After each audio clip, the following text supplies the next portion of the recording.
Chen trembled as he opened his eyes, yearning to glimpse the world that filled him with such profound hatred. He vividly recalled his wife, Wang Qinglian, uttering those chilling words before his demise. Hurry, dig out his heart, I relish the taste. Yet, where was he now? Is this my room? Chen pondered in astonishment, glancing around. The warm sunlight streamed through the window, illuminating the floor, while a gentle breeze caressed his skin. Could it be warm air? Surprised, he sprang up and rushed to the window, peering outside. What lay before him was a picturesque paradise, alive with the melodies of birds and the fragrance of flowers. Indeed, in stark contrast to the frozen apocalypse, everything here resembled a utopia. The frozen apocalypse had originated from the eastern extremity of Blue Star. A colossal sapphire had descended from outer space, landing in that very region. This sapphire was immense, towering even above the world's highest peak, Mount K. Nations dispatched scientific expeditions and military forces to investigate, yet they returned with nothing of note. Then, without warning, the sapphire unleashed an endless blue light into the atmosphere, engulfing Blue Star entirely. The apocalypse ensued in the sweltering summer. Snow fell in thick flakes, draping the planet in white. Temperatures plummeted to a chilling -70 degrees, a terrifying cold that swept across the globe in an instant. Flora and fauna perished under the relentless cold, and humanity suffered catastrophic losses, with casualties reaching as high as 90%. Now, as warmth enveloped him once more, Chen found it difficult to believe this reality. He greedily inhaled the comforting air. It had been 3 long years since he had felt warmth. I'm not dead. I have been reborn. He abruptly turned to the high-end electronic clock mounted on the wall. June 1st, 2030, 12:29 p.m. This was a month before the frozen apocalypse. Gritting his teeth, he glared at the clock, a tide of rage swelling within him. Wang Qinglian, you wretched woman. Wang Qinglian was his wife in name only, as Chen was a son-in-law of the Wang family. In his former life, Chen, an orphan from the countryside, had been recognized by the Wang family for his exceptional business acumen and sincerity. Wang Su, Wang Qinglian's father, had taken notice of Chen's talents and invited him to become his only daughter's husband. From that moment on, in a spirit of gratitude, Chen devoted himself to managing the Wang family's business, doubling their assets within 3 years, despite Wang Qinglian's persistent disdain towards him. However, when the frozen apocalypse descended and food became scarce, the Wang family, led by Wang Qinglian, horrifically resorted to cannibalism, consuming him alive. He had even witnessed his own leg being tossed into that hellish agony. Chen experienced an unprecedented chill and pain. With a heart full of hatred, he cast one last glance at Wang Qinglian's woman he had once endeavored to love, the one whose approval he desperately sought. Yet with eyes glinting with a predatory hunger, she had exclaimed, "Hurry, dig out his heart, I relish the taste," before plunging a kitchen knife into his neck. Blood sprayed forth, blurring his vision, and darkness swiftly followed. When he awoke once more, he had been reborn a month prior to the apocalypse. This is heaven's opportunity for revenge. Just wait, I will ensure you suffer worse than death. Clenching his fists, Chen vowed fiercely. In that moment, he had transformed. No longer was he the naive country boy, but a vengeful spirit returned from the apocalypse. The agonizing memory of his dismemberment felt fresh, and pain still lingered in his body. Trembling, he examined his hands and feet, relieved to find them intact. Before collapsing onto the floor beneath the window, Wang Qinglian, your family will pay dearly for this. How could I have been so kind to you, only to end up as your meal? Chen's cold gaze fixed ahead, radiating an aura of vengeance. Suddenly, he noticed a radiant white light emanating from his palms. Concurrently, a revelation struck him. Infinite duplication system. Bewildered, he uttered, "What? Duplication? System? Is this a special ability?" He hastily glanced around and seized a cigarette pack, placing it in his palm. That a prompt appeared in his mind. Duplication complete. Would you like to paste it? Chen discarded the cigarette pack and silently commanded, "Paste." In an instant, an identical pack appeared in his hand, even the number of cigarettes inside matching perfectly. System. Would you like to place it in your backpack? To his astonishment, he discovered a backpack with a staggering 10,000 slots. He hurriedly duplicated other items for experimentation, such as a lighter and car keys. The lighter appeared instantaneously, while the car keys required a second to duplicate. Then, a lengthy list of duplicable items manifested in his mind, with no time limit for storage. Overwhelmed with joy, Han Chen reveled in the possibilities. With this extraordinary ability, he could amass an abundance of supplies in the apocalypse, merely by storing everything in his duplication list, effectively granting him an infinite backpack. Whenever he needed something, he could simply paste it into existence or retrieve it from his backpack. How convenient. However, he needed to further investigate the limitations of this pasting ability. Dreaming of a bright future in the apocalypse, Han Chen ignited a replicated cigarette. It tastes even better than the original. Rising, he gazed out the window, narrowing his eyes as he began to strategize for his survival in the impending chaos. The Wang family was engaged in import-export trade, dealing with a myriad of goods, including daily necessities, food, building materials, and specialized equipment. Now, he simply needed to visit the Wang family warehouse and peruse everything, storing it all in his duplication list. He would essentially possess a colossal, multifunctional warehouse brimming with food, supplies, and equipment. In the future, when resources dwindled, he would be able to survive without the daily struggle for sustenance. Furthermore, in the apocalypse, it wasn't just food that was consumed, humanity itself was devoured. In dire desperation, one could resort to unspeakable acts, including cannibalism. As Han Chen smoked, a dangerous glint flickered in his eyes, obscured by the haze of smoke. First, ensure my survival, then exact my revenge on the Wang family. I recall my cowardly father-in-law, Wang Su, had constructed a safe house next door. Wang Su, fearing for his life and leveraging his wealth, had bought a neighboring villa and transformed it into a fortified refuge against missile strikes, albeit lacking heating, rendering it unbearably cold in the frozen apocalypse. Pondering, Han Chen stroked his chin thoughtfully. I should also create a safe house for myself, one that combines warmth and defense, a bastion where I can watch the Wang family struggle outside. With that thought, Han Chen settled back onto the floor, meticulously planning his next steps. Chapter 2. The Wang family of three. As Han Chen leisurely indulged in a cigarette, the door to the room was abruptly flung open. He turned at the sound to find Wang Qinglian standing there, his wife of 3 years, with whom he had been separated for 2.5 years, who held him in disdain, and who had personally dismantled their marriage. "Have you eaten?" Wang Qinglian asked reluctantly as she entered, clearly not eager to summon him. Upon seeing Han Chen seated on the floor, smoking, her brow furrowed in disapproval. She abhorred the smell of smoke and detested the sight of her husband indulging in it. "I'm just soaking up the sun here," Han Chen replied. In the past, he would never have dared to smoke in their bedroom, always submissive to Wang Qinglian. Yet now, he coldly stated, "You all can eat. I'll join you later." Wang Qinglian cast him a puzzled glance, sensing something amiss in his demeanor. Without uttering another word, she shot him a glare and exited the room. Han Chen took a moment to steady his emotions. He could not afford to reveal any discrepancies to the Wang family just yet. After dressing, he paused at the staircase, overhearing their discussion about him. That country bumpkin, sitting on the floor like a fool and smoking. I don't know what is wrong with him. Just ignore him. Let him starve, Wang Qinglian remarked disdainfully, punctuated by the clattering of dishes, which was profoundly unsettling to hear. Wang Qinglian's mother, Chen, echoed her sentiments, saying, "Now that he has entered our home, he still can't shake off his rural habits. Sitting anywhere he pleases, filthy as ever. He is destined for a life of hardship, meant to serve as our beast of burden." The disdainful expressions and words of the mother and daughter laid bare their contempt for Han Chen, who, despite his willingness to toil for the Wang family, would likely have been cast out long ago were it not for his ability to generate income for them. "All right, let us keep the chatter to a minimum," Wang Xian said, tapping the table and glancing toward the staircase, cheerfully adding, "Little Chen, come down for dinner." Wang Qinglian and Shen Qin turned to see Han Chen descending the stairs.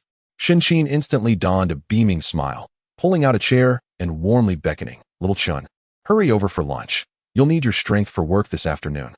Her enthusiastic demeanor starkly contrasted with the earlier contempt she had shown, almost as if she were a master of the art of deception.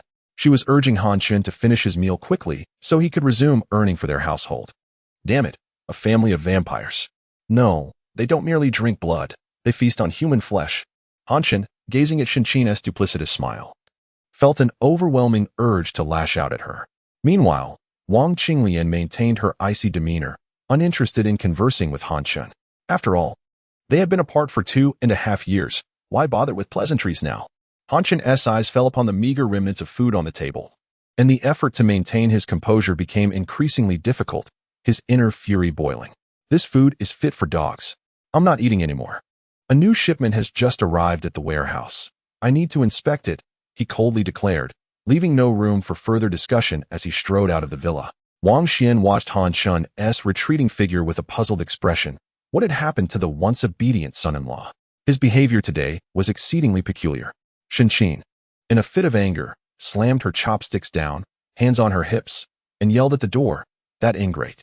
After all the effort I've put into cooking for him, he has the audacity to act like this. He has gotten too big for his britches and no longer respects us. Lao Wang, you need to revoke his position as manager and kick him out. Wang Xian shot Shinqin a weary glare, responding, Are you suggesting I spend $1 million a year to hire a stranger for the managerial position? At least my son-in-law works for free. Shinqin licked her thick lips, nodding vigorously. Yes, yes. Let him be our free labor. Work him to the bone. That bastard. Aha. Wang Qinglian remained silent, but a smirk tugged at the corners of her mouth as she lightly tapped her fingers on the table. Outside, Han Chen heard it all, his expression devoid of emotion as he made his way to the garage, angrily driving his sports car out of the Wang residence. As he navigated the streets, the fury within him gradually subsided. He understood that this was not the time to engage in conflict with such scoundrels. His time was limited. He needed to prepare for the impending apocalypse before it arrived. Only then could he face the end of the world with a sense of serenity, living as a carefree hedonist amidst chaos. As his mood lightened, Han Chen drove, taking in the beautiful scenery along the way. How precious each moment was. Soon, all he would see would be the stark white of snow, devoid of vibrant colors. Observing the leisurely elderly, young mothers pushing strollers and joggers, Han Chen lamented that among these individuals, only a fraction would survive the coming apocalypse. It was as if he were watching a preview of a tragic film. Having lived a lifetime, he resolved never to play the savior again. He would live solely for himself. Furthermore, even if he warned others about the impending doom, they would likely dismiss him as deranged. He might even be locked away, and Han Chen had no desire to greet the frozen apocalypse from behind bars. Lost in thought, he unconsciously drove to the real estate office. Han Chen paused, then pressed the brakes. He recalled that the villa across from the Wang residence was vacant. He wondered if it had been sold yet. Exiting the vehicle, he entered the sales office. This was the sales center for the Jiayuan Villa district, typically devoid of visitors, frequented only by affluent individuals. Since it was lunchtime, the place was deserted. As Han Chen stepped inside, the sales manager approached with a cheerful demeanor, saying, "Isn't this Mr. Han from the Wang family? What brings you here?" The manager's tone was respectful, yet being addressed as Mr. Han from the Wang family irked Han Chen at this moment. "I'm here to look at the house," Han Chen replied, choosing not to engage further. "I remember the villa across from my home has been on the market for some time." Upon hearing this, the manager's expression shifted awkwardly as he stammered. "As a resident of the community, you should know I know that house has a history of death associated with it." Han Chen interjected nonchalantly, continuing, "What is the asking price for that villa now?" He was aware that homes with such a grim past were often avoided by buyers due to superstition, regardless of how low the price might be. However, to Han Chen, the notion of death was trivial. Soon, the world would be filled with corpses. Everyone would be a ghost. Moreover, houses with such a history typically sold for a fraction of their value. Perhaps he could acquire it at an exceptionally low price. Given his meager savings as a manager with no salary, the manager gazed at Han Chen in astonishment. Residents of the Jiayuan Villa district were typically wealthy, and wealthy individuals were often superstitious, unwilling to even consider purchasing a house with a history of death, no matter how enticing the price. "Are you interested in buying that villa?" the manager asked cautiously. "Less talk, more action," Han Chen replied impatiently. "Just tell me the price so I can assess it." "You know the properties in the Jiayuan Villa district are originally priced at 35 million, but the owner of this villa has stated that if someone buys it, he'll sell it for 15 million, the manager explained. Han Chen pondered for a moment before decisively stating, "I'll take that villa." This would be Han Chen's chosen sanctuary, a fortress where he could prepare for survival and vengeance in the impending apocalypse. Chapter 3. Constructing a Fortress of Security. Wonderful. Mr. Han, I told you, we live in a civilized era. How can one believe in ghosts and deities? The lobby manager exclaimed joyfully, his exuberance evident as he danced about. Clearly, this villa had become a source of considerable anxiety within the Jiyuan Villa district. Han Chen regarded him with bemusement. If this lobby manager were to reside in a house where a death had occurred, he would surely recoil in fear. Thus, the adage rings true. The persuasive tongue of a salesperson can be as deceptive as a specter, merely to be listened to. Without exposing the manager's naivety, Han Chen sought to maximize his own benefits. Since I have resolved a significant dilemma for you, might I request the most favorable terms regarding the down payment and interest? The lobby manager blinked in surprise, questioning if he had misheard. Are you suggesting an installment payment? Han Chen nodded, stating, I am purchasing in my personal capacity. And I hope your sales office can maintain confidentiality. Absolutely. The lobby manager replied, his expression revealing an understanding. It was common for affluent families to encounter various conflicts. It appeared the son-in-law was no exception. He was indeed carving out his own space. Han Chen chose to disregard the manager's insinuating glances and urged him to expedite the process. The lobby manager, with a reassuring pat on his chest, declared, for you, I can arrange a zero down payment. Starting next month, you will only need to pay the monthly installments, alleviating the burden of a hefty upfront payment. Although the monthly payments will be higher, given your income, it should pose no issue. Oh, Han Chen replied with a knowing smile. A zero down payment? Commencing monthly payments next month? How splendid. By then, no ghost shall come to demand money from me. Seeing Han Chen nod in agreement, the lobby manager quickly displayed his exceptional service skills, efficiently processing all the necessary paperwork. In truth, the lobby manager was quite pleased. He would receive a higher commission, which was far more advantageous than a full cash payment. Then, with a resounding pop, celebratory confetti erupted. Congratulations, Mr. Han, on acquiring your new home, cheered the staff at the sales office, their faces beaming with joy. Holding the villa keys, Han Chen muttered as he left the sales office, they must be mocking me for acquiring a haunted house. Once back in his car, Han Chen hummed a cheerful tune. He had spent not a single penny yet secured a villa, saving a considerable sum. Truly a fantastic bargain. Now, should he first visit the warehouse to replicate items or contact the security company? The warehouse could wait. The items were safely stored there, and they wouldn't escape. Instead, he decided to reach out to the security company, which he had initially contacted on behalf of his thrifty father-in-law to establish a secure residence. Thus, he still had their contact information. Hello, I'm coming to your office for a discussion. After confirming someone was available, Han Chen accelerated his car out of the parking lot. An hour's drive was not overly long for Haishur. Upon arriving at the security company, he gazed up at the sign, Night Security Assurance Company. The name was indeed fitting, as night was approaching. With a smile, Han Chen stepped into the building. The project manager, Zhu Feng, greeted Han Chen warmly, extending his hand as they walked. Mr. Han, what an unexpected pleasure. Is there an issue with the security residence we previously constructed? With a smile, Han Chen shook Zhu Feng's hand and replied, the quality of that security residence was excellent. I was very satisfied. Now, I would like to request your company to construct a fortress of security. Zhu Feng's eyebrows raised at this request. He understood that Han Chen was asking for something far more formidable than a mere security residence. Let us discuss this in our office, Zhu Feng said, gesturing politely. Han Chen entered the office without hesitation. My requirements are straightforward. Heating equipment capable of withstanding extreme low temperatures, walls reinforced to resist formidable attacks, and equipped with multiple shooting ports for countering adversaries. Additionally, the exhaust system and surveillance equipment must incorporate top-tier configurations. I may not grasp all the complexities, but I want the best materials available. Money is no object. However, it must be completed within a month. Is that feasible? As they settled into their seats, Han Chen rapidly outlined his extensive demands, leaving Zhu Feng astonished. Mr. Han, if I didn't know better, I would think you were preparing for the apocalypse. Zhu Feng jested. Han Chen crossed his legs and feigned indifference. For us, money is merely a string of numbers. What we truly desire is a sense of security, which you surely comprehend. Zhu Feng nodded, I understand. I will arrange for the project to commence without delay. I guarantee completion within 20 days, not a month. That is excellent. Here is the address and the keys. However, confidentiality is paramount. This is a birthday surprise for my father-in-law, so please do not inform my family prematurely. Han Chen stood, preparing to leave the security company. Zhu Feng hesitated, searching for words. Oh right. Since we have collaborated before, I trust you will understand. Let us not discuss a down payment. Upon completion, I will settle the full amount in one payment next month. Han Chen declared grandly. After the project is completed, I shall treat everyone to a generous bonus. Zhu Feng smiled. That works. Since this is not our first collaboration, I will send you the quotation soon. If there are no objections, we will commence construction immediately. Han Chen signaled an okay and left the security company with a sense of satisfaction. Another fortress secured without expenditure. What a joyous occasion. In his elation, he decided to treat himself to a meal.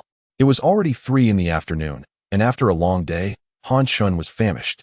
He drove directly to a 5-star hotel. Perusing the menu, he ordered one of everything that caught his eye. Before long, the table before him was laden with an array of delectable dishes. With a gulp, he began to feast with abandon. As for his table manners, they were non-existent. Delicious. Absolutely divine, Han Chen exclaimed, perspiring profusely as he savored the exquisite flavors.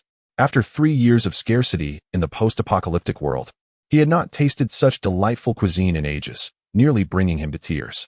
In those dire times, people had to exhaust every means just to secure a meal. Even a single packet of instant noodles had become a rarity. Most supermarkets and stores had succumbed to the relentless ice and snow, making the search for food a Herculean task.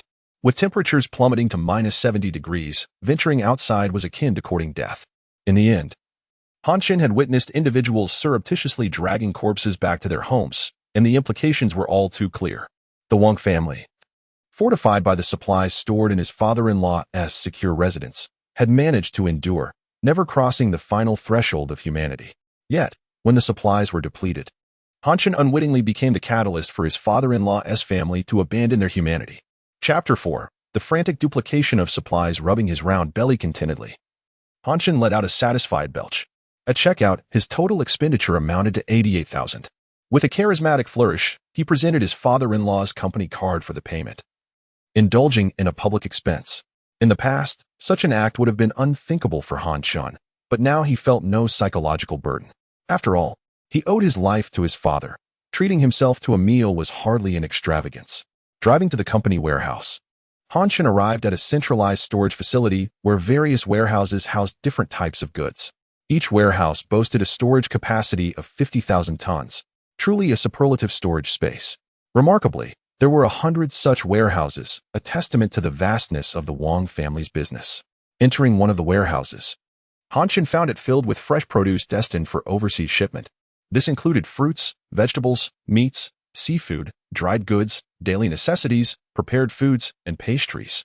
This particular warehouse primarily stored raw and cooked meats. With a cheerful demeanor, Han Chen glided into the warehouse on a balanced scooter, his spirits lifted by the towering stacks of supplies. Prime steaks, just a touch, and it's duplicated. Grains and poultry, another touch, and it's duplicated.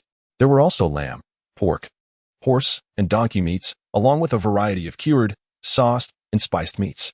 Anything within sight, Han Chen eagerly duplicated. To the warehouse staff, General Manager Han was a diligent and responsible leader, meticulously inspecting the quality of each item, a commendable role model. Little did they know, he was joyfully expanding his duplication list. After completing the duplication of all meats and prepared foods, Han Chen stood still, contemplating the lengthy list in his mind. He frowned slightly. The list was too chaotic and needed organization. The dishes he had just enjoyed at the 5-star hotel would be classified under gourmet, alongside sections for prepared foods, snacks, beverages, and fresh produce. Additional categories could include weapons, home appliances, clothing, medical supplies, and professional equipment.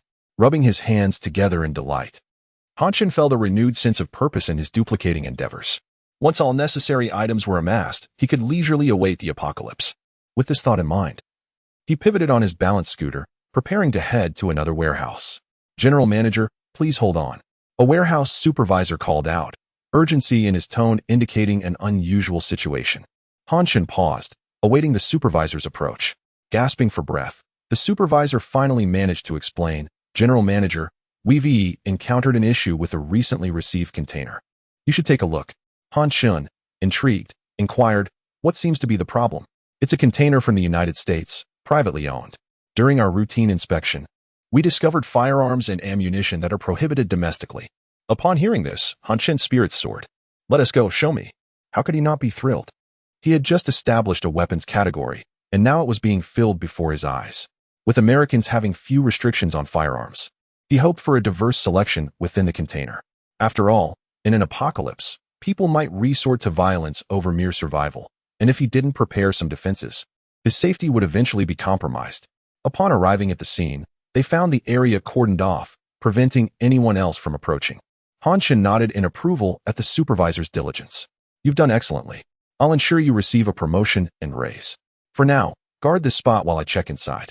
The supervisor enthusiastically agreed, watching as Chen stepped into the container, standing vigilant outside like a sentinel. As soon as he entered, Chen eagerly opened the nearest wooden crate. Whoa, grenades. Although he couldn't identify the model, he thought, who cares? Let us duplicate. Wow, a Desert Eagle pistol, an Uzi submachine gun, an MP7, AS-686 shotgun. Duplicate them all. Ah, the M416, my favorite. Chen was dazzled. While he had previously encountered incidents of contraband in warehouses, they were typically reported to the authorities. However, given his current urgent needs, Chen felt an exhilarating thrill. And then, he remembered, bullets. They needed to be duplicated for an infinite supply, haha. Chen stifled a laugh, not wanting to be perceived as mad by his colleagues outside.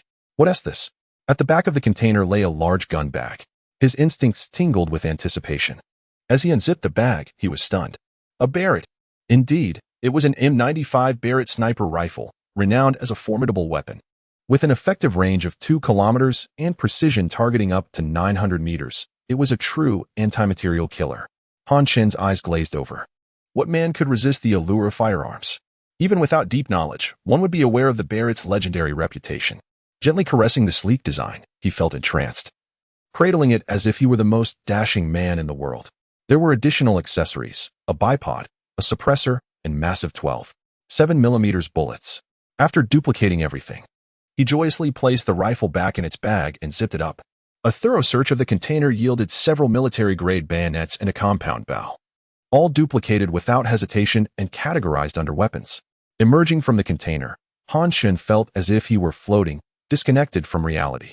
Should he return now and eliminate the Wong family? The thought of vengeance surged through him, but rationality prevailed. It was premature to act. He didn't wish to be apprehended as a murderer, nor did he want the Wong family to meet their end so easily. With a smile, Chen exited the container. He instructed the supervisor to report the situation to the authorities, ensuring safety protocols were in place to keep onlookers at bay. After that, he hopped back on his balance scooter and headed towards other warehouses: the fruit warehouse, snack warehouse, liquor warehouse, beverage warehouse, vegetable warehouse, seafood warehouse, and western pastry warehouse. Chen flitted between the various storages, eagerly duplicating an array of goods. By the end, he realized he had been so swift that blisters formed on his hands. Rubbing his fingers, he returned to his vehicle, glancing at the time, 10 p.m. Despite his fatigue, the lengthy list of supplies invigorated him. The prospect of those weapons made him eager to find a secluded place to test them out.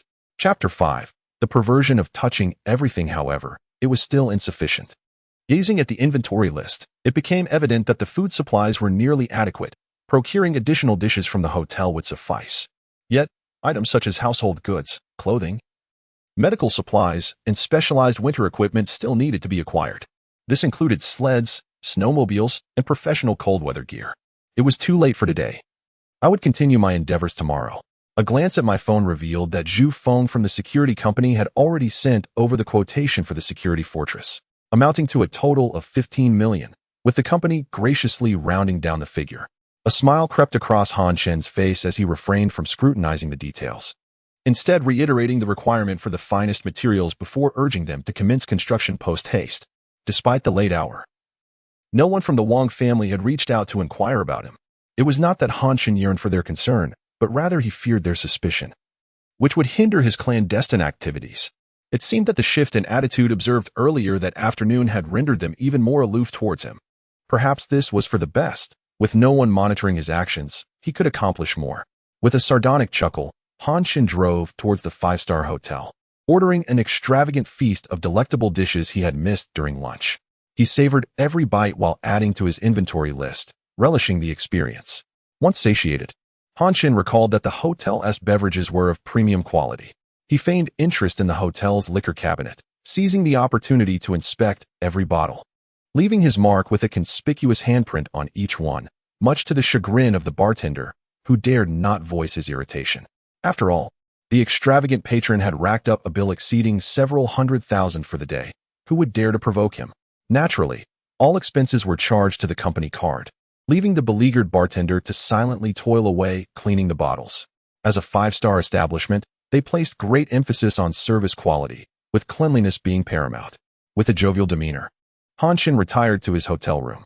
After securely locking the door and confirming it multiple times, he stealthily made his way to the bathroom, locking that door as well. Taking a deep breath, he discreetly activated his powers. The Barrett rifle materialized in his hands, emanating a dark sheen. Ecstatic, Chen could hardly contain his excitement. However, once the thrill subsided, confusion set in. How was he to operate this weapon? It appeared he would need to study the principles of firearms. With that thought, Chen tossed the Barrett into his backpack and began searching for information on his phone. As a prodigious learner, grasping the fundamentals of firearms was a straightforward task. Soon, he had mastered the operational principles of handguns, rifles, and submachine guns. As for maintenance, it was unnecessary. Should any weapon malfunction, he could simply replicate a new one. After retrieving the Barrett once more, Chen practiced unlocking it, chambering rounds, and reloading, gradually becoming proficient after several attempts.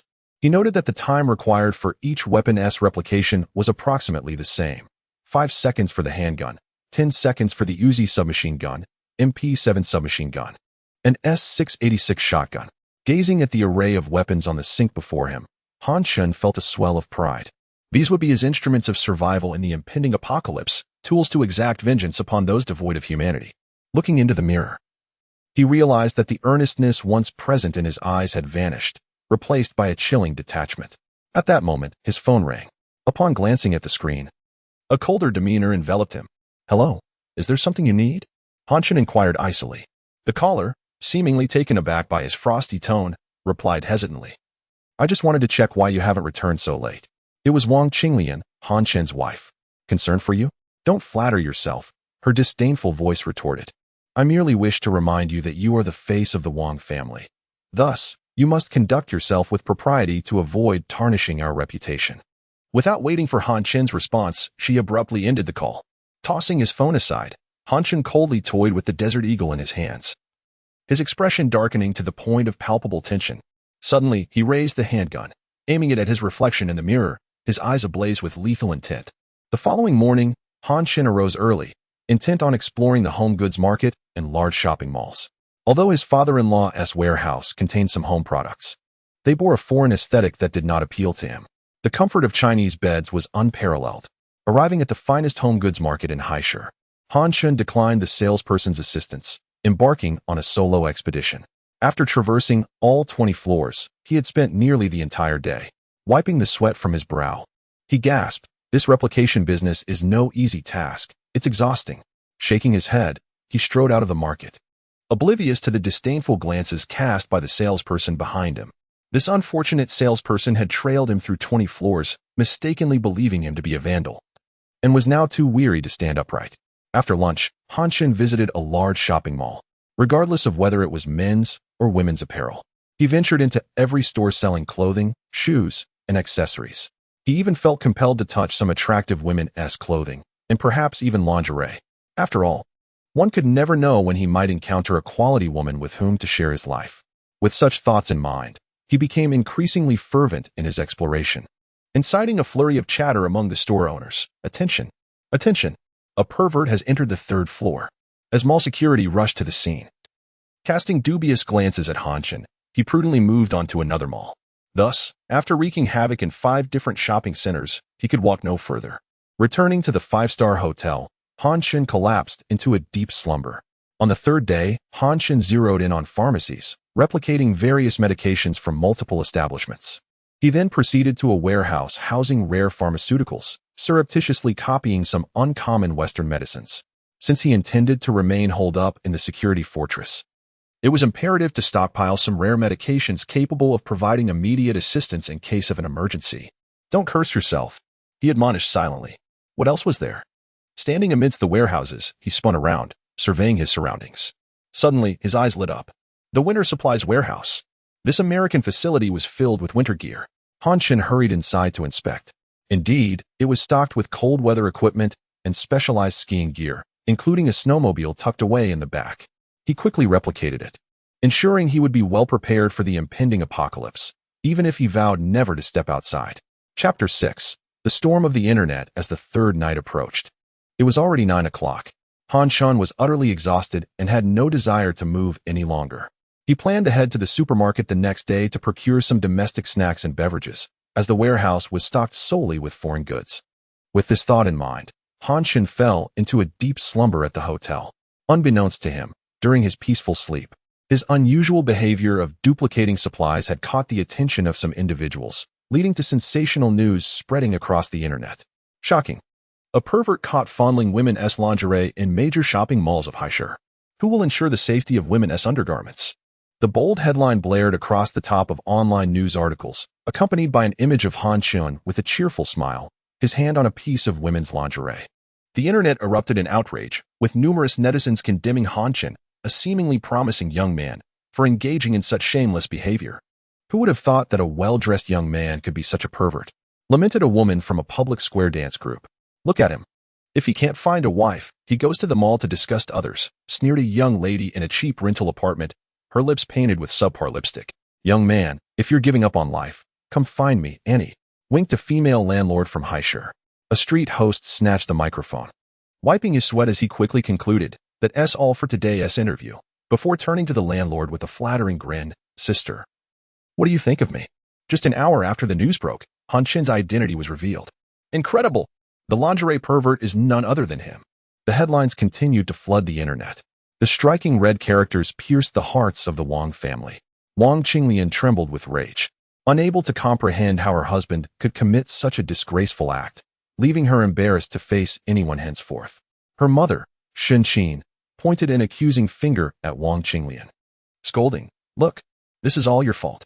You've been living apart for so long that you've driven him mad. Now look at the disgrace he has brought upon us." Wang Xian, her father, remained silent, clearly seething with anger. "Call your husband immediately and see where he is gallivanting. Tell him to come back right now," Shen Qin shrieked, her voice nearly shattering the ceiling. Reluctantly, Wang Qinglian dialed Han Chen's number, but he did not answer. After several attempts, she angrily threw her phone away. Shen Qin pounded her thigh in despair, exclaiming, "Oh dear, I hope this boy doesn't cause any more trouble. This is mortifying. Old Wang, find him quickly, and if necessary, deal with him harshly. You need to say something." Wang Xian grunted in frustration and retreated to his study. As a prominent family in Haishur, the Wang family was respected and admired wherever they went. Now, facing such negative publicity felt like a stinging slap to their dignity. Meanwhile, Han Chen remained blissfully unaware, lost in sweet dreams. Even if he were to discover the situation, he would merely chuckle in indifference. After all, if the Wang family was facing disgrace, what did he have to lose? The thought of their humiliation brought him joy. On the morning of the fourth day, Han Chen awoke and stretched lazily in bed. He had enjoyed an exceptionally restful sleep. Upon glancing at his phone, he was astonished to find 33 missed calls, all from his wife. Feeling disinterested, he casually opened a video app instead. The moment he started the first video, he sat up abruptly. What the heck? I'm famous now. Oh wait, no. I'm being cyberbullied. But then again, I did touch it, he mused, scratching his face as he processed the situation. Suddenly, he understood why Wang Qinglian had been frantically calling him. It was because he had brought significant shame to the Wang family. A wave of happiness washed over him. No wonder he had slept so well last night. Good fortune was at hand. Brushing off any lingering drowsiness, Han Chen sprang out of bed, humming a tune and swaying as he made his way to the bathroom. After freshening up, he grinned and set off towards the shopping mall he had previously disrupted. Today's target was the supermarket within the mall. Upon his arrival, he was immediately recognized by the shoppers. Look, isn't that Han Chen, the Wang family's son-in-law? It really is him. Just look at that cheerful demeanor. He seems unaffected at all. With a beaming smile, Han Chen strode confidently into the supermarket. Oblivious to the whispers surrounding him, he began his peculiar endeavor, touching items left and right, leaving onlookers bewildered. Unfazed by any embarrassment, he continued duplicating products, thinking that in a month, few of these people would still be alive. Why bother with appearances when conversing with a group of impending corpses? People speculated wildly. There have been many news stories of sons-in-law being mistreated upon entering a family, ultimately leading to their mental breakdown. Could Han Chen be experiencing a similar fate? For a full 5 hours, Han Chen roamed the expansive supermarket, touching every item before leaving nonchalantly, leaving behind a silhouette steeped in the narrative of mistreatment. Subsequently, the internet sparked yet another wave of sympathy for Han Chen. Her son-in-law, another case of mental breakdown. The accompanying image showed Han Chen grinning foolishly while holding a mushroom. Netizens can be easily swayed in their opinions, and Han Chen was acutely aware of this. Just yesterday, they had been berating him, yet today, their ire had shifted towards the Wang family. The Wang household is deep and murky. Who knows if one can safely emerge after stepping inside? Exclaimed the square dance lady. I adore this melancholic young man. Can I have your contact information? Chimed in the young lady from the rental apartment. Young man, come find me instead. The female landlord winked at the camera. A street host angrily seized the microphone, questioning, Don't you already have me? Han Chen sat in his car, enjoying a cigarette as he watched the news, chuckling to himself in delight. Just then, his phone rang again. It was Wang Qinglian. Hello, he answered lazily. Han Chen, what do you mean by this? Wang Qinglian's sharp voice cut through the line. What do you mean? He replied, still nonchalant. You fondled women's lingerie. What does that mean? She panted, clearly infuriated. It means I miss women. Is that a crime? Han Chen responded with a sense of entitlement. Wang Qinglian fell silent, unable to retort. After all, despite their 2.5 years of separation, Han Chen had remained loyal to her, never once straying. This reality weighed heavily on her, leaving her at a loss for words. If she were to suggest he return, she herself would not agree, for deep down, she despised her rural husband. Goodbye? Han Chen scoffed, terminating the call. Yet, almost immediately, a text notification chimed. Your father wants you to come home and see him, it read. Han Chen rested his hand on the steering wheel, squinting in thought before tossing the cigarette, but out of the window, and driving towards the Jiyuan Villa district. So what if I see him? We can always confront the truth, he mused. Chapter 7. The Rift with the Wang Family, in Villa No. 001 of the Jiyuan residential area. Han Chen sat nonchalantly on the sofa, smoking a cigarette in the study. Wang Xian gazed at his son-in-law, whose transformation over the past few days was striking, his brow furrowed in deep contemplation. Han Chen, has something significant happened to you? Wang Xian inquired tentatively. Internally, Han Chen admired Wang Xian's astuteness. Had he already surmised that something monumental had transpired in Han Chen's life? However, Wang Xian would never fathom the concept of reincarnation. Indeed, there is a matter of consequence. I can no longer endure living in the Wang family, where I am treated worse than a dog, Han Chen declared bluntly, indicating his intention to leave the Wang household. In truth, with Han Chen's capabilities, he could easily support himself with a job outside, free from the indignities he had suffered. His past life had been marred by excessive kindness, leading to a tragic end. In this lifetime, he vowed not to repeat such folly. Sighing heavily, Wang Xian urged, I understand that Qinglian has acted wrongly. If you both could communicate better, perhaps your marriage could be salvaged. Han Chen scoffed internally. For years he had been nothing more than a free laborer for the Wang family, subjected to disdain, and now the blame was being shifted onto his wife. What a deceitful old fox Wang Xian was. Nevertheless, Han Chen chose to play along with Wang Xian's narrative. After all, there was much he could bemoan if he chose to voice his grievances. There is nothing to discuss with Wang Qinglian. You may not be aware, but after 3 years of marriage, I have never laid a finger on your daughter. Wang Xian looked up in astonishment, exclaiming, What do you mean? That is impossible. Qinglian is still a virgin? Han Chen replied with a cold smirk. Whether she is a virgin or not is uncertain, but I do know she frequently visits hotels with her paramour. Han Chen had witnessed Wang Qinglian, in her indiscretion, entering hotels with other men, but had previously chosen to swallow his anguish in silence. Not any longer.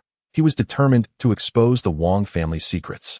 With a sudden crash, Wang Qinglian stormed into the study, pointing an accusing finger at Han Chen. You scoundrel! How dare you insult me in front of my father? Do you believe I won't have you killed? Han Chen regarded Wang Qinglian with a disdainful smile, lazily retorting, I believe you, indeed. In his heart, he thought, I do not merely believe, I have lived through it. Han Chen then opened his phone and fiddled with it, prompting both Wang Xian and Wang Qinglian's phones to ring simultaneously. Han Chen had shared a photo in the family group chat. Wang Qinglian cozily nestled in a man's embrace, his hand resting suggestively on her waist. The intimate posture spoke volumes. Anyone who claimed their relationship was innocent would surely be blind. The two were clearly heading towards a hotel, and their intentions were evident. Wang Qinglian trembled in shock, accusing Han Chen. You followed me? How could you? You shameless scoundrel. Do you not trust me? Han Chen, holding his head in disbelief, but how could such a brazen woman turn the tables on him at such a moment? He found no desire to engage in further conversation and cast a cold glance at Wang Xian. With a grim expression, Wang Xian sat back down, commanding, Xiao Cheng, delete those photos immediately. Do not let them spread. Han Chen smirked knowingly and shot a glance at Wang Xian. And what if I refuse? If you do not delete them, I will ensure your demise here today. Wang Qinglian interjected fiercely. Wang Xian remained silent, but his tacit approval of his daughter's actions was palpable. Han Chen shook his head. It appeared that there was no room for negotiation. His years of loyalty to the Wang family had come to a definitive end. Unfazed, Han Chen stood and moved towards the exit, but Wang Qinglian blocked his path. Gazing at her delicate, beautiful face, he could only envision her as the monstrous figure who once demanded his heart. Anger surged within him, and with a swift motion, he struck her face with a resounding slap, sending her reeling to the ground. Get out of my way. The fierce glare emanating from Han Chen startled Wang Qinglian into silence, her anger evaporating as she stared at this unfamiliar man. He actually hit me, she thought, disbelief coursing through her mind. Stop. Wang Xian's icy voice pierced the air. Han Chen halted, turning his cold gaze back to him. I will say this one last time. Delete the photo and leave the Wang family. Wang Xian reiterated, his tone brooking no argument, the threat in his voice unmistakable. Clearly, he was done playing the amiable patriarch. He was merely a high-salaried manager who could easily hire a more compliant son-in-law. But striking his precious daughter was an unforgivable transgression. Han Chen noticed Wang Xian's right hand resting ominously beneath the table, a signal that heightened his alertness. Could this old fox be armed? The thought sent a jolt of fear through him, weighing the risk of confronting him. In that tense moment, Wang Qinglian regained her composure, rushing at Han Chen in a fit of rage. You country bumpkin! How dare you strike me? I will kill you! She shrieked, clawing at him like a lunatic. Seizing the opportunity, Han Chen grasped her arm, maneuvering her body to shield himself, casting a mocking glance at Wang Xian. Enraged, Wang Xian sprang to his feet. Raising his right hand, the ominous barrel of a gun aimed at both Han Chen and Wang Qinglian. Indeed, the old man was armed. Wang Qinglian, petrified by her father's firearm, stammered, Dad, please don't be impulsive. Be careful not to shoot. Wang Xian ignored her pleas, his focus solely on Han Chen. Release her, he commanded with a stern countenance. Han Chen tightened his grip around Wang Qinglian's neck, slowly retreating towards the study door while keeping his body positioned to obstruct Wang Xian's aim. Wang Xian, how could you be so ruthless to your loyal son-in-law? You cannot kill me. The Wang family will pay dearly for this, Han Chen taunted, a smirk gracing his lips. Internally, he was astonished by Wang Xian's cold-hearted demeanor. He had not anticipated such cruelty from a man who had previously seemed so refined. Realizing he could not eliminate Han Chen today, Wang Xian finally lowered his weapon. Do you truly believe you can topple me? He scoffed, his expression one of disdain. Wang Xian was indeed confident. In the current social hierarchy, 100 men like Han Chen would not stand a chance against him. However, he could not fathom that Han Chen's reliance was not on the leverage in his hands, but rather on the impending frozen apocalypse a month hence. Han Chen had no intention of elaborating, as that would only serve to aid the Wang family. With a sudden shove to Wang Qinglian, Han Chen swiftly exited the study and made his way briskly towards the villa's entrance. Once outside, it was utterly inconceivable for Wang Xian to brazenly resort to gunfire, for such an act would surely lead to his downfall as a prominent figure in Haisher. Thus, Han Chen felt no trepidation at all, leisurely strolling towards his gallant automobile. Chapter 8. The system. As Han Chen exited the villa, he encountered the seemingly untroubled Shen Qin returning. With no intention of engaging with her, he proceeded directly to his vehicle. Upon noticing Han Chen, Shen Qin swiftly adopted a furious demeanor, hastening towards him to obstruct his access to the car door. Pointing an accusatory finger at him, she berated, You little bastard. What have you been up to these days? You've brought great shame upon the Wang family. Han Chen cast a frigid glare at Shen Qin, recalling how she had often been the harshest critic of his actions. Grabbing her collar, he pulled her closer, threatening, You wicked old woman, dare to utter another word. His menacing gaze bore into her eyes. Caught off guard by Han Chen's sudden display of dominance, Shen Qin stood paralyzed, her wide eyes reflecting her fear. Unable to utter a single word, with a huff, Han Chen forcefully shoved Shen Qin back and turned to enter his vehicle. Chen stumbled, losing her balance and ultimately collapsing onto the ground, unable to rise for quite some time. Just as Han Chen was about to start the engine, Wang Xian and Wang Qinglian emerged from the villa. Wang Qinglian hurried to assist her mother, while Wang Xian fixed a steely gaze upon Han Chen, his eyes flickering with intense animosity. Han Chen not only knew of the embarrassing incident involving Wang Xian's daughter, but also held numerous secrets about the family business, some of which were highly confidential.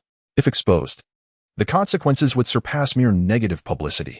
Before departing, Han Chen rolled down the car window and offered the Wang family a faint smile. With a hearty laugh, he drove away, leaving the furious Wang family standing in front of the villa. Old Wang, we must find a way to eliminate him, Chen screamed, venting her rage. Wang Xian, still gazing in the direction Han Chen had gone, nodded thoughtfully. Let me ponder this. He found himself in a quandary. His son-in-law was no longer the simpleton he once was. After that, Wang Xian retreated to his study. As Han Chen drove, he reveled in the exhilarating beats of the car's DJ. In this moment, he released years of pent-up emotions, feeling an extraordinary sense of liberation. As if the world had expanded around him, granting him the freedom to soar. Was he afraid of Wang Xian's retaliation?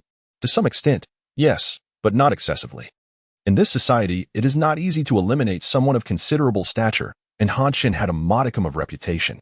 Thus, he speculated that Wang Xian's primary course of action would be to offer a substantial hush-money payment. This would afford Han Chen the means to establish his own independence while sparing the Wang family from the threat of bankruptcy due to exposed secrets. It was a mutually beneficial strategy, and the family would likely refrain from publicly announcing Han Chen's departure, as such matters required careful deliberation to avoid misinterpretation by the media, which thrives on others' misfortunes. With these thoughts in mind, Han Chen chuckled with satisfaction and sang joyfully as he arrived at a 5-star hotel. I would like a full Manchu Han Imperial feast, and put it on the company tab, he exclaimed. Today was a day for celebration, a chance to indulge before potentially losing his position, and he was determined to enjoy a sumptuous meal at the Wang family's expense. In the hotel's grandest private room, 108 exquisite dishes adorned the table. Han Chen strolled about, a bottle of top-tier red wine in hand, swaying to and fro. After sampling each dish, he began to feast voraciously. Yet, how could one individual consume such a vast array of food? He danced wildly, intoxicated and exuberantly shouting. Unable to articulate the reason for his behavior, perhaps it was a culmination of his efforts or the final dance before the impending apocalypse. To the staff outside the room, however, his demeanor seemed quite erratic. After the frenzy, Han Chen staggered out of the private room, waving his hand at the staff, declaring, "The food in there is on me." He hummed a tune as he took the elevator back to his room. Collapsing onto the bed, he gazed at the ceiling, momentarily convinced that all of this was merely a dream, including the frozen apocalypse. Extending his right hand, a cigarette materialized between his middle and index fingers. Han Chen smiled. This was no dream. Placing the cigarette between his lips, he conjured a high-end lighter from thin air. With a flick, the blue flame ignited the cigarette. Taking a deep drag, he leaned back, eyes closed, savoring the tranquility of the moment, feeling the smoke fill his lungs before gently escaping. As he reveled in the radiance emanating from his hands, Han Chen fell into contemplation. This peculiar ability, it seemed reminiscent of tales from his past life, where individuals awakened extraordinary powers, thriving amidst chaos. Some wielded such might that ordinary weaponry could not harm them, easily dispatching squads of untrained individuals. Such beings undoubtedly underwent significant enhancement of their physical forms to achieve superhuman capabilities. What of his own powers? Thus far, it appeared he could merely duplicate objects, with no notable changes to his physique. Scratching his head, he observed the smoke drifting from his mouth. On a whim, Han Chen attempted to activate his duplication ability. System: smoke duplication successful. Host has acquired the special ability of smoke. System notification: infinite duplication system level 1. Can duplicate the number of special abilities. 1. Already used, non-refundable. Han Chen was taken aback. What was happening? He had duplicated smoke? And not just any smoke, but a special ability? What a useless system. Why didn't you inform me before I used it? Now that I've activated the ability, what good is your reminder? He shouted in exasperation. If given a choice, Han Chen would have preferred the power of fire. Just a flick of his hand, and a fireball would soar forth. How impressive it would be to be a fire mage. Why would he need the ability to create smoke when he could simply smoke a few cigarettes? System notification: please be courteous and civilized. Host. Han Chen was bewildered. This system exhibited a degree of personality that unnerved him, instilling a fear of losing control over it. "System, are you there?" Han Chen cautiously inquired, but received no response. "Hello? Sawadee ka?" Warm reminder. Angry emoji. Please refrain from irrelevant conversation. "I'm sorry." Han Chen quickly apologized, realizing that the system possessed its own consciousness. This realization sent chills down his spine. Would it attempt to take over his body, like in a fantasy novel? He couldn't help but wonder. "May I ask where you came from and why you chose to become my system?" Han Chen inquired politely, determined to understand the reason behind this newfound power, lest he be betrayed once more. "System, this system has signed a confidentiality agreement and cannot disclose details." Warm reminder. Host may rest assured. The system poses no harm to you. "How can you prove that?" Han Chen pressed urgently. System, unable to provide proof. "If the host does not believe, then I shall leave." Confused emoji. Han Chen was speechless, reminded of a humorous meme from 6 years ago. "You can't just leave." Chapter 9. The Smoke Ability. Han Chen resolutely rejected the system's prompt to. "System?" Han Chen, in exasperation, replied, "That is not my intention. I merely wish to comprehend the specifics of the infinite replication capability." System. Subsequent functions remain to be unlocked. Please explore independently. Host. Disinterested, Han Chen dismissed the system. It indeed possessed its own rudimentary thoughts, yet they were rather limited. In essence, it was akin to a simpleton. Turning his attention to the smoke ability, Han Chen resolved to assess its effectiveness. With a determination to test its potential, he concentrated the smoke power in his right hand. A resounding bang echoed as his hand erupted into a cloud of smoke. "Well, this ability is rather impressive," he mused. He then applied the power to various parts of his body. Bang, bang, bang. His form detonated like monochromatic fireworks, ultimately transforming him entirely into smoke. To his astonishment, Han Chen discovered that he was floating in midair.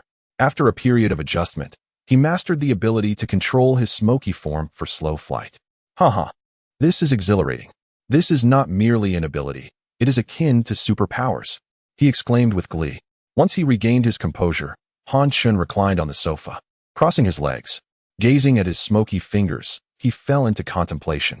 Clenching his fist, a military-grade dagger materialized in thin air. He cautiously traced it along his arm. "Oh, it's bleeding," he noted, quietly applying a bandage. Next, he maintained the smoke ability in a semi-active state. As the blade grazed his skin once more, it instantly transformed into smoke, allowing the dagger to pass through without inflicting harm. It appeared that maintaining the smoke in a semi-active state could provide a passive defense against all physical attacks. Thoughtfully stroking his chin, a faint smirk crept across Han Chen's face. He had initially contemplated avoiding direct confrontation with the Wang family to prevent them from resorting to desperate measures, such as hiring assassins. However, he now felt no fear of them. With a newfound trump card, Han Chen felt emboldened, even eager to witness the tactics the Wang family would employ against him. He envisioned retaliating tenfold, allowing the Wang family to slowly experience the taste of despair. His animosity towards the Wang family had escalated to an obsessive level. Checking the time, he noted it was just 11 in the morning. Han Chen set out once more, this time heading straight for the appliance store. He endeavored to replicate every appliance, particularly gaming consoles. In a post-apocalyptic world, solitary existence could prove exceedingly dull, necessitating ample entertainment options. The quintessential time killer would be single-player games. Upon entering the bustling store, Han Chen immediately attracted a crowd of onlookers. However, he paid them no heed, focused intently on replicating the appliances. In fact, he hoped for increased media exposure of his peculiar antics, which would further embarrass the Wang family. As the crowd swelled, an idea struck Han Chen. He retrieved his phone and located a photo of Wang Qinglian's infidelity. With a dramatic flair, he held the phone aloft and cried out, "Wife, how could you do this to me?" His heart-wrenching wails startled the surrounding crowd, sparking a flurry of speculation. Han Chen's wife? That must be Wang family's heiress, Wang Qinglian. What has she done? Did she mistreat Han Chen, leading to this? No, it seems more likely she has been unfaithful. How scandalous. Noticing the crowd growing ever larger, Han Chen collapsed to the ground, his phone accidentally slipping from his grasp, landing at the feet of an onlooker. By chance, the screen remained illuminated. Those bold enough approached to investigate, and upon seeing the content, they realized they had stumbled upon a major scoop. Flash after flash, cameras captured the scene, some focused on Han Chen, others on the phone's screen. Once he deemed the moment sufficient, Han Chen snapped back to reality, hastily retrieving his phone and fleeing the scene, leaving behind a throng of spectators eagerly examining their devices. Returning to the hotel, Han Chen erupted into laughter. Wang Qinglian, do not fault my underhanded tactics. Employing such methods against you is entirely justified. He settled onto the sofa, crossing his legs once more. Come out. Your feet are already visible, Han Chen teased, casting his gaze toward the curtains. The drapes quivered, revealing a formidable figure. You must be Han Chen. You should run. The Wang family has sent me to kill you. The earnest tone and simple words momentarily stunned Han Chen. This individual was likely an assassin, but his demeanor seemed incongruous. I would have thought you would coldly draw your gun and shoot me, Han Chen remarked. Observing the robust man before him, who appeared to be in his 30s and bore a firearm at his waist. They offered you how much? I'll give you 10 times that if you take them out for me, Han Chen coolly suggested. Brother, I have no desire to kill. I am being forced into this. In this day and age, who dares to kill casually? The man replied earnestly. Han Chen found the man's words amusing, contemplating how the Wang family would react upon discovering this. Surely, Wang Xian would be so furious he might spit blood. Fortunately, you refrained from attacking me. Otherwise, misfortune would have befallen you. Tell me your name, and I may consider sparing your life. Suddenly, the smoke ability activated. A tendril of smoke swiftly coiling around the man's gun, drawing it into Han Chen's grasp. Remaining seated, Han Chen kept his legs crossed. The imposing figure was momentarily paralyzed by the bizarre occurrence, unable to comprehend what had transpired. Lowering his gaze, he noticed wisps of smoke entwining around his own body. With a growing sense of dread, he looked up to see Han Chen holding smoke and a lighter, materialized in his palm. You are not human. The man stammered, overwhelmed by fear at this incomprehensible event. One must uphold civility and courtesy. Do you understand? Han Chen reprimanded with displeasure. How dare you insult me? What do you want? The sturdy figure inquired anxiously. I am inquiring about your name. Han Chen, Big Bear. That's your code name? It's just a nickname. Very well, Han Chen responded, finally rising to his feet and turning to face this unworthy yet somewhat endearing assassin. Big Bear suddenly gazed at Han Chen in terror, kneeling and pleading. Brother. My meat is not delectable. Please spare me. Such a robust physique, yet he was as timid as a mouse. Han Chen was left speechless, realizing the man had mistaken him for a flesh-eating monster. Yet, upon reflection, his displayed abilities did indeed seem rather monstrous. Chapter 10. Subduing the simple-minded bear gazing at the bear, Han Chen fell into deep contemplation. The imposing yet simple-minded creature before him indeed bore no murderous intent. In light of this, there was no necessity for him to take its life. After all, the apocalypse had not yet arrived. And acting rashly could potentially lead to a plethora of unnecessary troubles. Whether he killed the bear or was killed by it, neither scenario would benefit Han Chen. Being slain would simply align with Wang Xian's wishes. Conversely, if he were to slay the bear, Wang Xian could report him for murder, resulting in his own demise within the confines of a prison, a classic case of killing two birds with one stone. With this thought in mind, Han Chen extended his hand, grasping at the air towards the bear.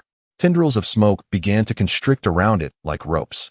The bear, frightened and panicked, cried out, Big brother, Chen Go, spare me. I still have an elderly mother at home. Han Chen stroked his chin in contemplation, noting the effectiveness of this smoky ability, which managed to bind the robust bear with ease. Try to break free.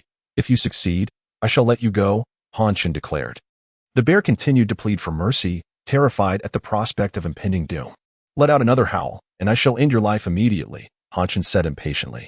The bear promptly fell silent, gazing at Han Chen with obedience. Now, give it a try, Han Chen commanded. Seeing that Han Chen genuinely wished for a demonstration, the bear clenched its fists, muscles bulging, yet failed to exert any force. With a pop, the smoky bindings snapped apart. Han Chen pondered silently, how flimsy. It appeared that this smoke could only serve as a means of self-preservation for now, as he had yet to devise an effective offensive tactic. Thus, Han Chen aimed the stolen handgun at the bear. What do those shifty eyes of yours imply? Do you believe I am incapable of taking your life? He taunted. The bear, having just liberated itself from the smoke, felt a surge of hope, mistakenly believing that despite Han Chen's peculiar abilities, he lacked any real threat. It contemplated making a hasty escape from the room, but upon seeing the gun aimed at it, the bear quickly reverted to a docile demeanor. If you wish to flee, then jump out of that window, Han Chen said, gesturing with his chin at the window behind the bear. Big brother, don't jest. This is the 42nd floor. The bear replied with a distressed expression. Leaping down would surely turn it into a bear pancake, or perhaps a bear pie. Very well, Chen said, pulling back the gun's slide and aiming directly at the bear's head. Terrified, the bear dropped to its knees, clasping its hands in supplication. Big brother, please spare me. From now on, whatever you say shall be my command. Oh, is that truly the case? Indeed, I swear it on my 80-year-old mother. Chen regarded the simple creature before him and mused, perhaps I could exploit it to convey false information, thereby deceiving that scoundrel Wang Xian and saving myself some time and effort. With a glint in his eye, Chen instructed the bear, open your mouth. Obediently, the bear complied. Chen conjured a small wisp of smoke in his palm and swiftly stuffed it into the bear's mouth. The smoke, under Chen's control, directly entered the bear's belly. The bear, in a state of panic, frantically grasped at its mouth and stomach. Do not worry, I have merely poisoned you, Chen said as he settled back onto the sofa. You call this not worrying? The bear cried out in despair. How long do I have to live? Chen chuckled, pointing at the bear's stomach. Ah! The bear immediately clutched its abdomen, letting out a wail, its eyes wide with agony as it endured immense pain. Chen retracted his finger, satisfied that his hypothesis was correct. This method, akin to a poison, could indeed compel obedience.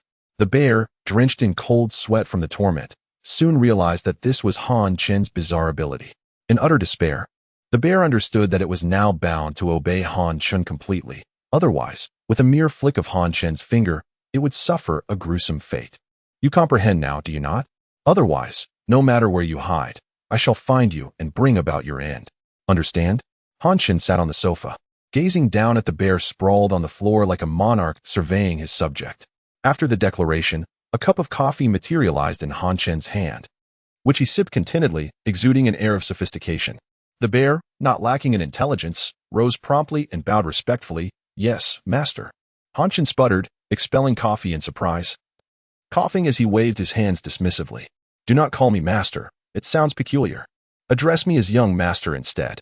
The bear bowed again, replying, yes, young master. Chen rose, patting the bear's shoulder in a gesture of reassurance.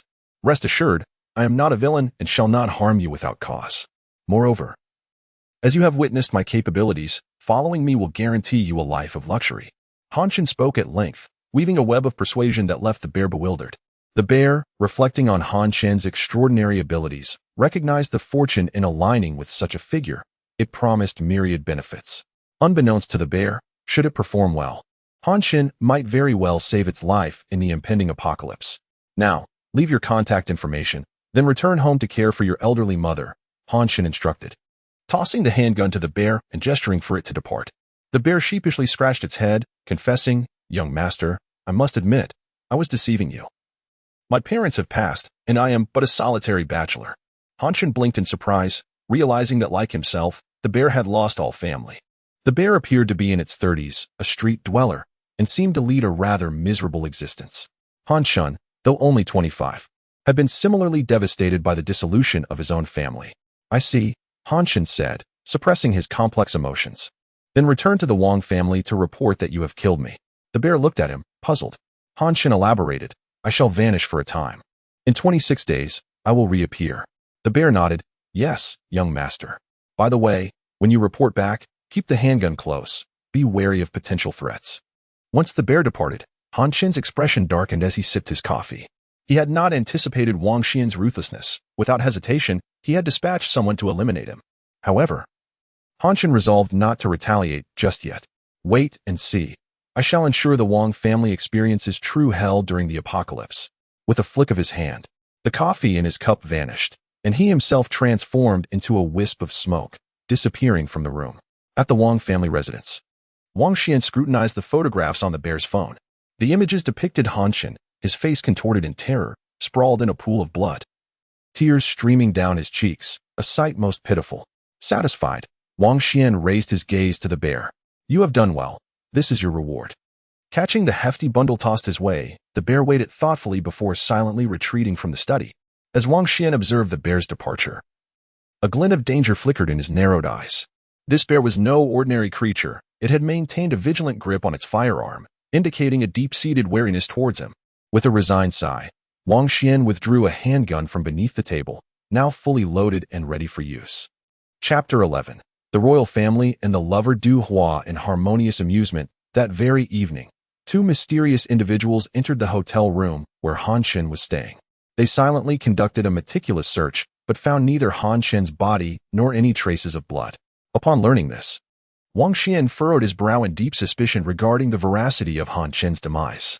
Furthermore, it was evident from De Xiong's demeanor that he harbored a significant wariness towards Wang Xian, an unfamiliar sentiment. Had De Xiong betrayed him? This thought lingered in Wang Xian's mind. Subsequently, when he sought out De Xiong, he discovered that he had already departed from the city and was unreachable. Wang Xian understood this behavior. Fleeing after committing murder was a rather common practice. Changing contact information was also a routine operation. Left with no options, Wang Xian resolved to enlist additional personnel for investigation. Should Han Chen still be alive, he would have to take action against him once more. Wang Xian extinguished the cigar in his hand, donned a cheerful facade, and exited the study. Among the wealthy, he was often referred to as the Smiling Tiger, one who concealed daggers behind a pleasant smile, a master of unseen killings. Upon arriving outside the villa, he was astonished to find that the opposite villa number 002 was undergoing renovations. Had this house, once marked by death, been purchased by someone? Wang Xian gazed in disbelief. Upon closer inspection, he realized that the workers were not from an ordinary construction team, but rather donned uniforms bearing the insignia of a security company. Moreover, the building materials being transported, while packaged, appeared unusually substantial, suggesting they were not standard materials. This piqued Wang Xian's interest. Could it be that someone was akin to him, in the process of establishing a safe house? With a hint of excitement, Wang Xian approached, eager to converse with the crew.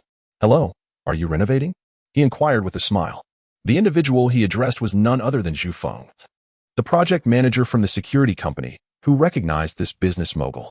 However, given the confidential nature of a safe house, and Han Chen's explicit instruction to keep it from family knowledge, Zhu Feng merely smiled and replied, "It's just a routine renovation." "Oh, is that so?" Wang Xian nodded, though disbelief was apparent in his demeanor. Yet, such matters could not be casually probed, so he merely glanced around before turning to leave. Zhu Feng observed Wang Xian's departing figure without further thought. As it was late, he signaled to his colleagues to wrap up for the night. Aware that working late in a wealthy neighborhood could lead to noise complaints from affluent residents, who could retaliate fiercely. Once everyone had departed, the villa reverted to its former state of darkness and silence. Perhaps due to its haunted history, anyone who laid eyes upon it would sense an ominous and eerie atmosphere. At that moment, a shadowy figure appeared at the window on the second floor of the villa, partially illuminated by the faint light outside. Its bright eyes fixated on villa number 001 across the way. Suddenly, a red Ferrari pulled up in front of villa number 001. Wang Qinglian elegantly stepped out from the driver's seat and glanced toward the passenger's side. The door opened, revealing a dapperly dressed man. With a radiant smile, Wang Qinglian approached him, affectionately linking her arm with his as they entered villa number 001. Once inside, with no one around, the man discreetly patted Wang Qinglian's rear, causing her to playfully twist away and shoot him a bashful glance. "Have you brazenly brought your lover home?" The eyes from the second-floor window of villa number 002 narrowed. Stepping forward to reveal Han Chen, as he observed the bright lights of villa number 001, he saw Du Hua engaging in amiable conversation with Wang Xian, while Wang Qinglian and her mother, Chen, laughed heartily. What a harmonious family they appeared to be. "Laugh all you wish, I await the moment you weep," Han Chen muttered, retreating into the shadows once more. At that moment, while Wang Qinglian and her mother were outside for some fresh air, they inadvertently glanced up at the second floor of villa number 002, just in time to catch a glimpse of the still visible figure. A shiver ran down their spines, and they hurried back inside. "Is villa number 002 haunted?" Wang Xian pondered, casting a puzzled look across the way. "It's been purchased by someone. I saw renovations happening during the day," he remarked with a hint of mockery. Chen, astonished, exclaimed, "But that place has a history of death. Who has the audacity to live there? Indeed, who knows which fool is now destined to share residence with spirits?" Wang Qinglian scoffed. "Well, someone moving in will certainly alleviate the eerie atmosphere for us. It's a blessing for us, regardless of the buyer's fate," Chen chuckled. Amidst their laughter, the housekeeper finished preparing dinner, and they gathered for a family feast, far more harmonious than when Han Chen was present. After all, they were of the upper class and considered themselves above the rural elements they deemed as outsiders. "Xiaohua, from now on, We shall be one family. You must cherish Qinglian well, Shen warmly urged Du Hua, serving him food. Dear aunt, you jest? Qinglian and I are merely ordinary friends, Du Hua replied politely, yet refrained from clarifying their relationship further. Oh, you're mistaken. I've eaten more salt than you've had rice, and you think you can hide this from me? Shen said with a smile. Du Hua awkwardly laughed but chose not to elaborate, as they were all adults and understood the unspoken truth. Do not worry too much. That dead ghost Han Chen will not return. Once I file for divorce, we can openly be together, Wang Qinglian said affectionately, one hand linking with Du Hua's arm while the other poured him wine. Du Hua smiled at Wang Qinglian, boasting confidently, even if he were here, I would not fear him. A country bumpkin is merely a grasshopper on the stage, no matter how high he jumps. At this, Wang Qinglian leaned closer, resting her head on his shoulder. Ahem, Wang Xin coughed lightly. Instantly, Wang Qinglian sensed the moment and distanced herself from Du Hua, returning to her seat obediently. We are both reputable families. You too must temper your exuberance, lest it tarnish our image, Wang Xin admonished. Wang Qinglian lowered her head, playfully sticking out her tongue, a captivating gesture befitting a beautiful woman, yet one Han Chen had never witnessed. Uncle is right. I was reckless. Du Hua quickly stood, raising his glass to toast Wang Xian. With a smile, Wang Xian accepted the toast, clearly unperturbed by the earlier incident, simply offering a gentle reminder. Privately, he was indifferent to how his daughter chose to indulge, knowing well that the wealthy often play by their own rules. Chapter 12. The Eve of the Apocalypse. The arrival of the Sapphire on June 4, 2030, at 2350, Han Chen sat atop the tallest skyscraper in Haishur, a magnificent structure with 500 floors. The illuminated city appeared to him as fleeting as a wisp of smoke. In just 26 days, this bustling metropolis would cease to exist, transforming into a hell on earth. Thus, in comparison, the Wang family and his lover Du Hua seemed utterly insignificant. If he wished, he could easily end their lives at this moment. However, Han Chen did not intend to do so. That would be too lenient. Instead, he planned to use their tragic fate as a seasoning for his own monotonous existence in the impending apocalypse. Sighing, he gazed at the city of 30 million with a heart full of regret. He had once contemplated alerting the authorities about the impending doom, but recalling his past life, it seemed the officials were already prepared. It was only the common people who would be caught unawares. Thus, he dismissed the thought. Moreover, if he were to privately disseminate such news, it would undoubtedly be regarded as a disturbance to public order, leading to his arrest. Hence, he resolved not to engage in such futile efforts. Perhaps this was fate, and his rebirth was a part of it. Han Chen remained seated on the rooftop, quietly enjoying the night breeze. It felt as though he were waiting for dawn, yet he knew that only darkness lay ahead. On the morning of June 5, 2030, a trending video suddenly appeared on Doudu, rapidly surpassing 10 million views. According to numerous witnesses, a colossal blue gemstone had fallen from the sky in the east extremity. Let us now view the content of the video. Soon, both official and private accounts were inundated with countless videos capturing the moment. Everyone witnessed a sapphire radiating blue light descending from the heavens. There was no violent impact. It landed gently, akin to a helicopter, in the east extremity. It's clearly special effects. Such a massive sapphire, taller than the Xinyolea Mountains, is nothing but a hoax.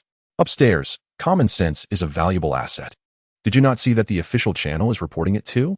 My goodness, I'm experiencing a fear of giant objects. Is this an alien spacecraft? As Han Chen beheld the sapphire on the Doudu video, his expression grew exceedingly solemn. It had finally begun. This was the source of the frozen apocalypse, and the countdown to the end of the world had commenced.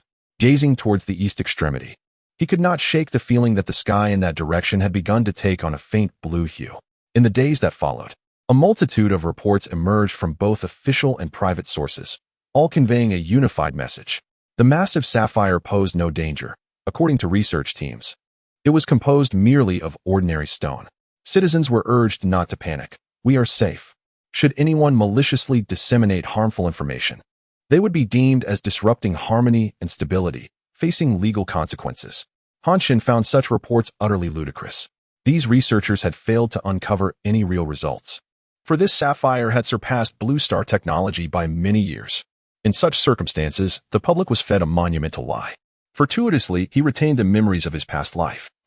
Otherwise, like everyone else, he would have been unprepared to be engulfed by the apocalypse. Grateful for his rebirth, Han Chen felt he had been granted a month of ample time to prepare. Standing at the pinnacle of the skyscraper, he gazed intently towards the east extremity. Under the morning sun, it felt as though he were the sole inhabitant of the world, silently awaiting the arrival of the frozen apocalypse. Crushing the cigarette between his fingers, he exhaled the last puff of smoke. Then, with a leap, he plunged from the rooftop. Roar! Han Chen cried out, liberating the pent-up pressure brought by the sapphire. As he neared the ground, he transformed into a wisp of smoke, vanishing without a trace. Nearby, a homeless man rubbed his eyes in disbelief. He had clearly seen someone jump from the building, only to see them disappear moments later. Blinking hard, he found nothing amiss and chose to ignore it. Turning back to sleep once more, Han Chen stealthily passed by the homeless man, allowing a 100 yuan note to flutter down upon him. The homeless man, overwhelmed with gratitude, expressed his thanks. With this money, he could survive a few more days, though he remained uncertain how long that would last. Han Chen took on the guise of a tourist, wandering aimlessly through Haishur. He replicated anything useful or novel he encountered. As a world-renowned metropolis, Haishur embraced a plethora of unique local specialties from various corners of the globe. The more paths he traversed, the more fascinating items he would discover. On this day, Han Chen visited a renowned local shop famous for its lamb head delicacies. The lamb heads were exquisite, drawing numerous food bloggers to their doors. Hot. Han Chen exhaled steam as he stuffed lamb meat into his mouth. The lamb heads must be savored while hot. Once cooled, the meat would turn tough and the mutton flavor would intensify. Sweating profusely, Han Chen indulged, devouring 3 entire lamb heads. Wiping his mouth, he rubbed his belly in satisfaction. Delicious. No wonder it's adored by food enthusiasts. As he sipped his soy milk, preparing to rest a moment before continuing, the television mounted on the wall broadcasted the latest updates on the sapphire. Greetings, viewers. Today is June 25th, 2030, and we bring you the latest developments regarding the blue sapphire in the east extremity. According to our esteemed researchers, it has been confirmed that the gem is releasing a unique wave, which positively influences the flora and fauna of Blue Star. Perhaps under its influence, our living environment will improve. Let us look forward to it together. The patrons in the lamb shop turned their attention to the television, captivated by the sapphire news, which had become a focal point of public interest. Rest assured, under the radiation of the sapphire's waves, human lifespans will significantly increase. The closer one is to the east extremity, the more pronounced the effects. This is certain, proclaimed an expert. Han Chen scoffed. Such news and experts were utterly unreliable, mere fabrications. However, would this radiation give rise to others with extraordinary abilities? The answer was undoubtedly affirmative. Han Chen could assert with absolute certainty that, in his past life, such individuals had indeed existed. Fortunately, in this lifetime, he too had been graced with extraordinary powers, greatly enhancing his chances of survival. While pondering this, his phone rang. It was Zhu Feng, the project head from the security company. Hello, Mr. Han. Your safety fortress has been completed. Please verify it once more. No need. I trust in your workmanship, Han Chen replied before ending the call. In fact, Zhu Feng had notified him of the completion on June 20th. However, Han Chen had requested some additional modifications, resulting in a 5-day delay. Nevertheless, this was inconsequential. There remained ample time before the apocalypse would unfold. Thus, as the apocalypse looms, Wang Qinglian and the Wang family, are you prepared? Han Chen mused, smiling as he rose from his seat and departed the lamb shop. Chapter 13. The Wang family stockpiling. From June 4th to today, Han Chen has once again set foot in the Jiyuan Villa area.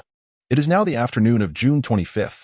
Wearing sunglasses, a mask, and a large hood, Han Chen arrives in front of his Villa 002. He does not wish for the Wang family to know he resides opposite them just yet. He plans to surprise them once the apocalypse descends. Lifting his gaze to admire his secure fortress, this is the haven upon which he will rely for survival in 5 days. Han Chen nods in satisfaction at the 3-story exquisite villa, which has transformed from its original appearance. The second and third floors facing Villa 001 have been converted into a massive panel of bulletproof glass. At Han Chen's request, this glass has been outfitted with anti-peeping technology.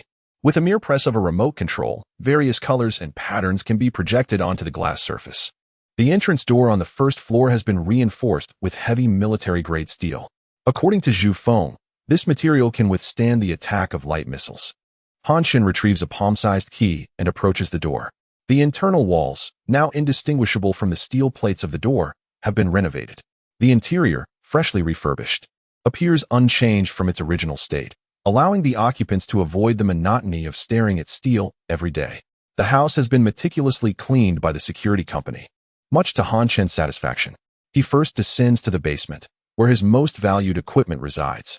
5 50-kilowatt diesel generators, each capable of powering the entire villa. Leave 4 as backup. Beside each generator is a 500-liter fuel tank. The 50-kilowatt diesel generator consumes 15 liters of diesel per hour. Once filled, the tanks can sustain uninterrupted operation for 100 hours. Additionally, these tanks have been specially treated to allow refueling while in operation, greatly enhancing safety. Opening the tank lid reveals a rigid-shaped support structure. With a wave of his hand, 200-liter diesel drums materialize atop the support. Twisting the valve at the base of the barrel, the viscous diesel begins to flow into the tank. Repeating this process, he finally fills the first tank. Pressing the start button, the first generator roars to life.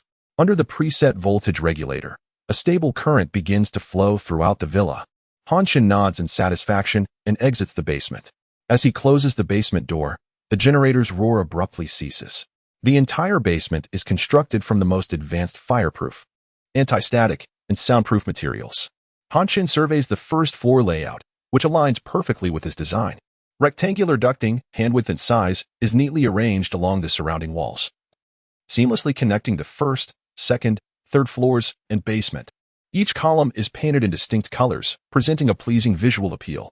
These radiators, crafted from copper aluminum composite materials, are also electrically driven. Han Chen conducts a brief test, confirming they generate heat effectively before shutting them off. The sweltering summer season dictates that he does not wish to turn his villa into a sauna. In addition to the critical utilities of power and heating, various minor devices that Han Chen requested have been installed and tested, all proving functional. The efficiency and quality of the security company's work are commendable. He feels slightly guilty for acquiring their services without cost. Chuckling awkwardly, he brushes his nose. Next, Han Chen embarks on furnishing the villa. A sumptuous king-sized bed, luxurious leather sofa, and a 200-inch television, along with an array of household appliances, are all conjured through the system and arranged on each floor. After completing the laborious task, it is now 11 p.m. Wiping the sweat from his brow, he gulps down several mouthfuls of ice-cold cola. Exhausted, he reclines on the lounge chair in front of the floor-to-ceiling windows on the second floor, not wishing to move again.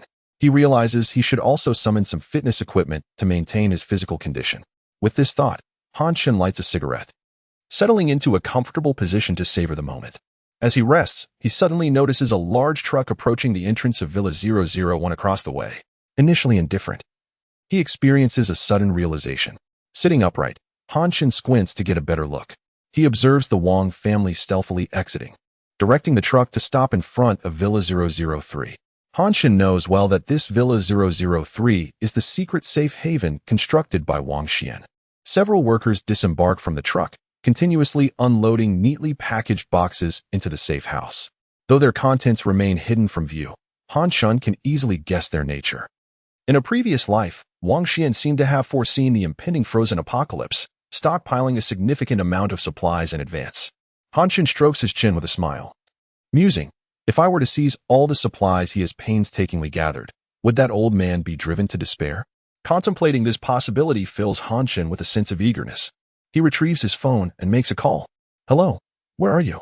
Han Chen inquires. Good. Remain there until I give the command.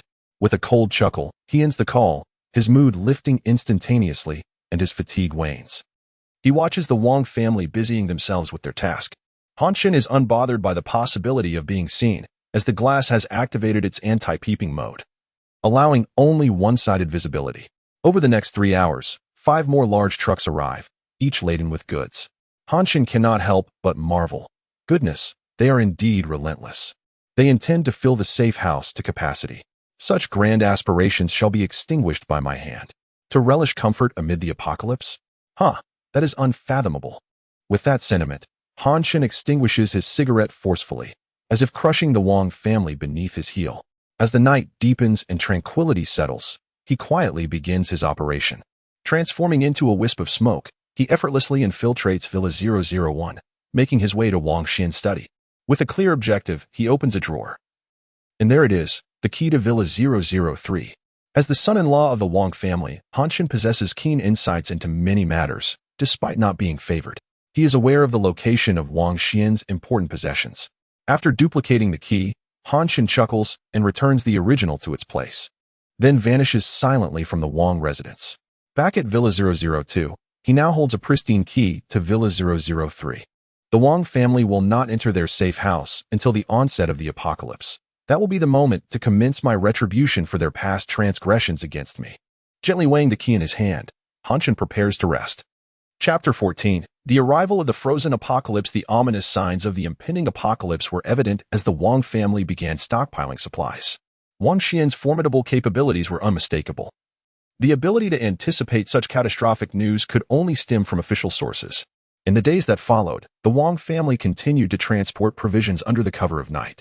Han Chen, a unique entity burdened with the memories of a past life, found himself drenched in sweat and breathless on the treadmill.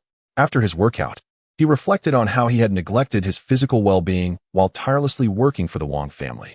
5 days passed, and by 3 a.m. on July 1st. If the timing was accurate, the apocalypse would officially descend at noon. Standing by the window, Han Chen furrowed his brow as he gazed at the night sky. It seemed to him that the sky possessed an unusual hue of blue.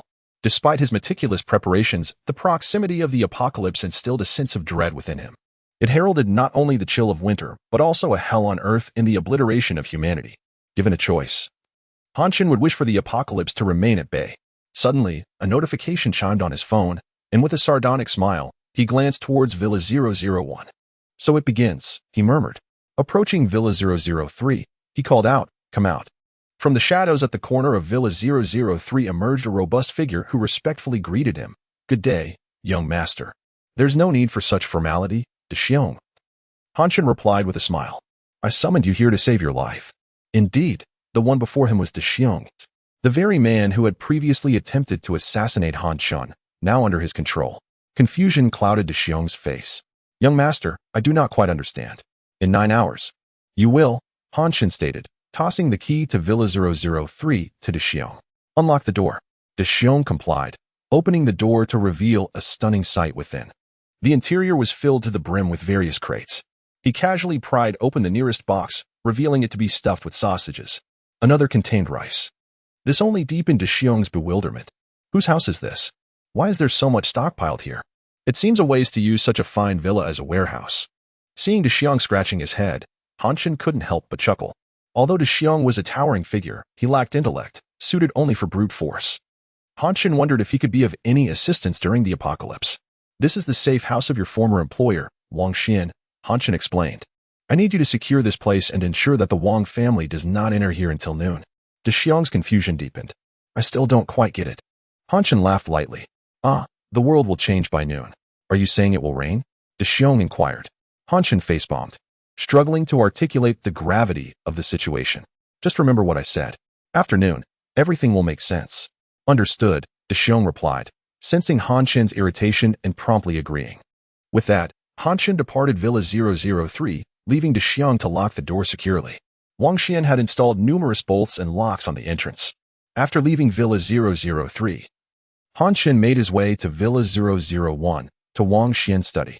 He retrieved the original key from Villa 003 and discarded it into a nearby trash bin. Dusting off his hands, he prepared to retire to his safe haven for a much-needed rest. This night would mark the final hours of the normal world.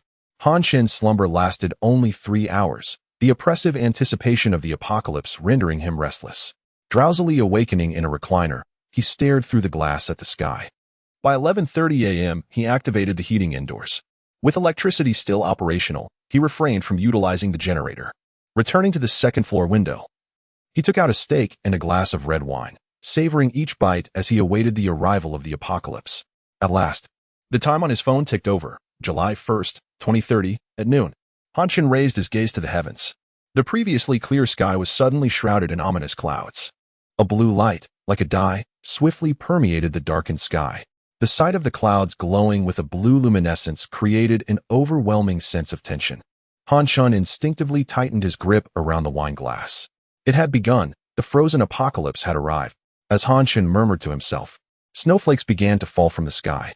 The temperature plummeted rapidly, dropping from a sweltering 35 degrees to a chilling 3 degrees within minutes, and it continued to decline. Setting his wine glass aside, Han Chen's mood grew heavy despite his prior experience with the apocalypse. This time, as he prepared himself mentally, he felt an even greater sense of despair.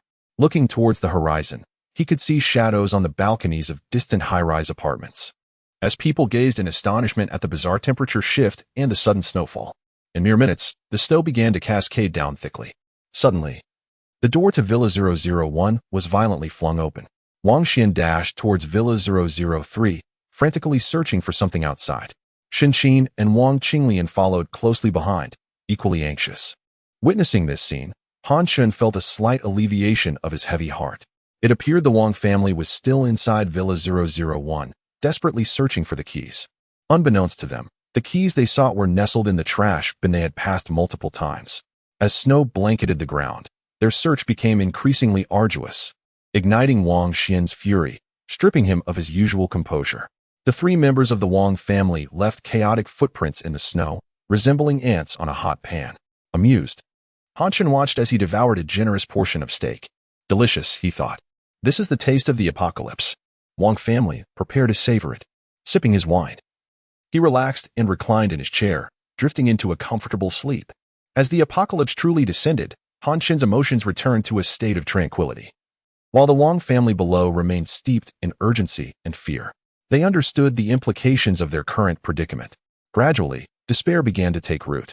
Wang Xian raged at Shen Qin, seemingly blaming her for misplacing the keys. In a fit of anger, he struck her across the face, collapsing in the snow. Shen Qin's expression was one of utter despair, followed by an uncontrollable outburst of tears. Having vented his frustrations, Wang Xian led his family back into Villa 001. Meanwhile, a sports car arrived, skidding to a halt and colliding with a trash bin due to the icy conditions.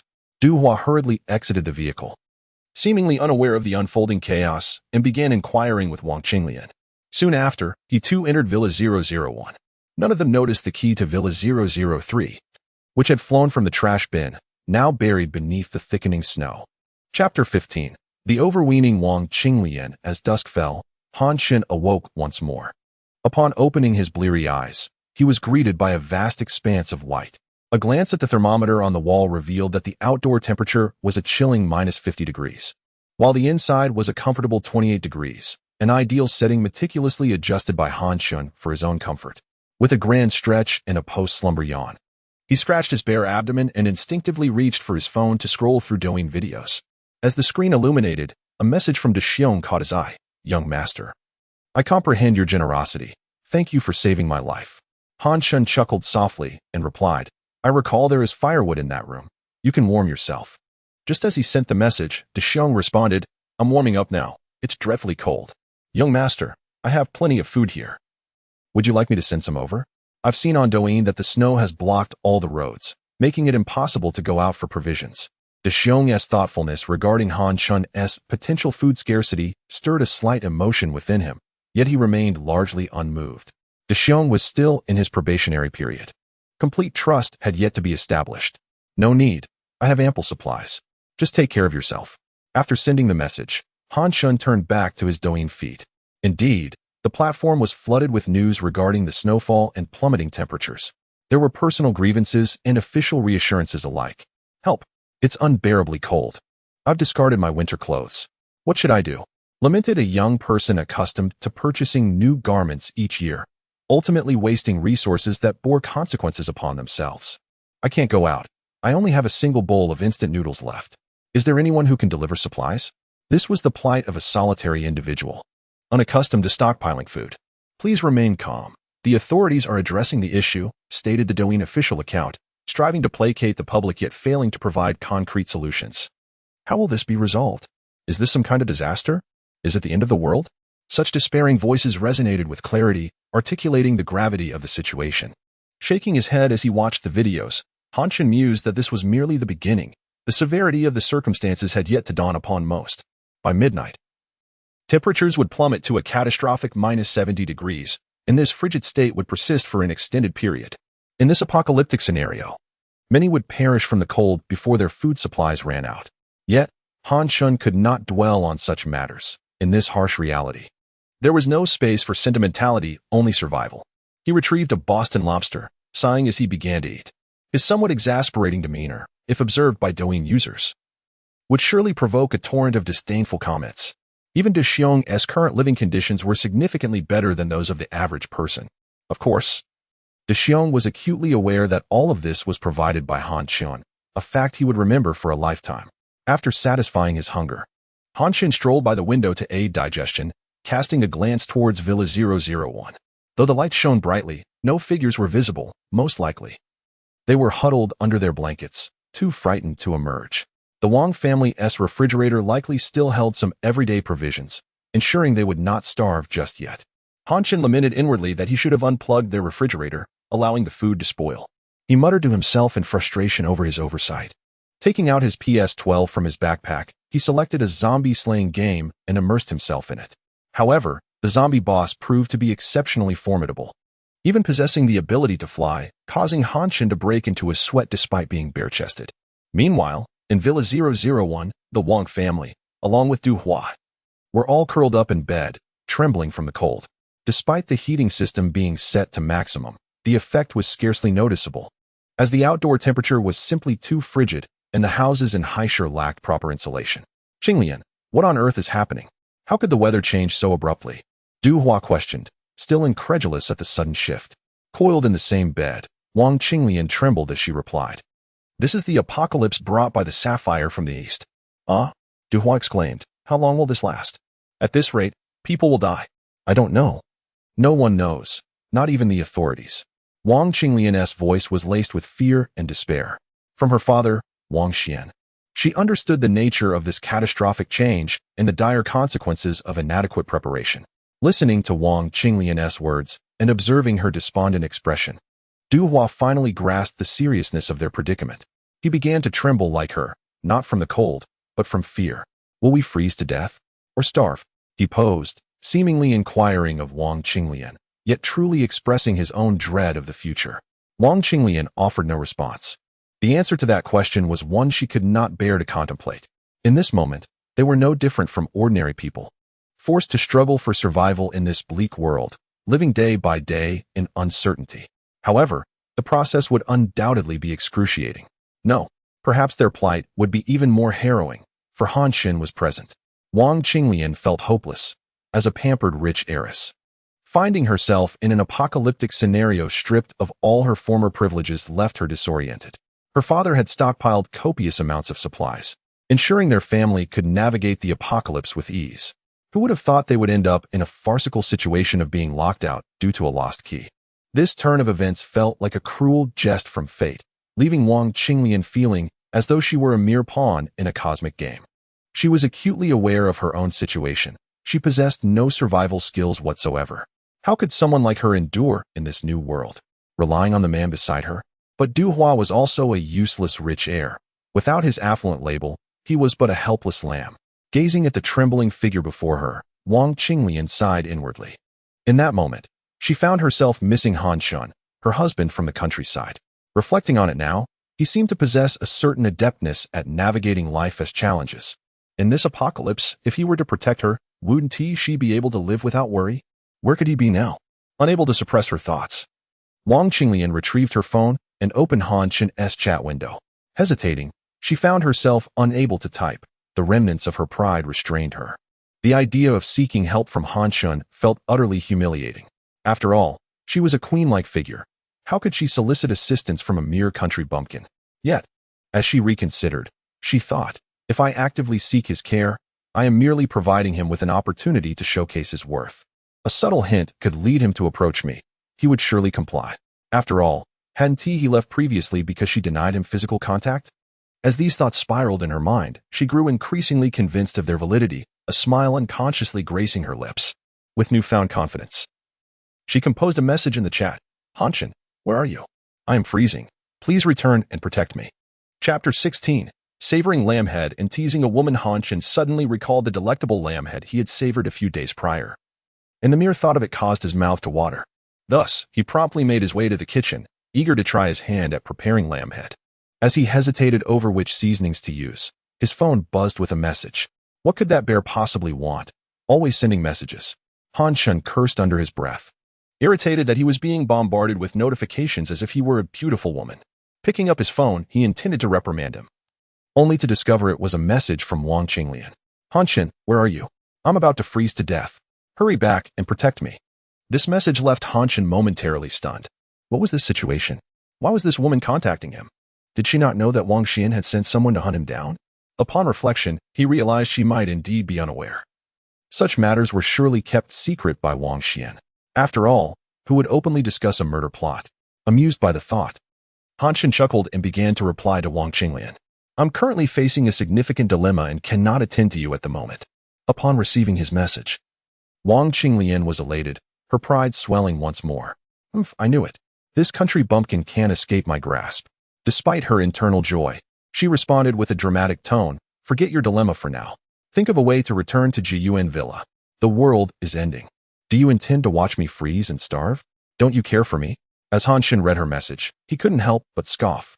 This shameless woman was likely snuggled up with Du Hua right now, yet she had the audacity to send him such messages. He longed to march over to Villa 001 and drag Wang Qinglian from her bed to humiliate her. It was infuriating. What did she take him for? Chen felt not merely a green hat upon his head, but an entire mountain of green.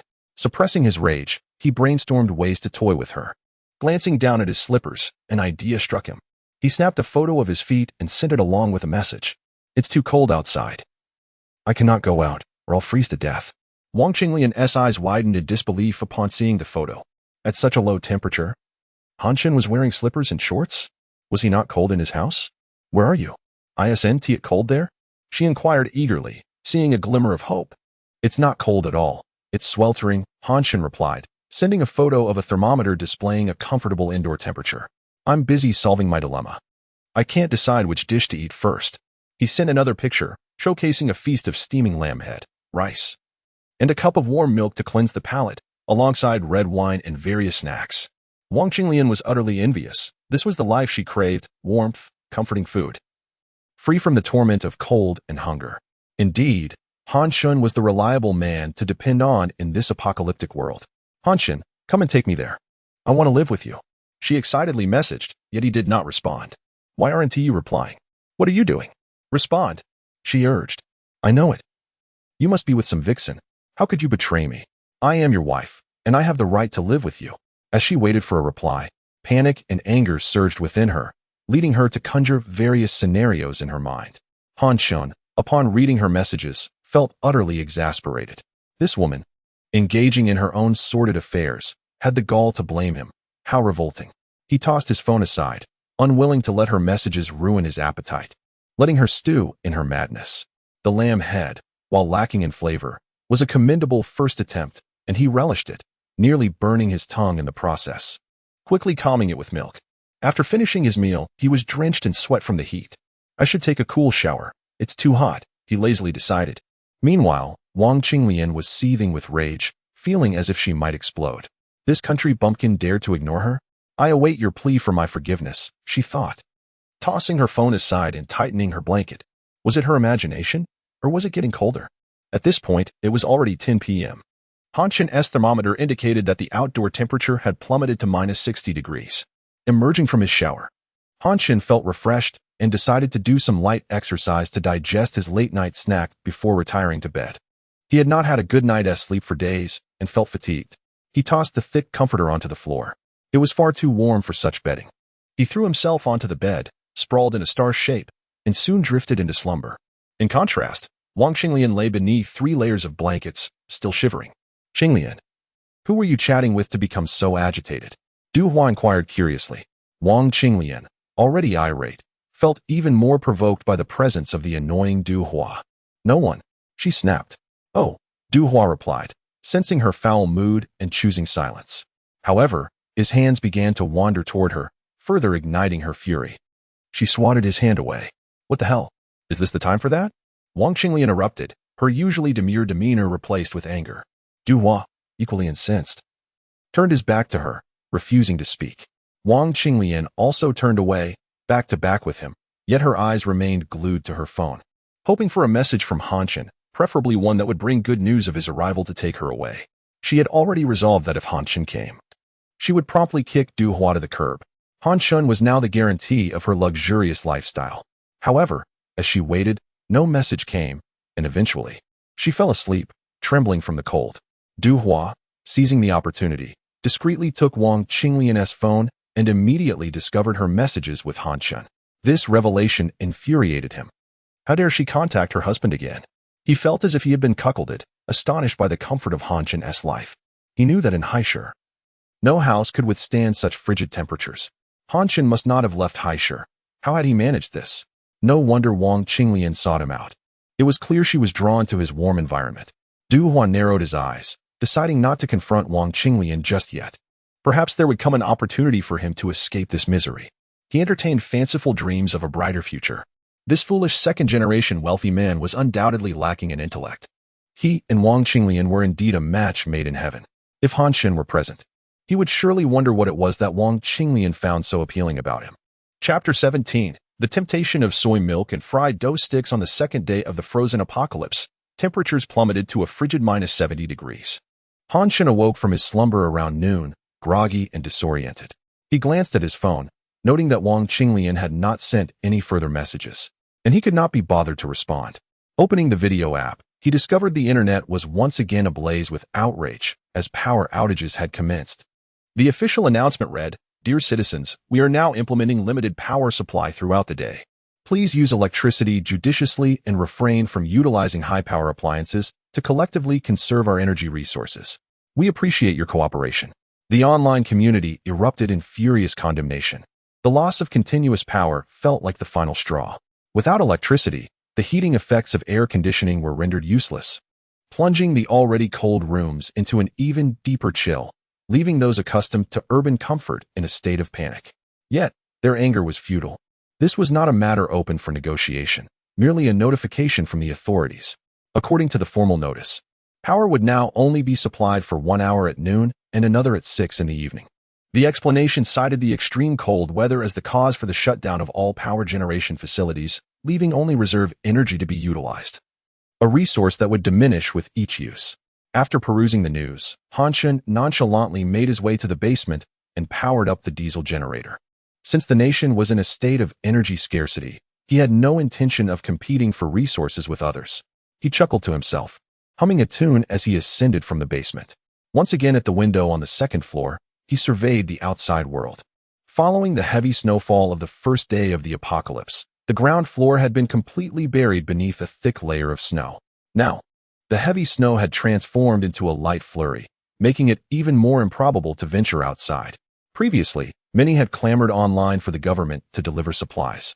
But upon witnessing the snow's depth, they fell silent. No mode of transportation could navigate such conditions. It would take several days for the snow to solidify enough to support a person's weight. Han Shun admired the winter scene while glancing at the neighboring Villa 001. To his astonishment, the interior appeared to be frozen. It truly was bitterly cold. He shook his head, lamenting the mercilessness of this apocalypse, particularly for the buildings in Haishur, which had never had to endure such temperatures due to their coastal climate. Reflecting on his past experiences with intense cold, Han Shun felt a pang of nostalgia. Recalling the days spent huddled in the smallest bedroom with members of the Wang family, gathered around a meager fire for warmth. The arduous tasks of gathering firewood and food fell squarely on his shoulders, allowing him to sustain the Wang family for 3 years, only to be betrayed in the end. These memories ignited a fire of resentment within him. He picked up his phone, glancing at Wang Qinglian's messages, and a cold smile crept onto his lips as he decided to respond. "Oh, I'm so sorry. I was extremely tired last night and fell asleep. How could I possibly seek another woman? You know I love only you." Suppressing a chuckle, he sent the message. Almost immediately, a reply pinged back, revealing that Wang Qinglian could no longer maintain her aloof facade. In the midst of the power outage, her discomfort had become unbearable. "Darling, I knew you would care for me the most. When will you come to get me? I'm so cold and longing for your embrace." Her message concluded with a crying emoji. A shiver ran down Han Chen's spine upon reading her words. Damn it. This insufferable woman becomes more unbearable the more she acts like a helpless lamb. Nevertheless, he feigned surprise in his response. "Is it really that cold where you are?" He then sent a picture of himself clad in shorts, basking in warmth. "It's quite warm here. I can hardly wear much clothing without breaking a sweat." Wang Qinglian's eyes widened at the image. How can it be so warm there during the blackout? Where exactly are you? Is it far from Jiyuan? Han Chen replied. I'm very close to Jiyuan. Her eyes lit up, and she quickly typed back, then hurry and come get me. Ever since we parted, I've missed you immensely. Now I realize you are the good man I should cherish. I long to be spoiled in your arms, to feel your hugs and kisses. The rapid succession of notification sounds made Han Chen chuckle. It seemed Wang Qinglian was truly suffering. This feeling was quite liberating. However, upon reading the content of her messages, he could not help but throw his phone in exasperation.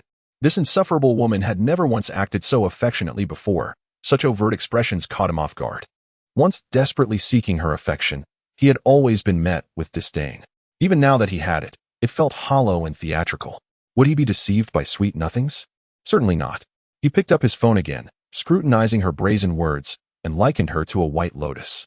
Using the camera once more, he sent her a photo of himself enjoying soy milk and fried dough sticks. The snow outside is piled up to the second floor. I can't go out. I'm hungry, so I'm having breakfast. Upon seeing the steaming soy milk and fried dough sticks, Wang Qinglian's mouth watered involuntarily. Darling, how do you have so many delicious things? I want some too.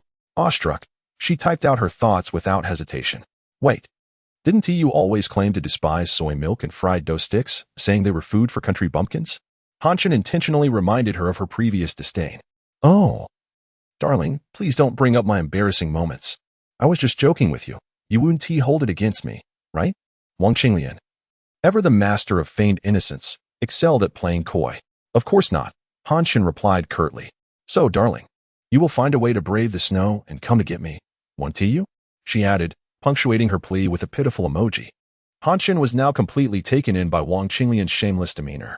He could be certain that the extreme cold of the apocalypse would not penetrate her thick skin. Yes, I will. Just wait for me, he replied.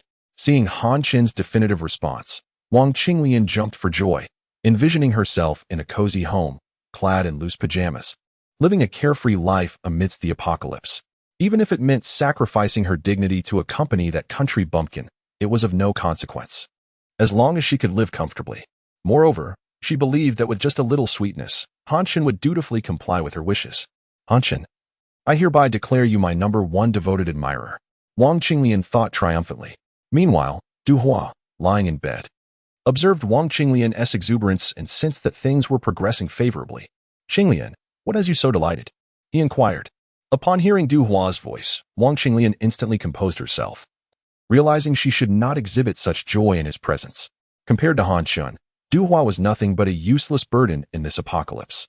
If he discovered her potential alternative, he would surely cling to her. Oh, it's nothing. Wang Qinglian gazed at Du Hua with a gradually growing sense of disdain. She hastily burrowed back into the blankets, realizing in hindsight that her earlier excitement had led her to leap from the bed. Only now did she truly feel the chill. Chapter 18. The lights of Villa 002. In the subsequent 2 days, Wang Qinglian incessantly sent messages urging Han Chen. However, Han Chen chose to ignore her. He had already offered his hope, and that was sufficient. The rest was for her to ponder on her own. The gradual descent from infinite hope to despair was the first instrument of anguish that Han Chen had prepared for her. Meanwhile, Han Chen took advantage of the ample personal time afforded by the apocalypse to diligently enhance his physical fitness. Despite only a few days passing, he could distinctly feel an improvement in his physical prowess. His condition was steadily improving. In addition to exercising, he indulged in video games and films, having prepared a plethora of pastimes to occupy his time. Thus, his solitary existence was far from tedious. On the contrary, this newfound leisure, free from the frantic hustle of life, allowed Han Chen to experience an unprecedented tranquility. In the bustling metropolis of Haishur, as a mere cog in the Wang family machinery, Han Chen had once belonged to the most industrious cohort. Now, as he slowed down, he began to grasp the essence of life, a joy derived from living for oneself, a pleasure that had previously eluded him. After concluding his workout for the day, Han Chen savored the sensation of his arms gradually becoming more muscular. Suddenly, he recalled that he had not utilized his smoke ability for several days. With a whoosh, Han Chen transformed into a cloud of smoke, swiftly gliding around the room. Abruptly, a hand emerged from the mist, brandishing a Desert Eagle pistol directed towards Villa 001. Another hand appeared, wielding a military dagger poised to strike. The stealth and surprise of this assault were exceptionally high. If the enemy were unable to effectively counter Han Chen's smoky state, they would be resigned to a passive defense. This state of being able to attack without fear of retaliation was truly delightful. As Han Chen restored his physical form, he was astonished to find that with an increase in his bodily strength, the use of his abilities became more fluid. It seemed that exercising indeed bore numerous advantages. With a smile, Han Chen turned to take a shower.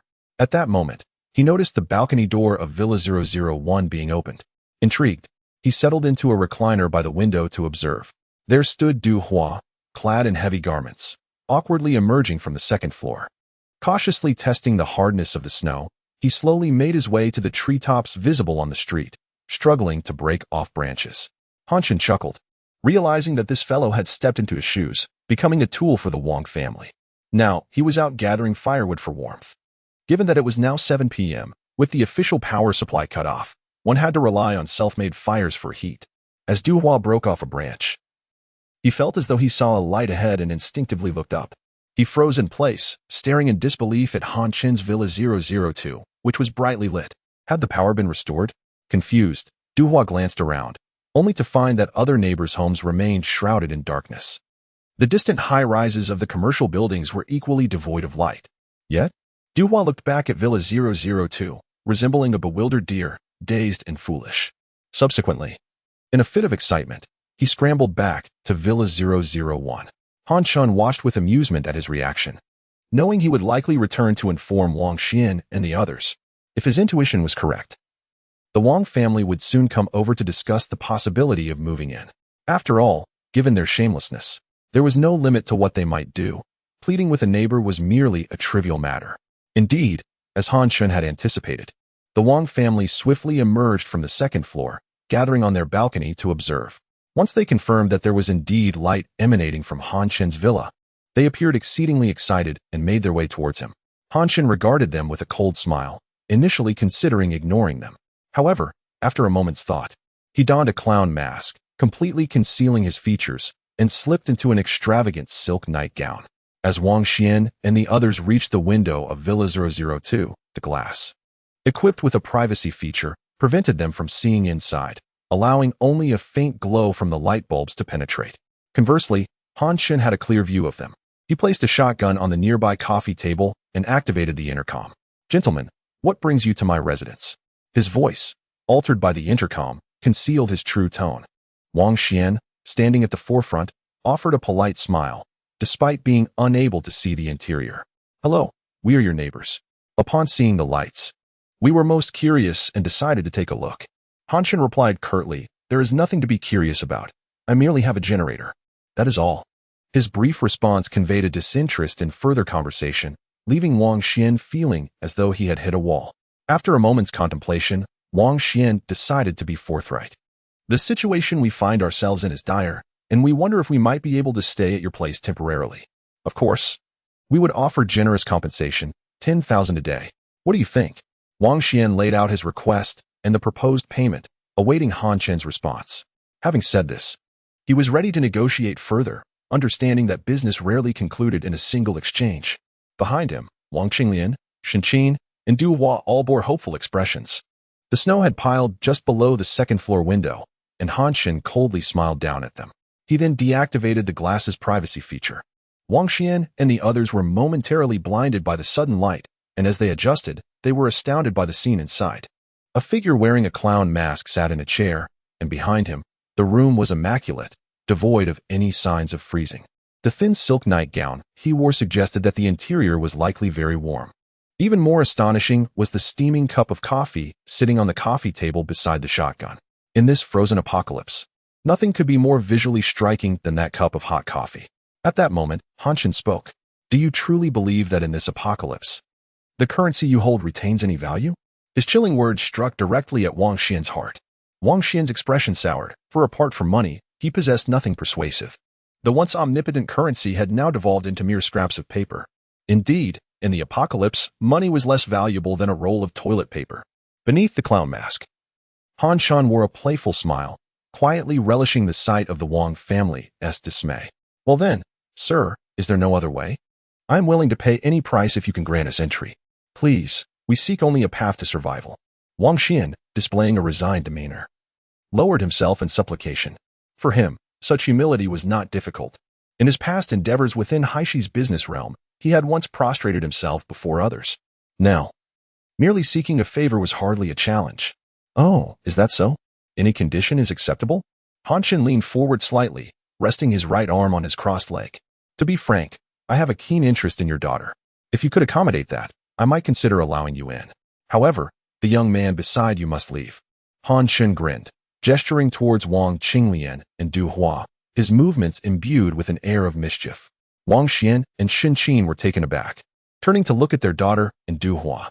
In the face of such a comfortable living environment, Wang Qinglian instinctively displayed an expression of excitement and immediately stepped forward to express her agreement. At that moment, Du Hua forcefully pulled Wang Qinglian back, exclaiming with anger, "Impossible." Chapter 19. Severing the father-daughter relationship, Du Hua glared at Han Chen with a fury that seemed capable of igniting flames. He had long regarded Wang Qinglian as his own, and now this man in the jester's mask dared to openly claim her. Such an affront was a profound humiliation for any man. Moreover, he was being instructed to leave this place. Where could he possibly go? There was nowhere for him to escape. Otherwise, it would surely lead to his demise. You scoundrel! How dare you covet Qinglian? I warn you, do not even think about it. Du Hua bellowed at Han Chen, seated nonchalantly with his legs crossed. Han Chen exuded an air of indifference. For him, the first step of vengeance was aimed squarely at Du Hua, the interloper in his domestic affairs. The jester's mask obscured Han Chen's expression, but the mask's smirking visage only intensified Du Hua's ire. Beside them, Wang Xian's countenance was equally grim. This man was audaciously asking him to send his own daughter away, a blatant slap to his dignity. Under normal circumstances, Wang Xian would have retorted fiercely. However, the comforts of the villa before him stirred a hesitation within him. Despite feeling a twinge of self-loathing for his indecision, the allure of that comfort was overwhelming. Only those who have endured the bitter cold can truly appreciate the value of warmth. Thus, Wang Xian chose a silent stance of neither acceptance nor refusal, though he knew in his heart that if forced to choose, he would acquiesce. As for Xin Qin, the thoughtless matron, she had no such contemplations. She merely gazed longingly at the villa, particularly at a steaming cup of coffee, her mouth watering. Accustomed to the life of a wealthy lady, Xin Qin was thoroughly disenchanted with her current circumstances. Wang Qinglian felt herself yanked back by Du Hua, which made her acutely aware of how distant she had become from her comfortable life. Her loathing for Du Hua surged to its zenith, perceiving him as a wretched insect obstructing her pursuit of a more opulent existence. This realization ignited a fierce anger within her. Yet, after being restrained by Du Hua, she found herself regaining a measure of composure, suddenly feeling as if she had been gravely humiliated. Her previously haughty demeanor was now slightly restrained. To barter her comfort for the companionship of a man she barely knew. What did that make her? A mere dog? No. Wang Qinglian was adamant that she was not so degraded. I still have Han Chen. He will come for me. With that thought, Wang Qinglian deliberately lifted her chin, striving to project the noble air of a wealthy heiress. Let us return, she stated coolly, turning towards the direction of Villa 001. However, she ultimately refrained from articulating a clear refusal. Despite her ample hopes for Han Chen, she felt the need to keep an escape route open. Ah, what a spirited woman. I find it quite appealing. Should you change your mind, feel free to seek me out. I shall have coffee prepared and await your arrival. Han Chen's voice, now modulated, reached her ears. Wang Qinglian paused momentarily, not turning back, and continued on her way. Upon witnessing his daughter's departure, Wang Xian felt a pang of regret and pulled the dazed Xin Qin along with him. The last to remain, Du Hua, wore a smug expression as he made an international gesture of triumph towards Han Chen, proclaiming his victory. Han Chen, however, regarded this scoundrel with a stoic face, slowly lifting a shotgun and aiming it at him. Du Hua trembled in fear and hastily retreated. Observing the group as they entered Villa 001, Han Chen removed his jester's mask. At this distance, especially on a snowy night, it was impossible for them to discern his features. He took a leisurely sip of coffee, reclining in a chaise lounge. Wang Qinglian, I wonder how long you can maintain this fade. Han Chen deliberately left the glass's privacy feature unengaged, allowing the Wang family to catch a glimpse of his situation, incessantly provoking their desire for a more comfortable lifestyle. Just as Han Chen had surmised, Wang Qinglian was gazing longingly at Villa 002 through her window, her yearning to escape the harshness of her current life growing stronger, like an unrelenting winter blizzard. Darling, what are you doing? I miss you. Please come and fetch me. She sent a message to Han Chen, accompanied by a pitiful expression. Han Chen, upon seeing that nauseating emoticon and the repeated term darling, nearly spat out his coffee. This wretched woman is truly adept at pretense. Wiping the corners of his mouth, he replied, I still prefer your haughtiness and aloofness. Your current demeanor is utterly disconcerting. I suspect you may have been possessed by a vixen. You are so naughty, darling. I am but your little vixen, enticing you alone, she teased. Han Chen truly felt a wave of nausea wash over him. It was unbearable. Please, revert to your haughty and aloof self. I cannot tolerate this version of you, he responded, exasperated. Is that so? Does my darling enjoy role-playing? When I arrive, I can fulfill any of your desires. Are you looking forward to it? Wang Qinglian continued to tempt him ardently. Not at all. I think I cannot come to fetch you. Han Chen had grown weary of the conversation. There was no way he would fall for this venomous woman's charms.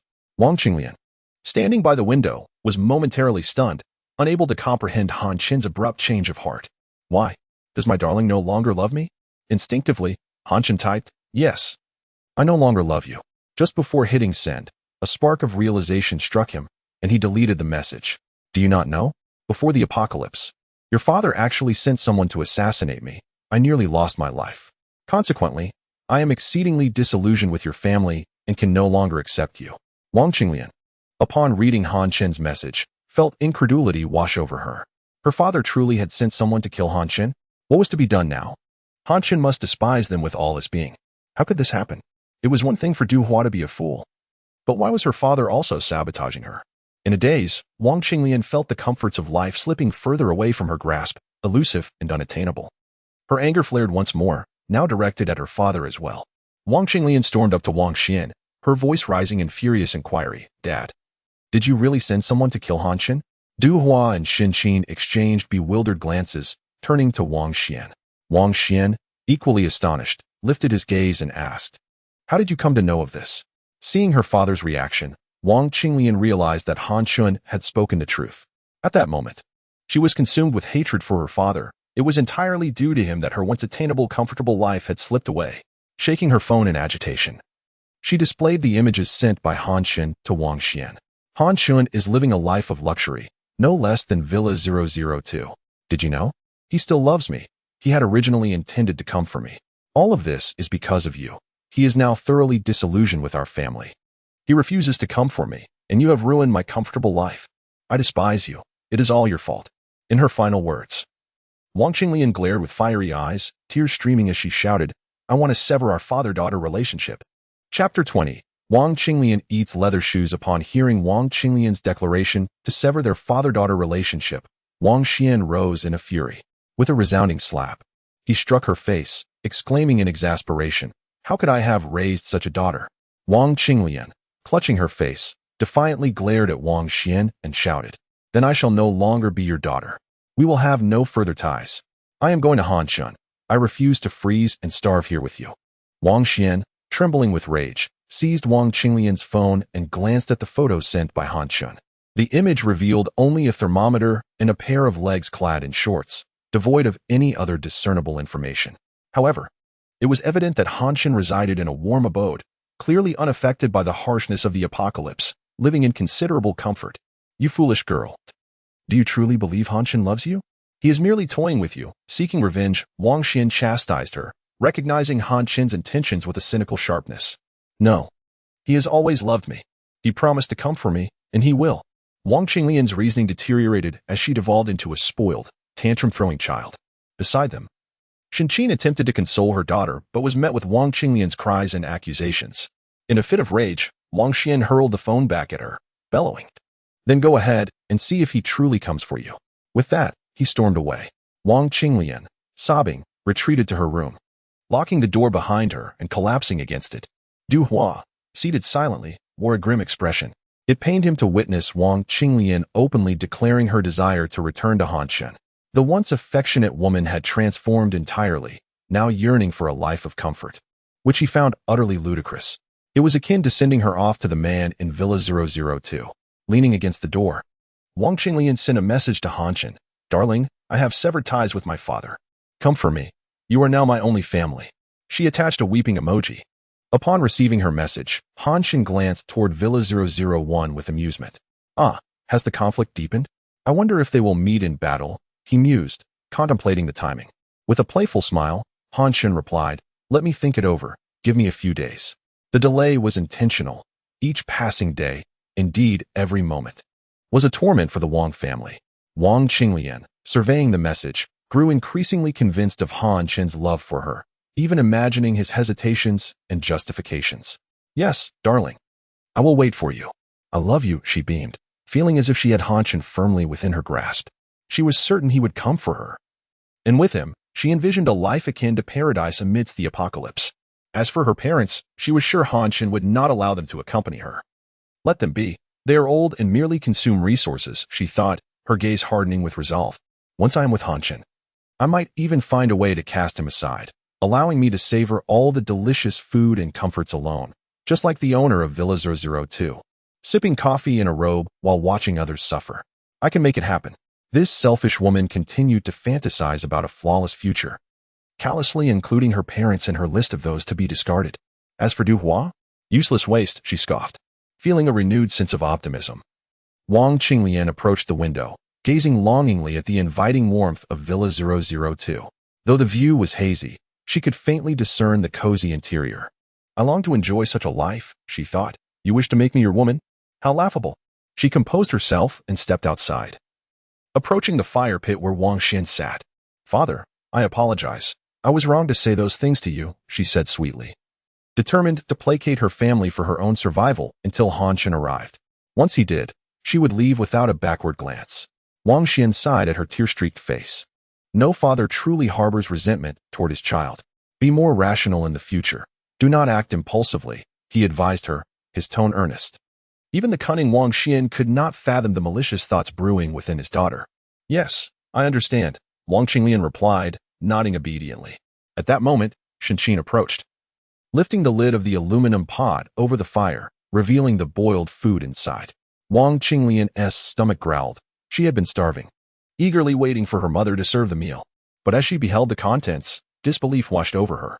Mother, why did you boil a shoe? Shen Qin remained silent, equally disheartened by the sight of the shoe. Wang Xian interjected, we have no food left. This is our only option. Wang Qinglian was stunned. Eat a shoe? Is that even possible? How could I consume such a thing? The Wang family, despite their affluent background, now faced the grim reality of survival. The leather shoes, once symbols of wealth, had transformed into a makeshift meal. After being boiled, the leather softened, barely resembling food but providing sustenance nonetheless. Wang Xian, Shen Qin, and Du Hua each tore off a piece and began to chew. Shen Qin handed a piece to Wang Qinglian. Qinglian, you must eat, she urged. Dazed, Wang Qinglian accepted the piece but found it impossible to swallow. Observing her daughter's struggle, Wang Xian encouraged, eat. Our foremost priority is survival. If you do not eat, you will perish. The word die struck a nerve within Wang Qinglian. Indeed, the hardships endured now were for the promise of a better life ahead. I must eat. I cannot die. She forced the leather into her mouth, only to gag and spit it out. Gritting her teeth, she tried again, desperately envisioning the delicious images Han Chen had sent her of lamb and fried dough sticks. She chewed and swallowed with determination. The Wang family possessed ample leather goods, shoes, belts, and jackets, crafted from genuine leather. With their food supply exhausted, these items became their primary source of nutrition. Though unpalatable, they sustained their survival. The animal hides rich in nutrients that helped them withstand the biting cold. Yet, each time they glimpsed the comfortable environment of Villa 002 across the way, envy crept into their hearts. Han Chen, however, was intentionally keeping the peeping function off, allowing the Wang family and Du Hua to clearly see their situation while ensuring they remained oblivious to his true identity. To this end, Han Chen dimmed the lights above the window, shrouding his appearance in shadows.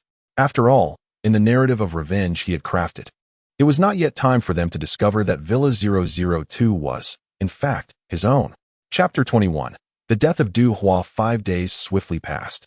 Wang Qinglian anxiously awaited Han Chen's response each day, yet she refrained from urging him too much, merely sending occasional greetings. Have you eaten? Good night. Good morning. However, no reply ever came from Han Chen, which only intensified her torment. Her overwhelming yearning for a life of comfort had led her to increasingly despise Villa 001, a place where only leather shoes could be consumed. Yet, it was steak she craved, not leather. Each time she checked her phone, she deliberately avoided her family and Du Hua, perceiving them as obstacles in her path. Unbeknownst to her, she had become more irritable than ever, especially as the days passed without a word from Chen, causing her flickering hope to dwindle rapidly. Sometimes, when she glanced at Wang Xin from behind, an intense hatred would unconsciously surface within her.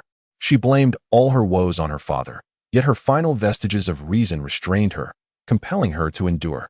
On the fifth night, the three members of the Wang family and Du Hua huddled around a fire, shivering in their sleep. Suddenly, Wang Qinglian awoke, her eyes opening to a haze of confusion. As she gradually roused, a sense of regret filled her gaze. Moments ago, she had been dreaming of delectable steak, yet she had tasted none of it.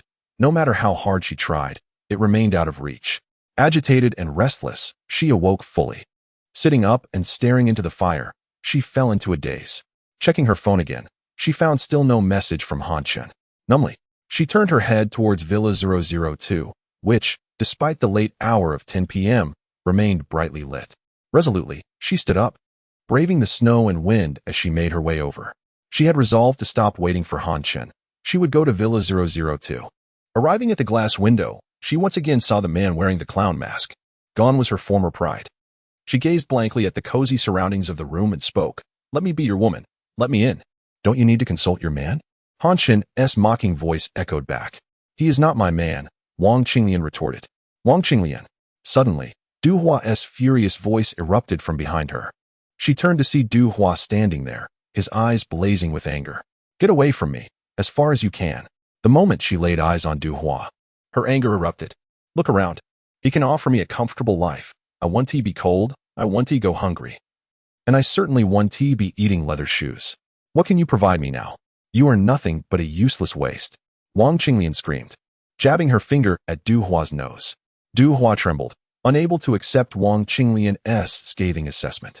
Before the apocalypse, he had been a wealthy young man surrounded by adoring women, basking in their praise.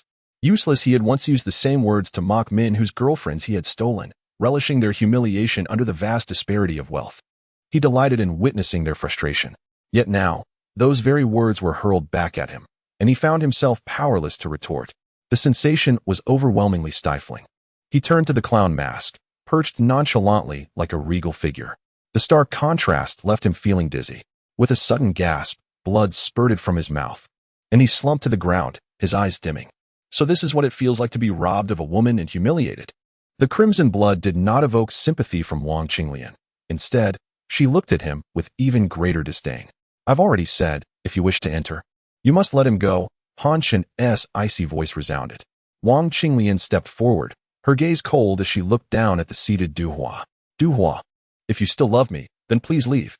Use your love to exchange for my comfortable life." Her words were frigid, exuding an indifference that made Du Hua feel a chilling emptiness within. "Not love. You mean for me to exchange my life for your comfort," he muttered, staring at the blood staining the snow beneath him. "If that's how you see it, then so be it." Wang Qinglian's detached voice came from above. Du Hua slowly rose, bringing his face close to Wang Qinglian's, almost touching. In that intimate proximity, he spoke expressionlessly. "In your dreams, we might as well die together." With that, he staggered towards Villa 001. Behind him, Wang Qinglian clenched her fists, her wide eyes filled with madness. She followed slowly, but her steps were deliberate, as if she were wrestling with an internal struggle, contemplating a decision. Chen removed the clown mask, a smile gracing his face as he observed the duo.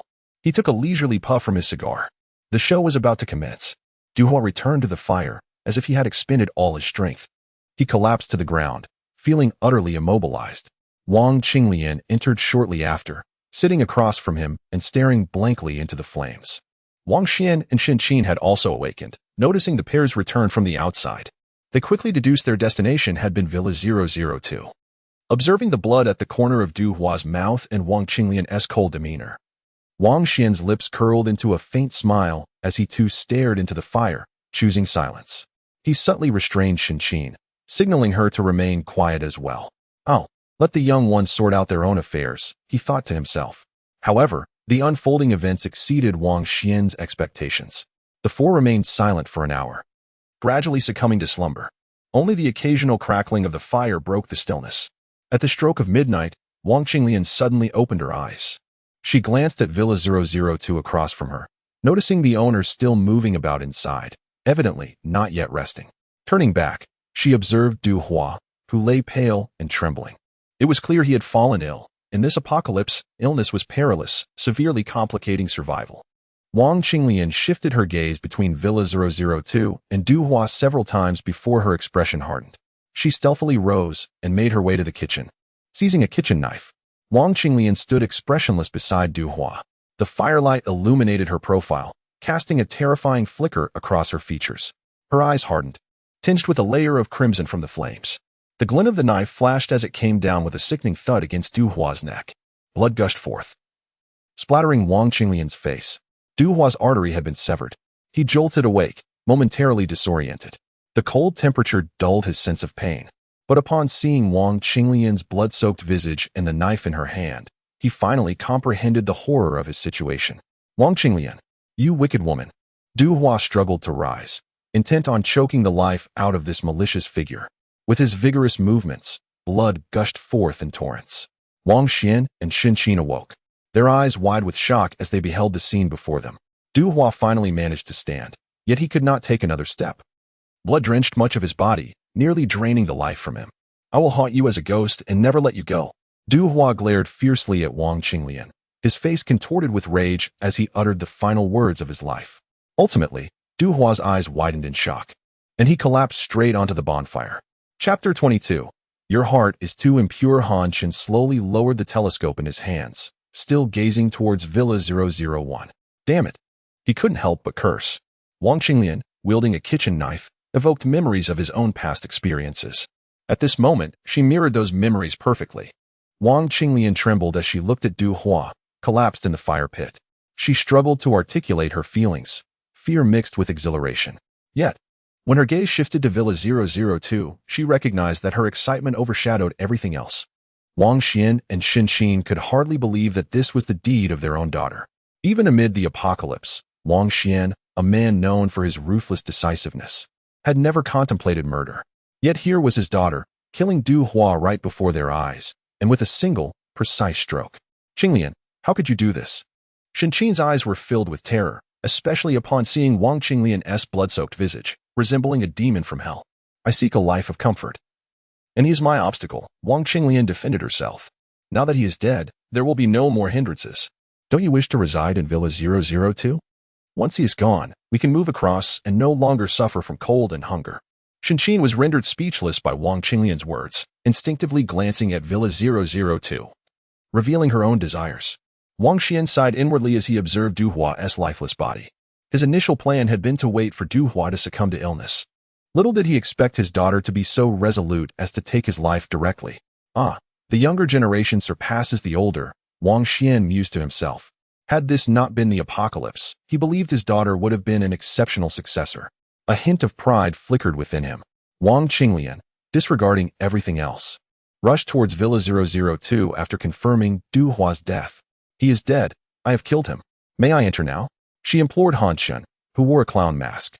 Han Chen regarded Wang Qinglian, her attire and hands stained with blood. Do you relish hearts? He asked coldly. Wang Qinglian paused, puzzled by his inquiry. I like, she instinctively responded. Han Chen slammed his palm onto the small coffee table, causing the coffee to spill. You, a woman so cruel and vile. Think I would allow you entry? Look at yourself. You are no different from a monster that has crawled out of hell. Wang Qinglian was taken aback, catching a glimpse of her reflection in the glass. Her once beautiful visage had become gaunt and terrifying, her face smeared with blood. She instinctively touched her face, murmuring in disbelief, Is this still me? No, it cannot be. Please believe me, given proper nourishment, I will regain my former beauty. I was beautiful. You would find me intriguing. I will serve you well. Please, let me in. Desperation clung to her words as she cast aside all dignity, willing to entice Han Chen physically. Look, this is a photo of me from before. I truly was beautiful. She displayed her phone, showcasing a glamorous picture of herself from the time before the apocalypse. Indeed, she had been stunning. However, I speak of your heart. It is too tainted and blackened. Han Chen replied coldly. Now, begone, filthy woman. With that, he decisively activated the glass privacy feature, erecting an impenetrable barrier between Wang Qinglian and her aspirations of a comfortable life. Wang Qinglian stood frozen, staring blankly at the glass. Impossible, impossible. How can this be? She refused to accept it. Duhua was dead, so why was she still being rejected? Ah, you deceive me. I will kill you. Wang Qinglian had completely lost her sanity, frantically striking the glass. Let me in. I want a comfortable life, you bastard. Yet, the military-grade bulletproof glass was far beyond her strength to shatter. Han Shun observed her madness through the glass with quiet satisfaction. Her suffering only pleased him further. At that moment, Wang Xian and Shen Qin approached. Upon witnessing their daughter's derangement, Shen Qin hurried to restrain her. Wang Qinglian remained unrelenting, cursing incessantly. Through her tirade, Wang Xian grasped that Han Shun would not permit their entry. He prepared to negotiate, believing that with Duhua gone, they might have a chance. However, before he could speak, Han Shun interjected. Return to where you came from. I will not accept a murderer devoid of humanity. Wang Xian fell silent. Han Shun's words left him without a retort. Initially, Han Shun had merely sought for Duhua to leave, never intending for him to die. Forcing Duhua away would have likely resulted in his demise, yet it was not Wang Xian's hands that had committed the act. In truth, Wang Xian had never personally taken a life. Moreover, were he in Han Shun's position, he would not welcome a murderer into his midst. With a resigned sigh, Wang Xian and Shen Qin guided Wang Qinglian back towards Villa 001. Han Shun watched them depart with a smile, then extinguished the lights, preparing for rest. Tonight promised to be a splendid evening. He intended to find a comfortable position and indulge in sweet dreams, for his first target, Duhua, was dead. Now, it was time to contemplate the next chapter of the narrative, with Wang Xian, that old scoundrel, as the next target. Upon returning to Villa 001, the body of Duhua had vanished. Wang Qinglian sat seething in anger, her resentful gaze fixed on Villa 002. Qinglian, you acted impulsively. If you had explained that Duhua attacked first with the intent to kill you, and that you retaliated in self-defense, perhaps he would have been more amenable.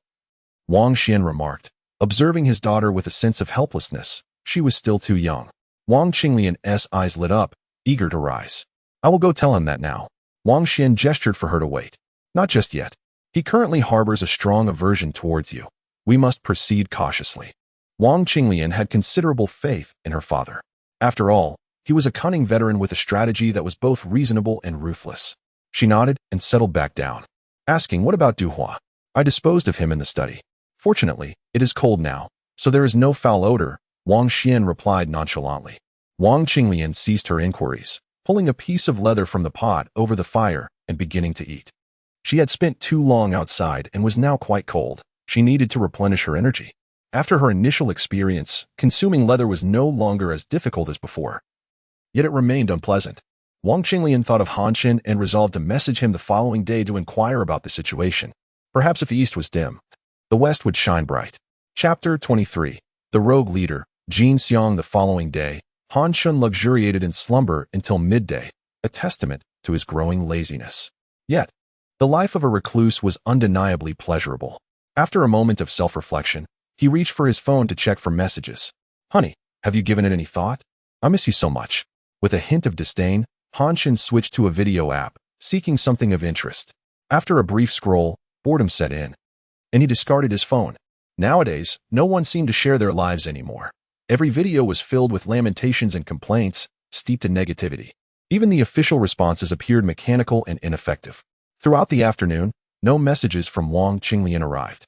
Han Shun spent his time gaming in tranquility. Just as he was preparing for dinner, his phone chimed again. He assumed it was yet another nuisance from Wang Qinglian. To his surprise, it was not. A message from the homeowner group in the Jiayuan Villa community read, Hello everyone, I am Jin Xiang. I trust you all know what I do. My food supply has run out, and I hope you can generously donate some. This is a formal notice. Reflecting on this message, Han Shun recalled Jin Xiang, a builder who had risen from humble beginnings through unscrupulous means, rapidly amassing wealth and power. He was undeniably a merchant with a penchant for underhanded tactics, accustomed to behaving like a tyrant. The tone of his message, demanding resources from neighbors rather than requesting them, was indicative of his character. Han Shun scoffed, dismissing it. He had no fear of Jin Xiang. Tossing his phone aside, Han Shun proceeded to freshen up. Meanwhile, Jin Xiang waited 10 minutes without receiving a single response from the group, inciting his ire. He sent another message. It seems everyone prefers to ignore me. I wish to engage politely. Do not compel me to resort to force. I have several brothers with me. Should I visit each one personally? His words were laced with veiled threats. Owner 007 replied. What do you mean, Mr. Jin? Those living here are not to be trifled with. Are you seeking trouble? Jin Xiang retorted, Trouble? Mr. Li, I believe you have misjudged the situation. We are in apocalyptic times. Do you think your connections still hold value? Mr. Li ceased to respond, evidently conceding to Jin Xiang's assertion. However, Jin Xiang was not inclined to let this matter rest. Having chosen this confrontational approach, he intended to make an example of someone. Coincidentally, Mr. Li had always been at odds with him before the crisis. In Jin Xiang's eyes, individuals like Mr. Li were merely sheep awaiting slaughter. Mr. Li, await my arrival. I shall visit you shortly.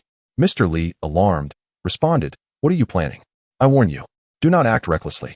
No further messages came from Jin Xiang, leaving the other homeowners to speculate whether he truly intended to confront Mr. Li.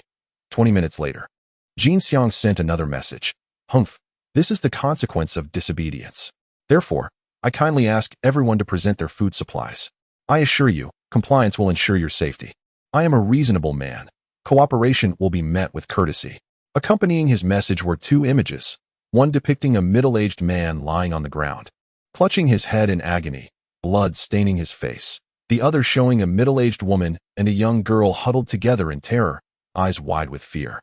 Owner 006 could not contain himself. Mr. Jin, I see you have abducted Mr. Li's daughter. What do you intend to do?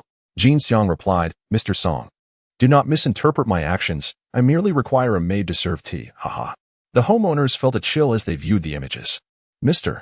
Li's daughter was undeniably beautiful, and her fate in Jin Xiang's hands was ominous. At this juncture, the property management finally intervened. Mr. Jin, please remain calm. According to official notices, the snow disaster will soon pass. Jin Xiang retorted, Get lost.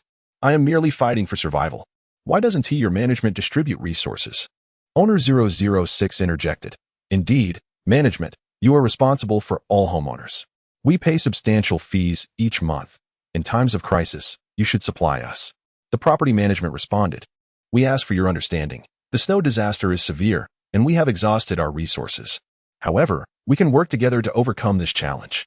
We propose pooling our resources for unified distribution, maximizing the survival chances for all. What do you think? This seemingly reasonable solution was met with skepticism. Jin Xiang laughed derisively. How absurd. Who among us would willingly relinquish their supplies? Every morsel is a glimmer of hope for survival. Those who still cling to altruism will perish first. Thus, if you all distrust management, you may consider consolidating your supplies with me for distribution. Haha. His proposal was met with cold rejection, and the property management fell silent, evidently devoid of resources themselves. After a brief pause, Jin Xiang sent another message. Currently, the supplies provided by Mr. Li are sufficient for just one day for me and my brothers. I am notifying you to voluntarily submit your provisions. After dinner, I will visit each of you individually. I hope for your cooperation. To be fair, I will start from Villa 001. Please prepare yourselves, dear neighbors. With that, the homeowners group was left in silence, no one daring to respond. Uncertainty hung heavily in the air. Wang Xian saw the message but remained composed, casting his gaze toward Villa 002, which was brightly lit. Beside him, Chen appeared anxious, gripping his arm tightly. What shall we do now? That scoundrel Jin Xiang is coming. Chen trembled as she looked at Wang Xian. With a confident smile, he reassured her, Do not worry, Jin Xiang will not come here. At that moment, Wang Qinglian was also on edge, fearing for Mr. Li's daughter, who had surely fallen prey to those thugs. If Jin Xiang laid eyes on her, she too would be in peril. Hearing her father's confident words, she looked at Wang Xian, bewildered. He pointed towards Villa 002, declaring, That place shines like a beacon in the dark. Upon seeing it, Jin Xiang will forget about causing us trouble. Moreover, Wang Xian revealed his handgun, polishing it as he spoke. If that rascal intends to seek trouble with me, he will find it far from easy. Chapter 24. Golden excrement. Wang Qinglian followed Wang Xian's gaze, instantly comprehending the implication. To the cold and starving individuals, Villa 002 appeared as a succulent piece of meat, irresistible to anyone who laid eyes upon it. Moreover, the unscrupulous Jin Xiang would undoubtedly attempt to seize Villa 002. Wang Qinglian expressed her concern. If Jin Xiang succeeds, our hopes of residing in Villa 002 will be utterly dashed. What shall we do then? Wang Xian chuckled. Have you forgotten? The master of Villa 002 possesses a firearm. Attempting to rob him will not be so simple. They witnessed the shotgun resting on Han Chen's desk. With Wang Xian's keen insight, he could ascertain that it was indeed a genuine weapon. Wang Xian smiled. Let them tear each other apart. We shall observe the master of Villa 002's capabilities before deciding our next course of action. Wang Xian, a merchant who had thrived through intellect, devised a brilliant strategy of sitting back and watching the conflict unfold without uttering a single word in the group chat. The phrase cunning and shrewd aptly described his approach. Regardless of whether Han Chen or Jin Xiang emerged victorious, it would have no bearing on Wang Xian. He might even find himself in a position to reap unexpected rewards. As these thoughts crossed his mind, a scheming smile crept across Wang Xian's face. Meanwhile, Han Chen was enjoying his dinner, pondering the messages in the group chat. He was well aware of Jin Xiang's reputation in the business world. Having engaged in extortion before the apocalypse, he was merely continuing his old trade in the current world. It was a familiar territory for him. Han Chen subsequently set aside 5 grenades. If Jin Xiang were to arrive, he would undoubtedly discover Han Chen's current situation. The glaring lights in his vicinity served as a beacon, drawing in the unwelcome. Upon witnessing the comfort of Han Chen's surroundings, Jin Xiang would likely launch a frenzied assault. Thus, Han Chen prepared 5 grenades to swiftly eliminate him and avoid further hassle. After finishing his meal, Han Chen took a cup of milk tea and settled by the window. Tired of coffee and wary of its effects at night, he opted for a change in flavor, adding extra pearls to his tea. Before long, Han Chen noticed a group of individuals slowly emerging from the depths of the villa area. Upon counting, he discerned 8 of them. In the apocalypse, such a band of ruthless rogues constituted a force to be reckoned with, one that ordinary individuals could not hope to confront. Undeterred by the biting wind and snow, this group made their way toward Villa 001. As night fell, the ferocity of the storm intensified, and Han Chen wondered why they would choose to act at such an hour. It seemed they had tasted success and were eager to act again. Upon reaching the entrance of Villa 001, Jin Xiang tightened his clothing and sent a subordinate to knock on the door. This was the principle of courtesy before aggression. Rogues were not to be feared. The true danger lay in the educated rogue. Hey, boss, look behind us. One of the subordinates exclaimed, astonished. Pointing at something behind the group, his mouth agape as a chilling breeze rushed in. The others instinctively turned to look. Good grief. The sound of exclamations filled the air. How could there be lights at Villa 002? I recall that someone died here. Could it be haunted? One subordinate remarked, unwittingly displaying fear. Another shook his head, saying, No. Before the apocalypse, I saw this place under renovation. Someone must have purchased it. Jin Xiang waved his hand dismissively. Let us go see what is going on. Even if there are ghosts, I'll take care of them. Thus, the group altered their course toward Villa 002. Wang Xian observed through the window, a knowing smile gracing his lips as he eagerly awaited the unfolding drama. Han Chen toyed with a grenade in his hand, lazily watching the 8 individuals approach Villa 002. What a group of fools. It seems I may soon have to shed some blood. Jin Xiang stood before the glass, glancing around, unable to see inside. This is not a place for you, so kindly leave. Han Chen's voice emerged, imbued with a chilling indifference. Jin Xiang was momentarily taken aback, then chuckled. You think you can dictate whether I can come or not? No one has ever spoken to me like that. Tell me, how's there electricity here? How did you manage that? Jin Xiang was already convinced that there were no ghosts, merely a person inside. None of your business. Now scram before I lose my temper. You won't like the consequences, Han Chen retorted without hesitation. Jin Xiang was a thorough scoundrel, always preying on the meek. Han Chen had no intention of showing him any courtesy. Moreover, his stronghold was impenetrable, leaving him unconcerned about Jin Xiang's threats. No matter how hard they tried, they couldn't touch him in the slightest. Jin Xiang glared at the glass, his face darkening. From the voice, he could tell it belonged to a young man who was audacious enough to defy him, making him lose face. Understanding their leader's expression, Jin Xiang's subordinates raised their clubs and began smashing the glass. While doing so, they hurled insults. You little brat, come out if you dare. You'll regret crossing Brother Xiang today. With a cacophony of noise, Jin Xiang's underlings pounded away until they were breathless, only to discover that the glass bore no marks. What kind of glass is this? It's so tough that my hands are bleeding. One exclaimed. It must be bulletproof. This guy is insane for installing this at home.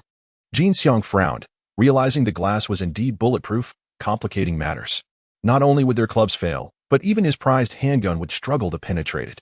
Go ahead. Keep smashing. I'm quite bored and could use you lot as entertainment. Han Chen's mocking laughter echoed, revealing no concern for the glass's strength. Jin Xiang coldly replied, "You are provoking me, and no one has ever dared speak to me like this." Suddenly, he froze in shock as Han Chen activated the glass's privacy feature, revealing himself in a clown mask, seated and observing. "I suggest you leave, Jin excrement, or I won't hold back," Han Chen drawled, casually tossing the grenade in his hand. At that moment, both Jin Xiang and his subordinates were too captivated by the opulent comfort of the room to pay heed to Han Chen's taunts.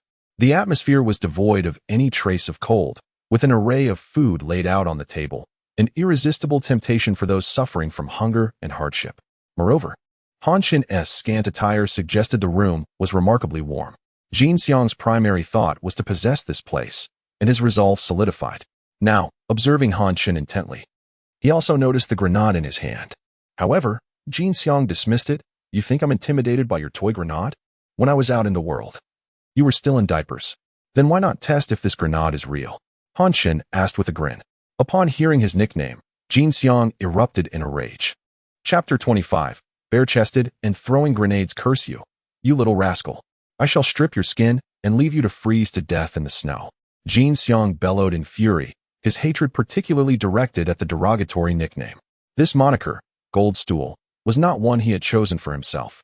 Who would willingly label themselves as such? It was a title propagated among the affluent elite, branding him as nothing more than an insignificant thug in their eyes. Before the apocalypse, though his heart simmered with anger, he dared not voice it, for provoking those wealthy individuals was tantamount to courting death. They could extinguish his life with the slightest whim. Ironically, Jin Xiang bore the scornful nickname while striving to ingratiate himself with these very elites, only to be met with disdain and humiliation, often cast out like refuse. This ignited within him a profound loathing for both the wealthy and the name Goldstool. Now, upon hearing Han Chen utter that detestable nickname, Jin Xiang was immediately transported back to the disdainful gazes of the wealthy that had once pierced him. He could not comprehend why, despite his wealth, he remained an object of their contempt, forever excluded from their circle. This long-standing grievance had left him deeply unsettled. With the advent of the apocalypse, he believed the tides had turned. He was now the powerful one in this new world. And those once esteemed wealthy individuals were now mere lambs, easily crushed underfoot at his discretion. Although he did not know the person residing in Villa 002, it was evident that they were affluent. Jin Xiang harbored a desire for revenge against everyone here, leaving no one unscathed. To his astonishment, even in this new world, someone dared to call him by that infuriating nickname. "You little brat, dare tell me who you are?" Jin Xiang shouted, pounding on the glass, his eyes blazing with rage. "I will make you wish you were never born." His threats were not mere words. He would see them through, for nothing could restrain him now. Han Chen tilted his head in contemplation, then slowly removed his clown mask. Lighting a cigar, he regarded Jin Xiang with a contemptuous gaze. "Goldstool, in the past, you were the object of ridicule. Now, in my eyes, you remain so." Before the apocalypse, Han Chen, as the son-in-law of the Wang family, held a respectable position in high society. With his exceptional business acumen, he garnered the respect of many influential figures, a far cry from the likes of Jin Xiang. Jin Xiang was well aware of Han Chen, the renowned genius of the Wang family, whom he had once envied. He recalled a certain gathering where he sat unnoticed in a corner, while Han Chen effortlessly mingled among the wealthy, engaging them in conversation and clinking glasses, receiving their nods of acknowledgement. The disparity between their situations was stark. "Han Chen, so it's you. I thought you had perished," Jin Xiang exclaimed, a hint of surprise in his voice. "Why do you say that?" Han Chen queried, perplexed. "Well, your father-in-law once sought my services to have you eliminated," Jin Xiang revealed, a small secret slipping out that brought clarity to Han Chen. It seemed that Wang Xian had indeed enlisted Jin Xiang to find an assassin, demonstrating that even he had not been acquainted with the legendary organization of killers and had to resort to hiring local thugs. "Those assassins you hired were hardly professional. They could never have killed me," Han Chen chuckled, recalling the bumbling figure of Big Bear. "Humph, I sent a mere rookie. By the way, where have you taken my brother?" Jin Xiang inquired. Han Chen pointed in the direction of Villa 003, saying, "He's over there, in Wang Xian's secret safe house." I've let Big Bear take charge of it. Does it contain a substantial amount of supplies? Jin Xiang asked. Indeed, in abundance. Big Bear could feast for years without running out, Han Chen nodded. Immediately, Jin Xiang turned to his subordinates, signaling them to prepare to leave. I advise against futile efforts. Big Bear only listens to me now, Han Chen cautioned. Jin Xiang shot a glare at Han Chen, scoffing. My brothers will heed my call. With that, he headed straight for Villa 003. Big Bear, you scoundrel. Enjoying yourself here without even giving your brother a heads up, Jin Xiang shouted, pounding on the door. Villa 003. Another safe house, boasted fortified steel doors on both the second and third floors, constructed by Wang Xian. After a prolonged bout of knocking and receiving no response, Jin Xiang's frustration peaked, prompting him to curse loudly. I know you're inside. That little brat Han Chen has already spilled the beans. Open up. Big Bear, hiding behind the door, finally spoke up. Brother Xiang, I'm afraid I can't open the door. I'm only listening to Han Chen now. I'm out of this. You traitor. Big Bear, don't you dare come out, or I'll chop you up for soup. Jin Xiang fumed, his followers echoing his outrage. Big Bear, straining his voice, warned. I advise you not to set your sights on Han Chen. You cannot afford to provoke him. This was the last act of loyalty he could offer as a former brother, providing what he believed to be sound advice. Yet, his words were misconstrued as a challenge. That little brat Han Chen, I shall end his life right now. When I return, you'll wish you had never crossed me. Big Bear. The steel doors of Villa 003 held firm against their assault, and after a futile attempt to breach it, they redirected their ire towards Han Chen. Han Chen, you little brat, come out. Jin Xiang roared, only to find that Han Chen was not present in the room. A distant voice echoed back, seemingly from afar, hold on. I'll be right there. Amidst the indistinct sounds, there was the unmistakable sound of running water. Before long, Han Chen emerged, bare-chested and clad only in a pair of shorts, while vigorously drying his damp hair with a towel. Jin Xiang and his companions stood in stunned silence, aghast at the audacity of the scene before them. What are you doing? Haven't you had enough? I'm trying to get ready for bed, so clear out. Han Chen snapped impatiently, casting a disdainful glance at them. The group lingered at the window, wide-eyed, as they observed him bathing and changing, feeling like voyeurs. Good grief. Jin Xiang finally regained his composure, inwardly vowing, this place must be seized. It's far too comfortable. Han Chen, come out. Jin Xiang continued to shout. Han Chen regarded him with the incredulity reserved for a fool, replying, do you think I'm as foolish as you? You little brat, don't get too cocky. I will find a way in, and when I do, I will skin you alive. Mark my words, I shall return daily. Jin Xiang threatened, employing a tactic that had once cowed many into submission. Humph, you plan to come here every day to irritate me? How tiresome. Han Chen finally grew irritated. Fine, let us send you on your way. With that, he tossed aside his towel, grabbed a grenade from the coffee table, and approached the window. After a moment's adjustment, he launched the grenade outside. Chapter 26. I want you to kill your father as a round object descended from above. Jin Xiang instinctively darted to the side. His intuition suggested that this might be real, especially considering it was Han Chen, who once oversaw the warehouse of the Wang family company. Jin Xiang was well aware that the warehouse had been the source of numerous contraband items from the United States, including firearms and ammunition. Even the pistol in his collection had been acquired from Wang Xian. Jin Xiang's mind raced with these thoughts, but his subordinates were not as quick to react. The grenade landed squarely on the face of one of his men. Boom! A deafening explosion erupted, sending blood and viscera flying. My God, this thing is real. Jin Xiang, horrified, gazed at his brother who was killed in the blast, while two other unfortunate comrades sustained injuries, their faces peppered with shrapnel. They clutched their bloodied faces, wailing in pain. Meanwhile, Han Chen was casually toying with a second grenade by the window. Fear gripped Jin Xiang, prompting him to rise and flee. His men followed suit in a frantic escape. Han Chen, you're ruthless. Just wait. Jin Xiang's impotent threat echoed in the distance. Pathetic. Han Chen scoffed, tossing the grenade aside and resuming his grooming. At Villa 001, Wang Xian stood in shock, realizing that it was indeed Han Chen on the other side. He had just clearly heard Jin Xiang's shouts, and the explosion had revealed that Han Chen possessed grenades. This was disastrous. Wang Xian furrowed his brow, recognizing that any hopes of entering Villa 002 had evaporated.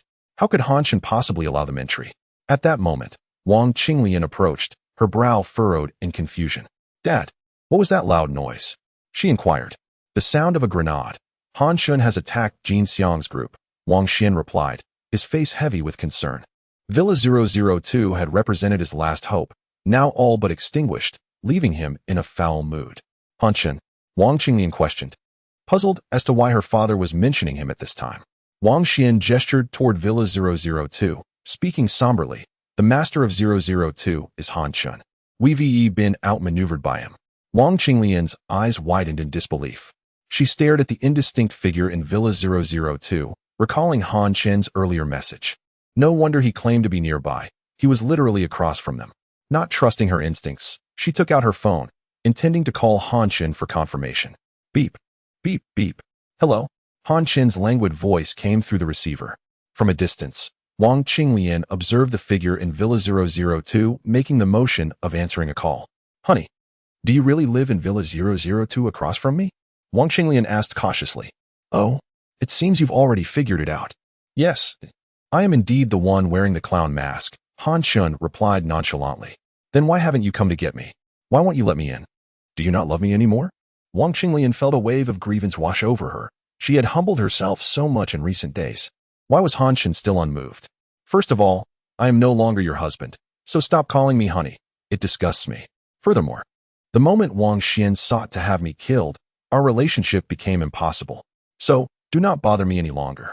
Han Chen's words were laced with anger, directed at the woman he saw as an actress in a farcical play. Beep. Honey, it was my father's doing. I am innocent. I truly love you. After hanging up, Wang Qinglian immediately sent a message. Now that Han Chen had merged with the clown mask, her singular goal of pursuing a comfortable life had crystallized. With no other options, she felt compelled to do everything in her power to win Han Chen's heart back. Honey, please don't ignore me. I will agree to any request you have. Whatever you desire, I will comply. Just let me live with you, Wang Qinglian pleaded desperately, fear gripping her heart as her hope for survival began to dwindle. Seeing her continuous messages, Han Chen chuckled. You truly will comply with any request? He teased in response. Yes, yes. I will agree to anything, Wang Qinglian replied instantly, as if clinging to a lifeline. Very well, then. I want you to kill your father, and I will consider whether to accept you. The cold, unfeeling text left Wang Qinglian stunned, her fingers frozen, unable to type another word. Moments later, Han Chen sent another message. You've already killed that scoundrel Du Hua with your own hands. What difference does it make to kill another? Wang Qinglian turned stiffly to look at Wang Xian. Sensing her gaze, Wang Xian turned to his daughter. Instinctively, Wang Qinglian hastily turned off her phone screen, still on the chat interface with Han Chen. Noticing his daughter's rigid expression, Wang Xian mistakenly believed she had encountered a setback with Han Chen. He attempted to comfort her. It's all right, do not worry. I will think of other ways. Is there truly another way? Wang Qinglian asked instinctively. Wang Xian slowly shook his head, sighing for now. We can only stay here. Whether there will be a turn of events depends on fate. A flicker of anger crossed Wang Qinglian's face. She had grown weary of remaining in this place. Her current existence felt worse than that of a dog, driving her nearly to madness. Reflecting upon Han Chen's demand, she gazed at her father's retreating back toward the fire, her eyes filled with turmoil. Though she harbored hatred for her father, she had never entertained thoughts of murder. Yet, Han Chen's words had planted a seed in her heart. Whether it would blossom depended solely on her innermost thoughts. In a daze, Wang Qinglian returned to her spot by the fire, clutching her phone tightly, remaining silent. Jin Xiang and his men fled in panic back to Villa 008. After catching his breath, Jin Xiang was overwhelmed with fear. He had never anticipated that Han Chen would possess such outrageous weaponry. He had thought his pistol was a rarity. But now he realized he could no longer entertain notions of confronting Han Chen. Not only did Han Chen possess weapons, but his home was fortified like a tortoise shell. The grenade explosion had not even scratched the bulletproof glass. Damn it, I'll continue to rob other neighbors. After all, I must survive. In the end, I will see if there's an opportunity to deal with that little brat Han Chen. Jin Xiang muttered to himself, cursing vehemently as he paced anxiously within the room. His mind was consumed with thoughts of Han Chen's comfortable living conditions, a feeling that refused to dissipate. At that moment, one of his subordinates approached, saying, Brother Xiang, Huzi and Biaozi are seriously injured and require medical attention. Upon hearing this, Jin Xiang hurried to his injured men. Huzi and Biaozi were covered in wounds. Even their necks bore injuries. They had ceased bleeding, their injuries now pale from frostbite. Without timely treatment, neither would likely survive much longer. Go and fetch the first aid kit, Jin Xiang instructed. As a man accustomed to brawling, he always kept some medical supplies on hand. Chapter 27, Doctor. Qin Yao. Amidst the chaos, Jin Xiang's subordinates were frantically attempting to assist, yet their efforts yielded little success. This is not working, Brother Xiang. The fragments have embedded themselves in the flesh. We cannot extract them, one distressed subordinate exclaimed. Jin Xiang, equally anxious, understood that such technical tasks necessitated the expertise of a professional. A glimmer of hope sparked within him as he recalled that there was indeed a professional in the Jian Villa district. Previously, someone had posted advertisements for the hospital in the Owner S group to enhance hospital performance. Jin Xiang hastily scrolled through the chat logs. There it was, Villa 004. A female doctor. Let us go. We're heading to Villa 004. Jin Xiang instructed, leading two subordinates to the entrance. As one of them rushed forward to kick the door, Jin Xiang gently tapped on it, maintaining a polite demeanor. Miss Qin Yao, are you home? He inquired, striving to soften his tone. Mr. Jin, what do you want?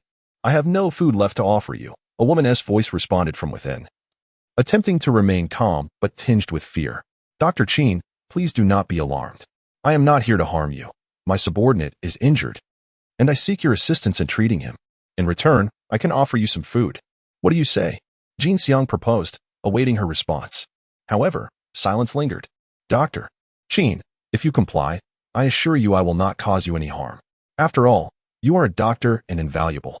However, should you refuse, I regret to say that I will have to let my subordinate perish, he added, subtly intensifying his tone. Immediately, the owner of Villa 004 acquiesced. I will help you, but you must promise not to hurt me, Qin Yao declared as she opened the door. The door, a mere ordinary entry from the second-floor balcony, posed no obstacle for Jin Xiang. Thus, directness was the best approach. Rest assured, I, Jin Xiang, am a man of my word, he affirmed. Very well. Let me grab my tools, and I will join you, Qin Yao replied, retreating into her dwelling. Jin Xiang couldn't help but nod. This woman was composed and capable, an excellent ally in a world fraught with peril. In a world where medical care was scarce, having a doctor's expertise significantly increased survival chances. Thus, even if Jin Xiang wished to dominate the post-apocalyptic landscape, he would not willingly antagonize a rare physician. Before long, Qin Yao emerged, a toolkit slung over her shoulder. Let us go, she stated. Jin Xiang nodded, choosing not to elaborate further, leading the way to Villa 008 alongside his subordinates. After assessing the injured party and confirming that there was no immediate danger to life, she retrieved her cherished surgical instruments and began to clean the wounds, extracting the debris. Jin Xiang had brought antiseptic, ensuring the injured would not succumb to infection. Recognizing his inability to assist further, he stepped aside, lost in thoughts of Villa 002's plight, his frustration mounting. He pulled out his phone, reopening the Owner S group chat. Chen, just wait. One day, I will kill you, Jin Xiang boasted, showcasing his dominance. Chen replied with a dismissive emoji, taunting, if you have the guts. Come here now, and see if I don't blow you up. Jin Xiang seethed. He dared not approach. That house was fortified like a tortoise shell. No, even sturdier. Venturing forth would only invite a beating. In a fit of rage, Jin Xiang kicked a chair aside. Damn it, this is infuriating. He muttered to himself. Boss, isn't Chen the son-in-law of the Wang family? If we can't get to him, let us target his wife instead, one subordinate suggested. Jin Xiang's eyes lit up. Indeed, if we capture his wife, he'll have no choice but to come out. And as long as she's in our grasp, he won't dare to retaliate with grenades. Let us do it. You four follow me. One will stay to guard the injured. Jin Xiang swiftly assigned roles, then rushed out for revenge. Under the cover of night, Jin Xiang and his team stealthily approached the balcony door of Villa 001. After a futile attempt to pull it open, he barked, break it down. His subordinates charged forward, wielding their clubs. With a cacophony of shattering glass, they smashed through the balcony, storming into Villa 001. The sound of breaking glass startled Wang Xian, who drew his firearm and aimed at the balcony. A rapid succession of gunfire erupted, piercing the stillness of the night. Chen, alerted by the gunfire, moved to the window. His communication device remained open, allowing him to hear the commotion outside. Observing four shadowy figures hastily exiting Villa 001, he watched with intrigue until they vanished from sight. Soon after, a figure emerged from Villa 001, surveying the surroundings. It was Wang Xian. Facing Villa 002, he likely spotted Han Chen. Han Chen waved cheerfully. Wang Xian promptly turned and retreated into the villa, his brow furrowed at the sight of the corpse beneath him. He recognized the fallen figure as one of Jin Xiang's subordinates. Why is Jin Xiang attacking my home without a word? He pondered. Realization dawned. This was retaliation against Han Chen, as he was related to the Wang family. No wonder Han Chen, who had been hiding, revealed his identity at this moment. He harbored such ill intentions. Wang Xian shot a venomous glare toward Villa 002, lamenting, "This kid is truly cunning. How did I not see it before?"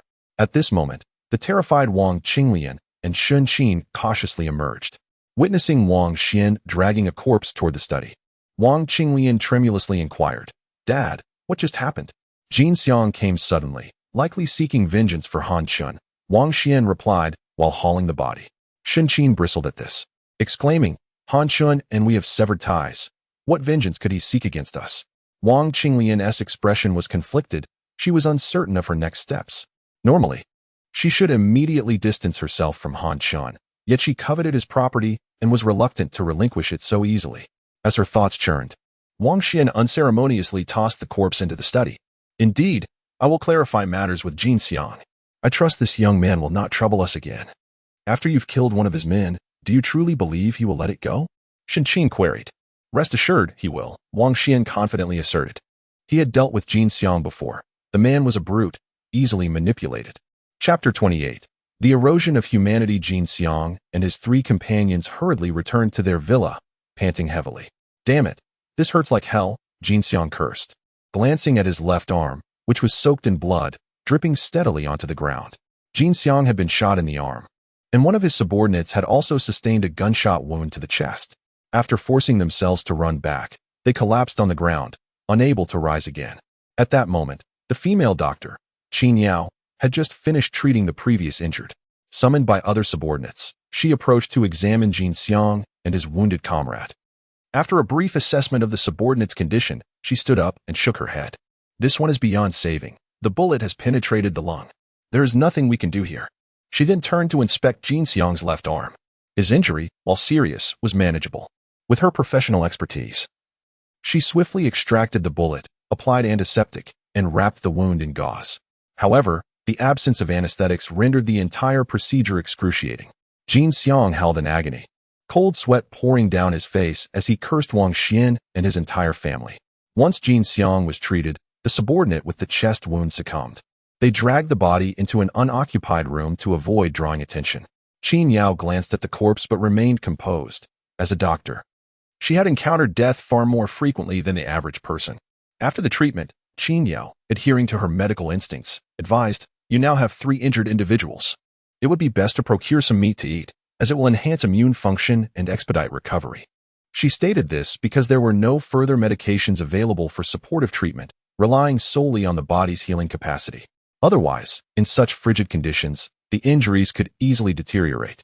One subordinate retorted, "It's easy for you to say, finding food is a challenge, let alone meat." Jin Xiang raised his hand to silence him, recognizing that Qin Yao had indeed saved their lives. He forced a smile and said, "Miss Qin, thank you for your treatment. You may leave now. I won't see you off. Go and fetch something to eat for Miss Qin." Qin Yao shook her head. "No need. You all keep it for yourselves. Consider it a transaction for my personal safety." With that, she began to pack her tools, preparing to depart. A subordinate anxiously asked Jin Xiang, "Brother, what do we do now? Where can we find meat to aid your recovery?" Jin Xiang, glancing at his wounded arm, felt an overwhelming sense of urgency. According to Qin Yao, they needed to consume meat, especially in this cold apocalypse where severe injuries could prove fatal at any moment. Although Jin Xiang was ruthless, those who are merciless often harbor a deep-seated fear of death. His agitation grew as he scanned the surroundings, and suddenly, he froze, narrowing his eyes. "No, we have meat," he declared in a chilling tone that sent shivers down spines. His words startled his subordinates, who followed his gaze to a room containing the carcasses of their fallen comrades. Qin Yao, who was tidying her tools, turned in confusion and quickly grasped Jin Xiang's intention. He was contemplating cannibalism. A shiver coursed through her body as she hastened to gather her belongings, her hands trembling uncontrollably. With her tool bag in hand, she left the 008 villa without uttering a word, almost sprinting back to her 004 villa. Once inside, she locked the balcony door tightly, retreating to the innermost bedroom. The calm demeanor she previously maintained was replaced by sheer terror and panic. Is this the apocalypse? Is this the erosion of humanity? Would she ultimately become prey for Jin Xiang and his men? The thought filled her with dread that she could not shake off, as the notion of cannibalism took root. Jin Xiang could no longer suppress his primal desires. Under the dual pressures of survival and hunger, even the expressions of his subordinates began to shift subtly. Xiaolu, did you ever learn to cook? Jin Xiang's voice pierced the silence of the 008 villa. A thin man glanced between Jin Xiang and the room with the corpses. Unable to contain himself, he exclaimed, "Get 2 people to move the flying pig to the kitchen." The moniker flying pig seemed fitting indeed. Listening to the sounds of chopping meat emanating from the kitchen, Jin Xiang could not help but swallow hard. He observed his subordinates, all wearing expressions of eager anticipation. Just then, Jin Xiang's phone rang. Upon answering, he discovered it was a call from Wang Xian. "Hello?" Jin Xiang answered coldly. "Calm down," Wang Xian's voice came through, eerily reminiscent of their interactions before the apocalypse. "Tonight's events were instigated entirely by Han Chen. Neither you nor I are to blame," he continued. Jin Xiang's anger flared. "3 of my brothers have died tonight, 2 at your hands. You say it's not your fault? Did I force you to come?" Wang Xian retorted. Jin Xiang fell silent for a moment, realizing that he had indeed chosen to go. Wang Xian had not wronged him. "Your son-in-law killed my brothers. I can't touch him. So of course, I sought you out." "Haha, Jin Xiang, has the cold of the apocalypse frozen your brain?" Wang Xian scoffed. "If Han Chen were still my son-in-law, how could our family not have entered the 002 villa?" Jin Xiang paused, suddenly enlightened. He and his subordinates had never considered this angle. Wang Xian was right. The 001 villa was as frigid as their location, a stark contrast to the warmth of 002. This implied that the Wang family had indeed severed ties with Han Chen. Wang Xian continued, "Have you forgotten that I once asked you to kill Han Chen? Having pursued him, do you think I would reconcile with him?" Jin Xiang queried. "But my brother, Dexiong, has already been taken in by Han Chen. He is currently in the 003 villa. Isn't that your safe house? Didn't you allow him in?" Wang Xian was momentarily taken aback. In that instant, he grasped the entire situation. This was no mere key loss. It was all Han Chen's machination. He was left starving, reduced to gnawing on scraps while gazing at the abundant resources in the 003 villa, unable to access them. This was entirely Han Chen's doing. That little bastard. "I must kill him." After a moment of silence, Wang Xian's furious shout erupted through the phone, causing Jin Xiang to pull the device away from his ear. What was happening? It seemed Wang Xian harbored even more hatred for Han Chen than he did. Jin Xiang stared at his phone, now devoid of Wang Xian's voice. "Time to eat." A call from the kitchen jolted Jin Xiang back to reality. Almost immediately, Xiaolu emerged from the kitchen, carrying a large basin filled with steaming meat. As the group gathered around, each faced a final internal struggle, and then sinful hands reached for the meat. Chapter 29, Not my concern at this moment. Wang Xian stood in the shadows, his gaze fixated on Villa 002, exuding an aura of menace. Those familiar with him understood that he was truly driven by murderous intent, urgently yearning for blood. However, unlike Jin Xiang, he did not outwardly display his fury, nor did he confront Han Chen directly with shouts and accusations. Such behavior was not in his nature. Instead, he scrutinized Villa 002, contemplating his next move. A direct assault? Certainly not. For Wang Xian was acutely aware of the fortified nature of the safe house. Having crafted it himself, it was not something easily breached by ordinary means. Ultimately, he recalled Han Chen's previously unassuming character, a cold smile creeping across his lips. Wang Xian dialed Jin Xiang. "Hello." Jin Xiang, having just finished a hearty meal, was preoccupied with flossing his teeth. Sated, he bore no grudge against Wang Xian, recognizing the validity in his grievances. "Jin Xiang, I wish to collaborate with you to breach Han Chen's safe house," Wang Xian stated forthrightly. Jin Xiang paused, momentarily taken aback, and halted his flossing. "Not happening," he replied after a moment's thought. "That house is no longer a safe haven. It is akin to a fortified turtle shell. Besides, he has grenades. I want to send my brothers to their demise." Though Jin Xiang was reckless, he was not foolish. We want to need to lift a finger. We can simply recruit some expendable pawns," Wang Xian's voice dripped with disdain. "Where do you find expendable pawns? In this day and age? Who would sacrifice themselves for you? Do you think everyone is a fool? Are you the clever one?" Jin Xiang retorted, perplexed. They aren't sacrificing themselves for me. They are doing it for a comfortable life, for ample food. Wang Xian's words were cryptic. Before Jin Xiang could inquire further, Wang Xian elaborated, now, you should post pictures of Han Chen's home in the homeowner group, showcasing how blissfully he lives. Without needing to say much, it will incite jealousy among all. Then, we can stoke the flames a bit and rally everyone to exert pressure on him. If pressure fails, when everyone faces the dire threat of starvation and freezing, they will launch a frenzied attack on his residence. Thus, they will become the expendable pawns. Wang Xian expounded his plan in one breath, leaving Jin Xiang utterly astounded. After a moment, Jin Xiang gasped, what a brilliant strategy. Only you could concoct such a devious yet ingenious plan. But why don't you post the pictures yourself? Wang Xian was at a loss for words. After all, I am his father-in-law. If I incite the group, wouldn't that seem inappropriate? I think it's quite fitting. Jin Xiang replied with utmost sincerity. Wang Xian now felt that seeking his collaboration was a grave mistake. He patiently reiterated, if I were to speak, everyone would perceive it as an internal family dispute. Even if they grow envious of his lifestyle, they would still harbor reservations. However, if you, an outsider, were to voice it, the effect would differ greatly. Ultimately, I will reveal his egregious neglect of his family, inciting their wrath, allowing them to rally under the banner of teaching the wrongdoer a lesson. Do you understand? Jin Xiang picked his nose, nodding, albeit with a vague comprehension, then recalled that Wang Xian could not see him. Let us do this. I'll send the pictures of his house right now, as my brother has some. After ending the call, Jin Xiang could hardly contain his elation. He could secure a comfortable life while avenging himself, a double victory, his favored pursuit. Grinning widely, he instructed his subordinates to send the pictures and then opened the homeowner group chat. At that moment, the residents of Jiyuan were huddled in their homes, warming themselves by the fire. Nearly every household mirrored this scene, families sitting in silence, fixated on the flickering flames, their eyes devoid of brightness. Suddenly, a notification chimed on everyone's phones, a message alert. Some ignored it, while others picked up their devices to check. A striking image was sent by Jin Xiang in the homeowner group. What the heck is this? Whose house is this, and how does it have electricity? Not only did it have power, but look at that young man. Why is he wearing shorts? What temperature is it in his house? This soul-stirring trio of questions shattered the tranquility of the homeowner group. Those who had seen the message went wild, while those who hadn't hurried to check their phones, spurred on by their neighbors. In an instant, the group erupted in fervent discussion. This must be a picture from before the apocalypse. What good does it do to show it now? It only makes us feel worse, a resident of Villa 005 remarked. Jin Xiang chimed in, haha, Boss Wang. You'd better take a good look.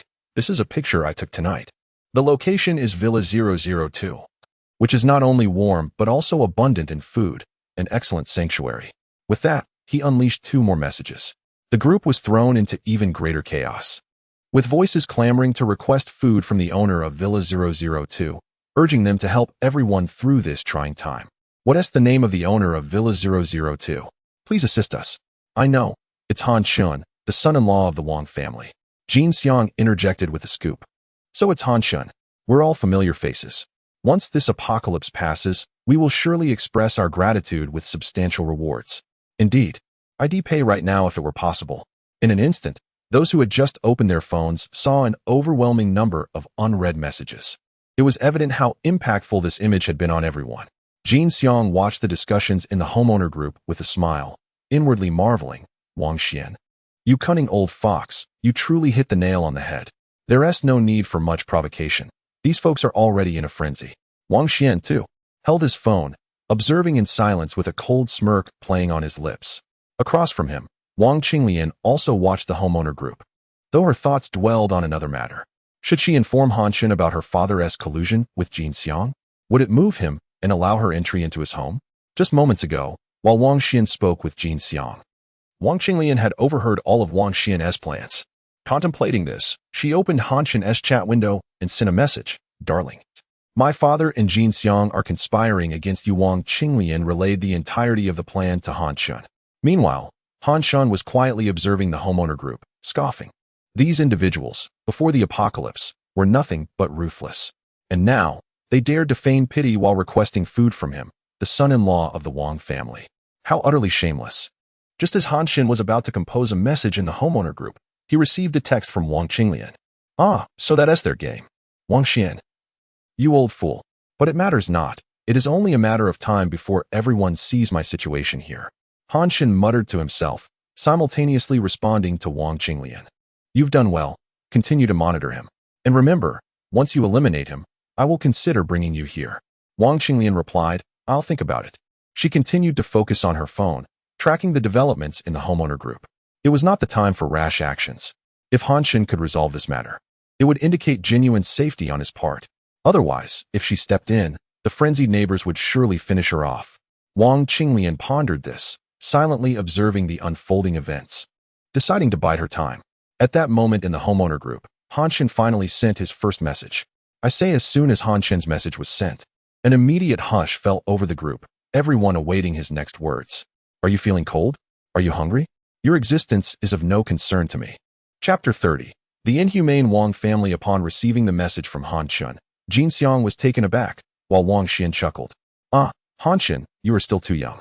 You have incited everyone's anger. This will yield counterproductive results. Wang Xian waited eagerly for the homeowners to erupt in outrage. Sure enough, the homeowners group was once again in an uproar. How could you do this? We are all neighbors. Why can't you lend a hand? Are you even human? In the face of this apocalypse, you have an obligation to share your food. Have mercy on me. My son is only 28. He is still a child.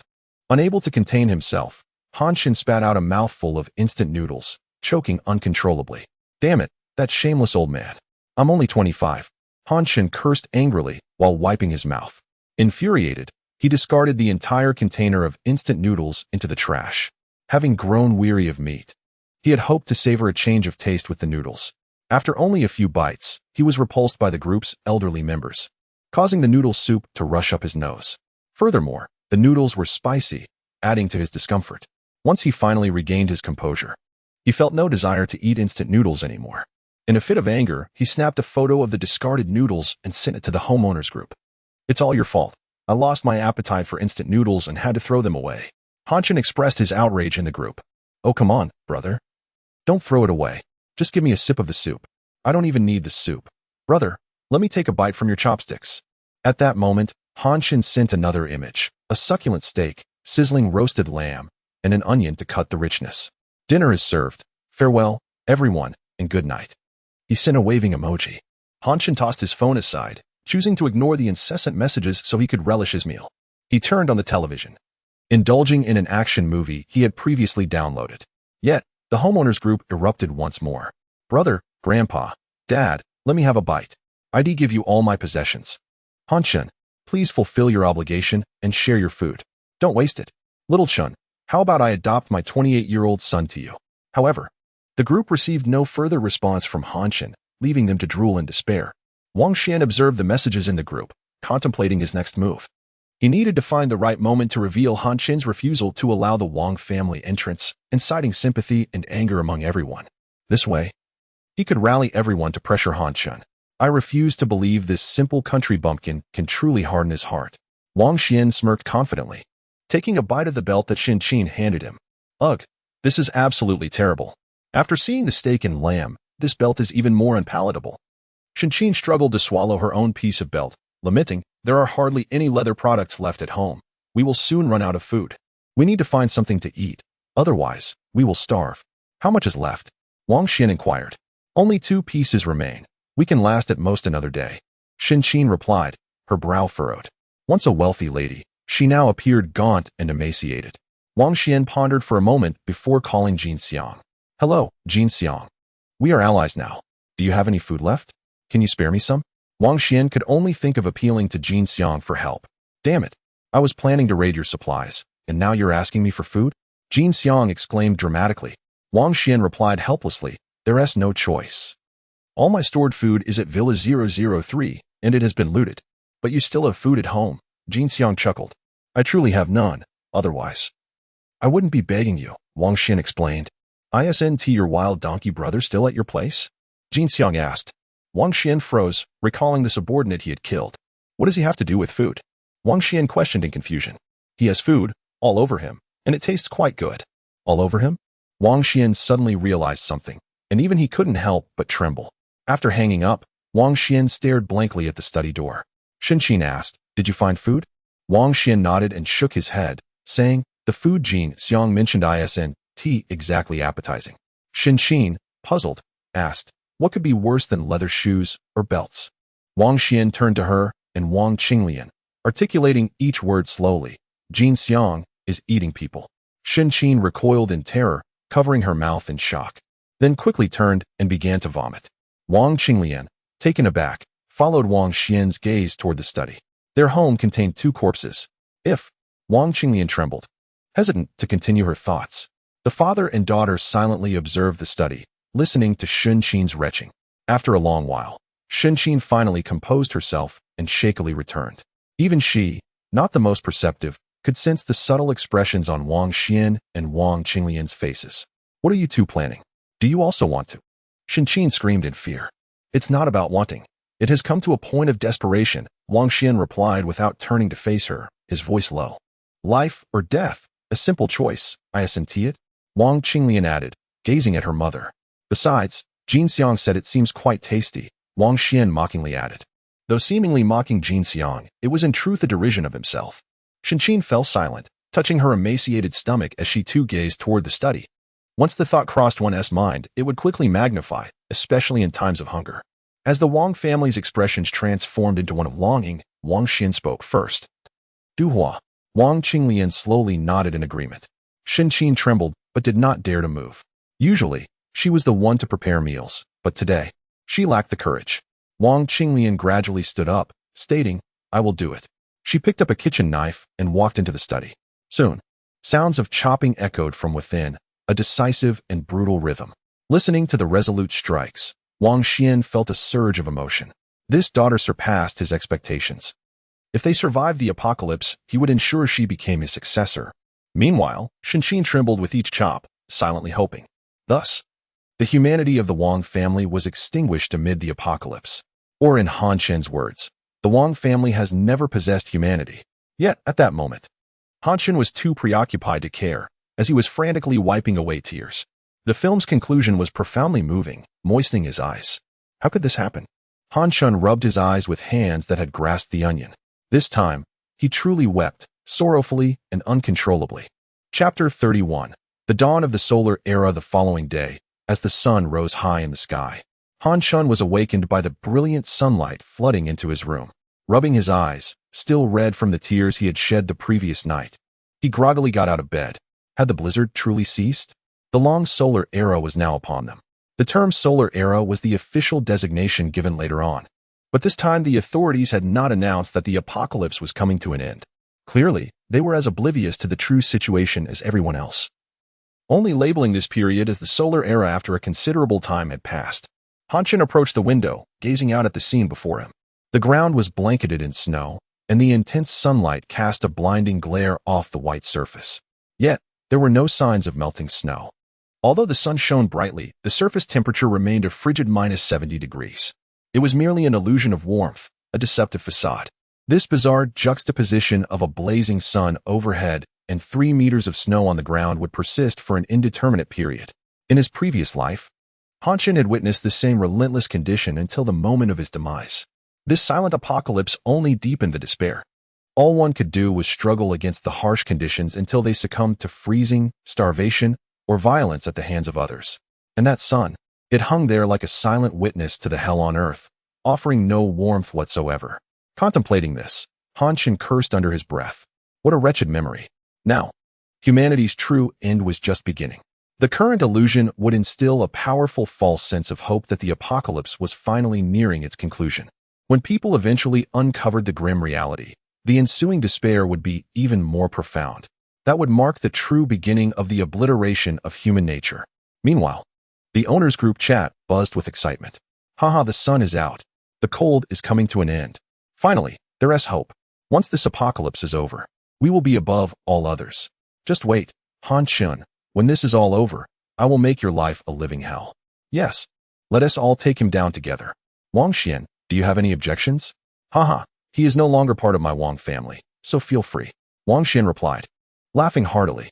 He was in high spirits. Despite the still low temperatures, the sunlight seemed to warm his spirit. Moreover, Wang Xian was the wealthiest and most powerful individual in the community. Once the apocalypse passed, he would emerge as its greatest beneficiary. Rest assured, everyone, this little brat doesn't care about your lives, nor about my wife and daughter.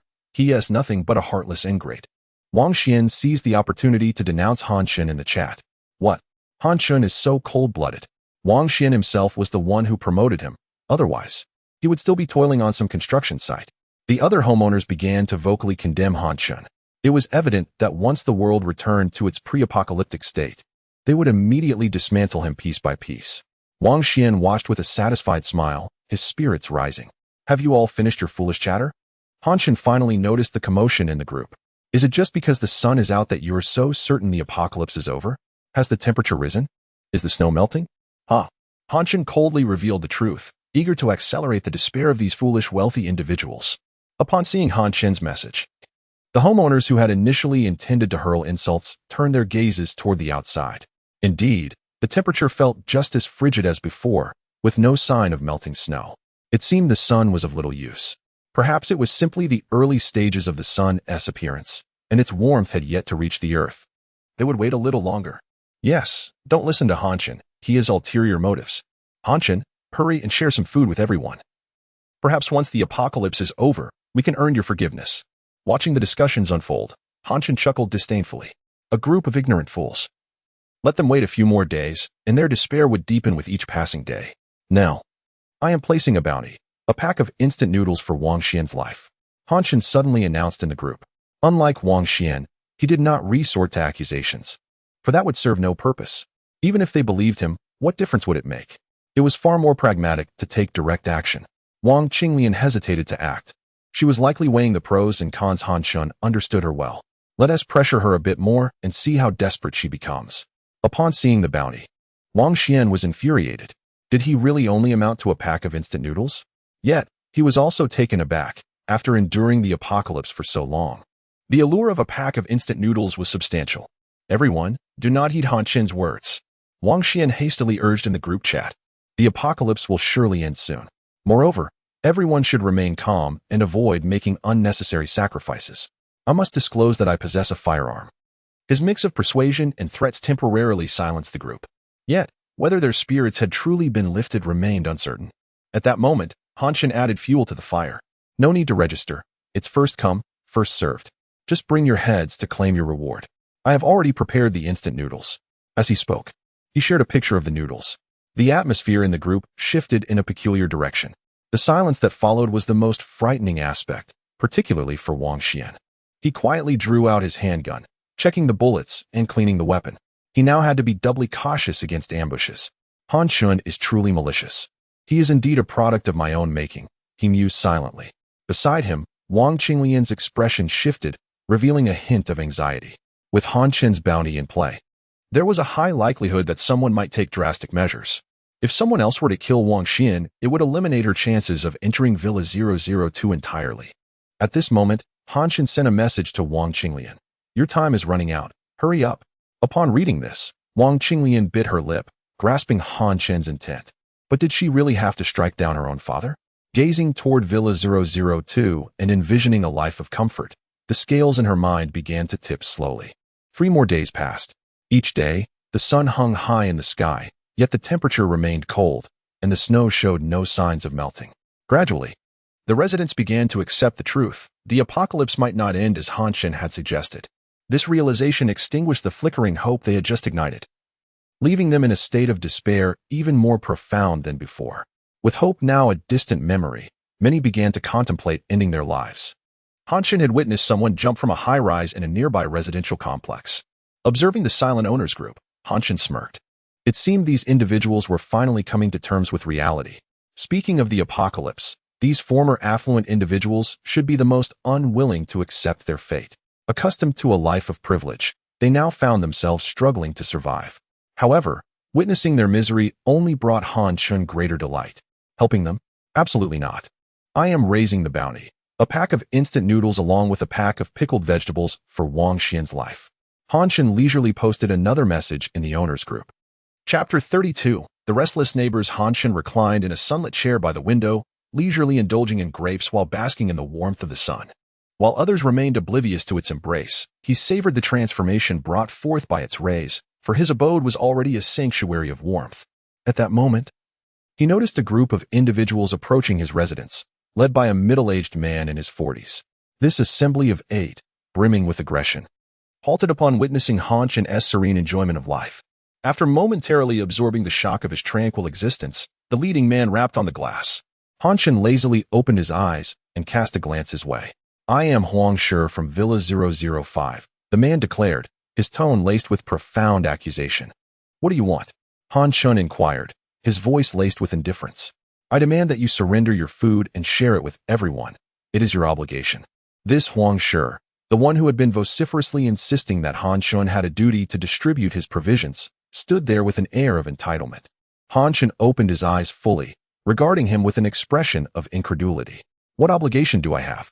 Am I your father?" he retorted, irritation creeping into his voice.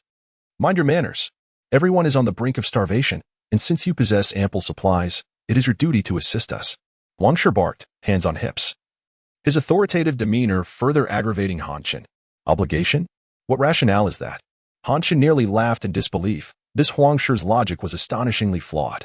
"We are the elite of society, the ones contributing the most. Thus we deserve preferential treatment and assistance," Huang Shi proclaimed with pride.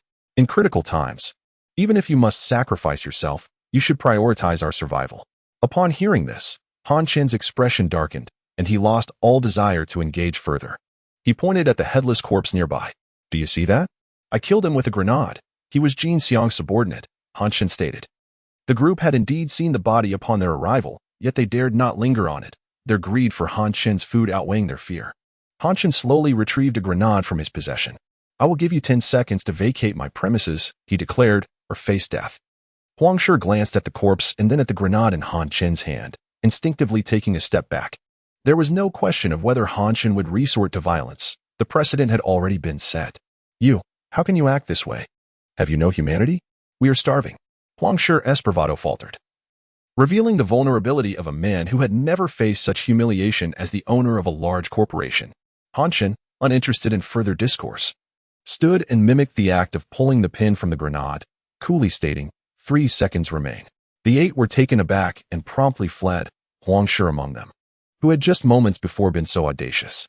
Han Chen cast a disdainful glance at their retreating figures before resuming his position in the chair and shutting his eyes contentedly. Soon after, Huang Shi shared a video in the homeowners group, depicting the earlier confrontation at Han Chen's window. In a fit of rage, he accused, "Look at this Han Chen. He is utterly despicable, refusing to assist us. He is a cold-blooded country bumpkin, and we must unite to compel him to share his food." The video and Huang Shi's accusations garnered some traction, inciting a portion of the homeowners to join in their condemnation of Han Chen. Yet, a significant number remained silent. Under Huang Shi's relentless prodding, someone finally voiced the unspoken thoughts of many. "He has grenades. Who would dare approach?" Indeed, they had witnessed the bloody scene. Consider the alternative. "If we do not act, we will inevitably perish from hunger or cold." Huang Shi's frustration escalated as he sent a voice message to rally the group. "He has only 1 or 2 grenades. Do not be afraid. Without food, we are destined to die. It is better to take a risk now than to wait for our demise. Do not expect others to charge into danger. Those who do not contribute do not deserve food." Huang Shi's impassioned speech ignited the interest of more individuals, as the allure of food drew them closer. The number of those willing to join him began to grow, igniting a spark of hope within Huang Shi, who pushed harder to incite action within the group. Han Chen, exasperated by Huang Shi's antics, wished fervently to eliminate him. In a moment of defiance, he conjured 20 grenades and shared a photograph in the group. "You are always welcome to visit. I have prepared a modest gift," he captioned it, accompanied by a smiling emoji. The group fell into a stunned silence. Huang Shi, who had previously brimmed with excitement, now stared wide-eyed at the image, rendered speechless. He had assumed Han Chen possessed only a few grenades. Now, it was evident that such numbers rendered any assault futile, resulting in inevitable devastation. "Behave yourself, Huang Shi, or I may personally deliver my gift to your doorstep," Han Chen warned before falling silent. The threat left Huang Shi trembling, his phone slipping from his grasp as he quaked in fear. Though directed at Huang Shi, the warning instilled a sense of trepidation among all in the group, prompting them to retreat into silence, hoping to avoid Han Chen's scrutiny. Even the onlookers, Wang Xian and Jin Xiang, were taken aback. "How does your son-in-law possess so many grenades? This is untenable. Our collaboration is terminated," Jin Xiang stated decisively, cutting off the call without hesitation. Wang Xian, gripping his phone, fell into a contemplative stupor, realizing the overwhelming might Han Chen wielded. He was acutely aware that Han Chen's arsenal was not limited to grenades. He had seen firearms in Han Chen's possession days prior. How had this individual amassed such weaponry? Meanwhile, Wang Qinglian, observing the group's collective fear of Han Chen, found her allegiance tipping entirely in his favor. She became convinced that they could not contend with him, and that she would face no peril in approaching him. Thus, she began to devise her own audacious plan. Wang Xian, oblivious to the brewing dangers, was preoccupied with strategizing countermeasures against Han Chen. Yet, after considerable reflection, he could devise no effective approach. In this apocalyptic reality, brute force reigned supreme, and Han Chen held the upper hand. Wang Xian continued to assess the side of Villa 002, contemplating a potential flank attack that might shield him from Han Chen's retaliation. However, he would not engage directly. Instead, he plotted a more cunning strategy to manipulate Jin Xiang and other homeowners into becoming expendable pawns in his scheme. Indeed, in Wang Xian's eyes, everyone was merely fodder to achieve his objectives. Chapter 33. The live broadcast in the owners group today marks the 13th day since the apocalypse descended upon us. For ordinary families, if they are frugal, their food reserves might still hold some remnants. However, among the affluent residents of the villa community, very few possess the habit of cooking at home. They typically rely on their housekeepers to procure the freshest ingredients daily, emphasizing the importance of freshness. Consequently, by the 13th day, they have nearly exhausted all food supplies. This dire situation has left everyone in a state of anxiety. Without sustenance, their lives would soon be counted down. Amidst the dazzling reflection of the sunlight on the white snow, one could observe the residents emerging from their homes, wielding kitchen knives as they desperately hacked at the greenery along the roadside, returning with strips of bark. Witnessing this, others followed suit, some cursing the property management, lamenting why the community landscaping did not include fruit trees. Han Chen watched the chaotic scene from his window, feeling no pity for those frantically stripping bark from trees. In his previous life, he had witnessed far too many individuals resorting to madness and murder for a mere morsel. In this life, he vowed never to adopt such a compassionate stance. His singular goal was to preserve his own life, indifferent to the fate of others. As Han Chen gazed outside, he caught a glimpse of Villa 008 in the distance. A group was emerging from the villa, unmistakably Jin Xiang and his cohorts. After the deaths of 3 of his subordinates at the hands of Han Chen and Wang Xian, Jin Xiang had been relatively subdued for a time. However, seeing him venture out again suggested that they had run out of provisions. The group headed straight for the residence of Boss Li at Villa 007. After a while, Han Chen observed them returning, carrying 2 individuals, most likely Boss Li and his wife, who had become Jin Xiang's next meal. At that moment, a message popped up in the group chat. It was from Jin Xiang. Listen well, everyone. This is my final notice. Produce your food, or this will be your fate. Accompanying the message was a gruesome image of Boss Li and his wife's lifeless bodies, their suffering evident. I am now collecting food. Anyone who dares to refuse will meet the same end. Jin Xiang's final words revealed his complete loss of hope in the apocalypse, plunging him into a state of madness. His group had transformed into unadulterated murderers and cannibals. In his previous life, Han Chen recalled that Jin Xiang's group had been among the first to descend into wickedness. Yet, due to Wang Xian's weaponry, Jin Xiang had hesitated to target the Wang family. Suddenly, a live broadcast notification appeared in the group. Han Chen clicked in, astonished to find Jin Xiang broadcasting his food heist. Comfortably reclining in his chair, he continued to watch on his phone, surprised to see Jin Xiang's group not approaching his villa.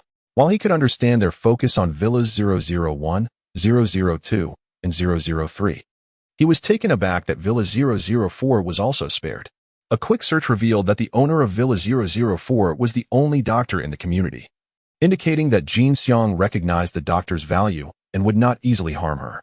Jin Xiang's group then proceeded to Villa 006. Song boss, weren't you being sarcastic with me before? Hand over your food. Jin Xiang shouted, kicking the door forcefully. Inside, a fearful voice responded, I have no food left. Go to someone else. Jin Xiang sneered.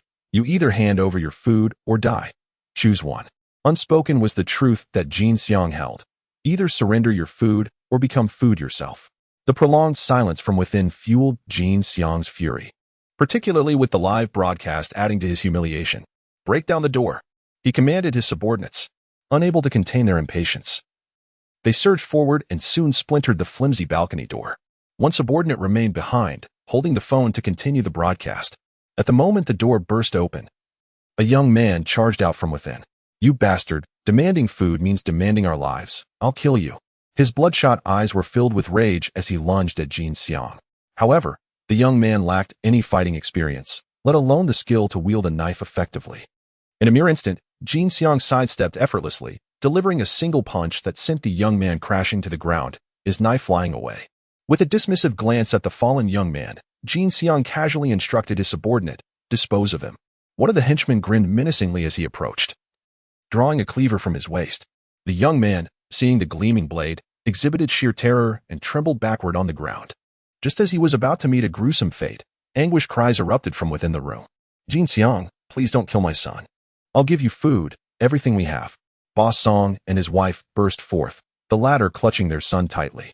Boss Song presented a large bag of food to Jin Xiang, pleading, "This is all our stock. We truly have nothing left. Please, spare us." He groveled, bending low, almost on the verge of kneeling. At that moment, the son, witnessing his father's humiliating posture, could no longer entertain thoughts of attacking Jin Xiang. The fear in Jin Xiang's eyes was akin to a wolf gazing at a lamb. Jin Xiang struck Boss Song's face sharply, the sound echoing with a resounding slap. "Would it not have been better to comply sooner? Must I resort to violence? Are you not shameless?" He mocked, his expression twisted in derision. Boss Song could only nod incessantly, murmuring, "Yes, yes, I am shameless. Please, spare us." "I can let you and your wife go," Jin Xiang replied, pointing at the young man, "but not him. I'm broadcasting live, and he dared to threaten me. It's a public affront." Thud. At this, Boss Song finally sank to his knees, weeping, "Jin Xiang, you know the Song family is only a single sprout on our 1,000-acre land. You cannot extinguish our lineage." He continued to bow repeatedly, his forehead bleeding from the impact, pleading for his son's life. "Do you truly have no food left?" Jin Xiang inquired. "We have nothing." "I swear it," Boss Song cried, desperation evident in his voice. "Alas, without food, you will starve," Jin Xiang lamented, feigning sympathy. "If you starve, you shall grow thinner." Boss Song was momentarily perplexed, pondering the connection between starvation and thinness. At that instant, Jin Xiang leaned close to Boss Song's ear and whispered something. Instantly, terror washed over Boss Song's face as he collapsed, lost in shock, his body trembling uncontrollably, as though he had lost all sense of reality. Chapter 34. Did I agree? At this moment, a considerable number of viewers were watching the live broadcast. The Jiyuan Villa area comprises 25 villas, with over 150 residents. Some families even consisting of 8 members, spanning 3 generations living together. Bold individuals in the chat were inquiring about Boss Song's sudden state of fear and what Jin Xiang had said. Others shared the same curiosity, but dared not speak, fearing they might attract Jin Xiang's attention and become the next unfortunate victim. Han Chen, observing Boss Song's demeanor, quickly deduced the answer. He sent a gift in the form of a 666 and remarked, "What Jin Dabi said is that if you get too thin from hunger, you won't taste good." Accompanying his message was a mischievous emoji. This revelation sent a chilling wave through all viewers. Could it be that Jin Xiang was resorting to cannibalism? The thought was almost too incredulous to accept. Was it truly possible in this day and age? Han Chen then posted another comment. "Indeed, it's exactly as you think. He is eating people." His unequivocal assertion nearly caused some to drop their phones. Even in a post-apocalyptic world, the vast majority had never contemplated cannibalism. Some had painfully resorted to consuming their pets, feeling as though they were devouring family. Yet, when reflecting upon it, this seemed like the most direct and efficient means of survival in such dire circumstances. Many still felt repulsed by the notion. But those who could entertain the idea sparkled with an unsettling glimmer in their eyes.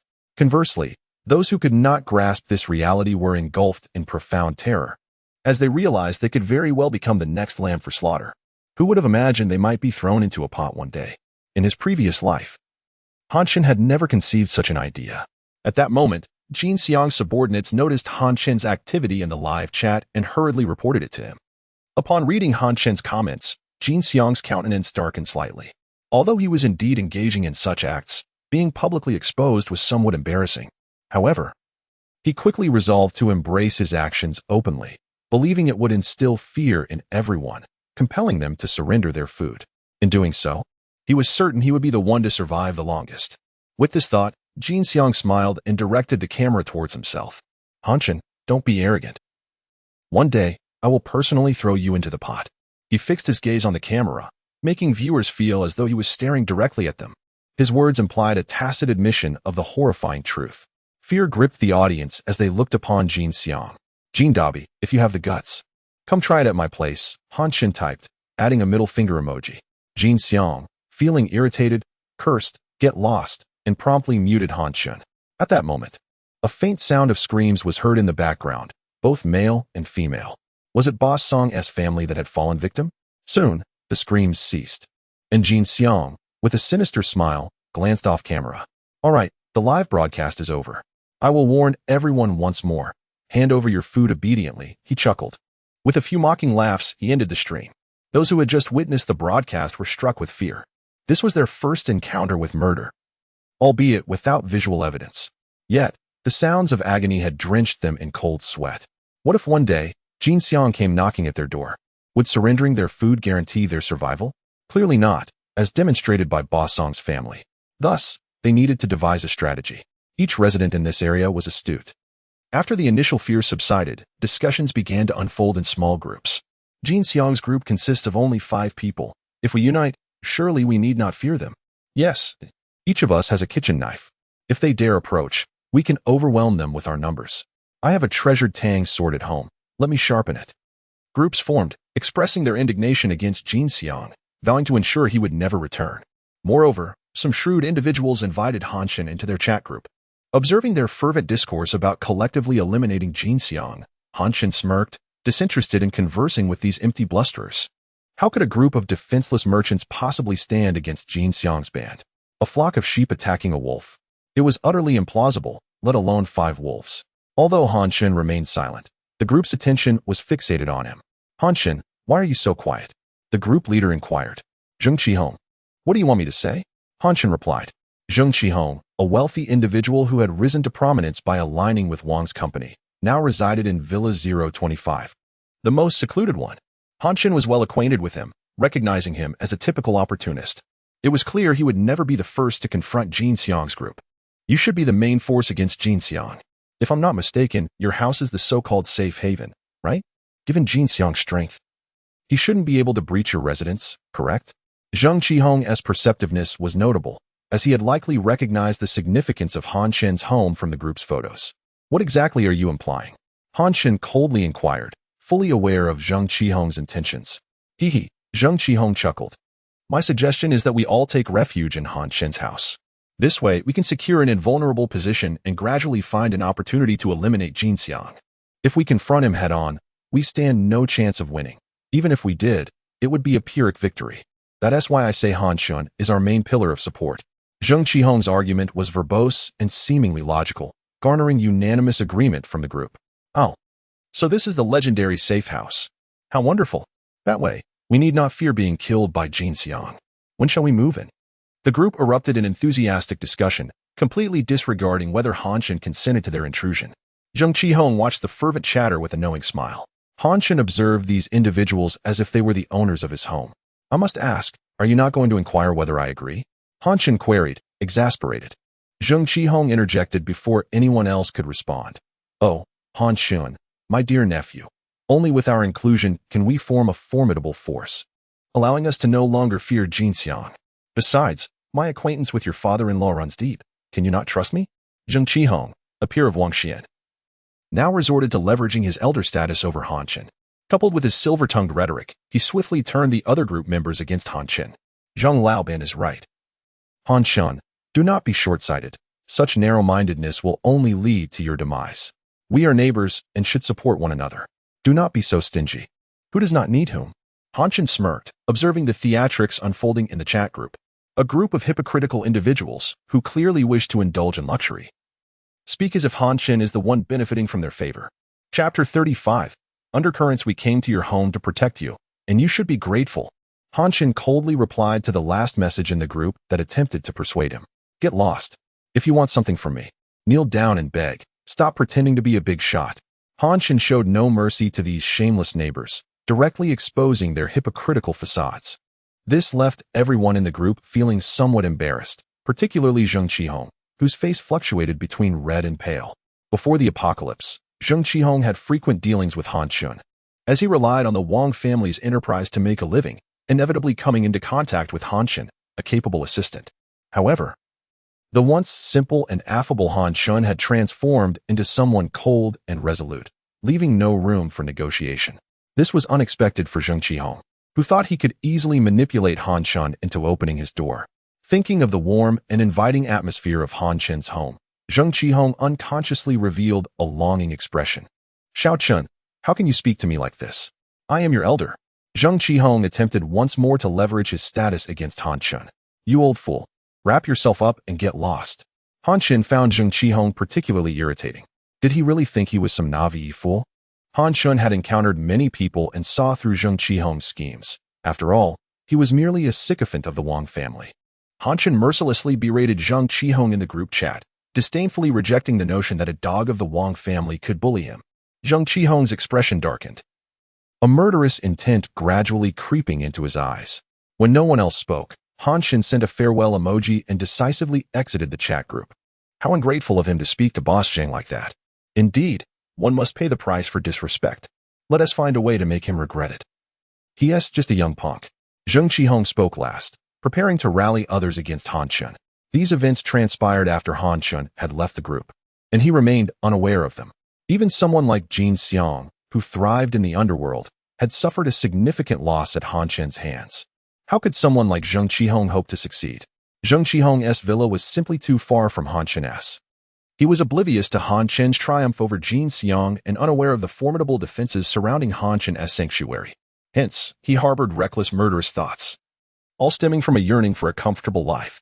Not only had Zheng Qihong formed a chat group, but many others in the community had established various groups as well. Some members joined multiple groups, with discussions ranging from strategies to combat forces like Jin Xiang, ensuring survival in the apocalypse, to sinister plots aimed at forming gangs to plunder resources. Many of these groups were predominantly composed of the youth, and shockingly, some even deliberated on murder and cannibalism. In this villa area of fewer than 200 residents, undercurrents surged as everyone harbored ulterior motives, their fangs concealed. Perhaps, in the near future, a bloody feast orchestrated by the affluent would commence. Other chat groups also attempted to recruit Han Chen, employing tactics similar to Zheng Qihong's, seeking refuge in Han Chen's home. Some resorted to threats, trying to impose their identities and statuses upon him, while others adopted a submissive posture, invoking moral high ground to guilt Han Chen. Han Chen firmly rejected all who sought entry into his home, leaving no room for compromise. This only fueled resentment among many.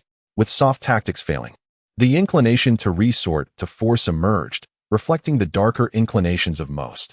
Though no one openly displayed hostility towards Han Chen, behind the scenes, their covetous gazes were fixated on Villa 002.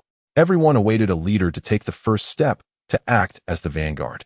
Meanwhile, Han Chen remained indifferent to offending these individuals.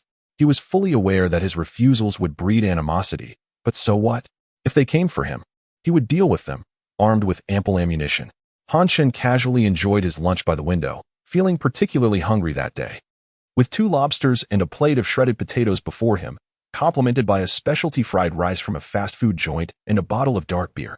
This peculiar combination was his own creation, as he randomly selected items from his menu list, ensuring that nothing he couldn't stomach was included. After his meal, Han Chen commenced his exercise regimen. With consistent training over the past few days, his physical condition had markedly improved. Compared to the increasingly gaunt neighbors, Han Chen appeared remarkably robust.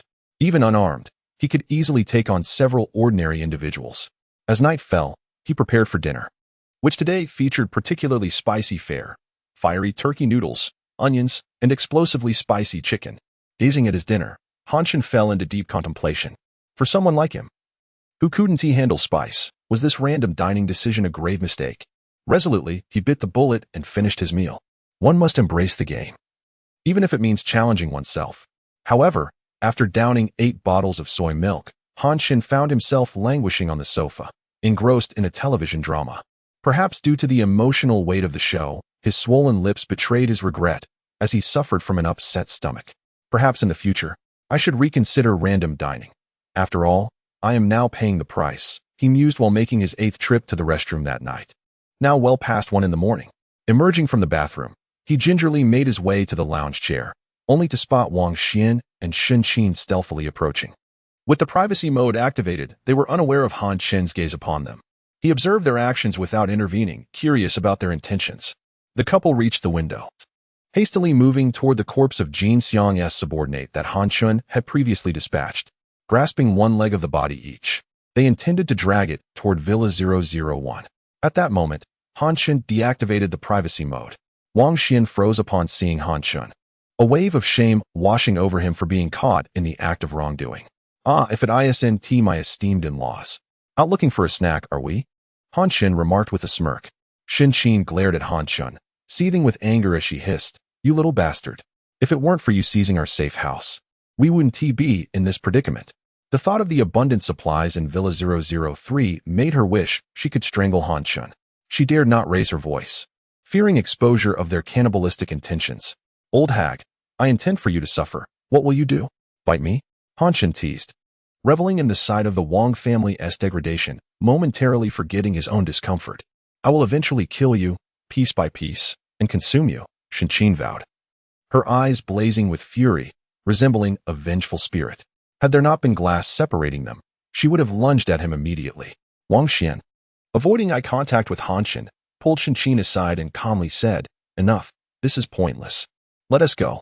Together, they dragged the corpse away, observing their retreating figures. Han Chen squinted and smiled faintly. If he had intended to kill them, he could have easily thrown a grenade while they were caught off guard. Yet he refrained from doing so. Reflecting on his past experiences, he realized that allowing them to perish so effortlessly would be too lenient. Simultaneously, Han Chen found himself puzzled by Wang Qinglian's inaction. Why had she not yet moved to eliminate Wang Xian? Could it be that this vile woman still harbored some semblance of familial affection? Such a notion seemed implausible. It could only be that her despair was insufficient, so she would continue to endure suffering in this apocalyptic world. Han Chen had no intention of urging her along. That would only give her the impression that he was concerned for her. In his previous life, he had taken the initiative far too often, and now he would not repeat that mistake.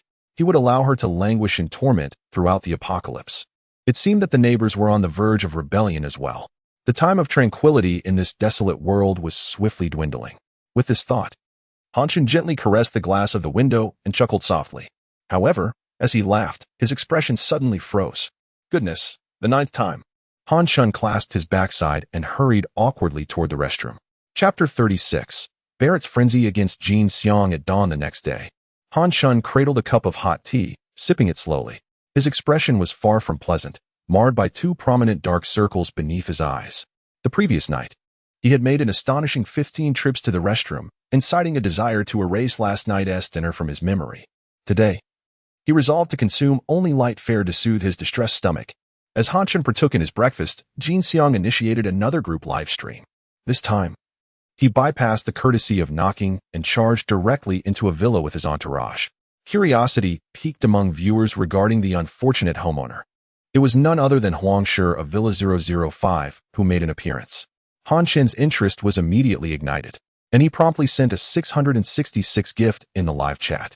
However, Jin Xiang's subordinates remained silent, clearly having received orders to disregard Han Chen.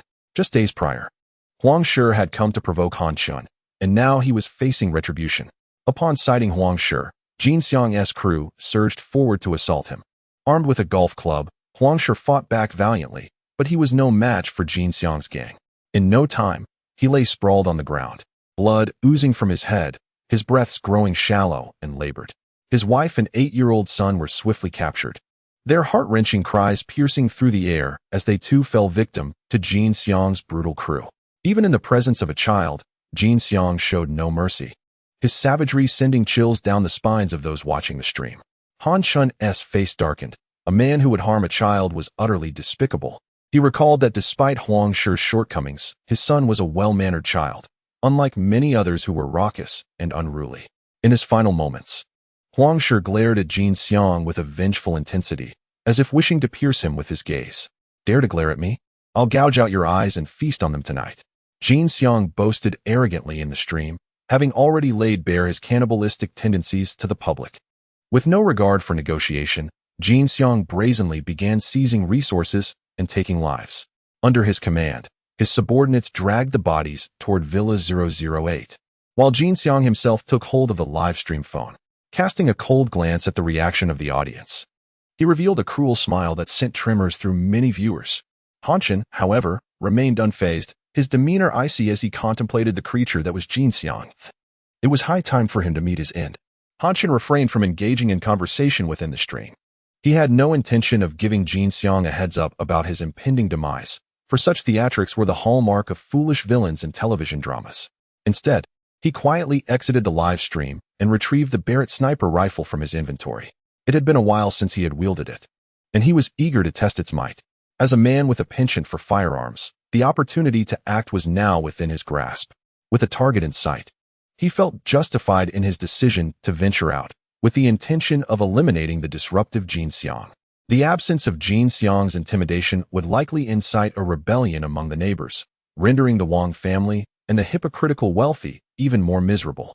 Lost in thought, Han Chen suddenly realized the absurdity of his musings. Jin Xiang was indeed a troublemaker, but what did that make him? The thought only fueled his desire to eliminate him further. Typically, at this hour, people would venture out to forage for tree bark or any edible remnants. Yet due to Jin Xiang's recent atrocities, fear had gripped the populace, leaving the streets deserted.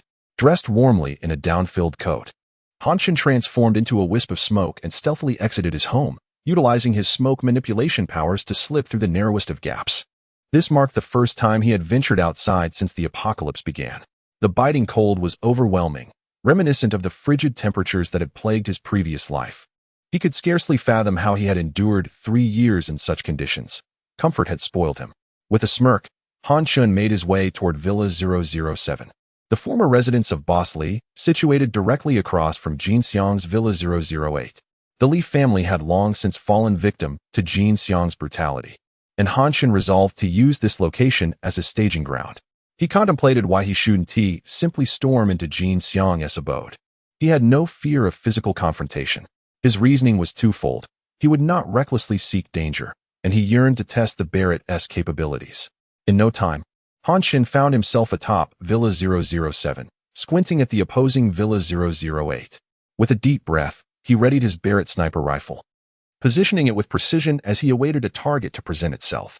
In this moment, he envisioned himself as a suave assassin from the silver screen, a surge of bravado igniting within him, though the relentless cold soon dimmed that spirit. To alleviate the chill, he found himself pacing and jumping, considerably diminishing his assassin-like demeanor. After observing through the 8-power scope for what felt like an eternity, Han Chen noticed Jin Xiang's crew gathered in one of the rooms, warming themselves by a fire and preparing a meal. Jin Xiang, however, was obscured from view by the wall, which irked Han Chen, disrupting the calm resolve he had conjured. He decided to dispatch his subordinates first, weakening Jin Xiang's forces in the process. At that moment, one of the subordinates, Xiao Lu, rose to inspect the aluminum pot perched over the fire, oblivious to the danger. As his head dipped toward the pot, he unwittingly exposed himself to Han Chen's line of fire. Bang! Despite the silencer, the shot echoed loudly. Xiao Lu's head exploded in a gruesome display, splattering red and white matter across the room. Jin Xiang and the remaining 3 subordinates froze, momentarily bewildered by the sudden chaos. 5 seconds later, bang! Estimating Jin Xiang's position, Han Chen fired again, the bullet penetrating the wall. A gaping hole appeared, yet whether it struck Jin Xiang remained uncertain. 5 seconds passed once more, and Han Chen readied his aim again. His reloading was slower than that of a professional who could change a magazine in mere seconds. By now, Jin Xiang and his men had grasped the reality of their predicament and scrambled for cover. Bang! The aluminum pot erupted. Bang! Another wall crumbled under the force of Han Chen's assault. With the Barrett functioning like a single-shot rifle, he unleashed a relentless barrage. The sheer power of the bullets transformed the villa into a cloud of dust and debris. It was only after the structure lay riddled with holes that Han Chen ceased his fire. Ah, what a thrilling experience! Though the recoil had left his hands aching, Han Chen reveled in the satisfaction of his actions. He had initially worried about accidentally harming Boss Li's daughter, recalling whispers of her being taken as a plaything by Jin Xiang. However, a fleeting thought crossed his mind. She was likely already dead. Even if he did not kill him, the agony of living was worse than death. Hence, he felt indifferent. After all, he would never assume the role of a saint and rescue her back to his home. Currently, Han Chen trusted no one. Descending from the rooftop, he approached the side of Villa 008, keenly observing the circumstances within. However, the lingering smoke obscured his vision, rendering it impossible to discern the situation inside. Han Chen promptly retrieved a grenade, pulled the pin, and tossed it inside. Thus, he circled Villa 008, launching a series of grenades that detonated with thunderous roars. After estimating that the interior had sustained considerable damage, he ceased his assault. The biting cold compelled him to return home. Han Chen did not insist on witnessing Jin Xiang's corpse. Even the mere thought of his survival was enough to instill fear. Moreover, in this apocalyptic world, any injury almost guaranteed eventual death, unless one possessed a substantial supply of medicine, which might offer a glimmer of hope for survival. Upon returning home, Han Chen felt an intensified appreciation for this sanctuary, a stark contrast to the frigid desolation outside. Reclining in a chair, he took out his phone to admire his handiwork. He had recorded the entire encounter while attacking Jin Xiang. Chapter 37. Has Jin Xiang acquired supernatural powers? The interior of Villa 008 lay in utter disarray, resembling a battlefield ravaged by chaos. Massive holes punctuated the walls, remnants of Barrett bullets, while fragmentation grenades had left behind widespread devastation. Furniture lay scattered haphazardly across the floor, and fine dust particles lingered in the air. Several figures lay motionless on the ground, cloaked in dust, appearing lifeless. After a prolonged silence, a body atop a cabinet stirred slightly, as if propelled from below. With a strained effort, the figure was finally pushed aside, revealing Jin Xiang, who was very much alive and gasping for breath. Is anyone else alive? Jin Xiang called softly, but after a moment of waiting, silence answered him. His subordinates were all dead. Overcome with terror, he cowered in a corner, dread gnawing at him as he pondered the situation. What had transpired? Was it the military? The ferocious firepower he had encountered was beyond the capabilities of ordinary individuals. Meanwhile, discussions erupted within the owner group about the attack on Jin Xiang's villa. My goodness, it's terrifying. I live in 009, right next door. I heard the explosions. Did anyone see who did it? No, I was too scared to look outside. Jin Xiang observed the frantic chatter, his own fear intensifying. He dared not move, fearing that the assailants were still lurking outside. If they discovered there were survivors, they might storm in to finish them off. Suddenly, someone in the group shared a video. To everyone's astonishment, it was posted by Han Chen. As the video played, it revealed Han Chen wielding a sniper rifle, unleashing a barrage of shots aimed directly at Villa 008. Each shot visibly tore through the structure, creating gaping holes with alarming ferocity. It was Han Chen. He attacked Jin Xiang. Gasped the onlookers, realizing the extraordinary power of his weapon. Is that a Barrett? I've seen it on Douyin. Conversations erupted, filled with awe at Han Chen's prowess and audacity. After allowing the discussion to simmer, Han Chen sent a message. Jin Xiang's actions are inhumane. Today, I act as the agent of justice to eradicate this scoundrel, so that you may live in peace henceforth. He concluded with a smiling emoji. His message detonated like a bomb, shocking everyone into silence momentarily. Once they recovered, they began to appreciate Han Chen's noble intentions. Fantastic. Jin Xiang is dead. Now we no longer need to fear for our lives, one exclaimed. I've been terrified these past few days. I truly didn't want to be devoured. Others lauded Han Chen, proclaiming him a savior. They conveniently forgot that it was Han Chen who had previously exposed Jin Xiang's cannibalistic tendencies, which had incited Jin Xiang's rampage. Alas, to save everyone, I have exhausted all my ammunition and grenades. Please cherish your lives from now on. If another like Jin Xiang arises, I will be powerless to intervene, Han Chen declared, feigning exhaustion to lower their guard. He understood that those with ulterior motives might soon rebel, and the emergence of another Jin Xiang was inevitable. Han Chen was unwilling to be the figure of fear. He preferred to appear weak. Meanwhile, the fate of Jin Xiang remained uncertain. What if he had survived? Indeed. At that moment, Jin Xiang stood in the villa's hall, covered in dust, staring blankly at his phone. His face bore the marks of injuries from debris, pale and bruised. As he felt the sting of frostbite, he had seen the messages in the group, and a mixture of fury and fear coursed through him. So it was you. Han Chen, you little brat, Jin Xiang muttered under his breath, refusing to scream in anger. Since entering this world, he had never suffered such a significant loss. Yet he lacked the courage to seek vengeance against Han Chen. He couldn't believe Han Chen's claim of running out of ammunition. Even a single bullet could spell his doom. Turning his gaze to his left arm, he was horrified to find it missing. A large hole in the wall indicated where the second shot had struck, obliterating his limb. I must find Chen Yao for treatment. Otherwise, I will die, he resolved. But paused.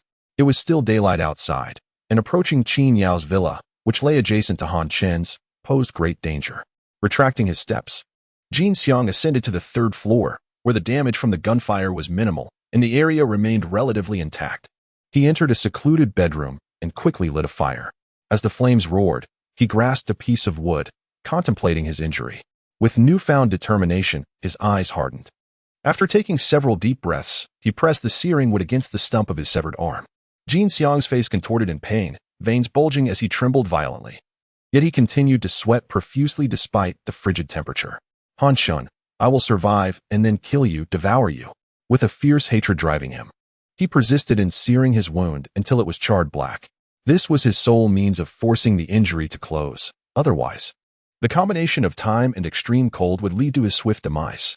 Having depleted much of his strength, Jin Xiang returned to the second floor in search of severed limbs, ultimately locating his own blasted arm.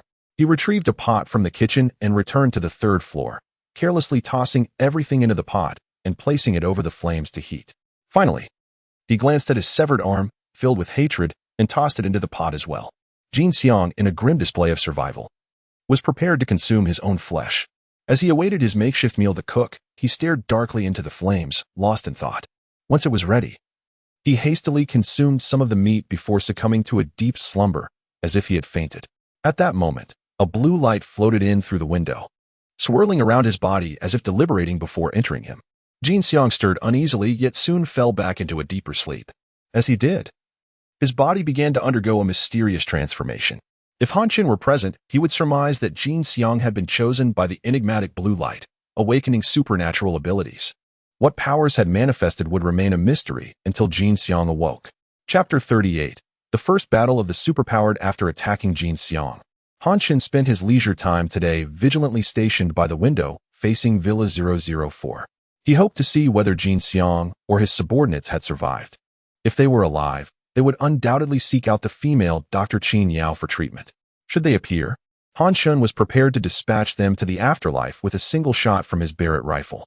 However, as night fell, he remained disappointed, waiting in vain for any sign of life. It wasn't until the authorities ceased power supply, plunging the surroundings into darkness, that Han Shun finally relinquished his vigil. Rubbing his stiff neck, he shook his head in dissatisfaction. He could have ventured to Villa 008 himself to investigate, but the biting cold outside deterred him from doing so. Moreover, he could not rule out the possibility of an ambush waiting to ensnare him. If Han Shun had chosen to inspect personally, he would have undoubtedly discovered Jin Xiang, who was ensnared in unconsciousness. Yet, the risks involved rendered such an endeavor unwise, especially since he had already dealt Jin Xiang a significant blow, fulfilling his purpose. Consequently, Han Shun grew indifferent to whether Jin Xiang lived or died. After all, should he reappear, it would suffice to eliminate him once more. At that moment, Jin Xiang regained consciousness after a 10-hour slumber, now finding it to be 8 o'clock at night. Groggily, he sat up, initially bracing himself for a feeling of utter weakness, even mentally preparing for the possibility of never awakening again. To his astonishment, however, he felt his body brimming with strength, as if an immense power was yearning to burst forth from within him. As he continued to sense this burgeoning energy, the desire to unleash it grew ever stronger. Ultimately, unable to restrain himself any longer, Jin Xiang let out a low, guttural roar, clenched his solitary fist, and arched his body, exerting every ounce of his strength. A transformation occurred. Jin Xiang's figure began to swell. His limbs, no, his 3 limbs, expanded considerably. The man who once stood at a height of 1.80 meters now towered at 2 meters. His limbs became as robust as those of a silverback gorilla, and coarse fur sprouted across the exposed skin of his face. Staring in shock at his transformed body, Jin Xiang hurried to the bathroom to gaze into the mirror.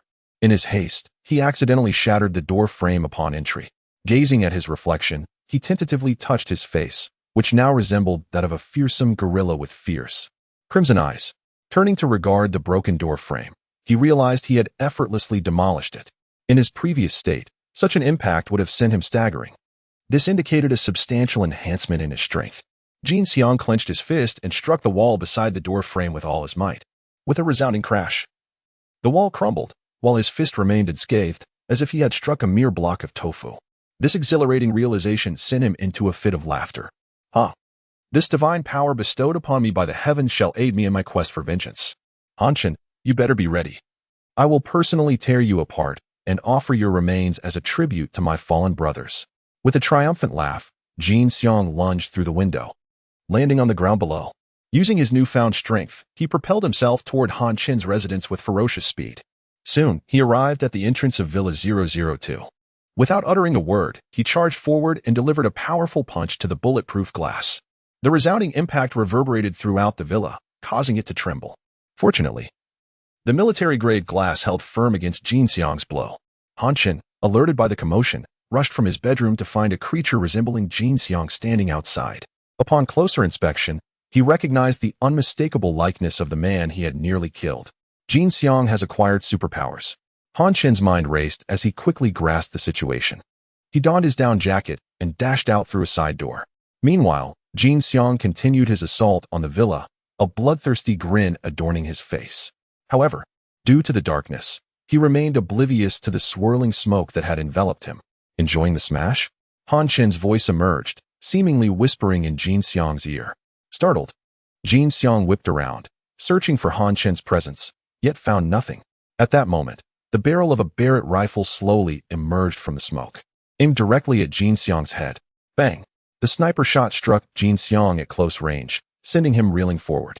To Han Chen's astonishment, Jin Xiang's head remained intact, showing no signs of explosion. Regardless of his fate, Han Chen swiftly approached, stowing away the Barrett and drawing his S686 shotgun to aim at Jin Xiang's head. Boom, boom. 2 consecutive shots rang out, followed by 2 grenades cascading down. With a thunderous roar, the explosions sent debris and smoke swirling. As the chaos subsided, Jin Xiang's head was nowhere to be found, leaving only a pool of blood. Han Chen emerged from the smoke, gradually lowering his M416 assault rifle and MP7 submachine gun. At that moment, Jin Xiang's body began to shrink, reverting to his original form. Han Chen observed him with a grave expression, astonished that a superpowered individual had emerged so swiftly, especially one he had nearly dispatched. Could it be that one gains superpowers through the brink of death? In his past life, he had acquired the ability to replicate infinitely upon facing death and rebirth. In this life, Jin Xiang awakened a beast-like power after losing an arm and confronting mortality. Henceforth, it seemed imperative that if he intended to kill, he must ensure the target's demise. Otherwise, he could unwittingly create an even more formidable adversary.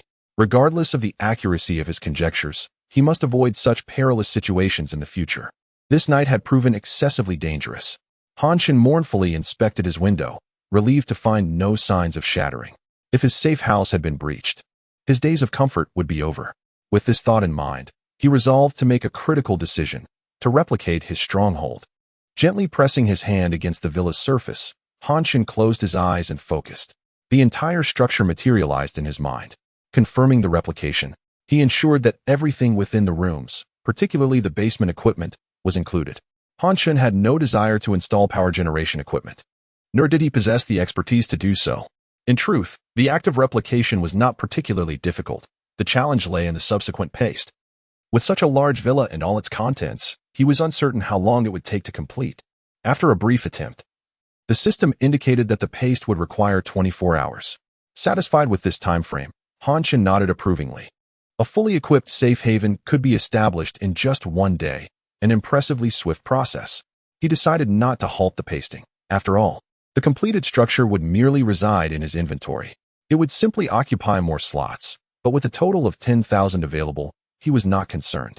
Turning his gaze toward Jin Xiang's corpse, he caught sight of a figure lingering at Villa 001 across the way. Clearly, the sounds of their fierce battle had drawn attention. Without hesitation, Han Chen retrieved his Desert Eagle and fired a shot in the figure's direction, causing it to retreat hastily indoors. With thoughts of superpowers weighing heavily on his mind, Han Chen returned inside, feeling increasingly irritable. It appeared that he needed to prepare more powerful weapons. Relying solely on the Barrett would not suffice. Suddenly, he received a message from Wang Qinglian. "Darling, you almost hit me just now." Han Chen, repulsed, promptly replied, "Get lost. Don't call me darling until you've dealt with Wang Xian." Chapter 39. Bestowing alms to all beings. Han Chen sat by the window, lost in contemplation as he gazed at the lifeless body of Jin Xiang outside. Reflecting on the recent battle, he sensed that Jin Xiang's condition was somewhat peculiar. If his conjecture was correct, Jin Xiang had recently awakened his abilities and, in his haste for vengeance against Han Chen, had come prematurely to confront him. Consequently, his powers had not yet fully manifested. Furthermore, the loss of an arm had rendered Jin Xiang physically weakened, resulting in insufficient striking power to breach the bulletproof glass.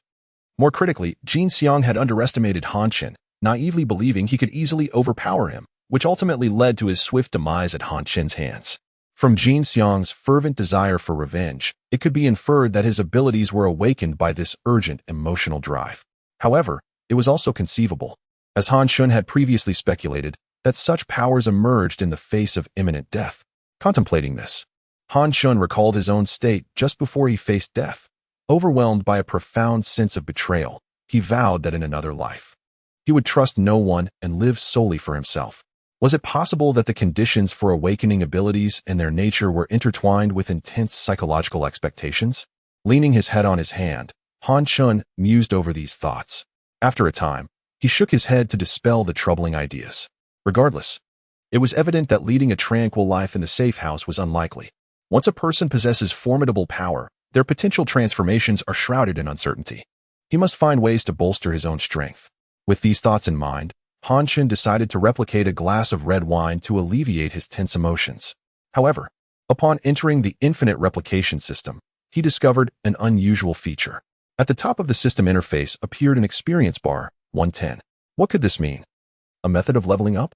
He remembered that when he previously replicated the smoke ability, the system had indicated that his current level was 1.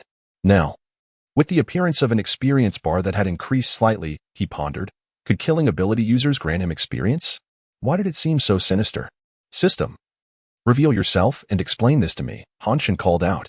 System, as the host surmised, effectively eliminating ability users allows you to absorb the energy within them.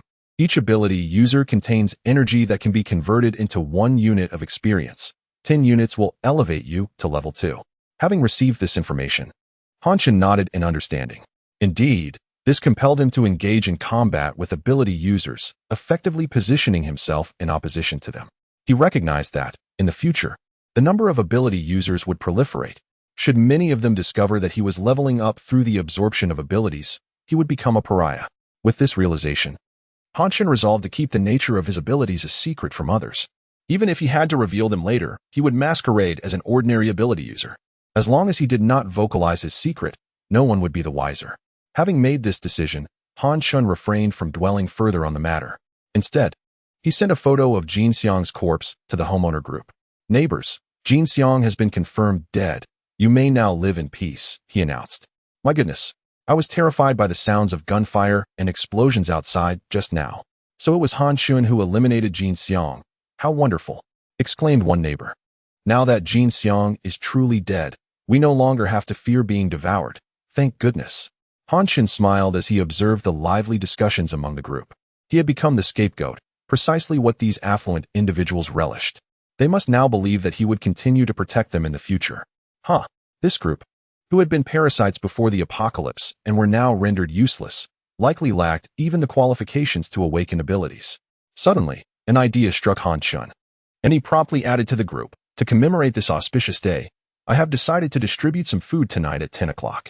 Those who wish to partake should not forget to come to Villa 002. Upon reading Han Chen's message, the group erupted with excitement, showering him with gratitude. Oh, Han Chen, you are too kind. You've not only dealt with Jin Xiang, but are also providing food. I'm signing up. I will definitely come. How wonderful. Our savior has appeared. Han Chen smirked. He had no intentions of genuinely aiding them. Rather, he contemplated that after enduring despair for so long, offering them a morsel of hope would only intensify their craving for food. By providing sustenance, he could ensure their compliance. This would allow him to swiftly identify and eliminate those with ulterior motives, leaving only the obedient behind. As the military adage goes, to repel external threats, one must first secure the internal. Han Chen aimed to set his sights on a broader horizon, no longer confined to the small confines of the Jiyuan Villa district. As the hour approached 10 o'clock, a throng had gathered outside Villa 002, their faces alight with anticipation, having gone too long without proper sustenance. De Xiong had also arrived, but not for the food. He was there to lend presence to Han Chen's display. Towering in stature, he stood like a sentinel beside the bulletproof glass, casting a stern gaze upon the wealthy patrons awaiting their meal. Meanwhile, within the room, Han Chen was busy at work. Before him stood 5 large garbage bins, into which he was wickedly pouring bowls of plain noodles. To ensure the affluent learned obedience, he knew he could not indulge them. He must first shatter their psyche. As the clock struck 10, the moment had finally arrived. Suddenly, numerous floodlights illuminated the area before Villa 002, blinding the guests momentarily. As their eyes adjusted, they beheld 5 large garbage bins before them, steam wafting from the lids. Instantly, their eyes sparkled with desire, and they surged forward, disregarding the fact that the food was stored in the bins. "My dear neighbors," a voice called out just as they were about to act. Everyone looked up at the roof of Villa 002, where a shadowy figure clad in a black trench coat stood. There was no need for speculation. It was Han Chen. The hem of his coat billowed in the night breeze, his silhouette obscured by the lack of light, lending him an air of mystery. "I have prepared food for you all. Now, please, enjoy it while it's hot," Han Chen proclaimed, arms outstretched, his voice echoing with authority. His words acted as a signal, prompting the throng of eager individuals to rush toward the 5 bins. De Xiong, standing nearby, stumbled back in alarm. The sound of bins crashing echoed as they were toppled, and steaming noodles spilled onto the ground. The crowd, unmindful of anything else, frantically scooped up the noodles with their hands, devouring them ravenously. Han Chen watched this scene unfold with a smile, elevated above them as though a benevolent deity dispensing alms to the masses. Yet, in his heart, he firmly believed himself to be a devil toying with the souls of the multitude. A saint? Who the hell would want to be that? Chapter 40. Qin Yao. As the crowd frantically scrambled for food, Han Chen noticed a figure standing behind them. She did not join the fray, but her yearning gaze was unmistakable. Qin Yao? Han Chen recognized her as the doctor from Villa 004. To his surprise, she had also arrived. Han Chen felt a certain fondness for this doctor. In his previous life, she had tirelessly dedicated herself to saving lives, embodying true medical ethics. Unfortunately, she had later succumbed to starvation. Perhaps he should offer her a portion of food to cultivate a bond of kindness. Moreover, it would be worth attempting to win her over. The beautiful doctor seemed quite appealing. Han Chen glanced toward Villa 001, where the spotlight illuminated 3 figures peering out from the entrance. However, likely due to the gunshot he had fired earlier, the Wang family members dared not approach. He cast a cold glance at them. Their absence was warranted, for should they choose to come closer, he would not hesitate to eliminate them. Given the urgency surrounding Jin Xiang's awakening abilities, Han Chen found little patience for playing games with the Wang family. Suddenly, a blood-curdling scream drew Han Chen's attention back to the chaos. Looking down at the crowd, he saw that most of the noodles had been seized. A middle-aged man lay on the ground, blood streaming from his head. Behind him stood a young man in his 20s, brandishing a hammer, poised to strike again. The middle-aged man had not died immediately. Rather, he was incapacitated, his eyes wide as he gazed at the noodles on the ground, desperately attempting to reach for another bite. But it was beyond his grasp. The young man sneered at him, raising the hammer to deliver the fatal blow. Bang! A deafening gunshot rang out, halting the frantic crowd in an instant. They stared, dumbfounded, at Han Chen atop the roof, his Desert Eagle aimed downward, smoke still curling from the barrel. Following the line of his gun, the young man, now incredulous, looked down at his chest, where a hole had appeared. Lifting his gaze to Han Chen above, he met the latter's indifferent stare. "Do you think you can kill during my feast of food and show me such disrespect?" The young man collapsed beside the noodles, his eyes filled with the terror of death, unable to reach the food within arm's length. "Listen closely. I hope you all can coexist harmoniously. If anyone else resorts to mindless killing, I shall not hesitate to act as a judge." The crowd, relieved to understand that Han Chen had fired due to the senseless violence, exhaled but also cast fearful glances downward, avoiding his gaze. Han Chen felt satisfied with their reaction. A display of force was indeed the most effective deterrent. "Well, the feast is over. You may all return." After expressing their gratitude, the crowd hurriedly dispersed. Once the throng had thinned, Dr. Qin Yao sighed softly, her expression dimming as she turned to leave. Just then, she noticed a figure passing by her side, prompting her to pause in confusion. It was Wang Qinglian, Han Chen's wife. After much hesitation, Wang Qinglian finally summoned the courage to approach. Driven by her intense hunger and desire for delicious food, Han Chen spotted her from above. "Darling, I'm so hungry. Could you spare me some food?" Wang Qinglian looked up at him with a pitiable gaze. Han Chen glanced at her but said nothing. Instead, he descended from the ladder to the ground. Wang Qinglian watched him intently, her expression pleading for sympathy. Once he reached the ground, he approached with a smile, a three-tiered food container appearing in his hand, steam rising enticingly above it. Wang Qinglian's eyes lit up, her gaze fixated on the container as she swallowed repeatedly. As Han Chen drew closer, she eagerly stepped forward, hands trembling as she reached for the container. To her surprise, he ignored her entirely, walking past her without a glance. Stunned, she stood there with outstretched hands. "Miss Chen, hello. This is food I prepared for you. Please do not hesitate." Han Chen's voice, somewhat gentle, reached her ears. Wang Qinglian turned in shock to see Han Chen standing before Qin Yao, offering the steaming food container. Qin Yao could hardly believe her eyes as the warmth and aroma wafted toward her. She swallowed hard but refrained from taking the container. Glancing between Han Chen and Wang Qinglian, "You should give this to your wife," she said softly, recognizing that such generosity should not go unreciprocated. Han Chen's unexpected warmth left Qin Yao somewhat bewildered. They had no previous interactions. Although the temptation of food was strong, her upbringing restrained her from acting rashly. Han Chen felt pleased with Qin Yao's response. She was indeed a sensible woman. He slightly turned his head, casting a disdainful glance at Wang Qinglian, then smiled at Qin Yao. "Consider this a bargaining chip in exchange for your medical skills." Upon hearing this, Qin Yao contemplated. Her medical expertise was indeed highly valued in this post-apocalyptic world. It was reasonable to cultivate a good relationship with her. Yet, the generosity of food left her feeling both flattered and surprised. Unable to resist the allure of food any longer, Qin Yao decisively accepted the container. On one hand, Han Chen had offered a valid reason. On the other, she was simply too hungry, having scrimped and saved with dwindling supplies. "Thank you. If you need anything, feel free to find me," she said softly, turning to head back to her villa. "Miss Chen," Han Chen called out, stopping her. She turned back, awaiting his next words. "If you wish, you may come to my villa. You should know that it is warm and comfortable here." Han Chen intended to win Qin Yao over. Whether in this life or the last, her actions inspired trust. Qin Yao glanced at the room where the anti-peeping function had not been activated, revealing no signs of frost and vibrant green plants thriving inside, all indicative of warmth. She hesitated. As a distinguished beauty and former social elite, her standards were high, leading her to become a 28-year-old unmarried woman. Now, faced with the allure of a comfortable life, she felt a twinge of shame at her indecision. Would accepting Han Chen's hospitality mean becoming his woman? In this post-apocalyptic world, comfort and ample food outweighed her medical skills, rendering them merely supplementary. Thus, Qin Yao could not afford to be arrogant. "You need not provide me with an answer immediately. Take your time to consider." Han Chen observed her inner conflict, refraining from pressing for an immediate response, allowing her ample time and dignity.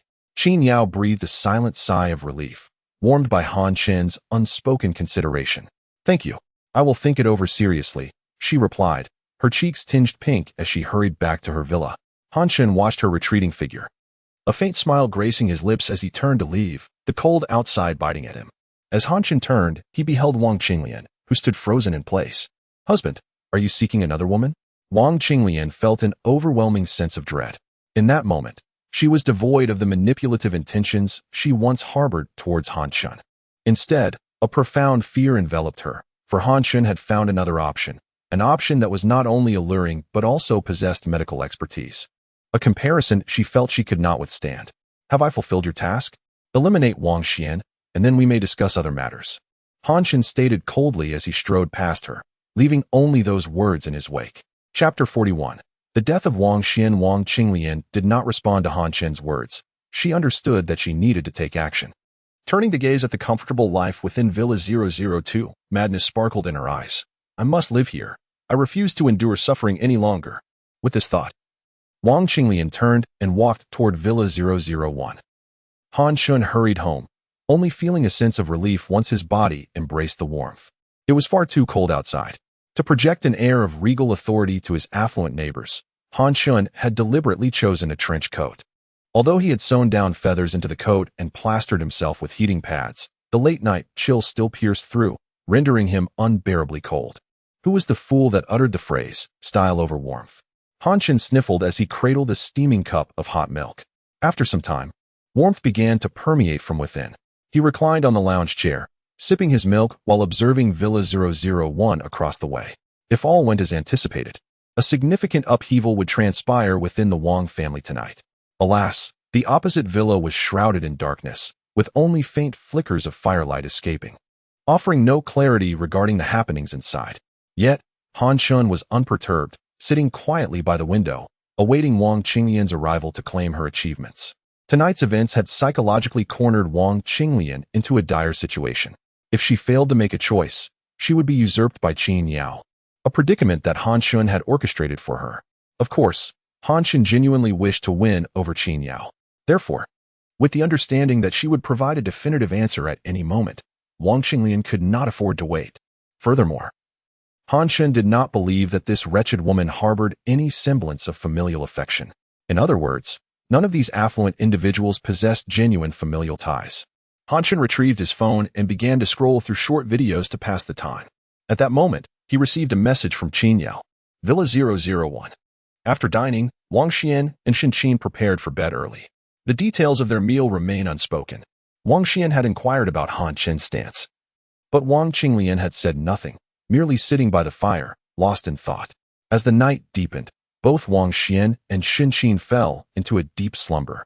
Suddenly, Wang Qinglian, who had been feigning sleep, opened her eyes wide, staring at Wang Xian for an extended time. Confirming that he was asleep, she approached him expressionlessly. The flames elongated her shadow to a terrifying degree, resembling the grim reaper of the night as it loomed over Wang Xian. The shadow slowly raised its right hand, revealing a kitchen knife. Without a moment's hesitation, the knife came crashing down. The flames flickered in fear, and the demonic shadow twisted grotesquely, dancing chaotically within the room. When calm returned, the shadow vanished.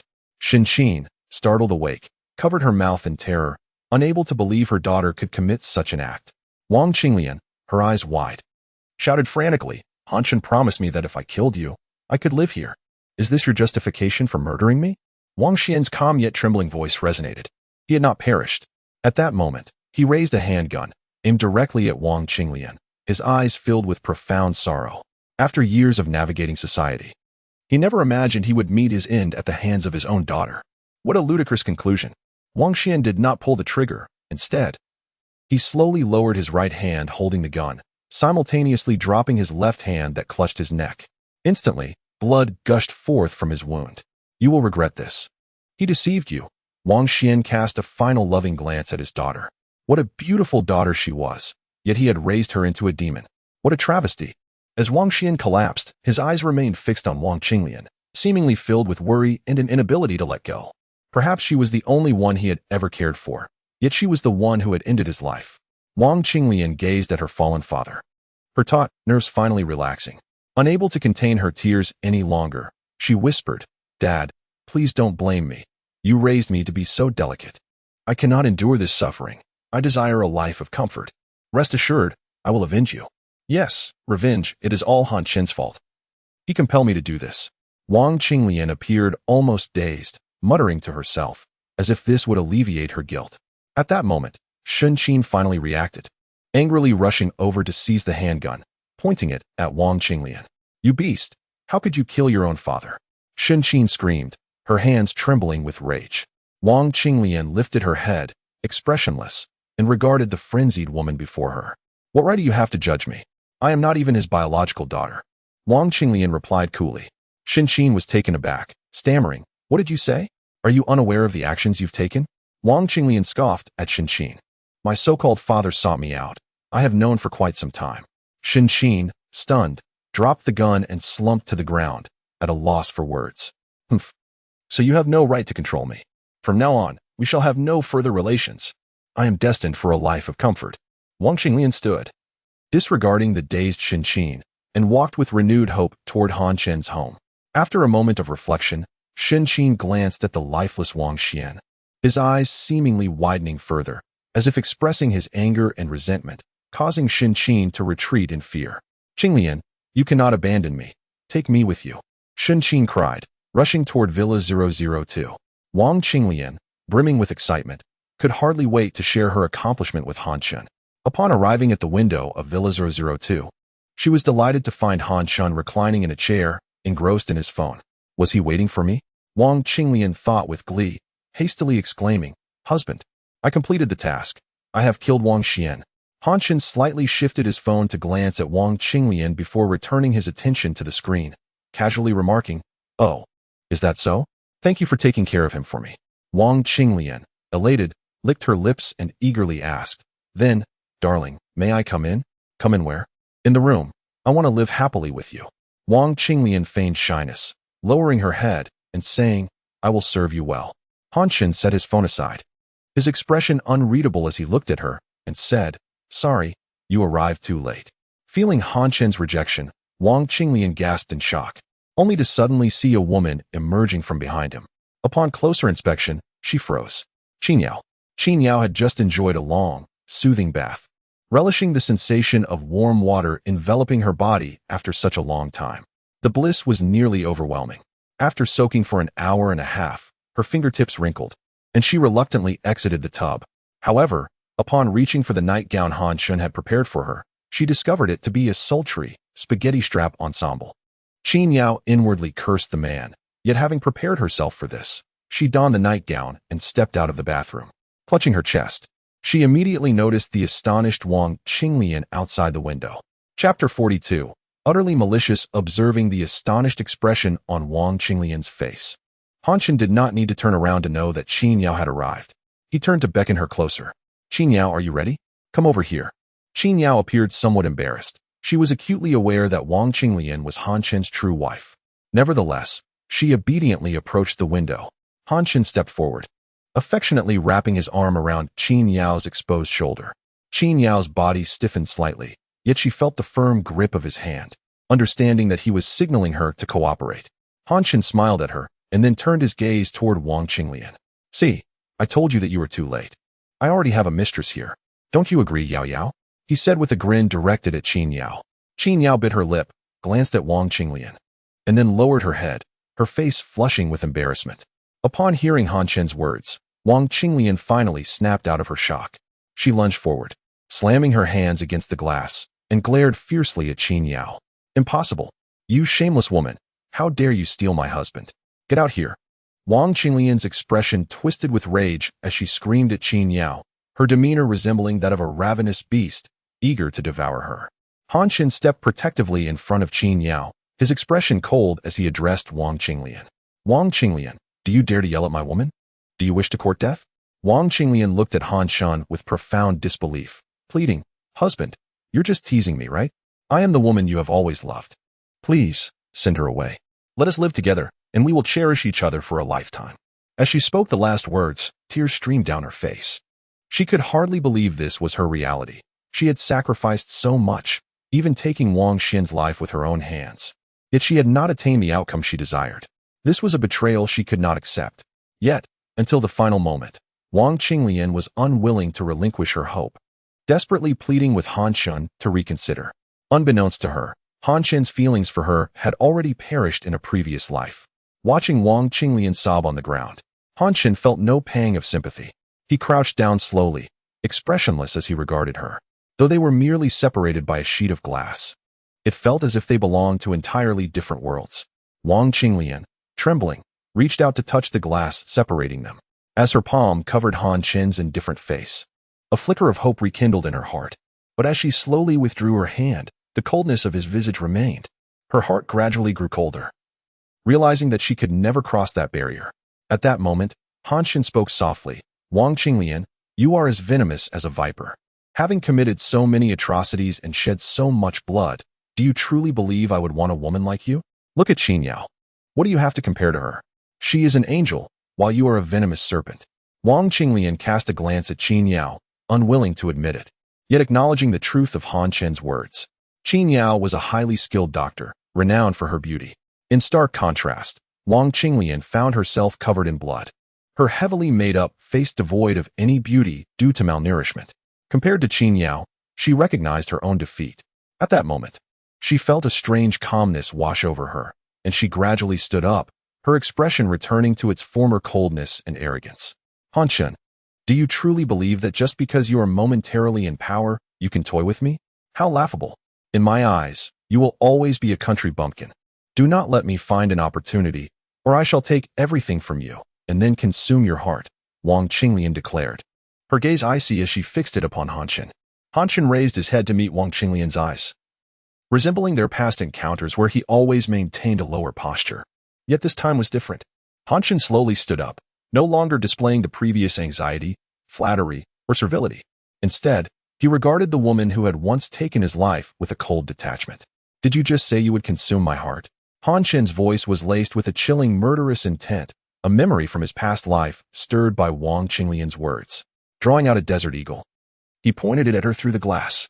In that moment, Wang Qinglian shed her former weakness, confronting Han Chen with unwavering resolve, a faint smirk gracing her lips. Time seemed to freeze. Han Chen suddenly laughed, holstering his weapon, and remarked with a sneer, "I will not allow you to die so easily. I intend to make you live in misery." Wang Qinglian seemed to be seeking death, Han Chen surmised. For her, having lost all hope, she sought to preserve her dignity in her final moments. "Dream on," Han Chen taunted, observing Wang Qinglian's progressively pallid complexion. "The humiliations you inflicted upon me and the Wang family, I will ensure you repay them bit by bit." He refrained from mentioning the events of their past life, as that was a secret he wished to keep hidden. Wang Qinglian fought to suppress her despair, unwilling to lose face before this country bumpkin. As she retreated slowly, her venomous gaze remained fixed upon Han Chen, or more accurately, on the comfortable life he represented. Han Chen crossed his arms, coldly watching her. At that moment, Chen arrived, breathless and agitated. "Qinglian, please don't leave me behind. Take me with you." Chen rushed over, grasping Wang Qinglian's arm as if seizing a glimmer of hope. "Qinglian, let us go inside together. I will no longer pursue the matter of your father. Don't abandon me, please." Chen panted, her eyes pleading with Wang Qinglian. Wang Qinglian turned to face her mother with an indifferent expression, then revealed a faint smile. Seeing her daughter smile, Chen assumed she had agreed and joined in the joy. Yet, in the next instant, Wang Qinglian violently shoved Chen to the ground. She then mounted her mother's body, withdrawing a kitchen knife and frantically slashing downwards. "Ah, help, please." Chen's screams echoed through the night. But no one was there to save her. Beside Han Chen, Qin Yao gasped in horror, covering her mouth. While she had witnessed death many times in this apocalyptic world, witnessing a loved one being brutally slaughtered was something she could never have imagined seeing firsthand. After what felt like an eternity of slashing, Chen's anguished cries fell silent. Outside the window, a gruesome scene unfolded. Wang Qinglian halted her vicious assault, lowering her head as she sat atop Chen's lifeless body. Her disheveled hair obscured her face, rendering her still and motionless. Beneath her, Chen was unrecognizable, dead beyond any semblance of life. Blood splattered around them, creating a macabre circle encompassing the two. The horrific sight caused Qin Yao to retch uncontrollably, while Han Chen's face paled, his heart filled with shock at this woman's brutality. After all, in his past life, had Wang Qinglian's parents met a similar cruel fate at her hands? Han Chen picked up his gun once more, determined to end the life of this malevolent woman. She was nothing short of a living demon, utterly vile. Chapter 43. Qin Yao's Prince Charming. Just as Han Chen was about to take action, Wang Qinglian slowly rose to her feet. As if sensing Han Chen's murderous intent, she glanced in his direction. Her hair, soaked in blood, had become stiff and was now draped over her head, obscuring her features. Through the gaps in her hair, Han Chen caught a glimpse of her eyes, vividly crimson and devoid of emotion. After a fleeting moment of eye contact, Wang Qinglian seized Chen's ankle and began to drag her slowly toward Villa 001. Han Chen hesitated briefly, refraining from immediately pursuing her, for he recalled Jin Xiang's extraordinary abilities. Thus, he saw an opportunity to use Wang Qinglian to ascertain whether extreme emotional shifts could awaken latent powers. It seemed he would be deprived of sleep tonight, Han Chen mused. He resolved to infiltrate Villa 001 that evening to observe Wang Qinglian's transformation. Should signs of awakened abilities manifest, he would not hesitate to eliminate her, for he could not afford to leave any potential threats to his safety. At that moment, Qin Yao finally suppressed the urge to vomit and emerged from the bathroom, her complexion pale. Approaching Han Chen, she gazed out the window and spotted Wang Qinglian retreating into the distance. Having already killed her own mother, would she truly collect the remains? Qin Yao pondered aloud, bewildered by Wang Qinglian's actions while casting a questioning glance at Han Chen. In response, he offered a knowing smile. Looking back at Wang Qinglian, She recalled Jin Xiang's earlier behavior, suddenly comprehending the purpose behind Wang Qinglian dragging away the corpse. Is she planning to consume her own mother? Qinyo asked in shock, her pallor deepening. Han Shen nodded, stating, not only her mother, her father's body, Wang Xian, is also there. He gestured toward Villa 001. Qin Yao shook her head in disbelief, feeling her stomach churn once more as she turned and fled back to the bathroom. Han Shen observed her retreating figure, shaking his head in amusement. Her reaction was a testament to the fact that she still retained a flicker of humanity amidst the apocalypse. Qin Yao had no time for reflection, clutching the toilet as she felt her stomach rebel. As an experienced doctor, she had encountered many corpses, yet the notion of cannibalism, especially involving one's kin, was beyond her comprehension. Deciding to enter Han Shen's residence had proven to be the right choice. Otherwise, would she too have succumbed to the path of cannibalism in the end? Exhausted, she leaned against the toilet, her mind drifting back to that evening. Around 10 o'clock, she had returned home with the food box Han Shen had provided. At the time, she had been somewhat resistant to his suggestion of entering Villa 002. As a woman of high standards, Qin Yao possessed her own dignity and pride, which the ravages of the apocalypse had not wholly extinguished. However, upon opening the box filled with gourmet dishes, the sight and aroma of the exquisite food caused her resolve to waver. She realized that if she did not accept his invitation, such delectable meals would not grace her table on a daily basis. Just as she was about to indulge, a sudden, violent pounding on her door startled her. Grabbing a broom nearby, she cautiously faced the door. As she stood up, gunfire erupted outside, heightening her fear as she glanced at the food box on her table. She understood that the food had attracted unwanted attention, and those who had not yet departed must have seen her carrying it, driven by hunger to seize it. Yet, after the gunfire, silence enveloped the outside world. Terror gripped her heart. She wanted to venture outside to investigate, but was paralyzed by fear, trembling in her hiding place. Miss Qin, do not be afraid. I am De Xiong from Villa 003, sent by young Master Han Shen to protect you. The hearty voice of De Xiong resonated from outside. Young Master also instructed me to remind you to eat quickly before it cools. Startled, Qin Yao peeked at the door and softly replied, Thank you. Young Master says if you wish to express your gratitude, you should do so personally. De Xiong responded from the other side of the door. Qin Yao bit her lip, rolling her eyes at Han Chen's thoughtfulness. How astute of him to anticipate her potential danger and her words of gratitude. Yet, despite her previous demeanor toward men, a dream of a Prince Charming resided within her heart. She longed for the day when a protector would appear, her own fairy tale romance.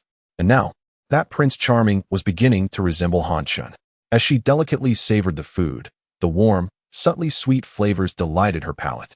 Reflecting on Han Shen's appearance, she recognized that while he might not possess the striking allure of a celebrity, he certainly qualified as handsome amongst ordinary folk.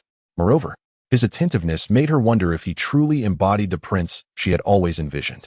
Once her thoughts embarked down this path, they became relentless. Before she knew it, she had consumed all the delicacies in the box. She now nibbled on her finger, relishing the taste of the food while her heart made a decision. She would enter Villa 002. This choice signified her acceptance of a comfortable lifestyle and her willingness to become Han Shen's woman. Blushing, she sent him a message. I will come. I will go. Startled by her swift decision, Han Shen sat upright in his reclining chair while observing Villa 001. Has she decided so quickly? You are very considerate. Thank you. Qin Yao sent another message. Han Shen stared at the message in confusion. How am I considerate? What is happening? Sending food is considerate? Sending De Xiong to protect her is considerate? He shook his head, realizing that a woman's heart is inscrutable. Even his mental faculties could not decipher it. Soon after, Qin Yao arrived at Villa 002 under De Xiong's escort. Upon entering the warm abode, she was momentarily overwhelmed by the sensation of being enveloped in warmth, something she had not experienced in far too long. Even in dreams, she struggled to recall what warmth felt like. The thick clothing she wore now felt stifling, an unusual luxury. Her face flushed, and beads of sweat formed on her brow, leaving her in a state of bewilderment. The bathroom is over there, and I've prepared a bath for you, Han Shen said with a smile, gesturing toward a direction. Qin Yao nodded eagerly, then dashed into the bathroom. The moment she sank into the warm water, it enveloped her entire body, providing a sensation akin to a spiritual awakening. She luxuriated in the bath for an hour and a half, and upon emerging, she caught sight of Wang Qinglian outside the window. While clinging to the toilet, Qin Yao found herself smiling at these thoughts. Just then, Han Shen pushed open the bathroom door, peering in with curiosity. Startled, Qin Yao quickly stood up, feeling embarrassed. I thought you had fainted from vomiting, Han Shen chuckled, unsure of how to respond. Qin Yao refrained from admitting that she had been thinking about him, fearing it would come across as too forward. Moreover, contemplating a man while clutching a toilet might easily lead others to label her as peculiar. Fortunately, Han Shen did not dwell on this matter. He pointed at the old clothes she had discarded. Shall I throw these away? I need to step out for a moment. Qin Yao was puzzled and inquired. Do you really have to go out in such cold weather? There are some pressing matters to attend to, Han Shen replied with a smile. You will be in charge of keeping the home safe. Oh, by the way, I have left some food for you on the coffee table. After such a long time. You must be feeling hungry, he added before picking up his old clothes and stepping outside, kindly ensuring the bathroom door was closed behind him. At that moment, Qin Yao let out a deep sigh of relief and gently patted her chest. Suddenly, her hand froze as she looked down, realizing that due to her low-cut camisole, a significant portion of her cleavage was exposed. Oh no! Qin Yao quickly covered her chest, feeling a wave of embarrassment wash over her as she thought. Did he see everything just now? Chapter 44. The Death of the Deformed Serpent and Scorpion Queen. Wang Qingli and Han Shen stepped out of the villa, casually discarding Qin Yao's old clothes, and stood beneath the starry sky on this snowy night. After a prolonged moment of reflection, he sighed, contemplating the profound depths of Qin Yao's existence. Shaking his head vigorously, he dismissed the errant thoughts. Now was not the time for such musings. Turning his gaze towards the ominous darkness of Villa 001, his expression grew increasingly indifferent as he slowly approached. As he neared Villa 001, Han Shen transformed into a wisp of smoke, gliding inside. In a nearby room, Wang Qinglian sat beside a fire, consuming something grotesque. Even in his ethereal form, Han Shen felt a shiver run through his being. This devilish woman was devouring a heart with her bare hands. He glanced aside and noticed that the chest cavity of Shen Qin's corpse was alarmingly hollow. Han Shen's mood soured significantly. He was overwhelmed with a desire to eliminate her immediately. This woman was continuously reshaping his perception of her, each revelation deepening his urge to annihilate her. In his smoky state, he spun around and drifted out of the villa, fearing that if he continued to observe, he might very well act on his impulse. Disgusted, he cast a disdainful glance back at Villa 001, preparing to return home. However, in that fleeting moment of turning, he halted, his curiosity piqued, and scrutinized the villa once more. Rubbing his eyes in disbelief, he peered intently again. Was it an illusion? He focused more closely, noticing tendrils of blue light converging towards the villa, eventually seeping inside. The blue luminescence became increasingly pronounced. Alarmed, Han Shen transformed back into smoke and rushed into Villa 001. A piercing scream erupted from within the room. Wang Qinglian was on the ground, clutching her head, evidently enduring immense torment. Her eyes bulged, radiating a fierce blue glow. At this moment, Han Shen was certain. The anomalous powers were indeed linked to the blue light. Tendrils of blue energy continued to infiltrate her body. As the light passed through Han Shen's smoky form, he attempted to activate his replication ability. System: host detected hostile substance. Replication impossible. Han Shen was bewildered. What did hostile substance mean? System: please refrain from playing with fire. This is the aberration wave of the blue faction. Blue faction? Han Shen pondered internally. System: indeed. The blue faction is the Cosmic Devourer clan, known for their unparalleled brutality. And I? System: you belong to the red faction, the Cosmic Guardian Alliance, composed of myriad cosmic races. Han Shen was taken aback. It sounded grand and formidable. When will the Cosmic Guardian Alliance come to save Earth? System: the Cosmic Guardian Alliance has been annihilated by the blue faction. Han Shen's mind short-circuited. An alliance of countless cosmic races? Destroyed by the Devourers? It sounded pathetically weak. System: the Devourers are far more terrifying than you can imagine. Please exercise utmost caution. If the red faction has been obliterated, how can I still consider myself a member? System: that is due to me, the Infinite Replication System, the most formidable research achievement left behind by the red faction. You, as its inheritor, are the sole legacy of the red faction. At this moment, Han Shen felt an overwhelming urge to flip a table. Although he had been reborn, it seemed he had inadvertently offended a formidable cosmic race. The system delivered another blow. As the inheritor of the system, You automatically inherit the mission to eliminate the devourers. Han Chen remained silent, his expression cold. System.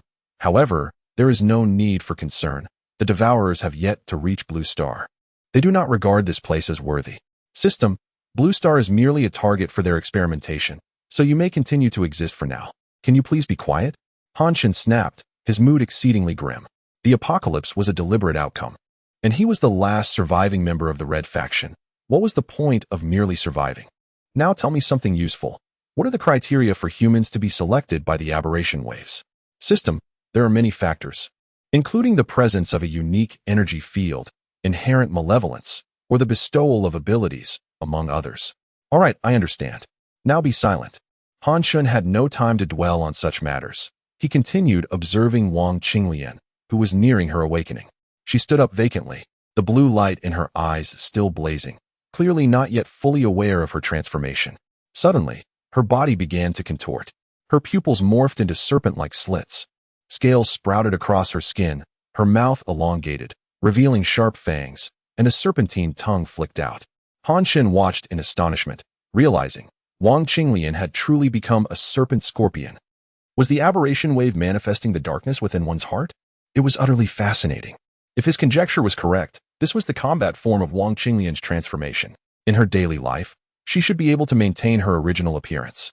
Similarly, the former Jin Xiang had appeared as a gorilla but reverted to a normal human after death. As Han Chen pondered, the blue light in Wang Qinglian's eyes faded completely. Bewildered, she glanced around, unable to comprehend why she was standing. As she surveyed her surroundings, she sensed something unusual about her mouth.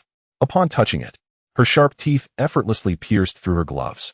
Removing the gloves, Wang Qinglian was shocked to discover that her hands had transformed into terrifying claws. Panic set in as she dashed into the adjacent bathroom, staring into the mirror. A creature resembling a serpent scorpion confronted her reflection. Startled, she stumbled backward, pressing against the wall behind her.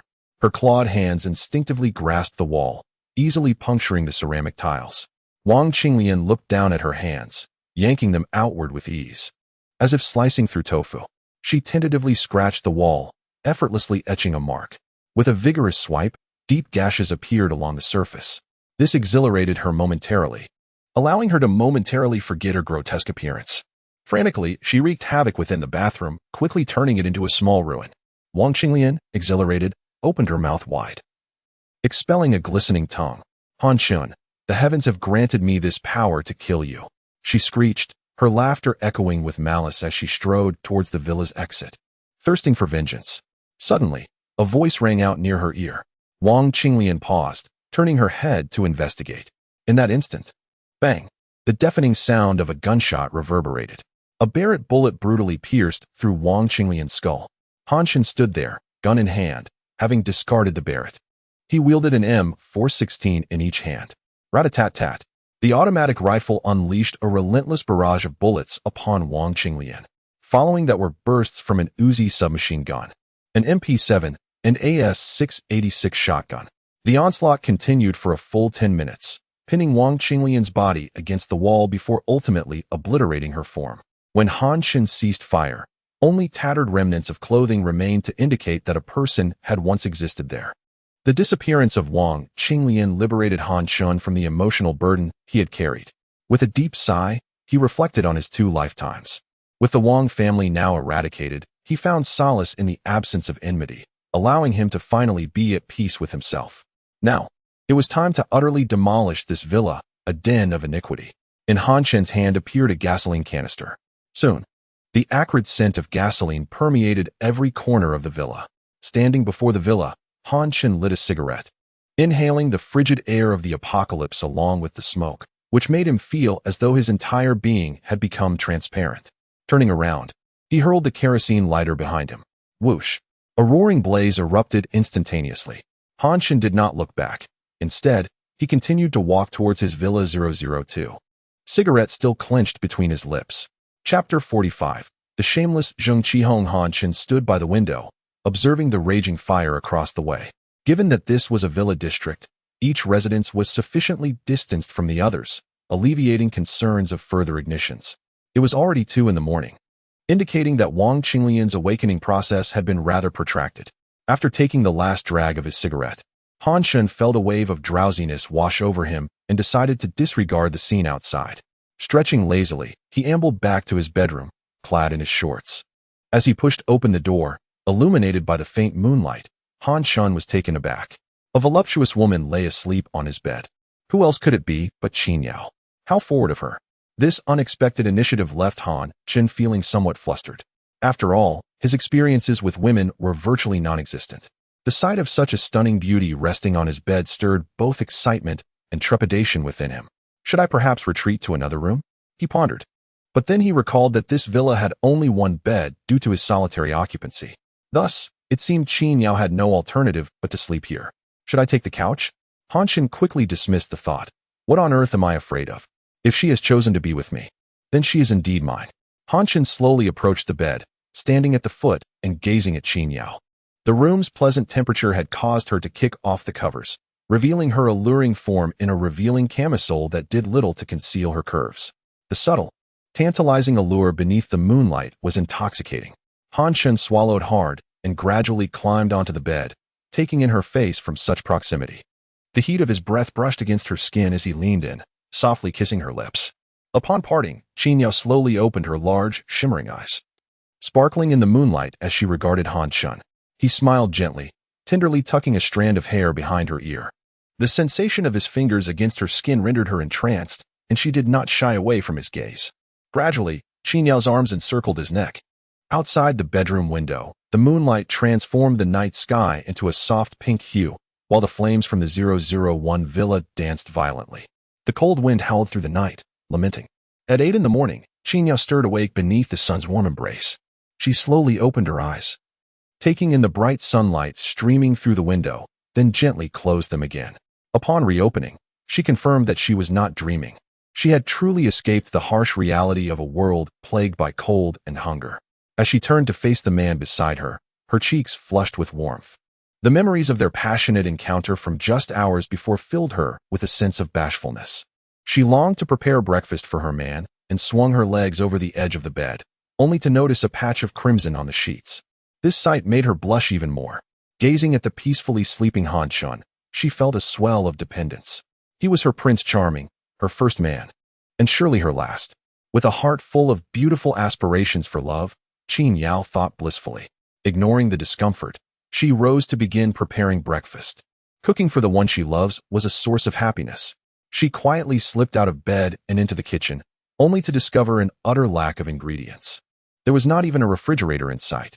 Peering into the other rooms, she found no food whatsoever. This left her momentarily stunned. Where had Han Chen stored the provisions? Qin Yao pondered adorably, scratching her head. The only items available were some snacks on the coffee table in the living room. Left with no choice, she decided to freshen up in the bathroom. Last night, she had bathed in the tub, but upon testing the shower today, she was pleasantly surprised to find it dispensed hot water. If Han Chen were awake, he would have explained that the hot water was connected to the heating system that spanned 3 floors. After thoroughly washing away the sweat from their vigorous activities, she found herself aimlessly seated on the sofa. Turning on the television, she serendipitously stumbled upon a film featuring her Prince Charming. As she tore open a bag of chips, she indulged in the show, reminiscent of the pre-apocalyptic days when she would relax at home, enjoying snacks while watching television. The only difference now was the presence of a beloved man in her bedroom, which filled her with a newfound sense of security. What a delightful feeling it was to be protected by a man, Qin Yao mused with a smile. Suddenly, a series of knocks echoed, prompting Qin Yao to glance out the window, where she spotted a group of people. Hastily, she donned Han Chen's shirt draped over the sofa, as she was only clad in her camisole. Approaching the window, she saw 8 individuals standing outside, unaware that the glass was one way. "Who are you? And what do you want?" she called out, her tone icy, a stark contrast to her earlier demeanor with Han Chen. The figures outside were none other than Zheng Qihong and his companions from Villa 025. Upon hearing a woman's voice, Zheng Qihong froze momentarily. A woman had taken residence in Han Chen's safe house? Surely, it must be his wife, Wang Qinglian. "Is that you, Qinglian? Where's Han Chen?" "We've come to collect food," Zheng Qihong inquired with a smile. Upon hearing Wang Qinglian's name, an inexplicable pang struck Qin Yao's heart. Yes, the man she had come to claim as her own was indeed married. Instinctively, she glanced toward Villa 001. only to find it had been reduced to a charred ruin. Unmistakably the result of a fire. What had transpired? How had Villa 001 been completely consumed overnight? Qin Yao wondered, suddenly recalling Han Chen's departure the previous night. Could it be that he was responsible? A flicker of realization dawned on her, if that were the case. It indicated that Han Chen's heart had already moved on from Wang Qinglian. This thought brought a measure of comfort to Qin Yao. I am Qin Yao, not Wang Qinglian. She replied coolly. Han Chen is still sleeping. If you have matters to discuss, please come back later. Qin Yao? Zheng Qihong echoed, momentarily taken aback as he turned to survey the smoldering wreckage behind him. He had certainly noticed the desolate scene. He had assumed Wang Qinglian had moved into Villa 001 after its destruction. To his surprise, it was the famed beauty doctor instead. I am Zheng Qihong from Villa 025. We are absolutely famished and must eat immediately. Please provide us with some food, he insisted, his tone leaving no room for dissent. Zheng Qihong's demanding demeanor irked Qin Yao. Did Han Chen promise you food? She inquired. He distributed rations last night, but given the distance from our villa, we couldn't make it in time.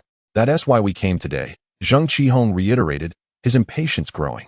Crossing her arms, Qin Yao's expression turned frosty. This man was utterly shameless. Since Han Chen did not agree to provide you with provisions, I cannot assist you. Please leave. And for the record, refrain from knocking again. If you wake him, I cannot guarantee he will take kindly to it. Having said that, Qin Yao disregarded them and turned back to watch television. Zheng Qihong hesitated repeatedly before retracting his hand. He dared not truly provoke Han Chen. After all, there existed a video in the group showcasing Han Chen wielding a gun and committing murder as a deterrent. Chapter 46. Infatuation. Qin Yao and Zheng Qihong, along with 6 others, did not return to Villa 025, but rather made their way to Villa 004, which is Qin Yao's residence. Since Qin Yao had already left, the house was uninhabited. Zheng Qihong decided to wait there until Han Chen awakened, after which they would continue their quest for sustenance. However, the prolonged wait only intensified the frustration of the 8 individuals. Imagine their discomfort. Starving in the bitter cold of the house, while Han Chen blissfully slumbered in the warmth of his bed. The mere thought of it made them wish to kick Han Chen awake and unleash a torrent of indignation upon him. In a fit of righteous fury, they discussed their grievances, with their conversations predominantly centered around condemning Han Chen. Soon, noon arrived. Han Chen lazily stretched and emerged from his bedroom. Upon seeing Qin Yao, he approached with a smile. Their initial encounter had left Qin Yao feeling shy and reserved. Sitting upright on the sofa, she cast her gaze downward. Unable to meet Han Chen's eyes, Han Chen sat closely beside her, draping an arm around her shoulder. Qin Yao's cheeks flushed as she leaned gently against him. How are you feeling? Is it painful? Han Chen inquired softly. Qin Yao, momentarily bewildered, looked up at him. Han Chen gestured below and remarked, You bled during your first time.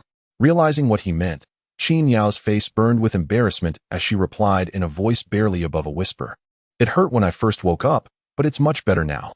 Han Chen found her blushing demeanor utterly adorable, a stark contrast to her previously aloof persona. How delightful it was to discover this charming side of her. Leaning down, Han Chen pressed a gentle kiss upon her lips, only ceasing when Qin Yao was nearly breathless. Her heart raced, and observing her bashful expression, Han Chen smiled contentedly. He then glanced at the coffee table, where several empty snack bags lay. With a sudden realization, he exclaimed, How could I forget to bring food from home? He turned to Qin Yao, saying, Wait here while I fetch something to eat. Don't indulge too much in snacks. They aren't good for your health. With that, he stood to head towards the kitchen. Qin Yao was startled. How could she allow Han Chen to cook for her? She quickly rose to follow him. Please sit down. You need to rest well over the next few days. Once you're feeling better, you can cook for us, Han Chen gently urged, pressing her back down onto the sofa. Qin Yao looked up at Han Chen's retreating figure. Her heart swelled with warmth. In truth, Han Chen had his own reasons for this arrangement. Every meal he prepared was merely a replication of what he had already created, and he did not wish for Qin Yao to witness his abilities just yet. He needed to observe her further before placing his full trust in her. After a brief wait, Han Chen locked the basement door and returned to the second floor. The meal he prepared was quite simple: rice, sautéed meat, and a vegetable dish, alongside a pot of chicken soup specifically for Qin Yao. He placed the food on the coffee table, and they prepared to enjoy their lunch. Make sure to drink plenty of soup to replenish your strength. These days of apocalypse have surely taken a toll on your nutrition, especially after your ordeal, he teased, ladling out the soup. Qin Yao's cheeks flushed again. She had lost count of how many times her face had reddened that day. Nodding obediently, she picked up the bowl and blew on the steam rising from it. Suddenly recalling the earlier visit from Zheng Qihong, she said to Han Chen, "By the way, Han Chen, this morning, Zhang Qihong and 7 others came to Villa 025, demanding food from you. I sent them away and told them to return later." Han Chen paused, a cold smile creeping onto his lips. That shameless fellow dared to come directly asking for food? Do you have a grudge against him? Qin Yao inquired. Not particularly, Han Chen replied. However, I am no saint of the apocalypse. I refuse to support others simply because I am faring well. The tale of the farmer and the snake serves as a perfect illustration. I do not wish to become that benevolent farmer who gets bitten for his kindness. Qin Yao nodded in agreement. You make a valid point. The human nature in the apocalypse truly cannot withstand scrutiny. She recalled the deceased Jin Xiang, whose heinous acts would have placed him among the world's most notorious criminals had they occurred before the apocalypse. Let us eat first, and when they arrive, I will show them how to handle themselves. Han Chen chuckled. A mere Zheng Qihong was hardly a cause for concern. Suddenly, Han Chen turned to Qin Yao with a smile. From now on, do not call me by my name. Refer to me as husband. Understood? Qin Yao's cheeks flushed once more. Come on, say it. Let me hear you call me husband, Han Chen encouraged playfully. Husband, Qin Yao mumbled. Her head lowered as she used the soup bowl to shield her face, unable to meet Han Chen's gaze. Han Chen erupted in laughter at her adorable reaction. However, a voice from behind the soup bowl echoed with a hint of melancholy. But your wife is Wang Qinglian, isn't she? Han Chen froze, suddenly realizing that Qin Yao was concerned about her place in his life, fearing she might not be able to stay.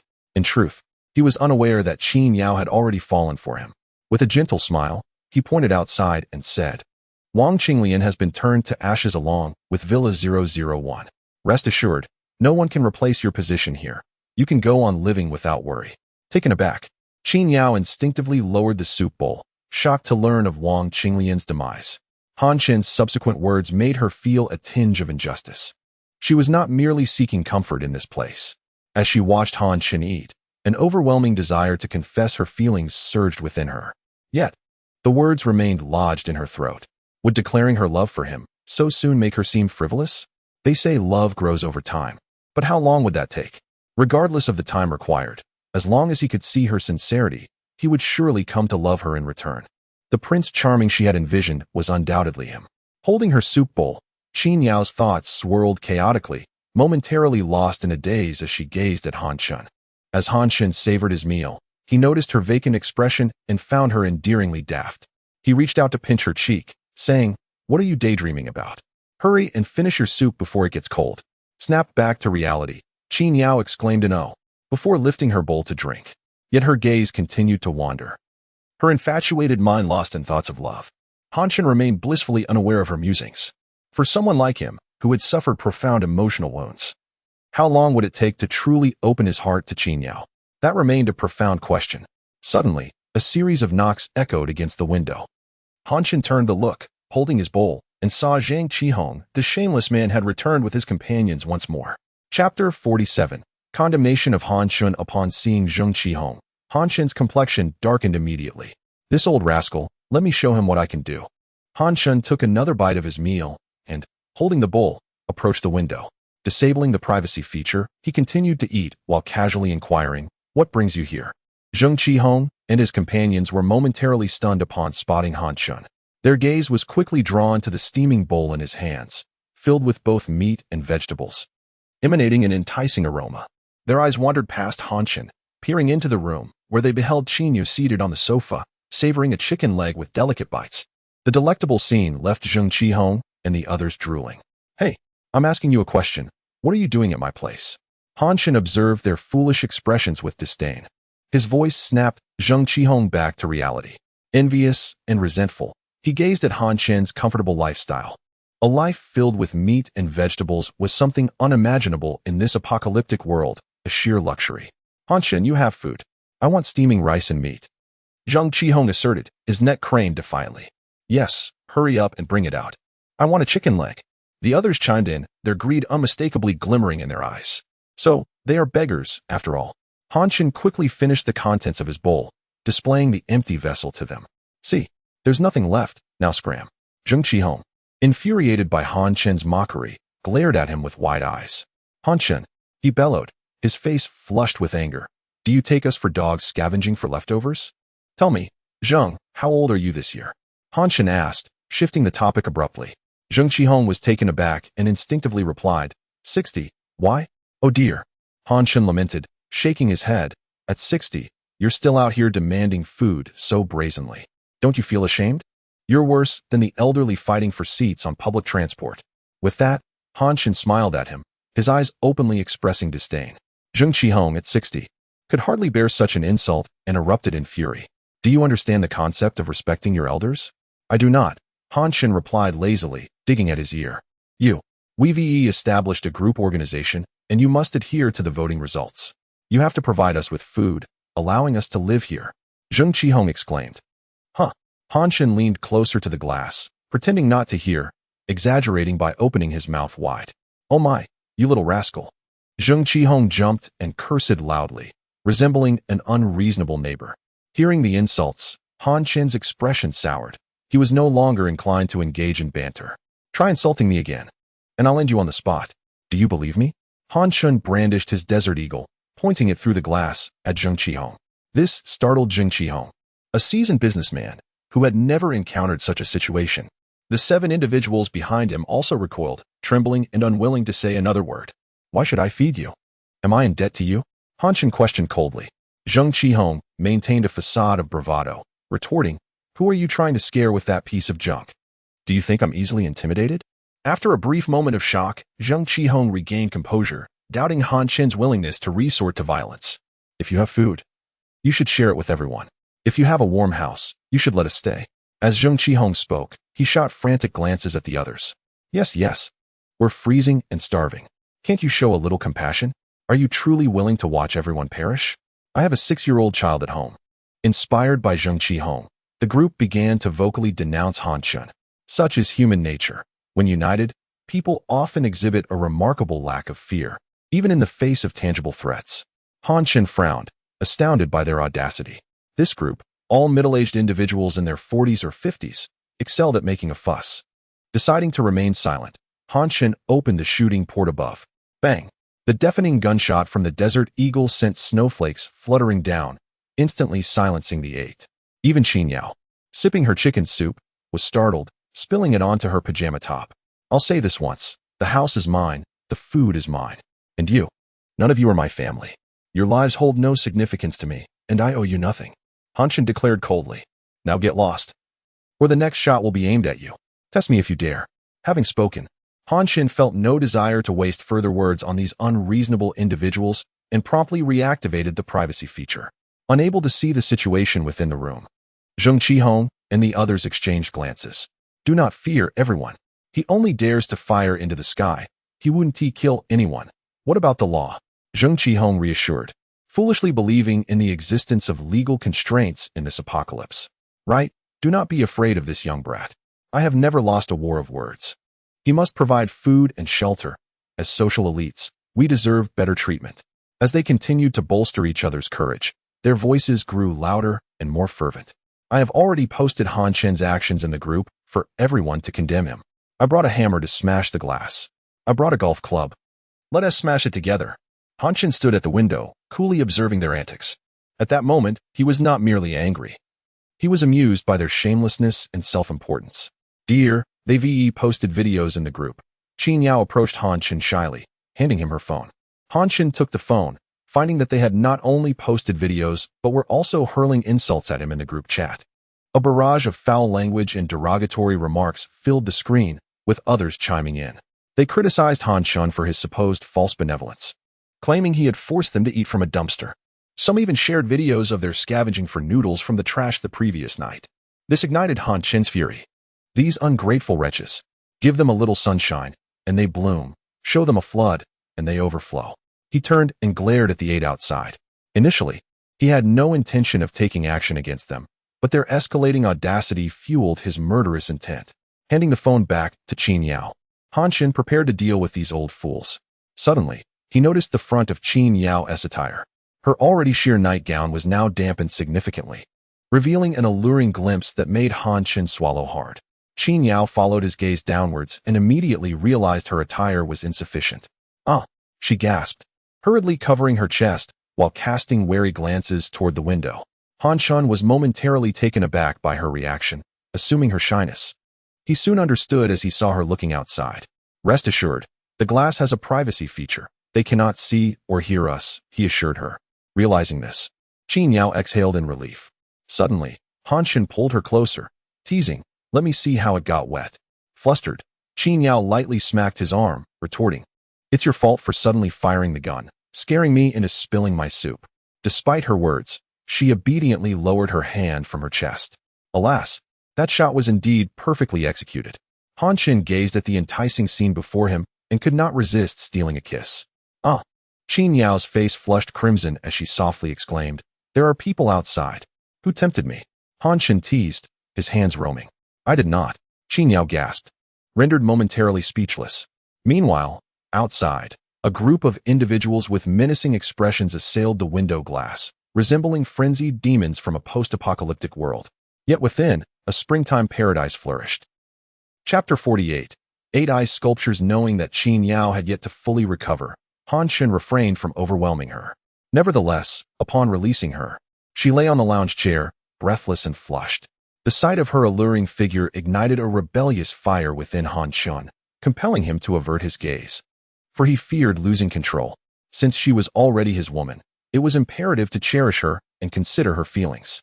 He turned his attention to the 8 individuals outside, who were taking turns assaulting the glass. Exhausted and panting heavily, their strength was nearly depleted, exacerbated by the frigid weather. Han Shan squinted at them, realizing that their audacity to provoke him in the Owner S group chat was a profound affront to his authority. The deterrent he had established just the night before seemed to be disintegrating under their relentless assaults. With a cold smirk, Han Shan resolved to make an example of them, delivering a stern warning to the unruly members of the group. Approaching the window, he reached for a controller mounted on the wall, which he typically used to manage privacy and sound systems. However, it had other functions as well, such as a sprinkler system that could release hot water. Observing the weary figures outside, some of whom were fiddling with their phones, likely cursing him in the chat, he muttered, "Let me give you a warm shower." "No need to thank me." With a press of the button, a torrent of hot water erupted from the specially designed dual nozzles hidden beneath the eaves of the second floor. The area before the window was instantly engulfed in steam. Ah! A cacophony of terrified cries erupted as the 8 scrambled to escape, acutely aware that being drenched in hot water in sub-zero temperatures would spell disaster for them. Yet, their attempts were futile. The falling hot water froze almost immediately upon contact with the frigid air, transforming the ground into a perilously slick ice surface. Weakened and fatigued, they struggled to rise, only to repeatedly fall back to the icy ground. After much effort, they finally managed to escape the spray's reach. Listening to their distant shouts, Han Shan deactivated the sprinkler system. Without the continuous hot water, the steam dissipated rapidly. He gazed coldly at the retreating figures of Zheng Qihong and his companions, now covered in a layer of frost, barely having moved 10 meters away. "I don't want to die?" The self-proclaimed invincible middle-aged woman let out a final cry, her movements becoming mechanical and stiff. The others were similarly immobilized. After another 5 meters, they gradually came to a standstill, some frozen in mid-run, while others struggled on the ground. Time seemed to freeze around them, and soon, a thick layer of frost enveloped their bodies, their forms taking on a hue of ice. The 8 had transformed into ice sculptures. Standing by the window, Qin Yao clutched her mouth in shock, staring at the frozen figures outside. "Do you find me cruel?" Han Shan inquired softly. Qin Yao pursed her lips, unable to respond. As a compassionate doctor, she found it difficult to accept such a fate for them. "You've seen their true nature. In this apocalypse, such individuals are abundant. You give them a grain of rice, and they demand a sack of grain. If you continuously satisfy their greed, they will eventually desire to consume you," Han Shan remarked. "Therefore, we cannot indulge everyone's insatiable desires. We must strive to survive amidst this chaos. Do you understand?" Qin Yao nodded, acknowledging his wisdom. "I comprehend the reasoning. Ever since witnessing Jin Xiang devour another, I have known this world has irrevocably changed. Yet, it remains hard for me to accept." Her expression turned somber. Han Shan turned to her with a gentle smile, embracing her shoulder. "That is because you possess too much kindness. You know, they are not dead yet, but they are aware of their impending fate. Isn't that cruel?" Qin Yao asked with a hint of sadness. But it serves to deter others, instilling fear to prevent further attacks against us, Han Chen replied. Otherwise, facing unrelenting assaults. A single misstep could turn us into their next meal. At this, Qin Yao shuddered. The thought of being captured and consumed had always haunted her during Jin Xiang's reign. Yet, Han Chen's analysis resonated deeply within her. I understand now, she declared, her gaze resolute as she met Han Chen's eyes. I will steadfastly stand by your side and will not become a burden. Observing her earnest determination, Han Chen smiled and leaned down to kiss her gently.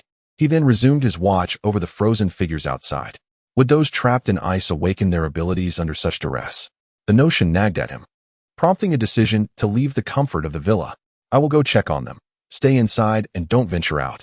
He instructed Qin Yao before donning his coat and stepping outside. Approaching Zheng Qihong, who was half kneeling and crawling forward in sheer terror. Han Chen noted the chilling rigidity that had set in. The fabric of his clothing had become stiff, and frost clung to his skin. Observing this, Han Chen nodded, confirming his earlier suspicions. He had deliberately installed the sprinkler system, connecting it to the house's heating to ensure a spray of hot water. According to the Mpembo effect, hot water freezes faster than cold under certain conditions. By rapidly freezing the ground, he restricted their escape, ensuring they were thoroughly drenched and stripped of warmth. In temperatures of -70 degrees, a soaked individual would inevitably perish. However, he hadn't anticipated their transformation into ice sculptures. Peering closely at Zheng Qihong, Han Chen thought he noticed a flicker of movement in his eyes. Perhaps, as Qin Yao suggested, they still clung to life. Suddenly, he conjured a 10-liter barrel of water. Aware that Qin Yao was observing him, he decided it was time to unveil his abilities, for the emergence of supernatural powers was becoming commonplace. Han Chen crouched down, locking eyes with Zheng Qihong, who appeared paralyzed by fear. With a slight smile, he began to pour the water over him. Naturally, he considered the others as well. After a flurry of activity, he found himself surrounded by a multitude of empty barrels. Initially intending to douse them further, fatigue overtook him.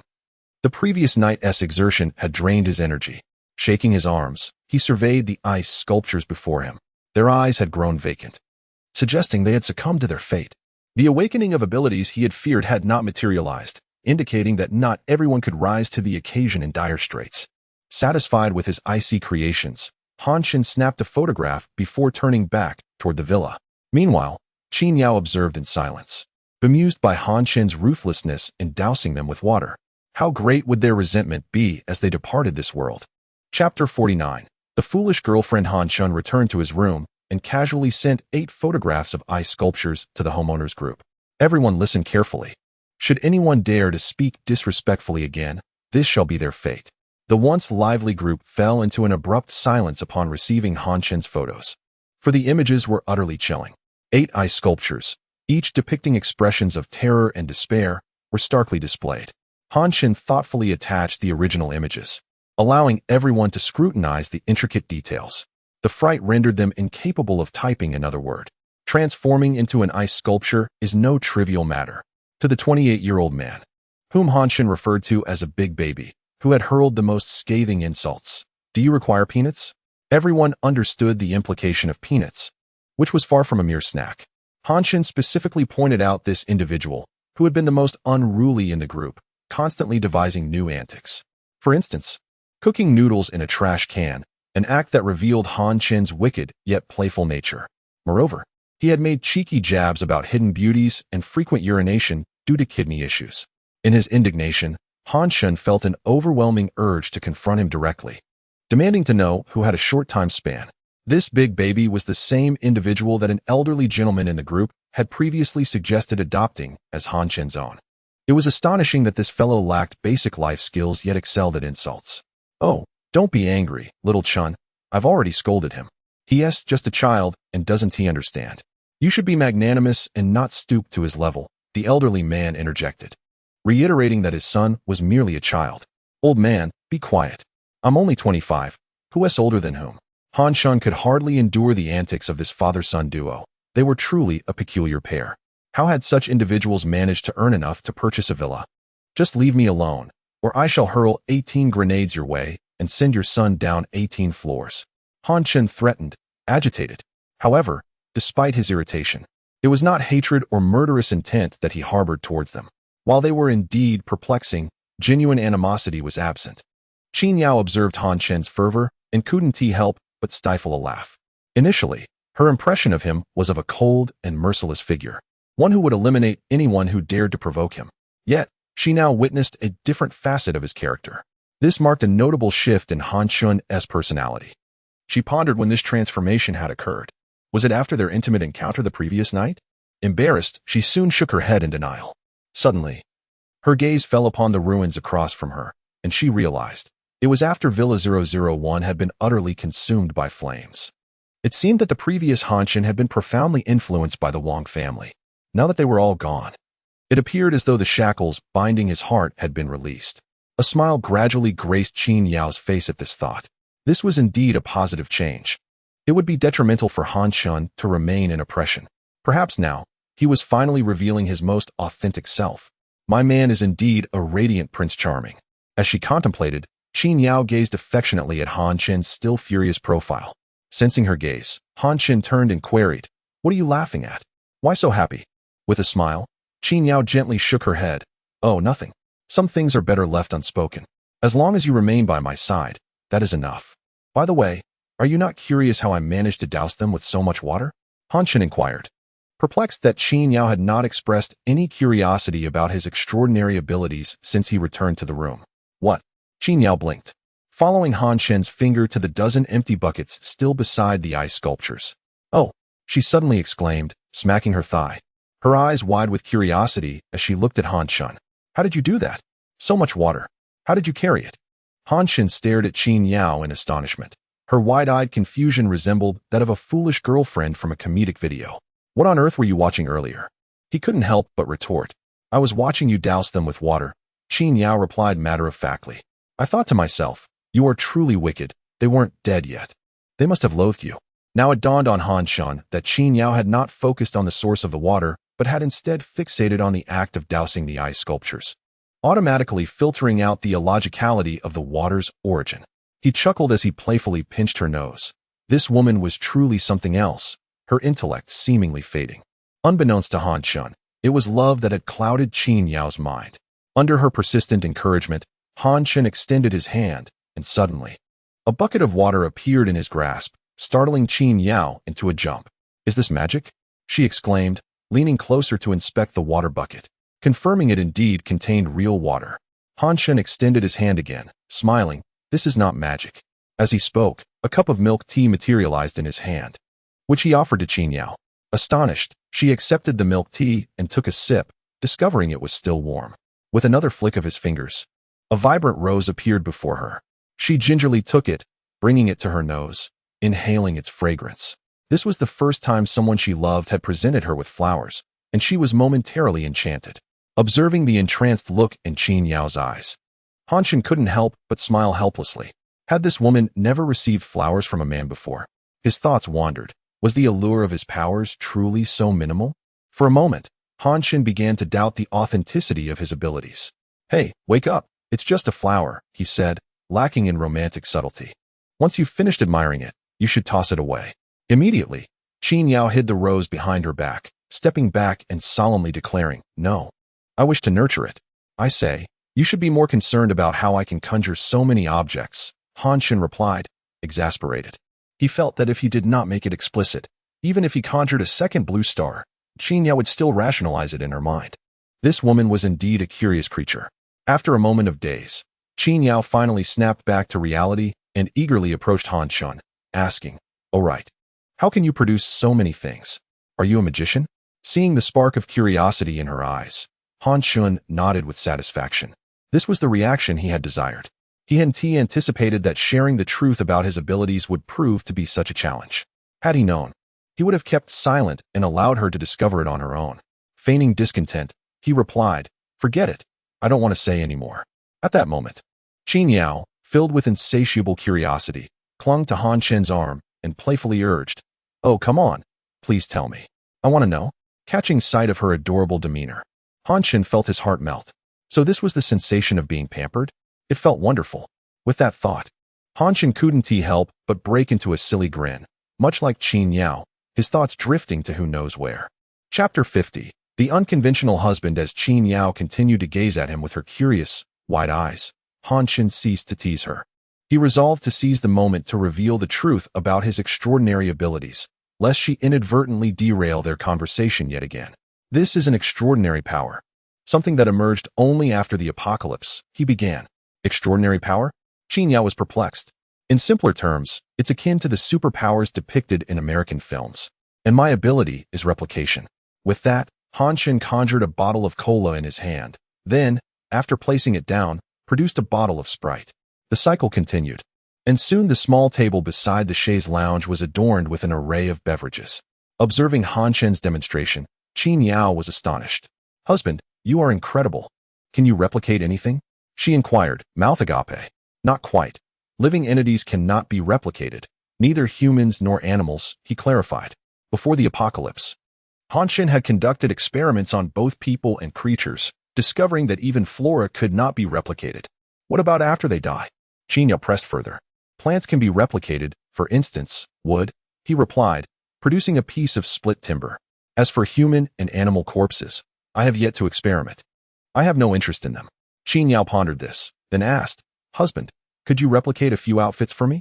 I only have one pajama set, and it's already dirty. Han Chen glanced at the stain on her top, realizing that his display of extraordinary abilities had fallen short. Qin Yao exhibited little astonishment at his powers.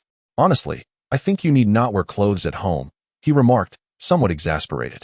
Qin Yao envisioned the notion of being bare before Han Chen daily and immediately felt a rush of embarrassment, turning crimson. She dashed to the sofa, unabashedly shedding her pajamas and donning the trench coat he had discarded there. With a triumphant glance back at Han Chen, she said, If you won't provide me with clothes, I shall wear yours. Han Chen stood momentarily speechless at her appearance. The trench coat, with only 3 buttons, barely concealed her alluring figure, leaving her most enticing features tantalizingly visible. Goodness, a trench coat without anything underneath, a true temptation, he thought, feeling a warmth rise to his face.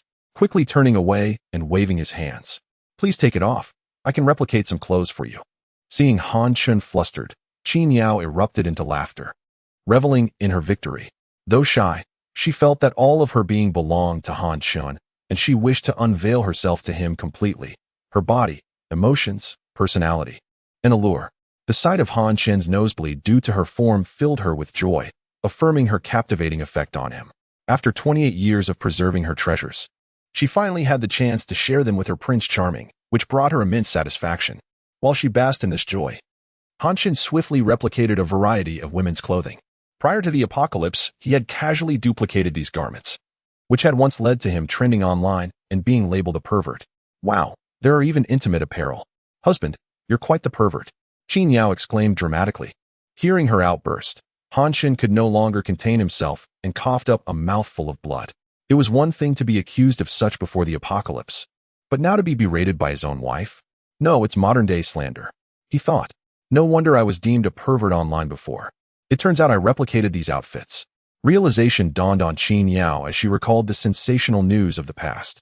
At that time, I thought you were just a big pervert, she said, feigning annoyance. Honestly, for whom were you replicating these clothes?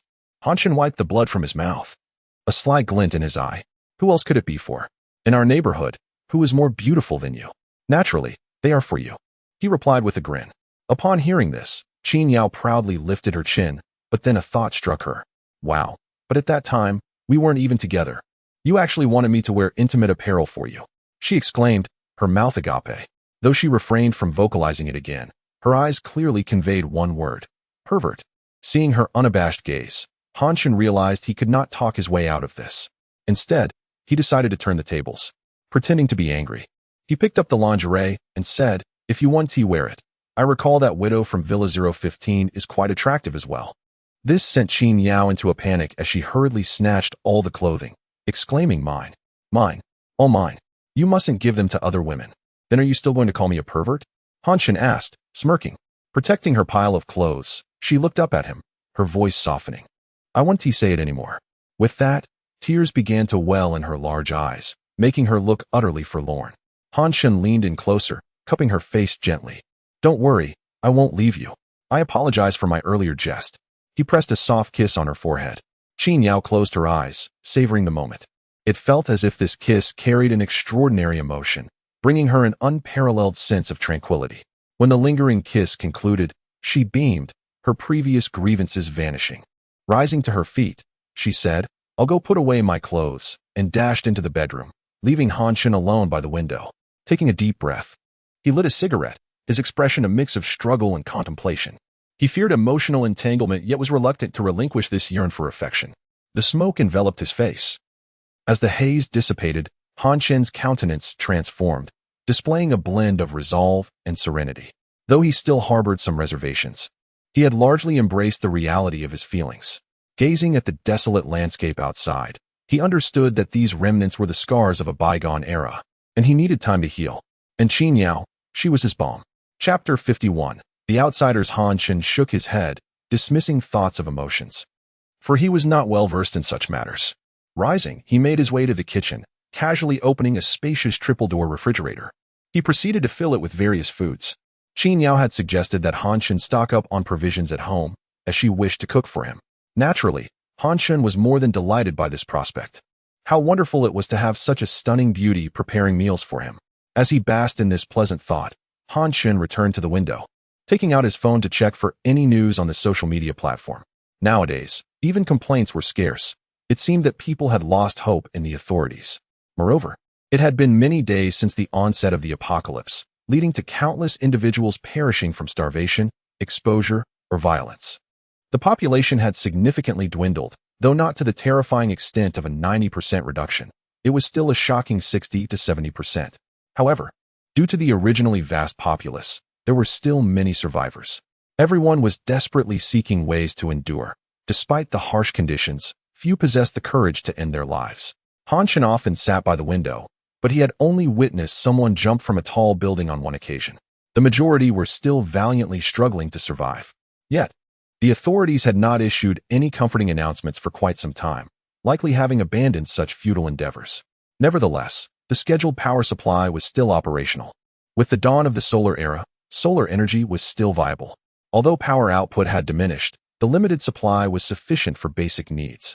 This was the sole evidence of the authorities' existence that the people could cling to. Bored, Han Chen scrolled through videos, encountering only sporadic complaints. Few were inclined to share their tormented lives. He conjured a cigarette, taking a deep drag. This time, the cigarette was already lit. In a moment of boredom, he had ignited all his cigarettes before duplicating them, thus eliminating the need for lighting them anew, an act that seemed rather stylish. As the rhythmic sound of chopping echoed from the kitchen, Qin Yao busied herself within. Han Chen smiled, gazing out the window, suddenly enveloped by a sense of serene domesticity. With evening settling in, the sky grew dim. He observed the 8 ice sculptures in the distance, reassured that they would not undergo any further mutations under the blue light. Having previously witnessed Wang Qinglian transform into a terrifying monster, he had feared that these resentful souls might also become mindless creatures. However, in the shadowy twilight, the 8 humanoid ice sculptures stood ominously, yet Han Chen felt little fear, and Qin Yao, being a doctor, was accustomed to the sight of corpses. Seated by the window, watching the outside world had become a daily habit for Han Chen. The panoramic view faced both the residential area and the high-rise buildings opposite, allowing for immediate situational awareness. Although the house was equipped with an alarm system, it only responded to disturbances nearby. Out of caution, Han Chen would take the time to observe the surroundings personally, ensuring he was informed of any distant happenings. Today's observations revealed something unusual. A group of 21 individuals clad in deep green coats emerged from behind Villa 003. Han Chen furrowed his brow, wondering, what business do the security guards have here? Behind Villa 003 lay an expansive artificial lake, across which was a residential complex known as GUN, managed by the same property company as the villa area. These guards had traversed the frozen lake from the neighboring complex. They initially attempted to open the door of Villa 003, but upon failing, they made their way directly to Villa 004. Han Chen's brow tightened further.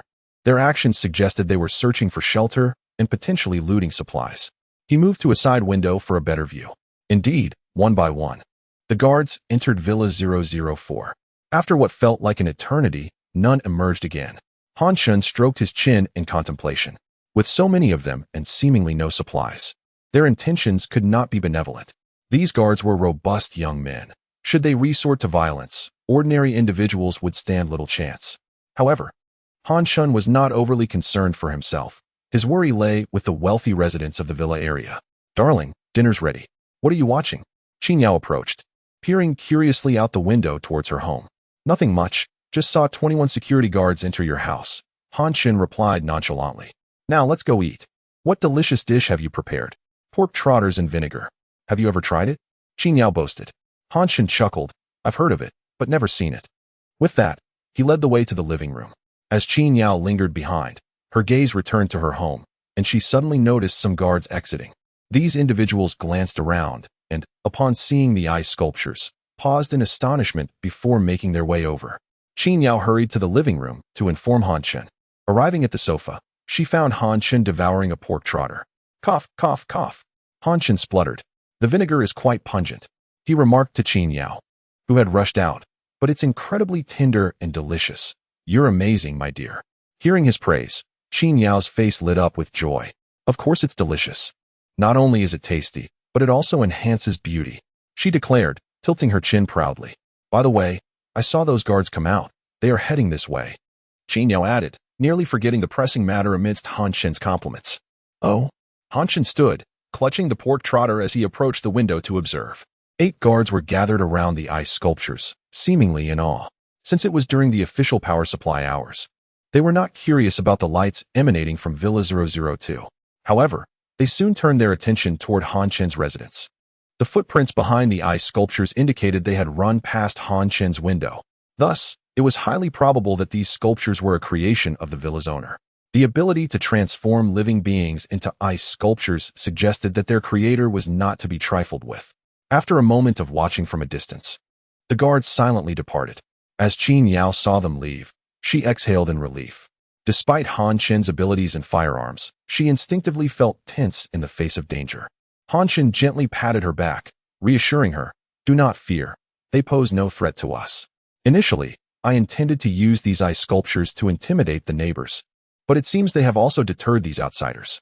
These guards, belonging to the neighboring residential complex rather than the villa area, were indeed intruders. Han Chen and Qin Yao observed as the guards moved deeper into the complex, their intentions unclear. Han Chen paid them little mind.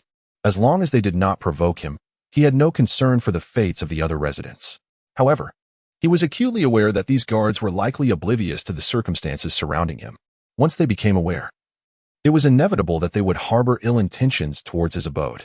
Chapter 52. The monster Yang Tiantian. Han Chen and Qin Yao resumed their seats on the sofa, enjoying their meal. With a mental preparation in place, the pig's trotter vinegar no longer choked them. Instead, it became increasingly delectable. Han Chen praised Qin Yao's culinary skills, comparing them to those of a 5-star chef, which made her shake her head bashfully, her charming demeanor utterly delightful. Meanwhile, in the Villa district, a grim scene unfolded involving murder and robbery. In Villa 009, Mr. Zhao and his wife looked on in terror as a group of intruders forcefully entered. Dressed in identical security coats, the intruders stared at them with cold expressions. Among them, a bearded man in his 30s stepped forward and coldly commanded, "Bring out all the food in your home, or face dire consequences." Who are you?" "We have no food left," Mr. Zhao stammered, his teeth chattering in fear. "Search," the bearded man ordered. The 7 men behind him swiftly began to scour the rooms, while he remained, coldly regarding the terrified couple. Silence enveloped the air, heavy with tension as seconds ticked by. "Captain, we found a box of instant noodles and a few sausages," one of the team members reported. No other discoveries were made. The bearded captain's expression darkened at the sight of the meager findings.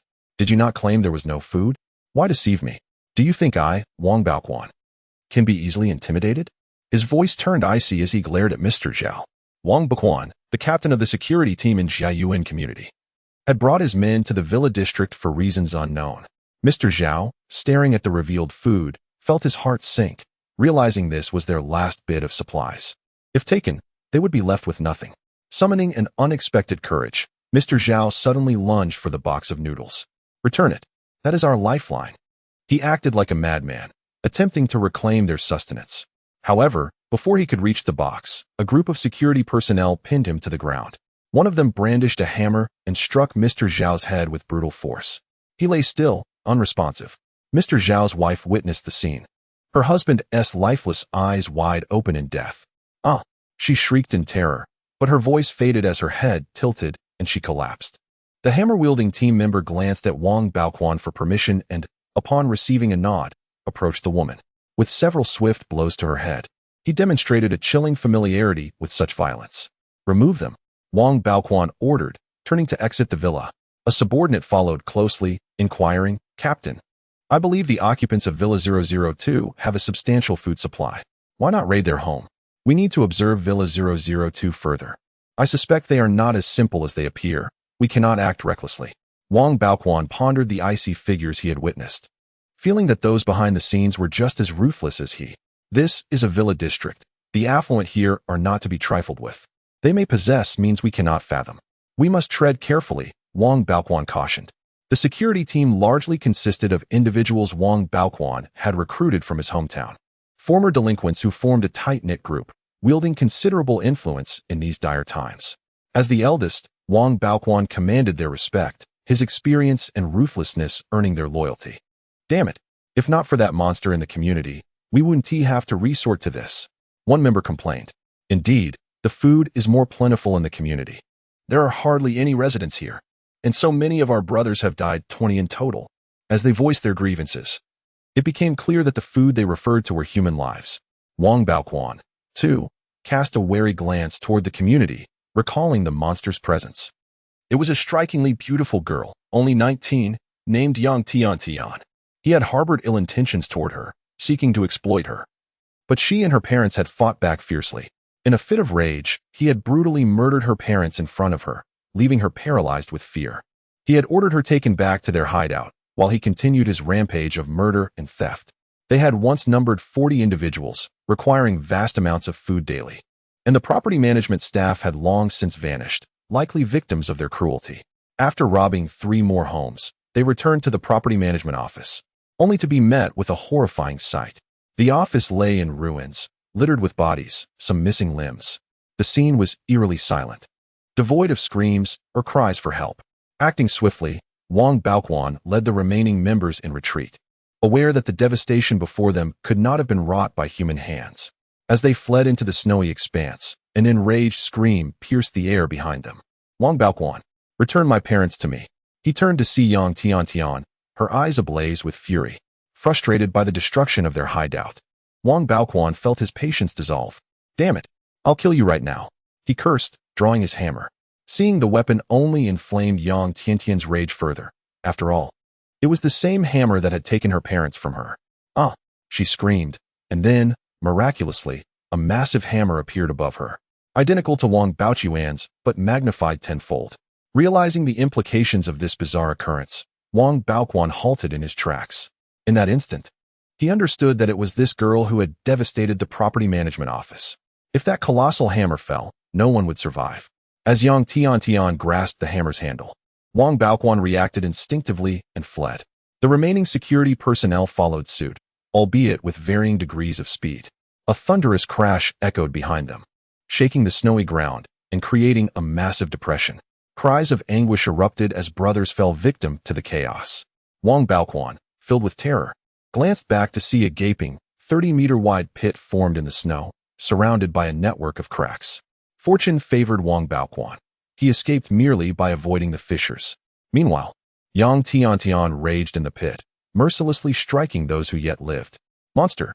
Wang Baoquan shouted, continuing his desperate flight, the remaining security members trailing behind in a frenzy. Lost in her fury, Yang Tian pounded relentlessly, only snapping back to reality when she realized Wang Baoquan and his men had vanished. "Wang Baoquan, I will personally kill you. You shall pay for my parents' lives," she cried, tears streaming down her face. Hearing her distant cries, Wang Baoquan felt a chill run down his spine, urging him to run even faster. Chapter 53. The water-spraying security team. Wang Baoquan pressed forward relentlessly, heading straight for the Jiayuan Villa district. He hastily sought shelter, but the door of Villa 003 was locked, prompting him to choose the opposite Villa 004. A cursory search revealed that the villa was devoid of both inhabitants and provisions. Consequently, they set out once more for nefarious purposes. Initially, Wang Baoquan had his sights set on Villa 002, the residence of Han Chen. but the sight of the 8 ice sculptures altered his plans. The terrifying experience with Yang Tiantian had instilled a sense of caution in Wang Baoquan. Thus, the first victim became the Zhao family residing in Villa 009, as the occupants of Villas 005 to 008 had already perished. 2 corpses should suffice for our meal. Let us return to Villa 004 to dine. The power will soon be cut off, complicating our cooking, Wang Baoquan remarked, leading his cohorts back. Meanwhile, Han Chen lounged on the sofa, engrossed in a television show when he suddenly heard Qin Yao's cry. Approaching the side window, she pointed toward her villa, exclaiming, "I just saw them carry 2 corpses inside." Han Chen furrowed his brow and replied, "These individuals are indeed up to no good. They have commenced their killing spree far too swiftly." Qin Yao, puzzled, questioned, "But wouldn't it be better for them to remain in the community where there are more people?" Realizing the implication of her words, she quickly covered her mouth, understanding that the residents of the community would also be pitifully vulnerable if targeted by such scoundrels. Han Chen found her reasoning compelling, saying, "I share your thoughts. It is not our cruelty, but rather a matter of survival for them. Their departure from the safer community suggests they can no longer remain there." As Han Chen analyzed the situation, he speculated about possible scenarios. Qin Yao, furrowing her brow in contemplation, wondered aloud, could there be a stronger force that drove them out? Han Chen nodded and then shook his head, stating, "That is one possibility, yet it is unlikely. Ordinary individuals would struggle to contend with a group of 21. Even alliances may not match their strength. Moreover, considering casualties, they may have originally numbered more than 21. Gradually, Han Chen's expression darkened as he contemplated a more troubling possibility. Sensing his hesitation, Qin Yao surmised his thoughts and interjected, "So it is more likely that there are superhumans among them?" Being astute, she excelled as a doctor, albeit appearing demure in Han Chen's presence. Han Chen nodded slowly, feeling the weight of the implications. If superhumans were indeed involved, the outcome was uncertain. They needed to remain poised for battle. Those who acquire immense power often experience significant psychological shifts, leading to increased tendencies toward violence. Akin to how some individuals became arrogant and domineering upon sudden wealth before the apocalypse. Nervously clutching Han Chen's arm, Qin Yao asked, "Should we run, dear?" Turning to face her, Han Chen recognized that his grave demeanor had affected her. He gently patted her head, smiling as he reassured her, "Do not worry. I will protect our home. Remember, your husband is also a superhuman." With Han Chen's comforting words, Qin Yao's anxiety eased, and she nestled against him, feeling an overwhelming sense of security. After half an hour had elapsed since dinner, Han Chen immersed himself in physical training. The emergence of potential new superhumans intensified his sense of urgency. He needed to expedite his training. In battle, every fraction of a second in reaction time could greatly enhance their chances of victory. Han Chen ran on the treadmill, drenched in sweat, while muttering to himself, "Why is it so difficult just to survive in peace?" As he voiced his grievances, 30 minutes swiftly passed, and he concluded his run, panting heavily. After a brief rest, Han Chen emerged from the room filled with gym equipment, only to find Qin Yao absent. Hearing the sound of water splashing behind him, he turned to see the bathroom door ajar. This woman, how can she take a shower without closing the door? As the sound of running water filled his ears, Han Chen's imagination ignited with visions of Qin Yao's alluring figure. Approaching the bathroom door, he gently pushed it open. Amidst the hazy steam, a graceful silhouette stood with her back turned to him, her water-drenched body appearing exceptionally enticing. Unable to resist any longer, Han Chen stepped into the bathroom and closed the door behind him. Meanwhile, Wang Baoquan and his companions sat in a dimly lit room, gathered around a fire as they consumed their meager meal. Spitting out a bone, Wang Baoquan complained, "Damn it, this food is awful." He then turned to Li Er, inquiring, "Is there any news?" "No," came the reply. Fearing the approach of Yang Tiantian, they had relocated to Villa 005. This villa had once belonged to Boss Huang, whose family had long since fallen victim to the chaos. The odd-numbered villas were backed by an artificial lake, allowing them to see any approaching threats through the windows. "Captain, look, Villa 002 has lights," exclaimed one of the security guards, having caught sight of Han Chen's home. Wang Baoquan approached the window and indeed observed the bright lights of Villa 002, which surprised him. Could they be stealing electricity? He pondered aloud. Stealing? Everyone's power is out. Who would they steal from? They must have their own generator, Wang Baoquan realized, understanding that Villa 002 was no ordinary residence. If it maintained a power supply, it likely had heating as well. At the very least, they would have air conditioning, which was far superior to their current situation. A few of you. Come with me to check it out. Wang Baoquan beckoned to 5 of his brothers, stealthily making their way toward Han Chen's home. Soon, they crept to the base of Han Chen's wall, concealing themselves as they peered through the window. However, due to the anti-peeping feature, they could see nothing.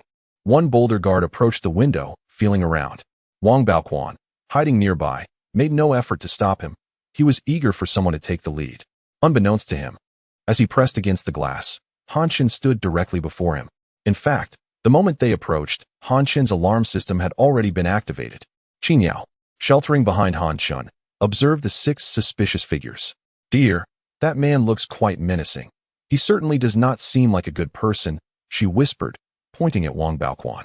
Han Chen chuckled, saying, since my wife deems them untrustworthy, let us not waste words with them. With that, he activated the sprinkler system. Suddenly, a torrent of hot water burst forth from above the window, drenching the 2 guards who had been peering in. Damn it, run! Wang Baoquan shouted, the first to evade the deluge. In truth, his position was safe from the water. However, the 2 guards who were caught off guard became soaked and, in their panic, slipped on the icy floor. By the time they escaped, they were completely drenched, their clothes freezing solid, rendering them immobile and resembling mere ice sculptures. The distance they covered surpassed that of the 8 ice sculptures by a mere 3 meters. Chapter 54. The Assault on Villa 002. Wang Baoquan, accompanied by the remaining 3, strained to pull the 2 frozen individuals. However, they were utterly immovable, burdened by multiple layers of clothing and heavy outer cotton coats. Once saturated with water, their weight increased significantly, easily surpassing 200 pounds, making them impossible to budge. Fearing that the owner of Villa 002 might have additional tricks up his sleeve, Wang hastily led the others back to Villa 005, leaving the 2 still alive but frozen in despair. Upon returning to Villa 005, Wang Baoquan, filled with rage, smashed nearby tables and chairs. Frustrated by the sight of his fallen comrades, he lamented the ruthless nature of Villa 002's owner, who struck without uttering a word. Damn it. Now I understand how those ice sculptures came to be. The others, upon hearing their tale of woe, echoed his indignation. Captain, let us go together and eliminate him. Indeed, with so many of us, why should we fear him? They clamored in unison. Wang raised a hand, commanding silence as they awaited his orders. Li'er, keep an eye on the artificial lake. If anything seems amiss, come find us immediately. The rest, follow me. Bring hammers, and we shall smash his windows from a distance. Once inside, there will be no mercy. He issued his grim command. Understood. The group replied in unison, and under Wang Baoquan's leadership, they stormed back to the window of Han Chen's villa, though they maintained a cautious distance of 5 meters. Watch the ice on the ground. Do not step on it, as it is the area where water sprays. 3 of you, step forward and throw hammers to smash the glass. Bang, bang, bang. The sounds of hammer strikes echoed. The 3 security guards swung their arms with full force, aiming their hammers at the glass. Wang had assumed that the iron hammers would shatter the glass effortlessly. Yet, to their astonishment, the hammers struck the ice instead, leaving the glass unscathed. What? Everyone was bewildered. The hammers had indeed hit the glass, yet there was no effect. To these less educated guards, glass was inherently fragile and incapable of withstanding such blows. This perplexing situation was difficult for them to comprehend, including Wang Baoquan, who stared incredulously at the glass. Have you all forgotten to eat? Hit harder. Suddenly, a lazy voice startled the guards. They glanced around in mild panic, but found no one nearby. At that moment, the glass's anti-peep function deactivated, revealing the interior of the room. Wang and his companions were momentarily taken aback by the sight. A young man, bare-chested, lounged on a recliner, leisurely smoking a cigar. A small table beside him was adorned with fruits, snacks, and a teacup, while a beautiful woman in golden silk pajamas poured tea nearby. This scene left Wang Baoquan and his men dumbfounded. How could they dress so lightly in such cold? What temperature is it in their room? One guard finally exclaimed. Han Chen replied earnestly, 26 degrees. Wow. The guards were collectively stunned. In this apocalyptic world, such a paradise of comfort seemed unimaginable. Wang's gaze shifted, reflecting a newfound desire. The guard's eyes mirrored his, filled with greed, akin to that of Han Chen's neighbors. They yearned to enter that house, to bask in warmth, partake in food, and be in the company of a beautiful woman. Such a life could drive many to madness. Captain, we must seize this place. I want to live here. It's a paradise. The guards fixated on the room, eager to rush inside. Everyone, ready your hammers. Let us smash the glass. Wang Baoquan shouted through gritted teeth. Yes, they chorused, raising their hammers in unison. Han Chen chuckled. Have you thought this through? Once the glass shatters, this warmth will be lost. His words caused Wang to pause. Realizing Han had a point, if the glass broke, there would be no warm room left. Little brother, if you come out and relinquish the house to us. I won't harm you, Wang offered with a smile. That won't do. I don't trust you, Han replied. However, I have a proposition. Go on, Wang urged. Pointing at Wang Baoquan, Han addressed the other guards. He is your leader, right? If you kill him, I will let you in. The guards hesitated, turning to Wang. His expression darkened. This young man was attempting to sow discord with such a clumsy tactic. Do you think your words can incite us to turn against one another? Wang scoffed at Han's simplistic scheme, trusting his brothers. The guards glared at Han, clearly unwilling to act. Seeing this, Han smirked nonchalantly. I thought you all were fools. Believing everything said, haha. The guards, incensed by Han's insult, hurled their hammers at the glass with furious cries. The cacophony of strikes filled the air, while Han remained unfazed. Puffing on his cigar. Why does this smoke taste so harsh? Is it fake? He mused, turning to Qin Yao. Maybe you should smoke less. Your breath reeks. She replied, waving her hand to disperse the smoke. I don't smell anything, he retorted, exhaling dramatically. Qin Yao, curious, leaned in to sniff. Seizing the moment, Han planted a quick kiss on her lips, causing her to lightly swat him away in embarrassment. This display left the guards wide-eyed. They pounded the glass with all their might, while the couple seemed to float above it all, lost in their affection. It was infuriating. Don't they see all of us lonely souls out here? Han noted, seeing their attack pause. Hey, no worries. Keep smashing, we're just fine here. Come on, dear. Give me another kiss. He exaggeratedly pouted. Qin Yao, amused by his antics, tossed a grape into his mouth. Sweet, but not as sweet as my wife's lips, he said, shaking his head. She rolled her eyes playfully, munching on a grape herself, while glancing at the guards outside. Now, having exhausted their hammers, the guards glared at Han, unable to break the glass, simmering with frustration as they watched him enjoy his moment. That feeling of being so close yet so far ignited their rage, prompting a barrage of insults. You bastard, come out and face me. I'll smash you to bits. Yeah. Step out, and I'll break your legs. I'll carve out your heart and feast on it. Han's demeanor darkened at the last taunt, stirring unwelcome memories. What did you just say? Repeat that. He straightened, coldly glaring at the one who threatened to carve out his heart. A surge of murderous intent welled within him as he prepared to retaliate. Captain Trouble, run. That monster is coming. A terrified cry echoed just then, causing the guards to turn in alarm. Han, too, was taken aback as they followed their gaze. Another guard was scrambling towards them, rolling and crawling in sheer panic. Behind him, a colossal hammer radiating a cerulean glow was swiftly pursuing him. Chapter 55. The good girl wielding the hammer upon witnessing the enormous hammer. Han Chen momentarily found himself in a state of astonishment. Indeed, a supernatural being had emerged. Before he could ponder further, a thunderous crash resounded as the hammer descended violently upon a security guard named Lier. Snow erupted around them, obscuring the scene from view. However, one thing was certain, there were no cries of anguish from Lier. Thus, either the hammer had missed its target or he had been obliterated in an instant. Han Chen inclined towards the latter hypothesis, feeling a weight in his heart. The ability to wield such a weapon suggested that the individual was undoubtedly fierce and combative. Fixating his gaze outside the window, Han Chen sought to discern the identity of this supernatural entity.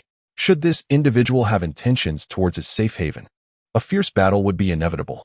Narrowing his eyes, he donned his clothes, preparing to step outside, resolute in his determination not to surrender his home without a fight. As the scattered snowflakes settled, the onlookers gradually discerned the situation. A vast crater marred the ground, its edges stained with countless splatters of blood. Han Chen's deduction had proven accurate. Lier had been reduced to mere flesh and blood in an instant. The once solid, snow-laden ground now resembled tofu in the face of the hammer's might. Return my parents' lives, Wang Baoquan. A sharp and furious cry pierced the air. Han Chen, who had been in the midst of putting on his trousers, froze. A woman. At that moment, a petite figure, approximately 5 feet tall, approached from a distance. As this silhouette came into view, the security guards at the window awakened from their stupor. Oh my God, a monster! Run! They screamed, fleeing in a frenzy. The diminutive figure ambled past the window, pursuing them with deliberate strides, grasping the immense hammer, which towered over her own stature. She seemed a surreal contrast to her innocent appearance. Through the glass, Chen caught a glimpse of her features, leaving him utterly bewildered. What on earth? This adorable little girl swinging a hammer to smash people is just too incongruous. The girl was none other than Yang Tiantian, a seemingly charming child. Yet her current expression was one of intense fury. As she passed the window, perhaps drawn by the light, Yang Tiantian turned to glance into the room, her gaze landing upon Chen, who was half-dressed. However, she merely cast a fleeting look before redirecting her attention to the fleeing guards. At that moment, Chen, one leg awkwardly caught in his trousers, leaned closer to the glass, curiosity piqued. After taking a few steps forward, Yang Tiantian's gaze fell upon Chen once more, and she was met with the sight of him plastered against the glass, resembling a lecherous middle-aged man. With a look of disdain, she turned away and continued her pursuit. Realizing how he appeared, Chen glanced down at his own posture, one foot standing while the other raised his pants awkwardly, his upper body bare. This stance is somewhat reminiscent of a dog relieving itself, he mused. How could I belittle myself like this? He chastised, lightly slapping his cheek. At that moment, Qin Yao hurried over, her eyes fixed on the girl outside. Isn't that Yang Tiantian? She exclaimed in surprise. Chen withdrew from his awkward position and turned to inquire, do you know her? Qin Yao nodded. She is a new intern nurse at our hospital, only 19, and quite a well-behaved girl. Her impression of Yang Tiantian was favorable. During her time at the hospital, she never displayed anger. I never imagined she would be so enraged now. It seems those guards have done something to her parents. Having heard Yang Tiantian's cry for vengeance, Chen speculated those guards must have killed her parents, triggering her awakening of powers. But why a hammer? I cannot say. Has she truly become a supernatural being? Qin Yao pressed further. Chen affirmed, there is little doubt. Her power is indeed that of a hammer. Qin Yao's expression reflected concern as she gazed at Yang Tiantian, who had now distanced herself. Even with her newfound abilities, she is still just a 19-year-old girl. Can she truly contend with multiple adult men? She pondered, hoping the poor girl would not meet with misfortune. Husband, could you check on her? I fear for her safety against those guards, she urged. After a moment of contemplation, Chen nodded. I, too, wish to understand the situation with this supernatural being. Adventure had never been Chen's preferred choice. His guiding principle in this apocalyptic world was mere survival. However, since the onset of the apocalypse, he had witnessed the awakening of Jin Xiang and Wang Qinglian's powers, an occurrence absent in his previous life for 3 years prior to his demise. This instilled a profound sense of urgency within him. If he remained holed up, it was only a matter of time before a formidable supernatural being would breach his sanctuary, sealing his fate. Moreover, he harbored suspicions that his reincarnation had precipitated a butterfly effect. Perhaps the system's blue faction sensed him as the final inheritor of the red faction, intentionally allowing other supernatural beings to awaken nearby with the intent of eliminating him. When he inquired with the system, it professed ignorance but did not dismiss the possibility. Thus, Chen resolved to prepare for the worst. Moreover, actively eliminating supernatural beings could accrue experience points for the system, facilitating its upgrade. Currently, he had amassed 2 out of 10 experience points, courtesy of Jin Xiang and Wang Qinglian. This meant he needed to vanquish 8 more supernatural beings to advance the system. Of course, Chen had no intention of indiscriminately killing the innocent. He needed to assess Yang Tiantian's intentions first. Should she harbor malevolent designs, he would not hesitate to eliminate her. Yet, if she posed no threat, he would refrain from conflict. After all, who knew what it felt like to be struck by that hammer? Could my smoke shield withstand her assault? He contemplated as he prepared to venture outside. He did not allow Qin Yao to accompany him. It was far too perilous for an ordinary woman to approach the battlefield of supernatural beings. Activating his smoke powers, Chen swiftly pursued Yang Tiantian. Previously, he had tested the speed of his smoke, which could reach up to 50 kilometers per hour, far swifter than an ordinary person's run. Before long, Chen caught up with the unhurried Yang Tiantian. However, he chose to maintain his distance, observing her under the luminous moonlight. The moon hung unusually full and bright in the sky, allowing Yang Tiantian to clearly see the fleeing guards in the distance. Along the way, there were several pools of blood, indicating that the guards were solely preoccupied with fleeing, neglecting any thought of retaliation, thus losing even more lives. Chen glanced toward the remaining guards, who were still frantically escaping. Yet, he noticed that their leader, Wang Baoquan frequently glanced back, his furtive demeanor hinting at ulterior motives. Han Chen soared forward, eager to discern Wang Baoquan's intentions. He observed Wang Baoquan and his group retreating into a hall, the very sales office where he had purchased Villa 002 prior to the apocalypse. Han Chen entered the hall to find the remaining guards, led by Wang Baoquan, lying in wait, their expressions fierce as they stared at the glass windows. With the heavy snow having buried the entrance, they had all crawled in through the windows. They clutched an array of makeshift weapons in their hands. It appeared that they were not inclined to flee. Rather, they intended to ambush Yang Tian within the confines of this dimly lit space. Chapter 56, Revenge Fulfilled. Wang Baoquan. Come out.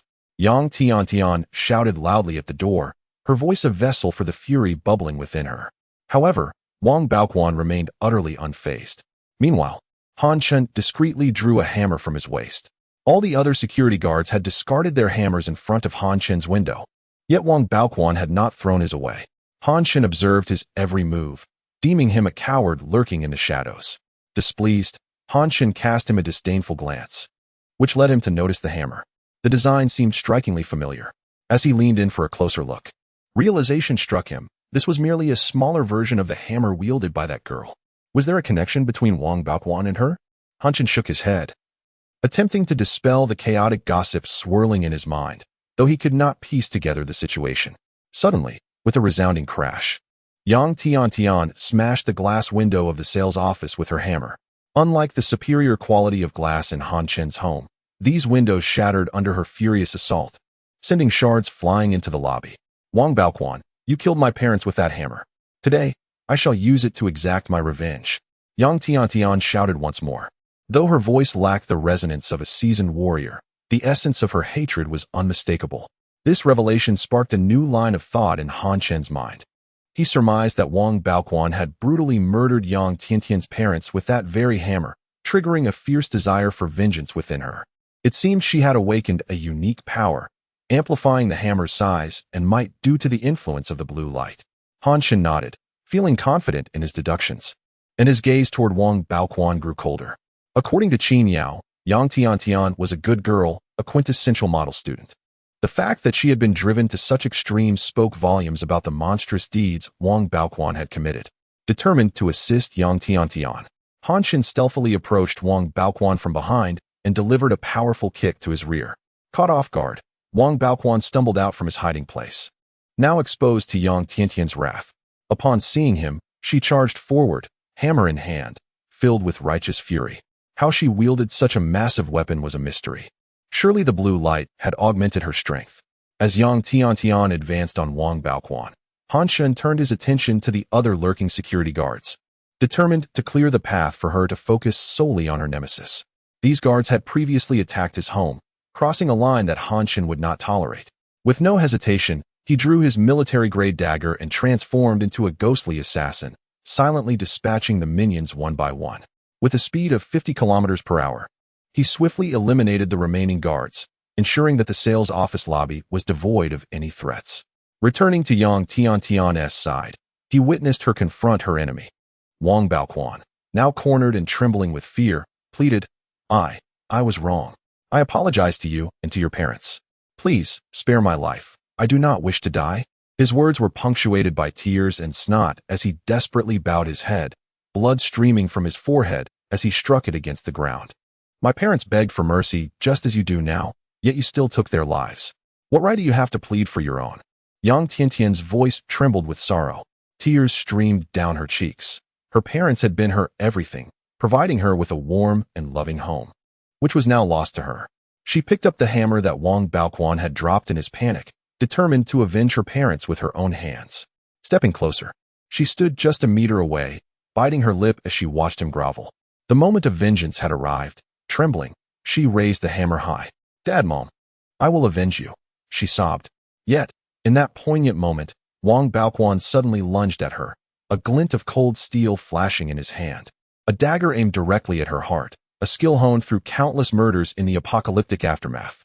Just as the blade was mere inches from Yang Tian's chest, he froze, paralyzed by fear as he realized he could not move. Startled by his sudden assault, Yang Tian finally reacted, smashing the hammer down onto Wang Baoquan's head. She struck again and again, Meanwhile, hidden behind a nearby cabinet, Han Chen slowly withdrew his hand, retracting his smoke abilities. It was he who had ensnared Wang Baoquan in a smoky grip just in time, preventing Yang Tian from becoming a victim herself. Remaining concealed, Han Chen silently observed as Yang Tian unleashed her retribution. It was not until Wang Baoquan lay in a bloody heap that she finally ceased her assault. Collapsing to the ground with her face buried in her knees, her shoulders shaking with grief, Han Chen empathized with her pain, even in her vengeance. The loss of her parents could never be undone, a wound that would forever remain. After a long silence, Yang Tian rose, not once glancing at Wang Baoquan's lifeless body. Instead, she turned and exited the sales office, sitting on the ground outside, gazing numbly at the moon for what felt like an eternity. But the moon was full, and she remained alone in this desolate world, engulfed in sorrow. As a cloud drifted to obscure the moonlight, she summoned the hammer once more. It hovered above her. The head pointed downward, aimed at her own head. Closing her eyes, she retracted her hand, allowing the hammer to fall.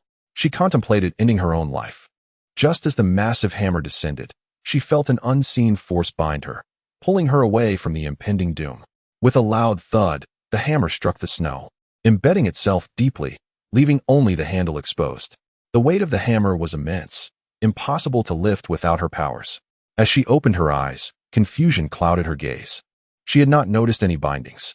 "Are you truly prepared to die, knowing your parents would grieve for you from above?" A voice called from behind her.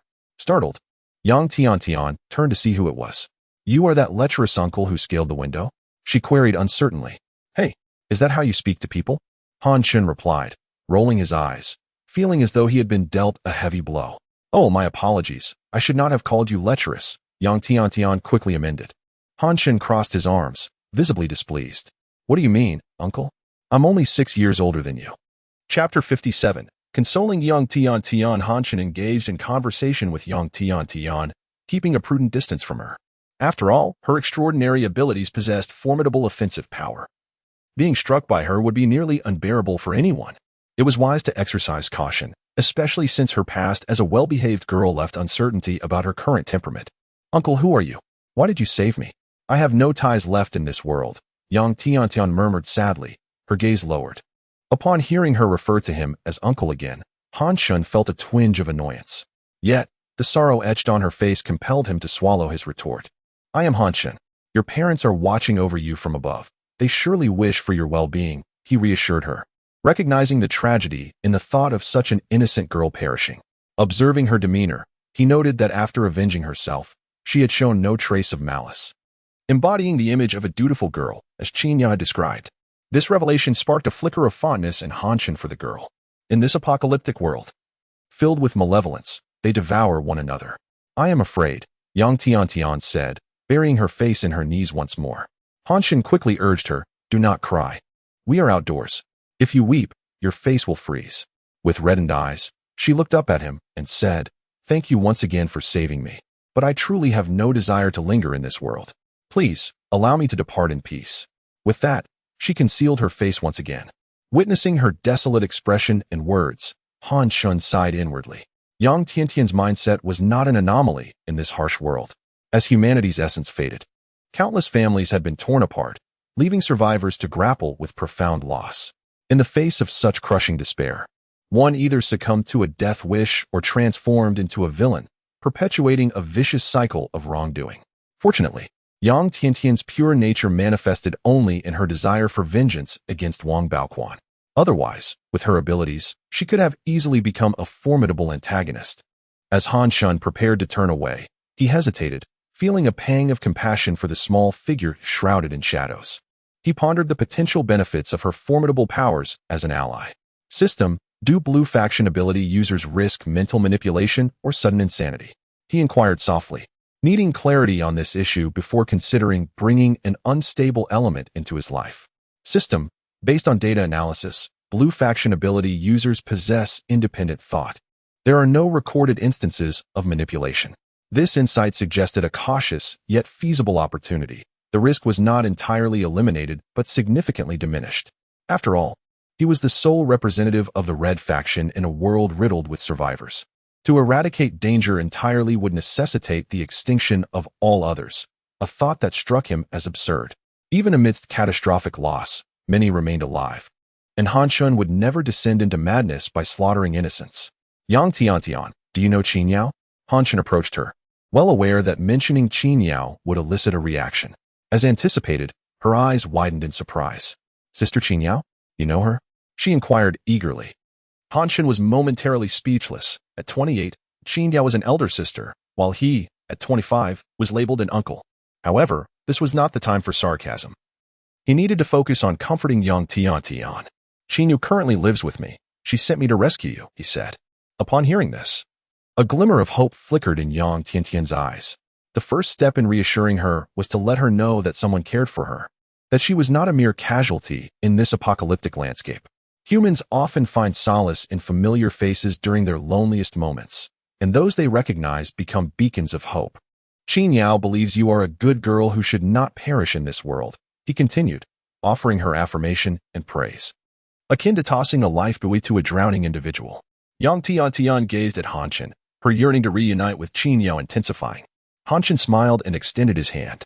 Come with me. Your sister Qin Yao is eager to see you. The third step in his persuasion was to provide her with a safe harbor as her hope rekindled. If she reached for his hand, it would signify her departure from the depths of despair. Yang Tiantian stared at his outstretched hand, lost in thought about Qin Yao, the sister who was cold to others yet warm towards her. Han Shun remained silent, patiently awaiting her response. As she contemplated, she increasingly felt the presence of someone she could rely upon. Just then, the clouds obscuring the moon gradually parted, allowing its luminous light to bathe the ground, illuminating both Han Shun and Yang Tiantian. A small hand cautiously reached out, clasping his extended palm. Let us go home. Han Shun smiled, triumphant in his success. With these words, as long as they distanced themselves from the sight of her anguish, thoughts of self-harm would dissipate. With Qin Yao's guidance, he believed she could untangle the knots in her heart. Qin Yao's gentle nature has influenced me as well, Han Shun mused. Indeed, the warmth of Qin Yao's presence was undeniable. As they strolled under the moonlit sky, hand in hand, Yang Tiantian obediently followed, her mind echoing a singular thought: home. The moment Han Shun proclaimed, "We are going home," it resonated deeply within her. Do I still have a home? Father, mother, Tiantian will no longer contemplate suicide. Tiantian will live well, please bless me. As she walked, she glanced up at the moon, and in a moment of reverie, it appeared to transform into her mother's gentle face, nodding approvingly. It then morphed into her father, giving her a thumbs up. A smile blossomed on Yang Tiantian's face as she waved enthusiastically with her free hand. At that moment, her parents appeared within the moon, side by side, gently waving at her. The unspoken understanding among family was profound. She recognized this as her parents' farewell, encouraging her to embrace a new chapter in her life. With vigor, she waved back at her parents. Han Shun, curious, glanced at Yang Tiantian and then at the moon. She pointed at it earnestly, declaring, Mom and Dad are bidding me farewell. Han Shun couldn't help but chuckle at her adorable demeanor. Uncle and Auntie, fret not. I shall care for Tiantian. He called out to the moon. Mom and Dad, I will live happily and joyfully. You can rest easy, Yang Tiantian echoed, her eyes glistening with emotion. Inspired by Han Shun's fervor, these two simple phrases bridged the gap between them, allowing Yang Tiantian to develop a clearer affection for Han Shun. Do you think our midnight shouting will attract wolves? Han Shun exaggeratedly glanced around. Giggling, Yang Tiantian burst into laughter at his antics. As if there could be any wolves. They've all frozen to death. Even if there were, I would protect uncle and sister. I am very strong, she boasted, brandishing a large hammer. Up close, Han Shun was even more astonished by the sheer size of the hammer. One strike from it would surely turn anyone into mere dumpling filling. Chapter 58. Scenes under the sun. I am merely 25. Why do you persist in calling me uncle? Han Shun could not help but tease as he noticed that Yang Tiantian's sadness had lessened. Confounded, Yang Tiantian gazed at Han Shun and replied, You are already 25. Of course, you are an uncle. But Qin Yao is 28. Why don't you call her aunt? Han Shun inquired further. Yang Tiantian cast him a look that spoke of her disbelief, saying, How can you call a girl aunt? Uncle, you are such a stereotypical straight man. The elderly gentleman playing chess in the park wisely remarked, Never engage in debate with a woman, and Han Shun could not help but agree. With a blank expression, Han Shun looked straight ahead and said, My tender heart is wounded. Tiantian, you have hurt me. Giggling, Yang Tiantian found the young man before her rather endearing. Their interaction was devoid of pressure, allowing her to feel utterly at ease. Amidst their laughter, the pair soon returned to Villa 002. Upon stepping inside, Yang Tiantian was astonished by the warmth that enveloped her. She had not anticipated such a comfortable living environment amidst the apocalypse. When Qin Yao appeared to greet her, Yang Tiantian's eyes brimmed with tears once more. Gently, Qin Yao pressed her head against her chest, and the comfort unleashed a torrent of tears from Yang Tiantian, who cried for 2 hours uninterrupted. Han Chen lounged in a chair by the window, casually producing a cigarette as he listened to the heart-wrenching sobs emanating from the sofa behind him. Far from feeling vexed, he understood that this was the grim reality of their world. In the face of losing loved ones, the torment of cold and hunger, and the specter of death, everyone was on edge. For someone like Yang Tiantian, to openly express her emotions was a luxury. Eventually, exhausted from her weeping, Yang Tiantian fell into a deep slumber in Qin Yao's embrace. Qin Yao carefully removed the thick layers of clothing from her, leaving only a simple covering, allowing her to rest comfortably on the sofa. "Daddy, Mommy," Yang Tiantian murmured in her sleep, her expression a blend of innocence and vulnerability. Qin Yao, filled with compassion, gazed at her, her heart aching. "My dear, it is the first time I have seen you display such maternal affection," Han Chen remarked with a smile as he approached. Qin Yao nestled closer to him, reflecting, "This child is too pitiful." Han Chen nodded in agreement, saying, "Indeed. She was contemplating suicide just moments ago, but I managed to dissuade her." He briefly recounted the events at the sales office, and as Qin Yao listened quietly, her sympathy for Yang Tiantian deepened. Squatting beside the sofa, Qin Yao gently wiped away the tears clinging to Yang Tiantian's eyes. "Darling, let's allow her to live with us from now on, shall we? I fear she cannot survive alone out there," Qin Yao pleaded, looking up at Han Chen with a beseeching expression. After a moment of contemplation, Han Chen nodded, conceding, "Very well, she may stay here. Initially, I considered sending her to Big Bear's place, but that area is far too frigid." Qin Yao was familiar with Big Bear, having heard Han Chen mention him before. "To place a young girl with a killer is rather cruel, don't you think?" Qin Yao could not help but critique. Han Chen wholeheartedly agreed, nodding, "Indeed. That would be unkind to Big Bear." Qin Yao paused, realizing that her notion of cruelty was not directed at Big Bear. "Oh, I meant Tiantian." She playfully rolled her eyes at Han Chen. "Do you have any idea how formidable Tiantian is? She even dares to glare at me." Han Chen raised an eyebrow and swiftly hoisted Qin Yao into his arms, declaring, "Come, my dear, I need a bath. Help me scrub my back." With that, he carried her toward the bathroom. "Oh dear, I've already bathed." Qin Yao protested quietly, anxious not to wake Yang Tiantian. Yet, her feeble resistance only served as an enticement. After their bath, Han Chen and the soft, weary Qin Yao returned to their bedroom to rest. The events of the day had drained them, and they were both exhausted. A silent night passed, and by the time the sun rose high in the sky the following day, Han Chen and Qin Yao remained in deep slumber. Suddenly, the bedroom door was gently nudged open. A pair of bright eyes peeked through the crack, surveying the room.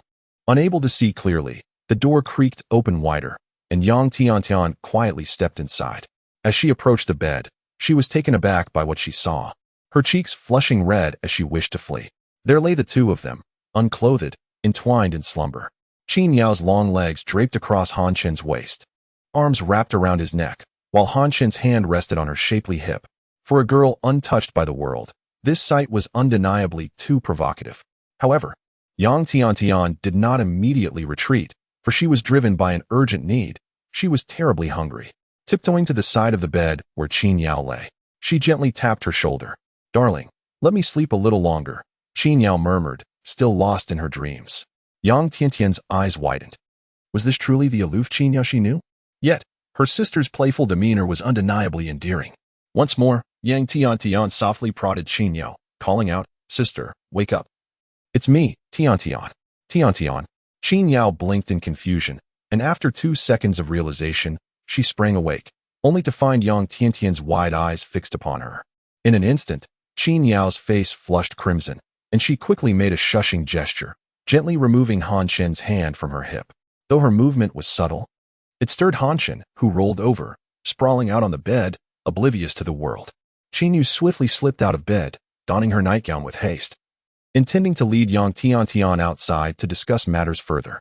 However, Upon glancing at Yang Tiantian's face, she noticed the girl's cheeks aflame as she stared at the bed. Following her gaze, Qin Yao's face also turned beet red. There lay Han Chen in a rather unrestrained position, and due to the morning's natural state, he was rather elevated. The sunlight streaming through the window accentuated the situation, making it all the more pronounced. Quickly, Qin Yao reacted, covering Yang Tiantian's eyes and pulling her out of the bedroom. Seated on the sofa, the two women, one large, one small, sat in an awkward silence, the atmosphere thick with embarrassment. Particularly, the last image had nearly caused Yang Tiantian's mind to short-circuit. "Sister, you and Uncle Han Chen." Yang Tiantian whispered. Qin Yao pondered.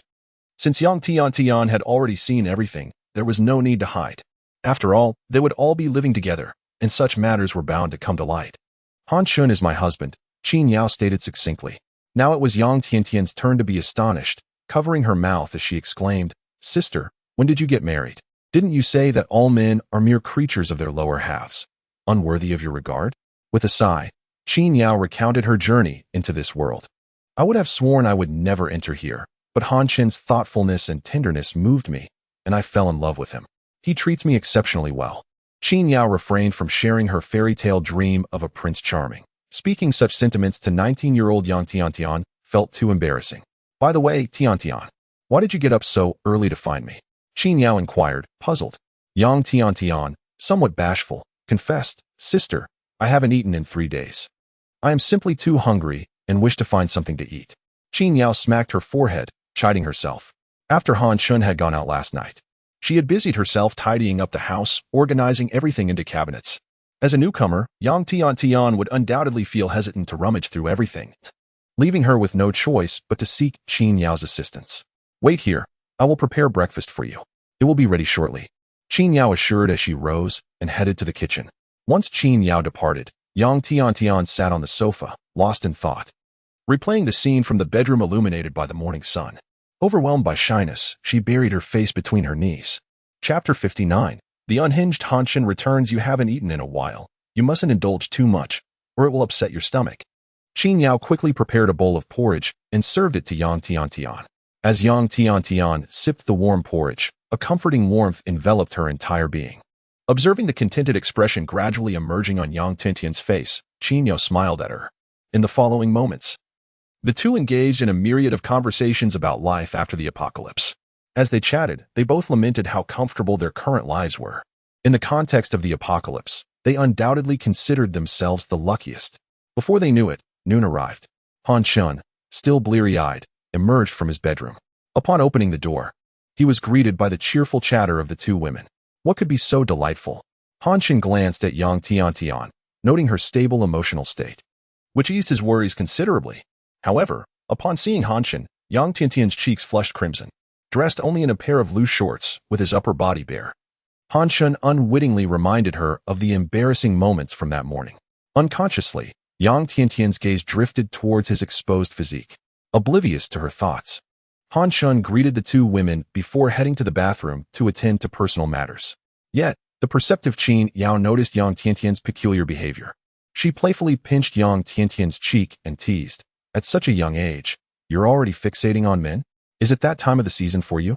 Yang Tiantian, taken aback by Qin Yao's bluntness, hastily glanced toward the bathroom, fearful that Han Chen might overhear. "Oh, sister, what are you saying? How embarrassing!" she exclaimed, burying her face in her knees. Nevertheless, Qin Yao could see that the girl's ears had turned a deep shade of red. Seeing the adorable Yang Tiantian, Qin Yao affectionately ruffled her hair, yet a bittersweet feeling lingered within her. She harbored feelings for Han Chen and wished for him to be solely hers.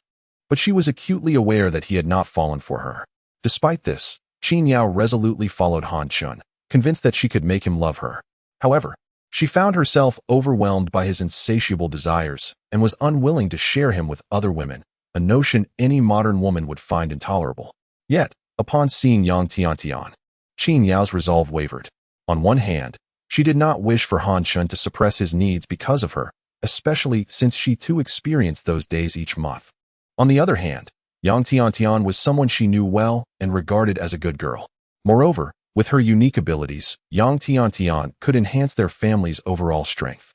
As Han Chen had said, there were many abilities in this world, some good and some bad. encountering the latter could lead to significant troubles. Thus, after careful consideration, Qin Yao recognized that any man would be drawn to a girl as charming and capable as Yang Tiantian. And given their prolonged interactions, how could something not develop between them? Just like that morning, when the innocent Yang Tiantian had inadvertently seen the two of them in the nude, causing Qin Yao to recall the incident with a flush, accompanied by an inexplicable thrill. This feeling prompted Qin Yao to wish she could slap herself. Before the apocalypse, such thoughts would have been unimaginable to her. It was simply too perverse. Did love truly render one blind? Knowing it was wrong, she still found herself entertaining such notions. Lost in her thoughts, Qin Yu realized she could indeed accept this situation.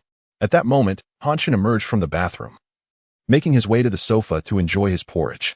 As he slurped the warm dish, he curiously regarded Qin Yao and Yang Tiantian. He noticed Qin Yao was lost in thought, while Yang Tiantian's face remained buried in her knees. "What are you thinking about, my dear?" "And Tiantian, why are you hiding your face like a kangaroo?" Han Chen inquired, perplexed. Qin Yao gently stroked Yang Tiantian's head and chuckled. This morning, Tiantian saw something she shouldn't have, and it frightened her. "Oh, what could be so terrifying?" Han Chen asked. With her eyes crescent-shaped from laughter, Qin Yao replied, "She saw." "Ah, sister, don't say it." Yang Tiantian interjected, her face burning with embarrassment as she covered Qin Yao's mouth. In a playful tussle, Qin Yao evaded Yang Tiantian's grasp, laughing as the two women engaged in a delightful scuffle on the sofa. Han Chen watched in confusion, his gaze drawn to the dazzling display of skin. Qin Yao, clad in a scanty sleep dress, revealed an enticing sight, while Yang Tiantian, dressed in sleepwear Qin Yao had found for her, inadvertently exposed her midriff in the playful chaos. Surprised, Qin Yao discovered Yang Tiantian possessed remarkable strength, rendering her unable to break free. "Tiantian, I concede. I won't say anything." Qin Yao quickly pleaded. "Sister, you mustn't play dirty. You absolutely cannot tell." Yang Tiantian insisted, her cheeks aflame.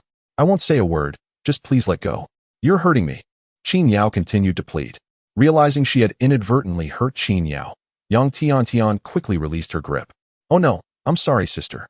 I forgot my strength had increased." She apologized. "Sister, are you all right?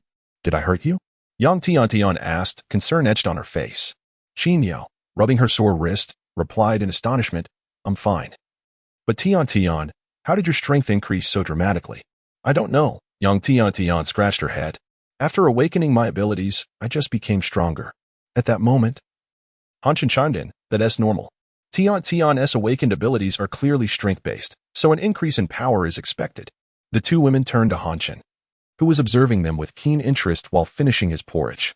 As they reclined on the sofa, Yang Tiantian quickly pulled down her sleepwear to cover her exposed midriff and slender waist. Qin Yao shot a reproachful glance at Han Chen. "Humph. Men are indeed creatures of base instincts," she thought bitterly. Yet, unlike her past life, she felt a peculiar thrill at being seen by Han Chen. "Why are you staring at Tiantian? Do you have some unsavory thoughts about her?"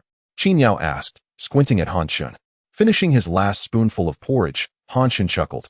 "Just looking at her waist, and you think I have thoughts? Well, what if she saw mine?" He trailed off, glancing downward. "Then you should ask Tiantian if she has any thoughts about me." With that, a mischievous smile crossed Han Chen's face as he carried the empty bowl and pot to the kitchen. Yang Tiantian was left dumbfounded. How could he possibly know? This was mortifying. For a moment, she forgot to bury her face in her knees. Her cheeks flushed as her mind went blank.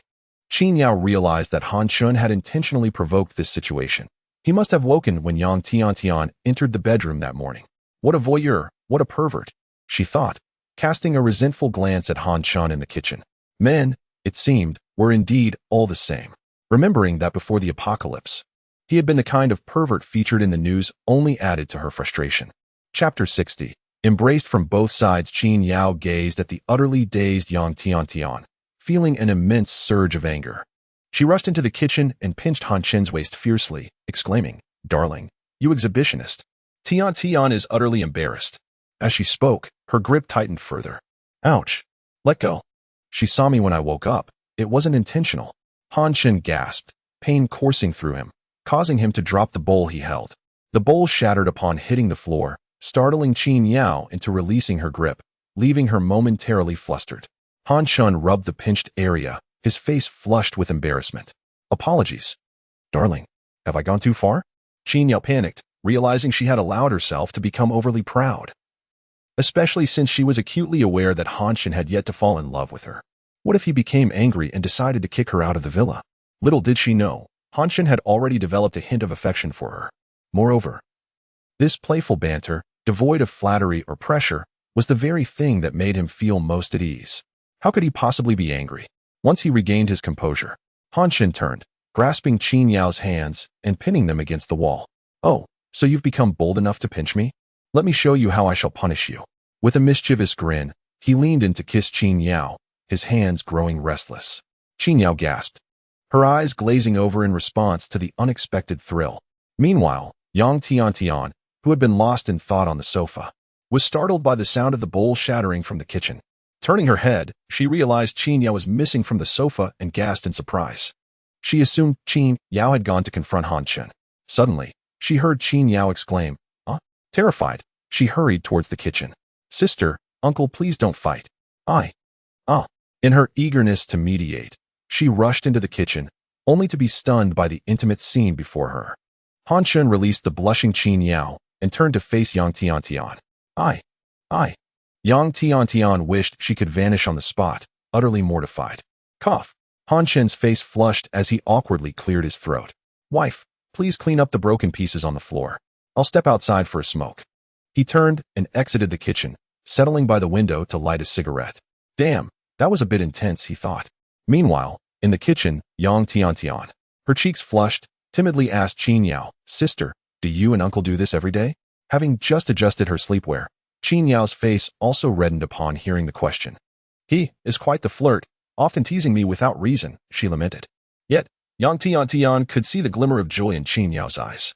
As she resumed sweeping the shards, Chen Yao remarked, In truth, Han Chen is an exceptionally good man, worthy of a lifetime of trust.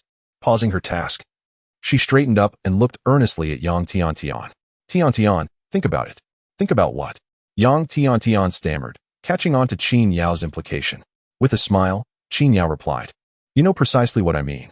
After saying this, she bent down to continue her cleaning. No, that's impossible. He is my sister's husband. How could I do that? Yang Tiantian protested. There's nothing impossible about it.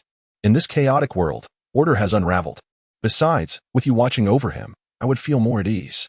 It's far better than allowing him to fall for some stranger, Chen Yao said with a laugh, glancing back at her. What? Uncle would seek another woman? Yang Tiantian asked. Astonished. Not exactly. It was merely a metaphor. In this world, it is undoubtedly the strong who prevail. And as it stands, Han Chen has yet to encounter a rival. By the way, he is also an ability user, Chen Yao explained. Uncle is also an ability user? Yang Tiantian inquired, wide-eyed. Indeed. Now go. Pour him a cup of tea, Chen Yao instructed, pointing to the teapot with a sly grin. Understanding her intent to encourage her closeness with Han Chen, Yang Tiantian awkwardly lifted the teapot, summoning her courage to approach the window. However, she was taken aback by the sight of a woman kneeling in the snowy yard outside. Uncle, here is your tea, Yang Tiantian said softly. Her curiosity piqued as she gazed at the woman outside. Who is that person? Yang Tiantian asked. Her name is Fengli, the owner of Villa 016. She seeks my permission to reside with us, Han Chen replied coldly. Yang Tiantian stared at Han Chen in shock, witnessing his first display of anger. Although not in a fit of rage, the chilling distance he exuded filled her with dread. At that moment, Chen Yao approached. Falling silent upon hearing Han Chen's words, she recognized the woman, who lived alone in the villa area, being the mistress of a wealthy man. She had never been accepted by the community. Mr. Han, please, let me in. I'm freezing and starving, and I have nowhere else to turn. I will do anything you ask of me. I assure you, I am far more skilled than these two women, Fengli pleaded, gesturing towards Chen Yao and Yang Tiantian. Enough. Han Chen interrupted her coldly. I will not allow you in. Leave. Han Chen harbored a deep disdain for this woman, for he recalled her past deeds in his previous life. Fengli had been a nefarious figure, and he could never permit such a person into his home. Furthermore, given her background in nightlife, he feared she might be dangerous. Why can they enter while I cannot? Fengli shouted defiantly, refusing to accept her fate. She had never lost in matters of allure. How could Han Chen be so impervious to her charms? Are you even aware of your own background? You are tainted beyond redemption, Han Chen retorted, pulling Chen Yao closer to him. Dr. Chen, gentle and caring, refined as jade. He then wrapped an arm around Yang Tiantian. Nurse Yang, a lovely 19-year-old, vibrant and pure-hearted. Leaning forward, he continued, most importantly, they are both from respectable families. How could you possibly compare? Feng Li's fury bubbled beneath the surface as she silently observed Han Chen embrace both women, utterly speechless. Yet, her eyes betrayed her rage. Although she was from a tainted background, she despised anyone who dared to mention her past. Even residing in an affluent neighborhood, she could not shed the label of a woman of the night. Rising to her feet with a scowl, she glared at the three inside, wishing she could eliminate them all. If you continue to glare like that, I shall gouge out your eyes and fashion them into an ice sculpture, Han Chen said languidly. Now leave and do not return to my vicinity. His words were undoubtedly intimidating, and Feng Li glanced at the frozen figure behind her, a look of fear creeping onto her face. Daring not to act recklessly any longer, she lowered her head and departed. Chapter 61. Those who are dishonest shall perish. Han Chen gazed at Feng Li's departing silhouette, his eyes narrowing with a sinister intent. A person who harbored animosity toward them was not one he wished to allow to continue breathing. With this thought, Han Chen's hands involuntarily clenched tighter. A soft gasp escaped the lips of Yang Tiantian beside him. As he sat, his embrace encompassed the two women, with his hands resting upon their hips. The sudden pressure caused the already shy Yang Tiantian to emit a surprised yelp. Observing her flushed face, Han Chen deliberately teased her further, remarking to himself, The sensation is quite pleasant. His words, though intended for himself, were clearly heard by both women. This led Yang Tiantian to hastily turn and flee. Well, the sensation here is also quite delightful, Han Chen remarked with a smile toward Qin Yao. She shot him a disapproving glance before also stepping away. Han Chen chuckled to himself, rubbing his nose as he mused. It seems my springtime is approaching. Reclining comfortably in a sunlit lounge chair, Han Chen contemplated the evening ahead, resolved to eliminate Feng Li to prevent any unforeseen complications. Gradually, the warmth of the sun lulled him into slumber. As dusk fell, Han Chen was scrolling through Douyin videos when Yang Tiantian returned to pour him tea. Noticing her lingering shyness, he inquired, Tiantian, you reside in the community across the street, correct? What is the situation there now? Are there any supernatural beings? Instead of continuing his playful banter, Han Chen shifted to a more serious topic. Yang Tiantian tilted her head and thought before responding, aside from myself, I haven't seen any other supernatural beings. However, the area is chaotic, plagued by numerous gangs. They engage in rampant violence and theft, instilling fear in the residents. It's as if the community has descended into hell. Han Chen nodded in understanding, replying, That is indeed to be expected. In the struggle to survive, humanity often vanishes. The true danger lies with the supernatural beings. They pose the greatest threat to our future. We must exercise caution if we encounter malicious individuals among them. As a supernatural being herself, even if Yang Tiantian was innocent and naive, she would inevitably attract the attention of others with similar powers. This was an unavoidable reality in the future, necessitating preemptive caution. But this villa area seems quite nice. It doesn't appear to have any gang presence, Yang Tiantian remarked. Not anymore. They've all been eliminated by Han Chen, Qin Yao interjected as she approached. Really? Uncle is that powerful? But my sister said he could only conjure food and clothes, Yang Tiantian questioned, puzzled. Qin Yao chuckled. Han Chen shot her a glare, saying, Who said I can only conjure food and clothes? You interrupted me that day when I was about to explain. Watch. Han Chen called out, and with that, he transformed into a swirling cloud of smoke, swiftly soaring into the air. Both Qin Yao and Yang Tiantian gasped in astonishment. After a few circles in the air, he reverted to his original form, reclining in the lounge chair as if he had never moved at all. Wow, darling, have you become a spirit of smoke? Qin Yao exclaimed in surprise. Han Chen was speechless at her line of thought. However, he had indeed successfully replicated the smoke ability while smoking. Perhaps one could say he had become a spirit through smoking. He playfully patted Qin Yao's behind before turning to Yang Tiantian. Tiantian, what are the characteristics of your supernatural ability? Yang Tiantian pondered for a moment before replying, I've gained immense strength and can summon a large hammer, which can fly short distances to strike my opponents. After hearing her explanation, Han Chen nodded. You should experiment with your abilities more. There may be additional uses that will increase your chances of victory in battle. What enemies are we going to fight? Yang Tiantian asked, her voice tinged with fear. It's not that we seek out battles. In this apocalyptic world, Even if you don't attack others, you will eventually become a target. We do not initiate conflict, but we must not shy away from it either, understand? Han Chen advised, recognizing Yang Tiantian's innocent nature, devoid of complex thoughts. For instance, if someone were to capture your sister, what would you do? Han Chen posed a hypothetical question. This inquiry struck a nerve, and Yang Tiantian's demeanor shifted to seriousness as she declared, that cannot happen. I would use my hammer to crush them. Precisely. But what if that individual were also a supernatural being and more powerful than you? Han Chen probed further. Then I shall strive to become the strongest, to protect uncle and my sister, and drive away all the bad people, Yang Tiantian asserted, raising her small fist defiantly. That's the spirit. Therefore, you must diligently practice your abilities and never become complacent. Only then can you protect us, understood? Han Chen encouraged with a smile. Yes, I understand. Yang Tiantian replied enthusiastically, nodding vigorously. All right, I must step out for a moment. You two go ahead and prepare dinner. I shall return shortly. Han Chen instructed as he donned his clothing in preparation to leave. Qin Yao responded obediently with a soft Although Yang Tiantian was curious, she chose not to question further. Thus, Han Chen exited the premises. Sister, why don't you ask uncle where he is going? Yang Tiantian inquired, confused. Hee. Not everything requires clarification. Come, let's prepare dinner. As Han Chen strolled through the tranquil night toward Villa 016, he felt a peculiar warmth that belied the chill of the evening air. Perhaps due to frequent outings, he had acclimatized to the cold. A testament to human adaptability once one is mentally prepared. Upon nearing Villa 016, Han Chen transformed into smoke and silently infiltrated the premises. He quickly located Feng Li, who was cocooned in her blankets, engaged in a phone conversation. Sixth brother, don't stay at GUN community. Come to our villa area. There's a villa here that's exceptionally warm. I wouldn't dare deceive you. I've previously worked in nightlife alongside you, she cooed. Oh, how delightful. Once you move into that villa, you can have your way with her. You know well enough about the beauty marks on her body. Listening to Feng Li's conversation, Han Chen's expression grew increasingly icy. This wretched woman was indeed plotting something dangerous. She was courting death. And he has a gun. Zhao Ge, you need to come prepared. She continued. What kind of gun? He asked, uncertain.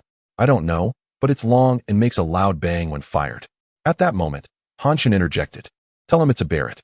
Oh right, a Barrett. Feng Li repeated instinctively. Suddenly, realization struck her, and she jerked her head from the blankets in alarm. Ah, Han Chen, she screamed in terror. Now, hand me the phone, Han Chen commanded, taking the device she extended. Hello, who is this? He inquired. I am Zhao Lu, from the nightlife scene. Who are you? Came the response from the other end. I am the owner of that warm house in the villa area. Are you planning to seize my property? Han Chen asked nonchalantly. There was a brief silence before Zhao Lu replied. Is your house really warm? Indeed. The indoor temperature is a cozy 26 degrees, Han Chen answered candidly. Given that Feng Li had already divulged this information, there was no point in concealing it further. Zhao Lu fell silent once more, contemplating Han Chen's straightforwardness. Suddenly, a thunderous gunshot rang out, freezing Feng Li's expression in perpetual terror. What was that noise? Zhao Lu inquired, bewildered. The sound of Feng Li's demise. Those who are dishonest shall perish, Han Chen declared. Han Chen coldly remarked, I shall inquire once more. Do you intend to seize my property? Zhao Lu let out a disdainful snort and abruptly terminated the call. Han Chen furrowed his brow as he glanced at his phone. Humph. Han Chen noted down Zhao Lu's number and then discarded Feng Li's phone before departing. Chapter 62. I only trust the dead. Han Chen stepped out of Villa 016 and noticed the widow from Villa 015 peering in his direction. Mr. Han Chen, what has transpired? She inquired. She was dishonest and sought to harm me, so I eliminated her, Han Chen replied nonchalantly before turning to head home. Upon hearing this, the widow hurriedly rushed into Villa 016. Moments later, she struggled to drag Feng Li's lifeless body back to her abode, her face betraying a morbid excitement. Han Chen, aware of the commotion behind him, chose not to look back, continuing his path forward. It seemed imperative that he visit the neighborhood soon. Furrowing his brow, he recognized that the circumstances surrounding his villa had been exposed, a predicament of considerable gravity. Soon enough, many would become aware, and at that point, he would be watched by countless eyes. Zhao Lu must die. As Han Chen contemplated this, he realized a visit to the neighborhood was unavoidable. However, locating Zhao Lu posed a troublesome challenge. Upon returning home, Qin Yao and Yang Tiantian discerned that Han Chen was preoccupied with troubling thoughts, yet out of concern for him. They refrained from asking questions. They quietly served the meal and silently kept him company. While consuming his meal, Han Chen's mind wandered. After some time, he regained his senses and noticed an unsettling silence in the air. Raising his gaze to the two women, he found them cautiously observing him. "What is the matter with you two?" he inquired with a smile. "Husband, do you harbor concerns?" Qin Yao asked. "Indeed, uncle, your brow is furrowed," Yang Tiantian added. Han Chen chuckled and recounted the events involving Feng Li and Zhao Lu. "I know of Zhao Lu. He resides in our unit and is quite the bully, often clashing with our neighbors and leaving them battered," Yang Tiantian remarked. "It appears that Zhao Lu will not relinquish this easily. We cannot delay this matter. Tonight, Tiantian and I will go to the neighborhood and deal with him," Han Chen resolved. Yang Tiantian nodded in agreement. "That sounds good, but he has 6 henchmen. We must exercise caution. Rest assured, ordinary individuals are no match for us," Han Chen replied with a grin. After dinner, Han Chen sat by the window, smoking as he awaited the conclusion of the official power supply. When the clock struck 7, the distant high-rise buildings of the neighborhood plunged into darkness. Exhaling his final puff of smoke, he rose and announced to Yang Tiantian, "Let us depart." The decision to venture forth after the power outage was deliberate. Han Chen wished to conceal his movements and prevent the residents from discovering his identity and purpose. He surmised that Zhao Lu was presently deliberating whether to mount an assault against him. Han Chen intended to strike swiftly, denying the adversary any opportunity to relay information, thereby maximizing the eradication of potential threats. Han Chen and Yang Tiantian navigated past the artificial lake and swiftly entered the neighborhood. Following Han Chen's instructions, they advanced through dimly lit areas. Before long, they arrived at the building where Yang Tiantian resided. She ascended the stairs directly to the 6th floor, where Zhao Lu's residence was located. Upon reaching room 666, she halted. At that moment, Han Chen silently emerged, casting an inquiring glance at her. Yang Tiantian nodded, indicating that this was indeed Zhao Lu's domicile. Before she descended the stairs, Han Chen narrowed his eyes, transforming into a wisp of smoke as he slipped through the door's crack into the room. The living room was filled with people. "I've made the situation clear. Let us discuss whether we should assault that villa," a youth with yellow hair dyed in the shape of the number 6 declared. "Brother Lu, if that person possesses a Barrett, he is not to be trifled with. Can we handle it?" Another voiced his skepticism. "What is there to fear? We have always lived on the edge. Why fear a mere drunken fool of a rich man?" Another exclaimed enthusiastically. "Silence. Do you want others to overhear?" The yellow-haired youth admonished. "Yes, Brother Lu, my apologies." The man quickly acquiesced. It became evident that the yellow-haired individual was Zhao Lu. "He likely possesses other weapons, so we must remain vigilant," Zhao Lu stated slowly. "However, we must seize that house. Once we reside there, we can live like deities." Furthermore, Feng Li mentioned that Han Chen keeps 2 exquisite women. As he spoke, a lewd glint flickered in Zhao Lu's eyes, prompting the others to chuckle in agreement. "Let us scout the area tomorrow, gather intelligence, and then we shall strike," Zhao Lu concluded decisively. With that, the 7 began to engage in idle chatter about other matters. Scattered across the floor were dismembered human remains. Han Chen concealed himself in the bedroom and dialed Zhao Lu's phone to confirm the identities of these individuals. The ringtone echoed through the room. Zhao Lu, puzzled, answered the unfamiliar number. "Hello? Zhao Lu, do you wish to seize my residence?" Han Chen's languid voice resonated. Zhao Lu instantly recognized the caller and gestured for his subordinates to be quiet. "Han Chen, rest assured, I have no interest in your home." "Is that so? Were you not just discussing an attack on my residence?" Han Chen countered. Zhao Lu was taken aback, anxiously scanning the room until he noticed a subordinate near the bedroom door, looking confused. "Boss, it seems someone is speaking inside," the subordinate remarked uncertainly. This revelation sent Zhao Lu into a panic, prompting him to shout, "Grab your weapons." As soon as he barked his command, his subordinates understood the situation and quickly drew their knives and machetes. The atmosphere thickened with tension as they fixated on the closed bedroom door. At that moment, the door creaked open and Han Chen stepped out with a smile. "Do not be alarmed. I am merely here to eliminate you," he stated nonchalantly. "Hit him," Zhao Lu bellowed, swinging his machete as his men surged forward. Zhao Lu, however, retreated cautiously, aware that Han Chen's audacity suggested he possessed some form of assurance. Moreover, he was bewildered as to how Han Chen had silently infiltrated the bedroom. Han Chen's gaze transcended the throng, fixated on Zhao Lu. Suddenly, he moved, revealing a military dagger that glimmered ominously in the dim light of the room. Screams erupted as Zhao Lu's henchmen fell one by one. Was Han Chen a master of combat? Not at all. It was the power of his smoke ability. Weapons merely stirred the air around him, unable to inflict harm. The sharp military dagger, designed for combat, swiftly claimed the lives of Zhao Lu's subordinates. As Han Chen blocked the exit, Zhao Lu, cornered and terrified, collapsed to his knees. "Brother Han, I was wrong. I promise I will no longer harbor intentions against you. Spare my life," he pleaded, rapidly invoking the survival tactic that had served him well in his previous life. When unable to win, kneel. When capable, fight fiercely. Yet today he faced Han Chen. "I only trust the dead," Han Chen replied coldly. At that moment, Zhao Lu lunged forward, thrusting a knife into Han Chen's chest. A sinister smile graced Zhao Lu's face. But something felt amiss. This did not feel like piercing flesh. Confused, he looked down to see only a swirling mist. Zhao Lu's mouth fell agape as he gazed into Han Chen's face, unable to comprehend the unfolding reality. With a stoic expression, Han Chen thrust the military dagger horizontally into Zhao Lu's temple. In a state of shock, Zhao Lu collapsed to the ground. Without casting another glance at him, Han Chen swiftly rummaged through everyone's phones. Once he ascertained that no one had disclosed the information regarding Villa 002, he let out a sigh of relief. Subsequently, he quietly exited the apartment building and found Yang Tiantian, who was anxiously rubbing her hands and stamping her feet in the shadows behind the building. Chapter 63. The benefactor Qin Fu. Han Chen approached Yang Tiantian, noticing her little face flushed from the cold. Upon seeing Han Chen, she offered him an adorable smile. Han Chen gently cupped her face with his hands. "Are you cold? Why not find a room to stay in?" He spoke tenderly. In this world, there were not many things, but there were plenty of vacant houses, as many had perished due to the cataclysmic events of the apocalypse. Han Chen's affectionate gesture made Yang Tiantian blush slightly. However, after having been shy too many times in Han Chen's home, even this well-behaved girl had begun to adapt. "I'm afraid of exposing my identity and causing trouble for my uncle," Yang Tiantian whispered. "Silly girl," Han Chen said, effortlessly conjuring a pink scarf to carefully wrap around her delicate face.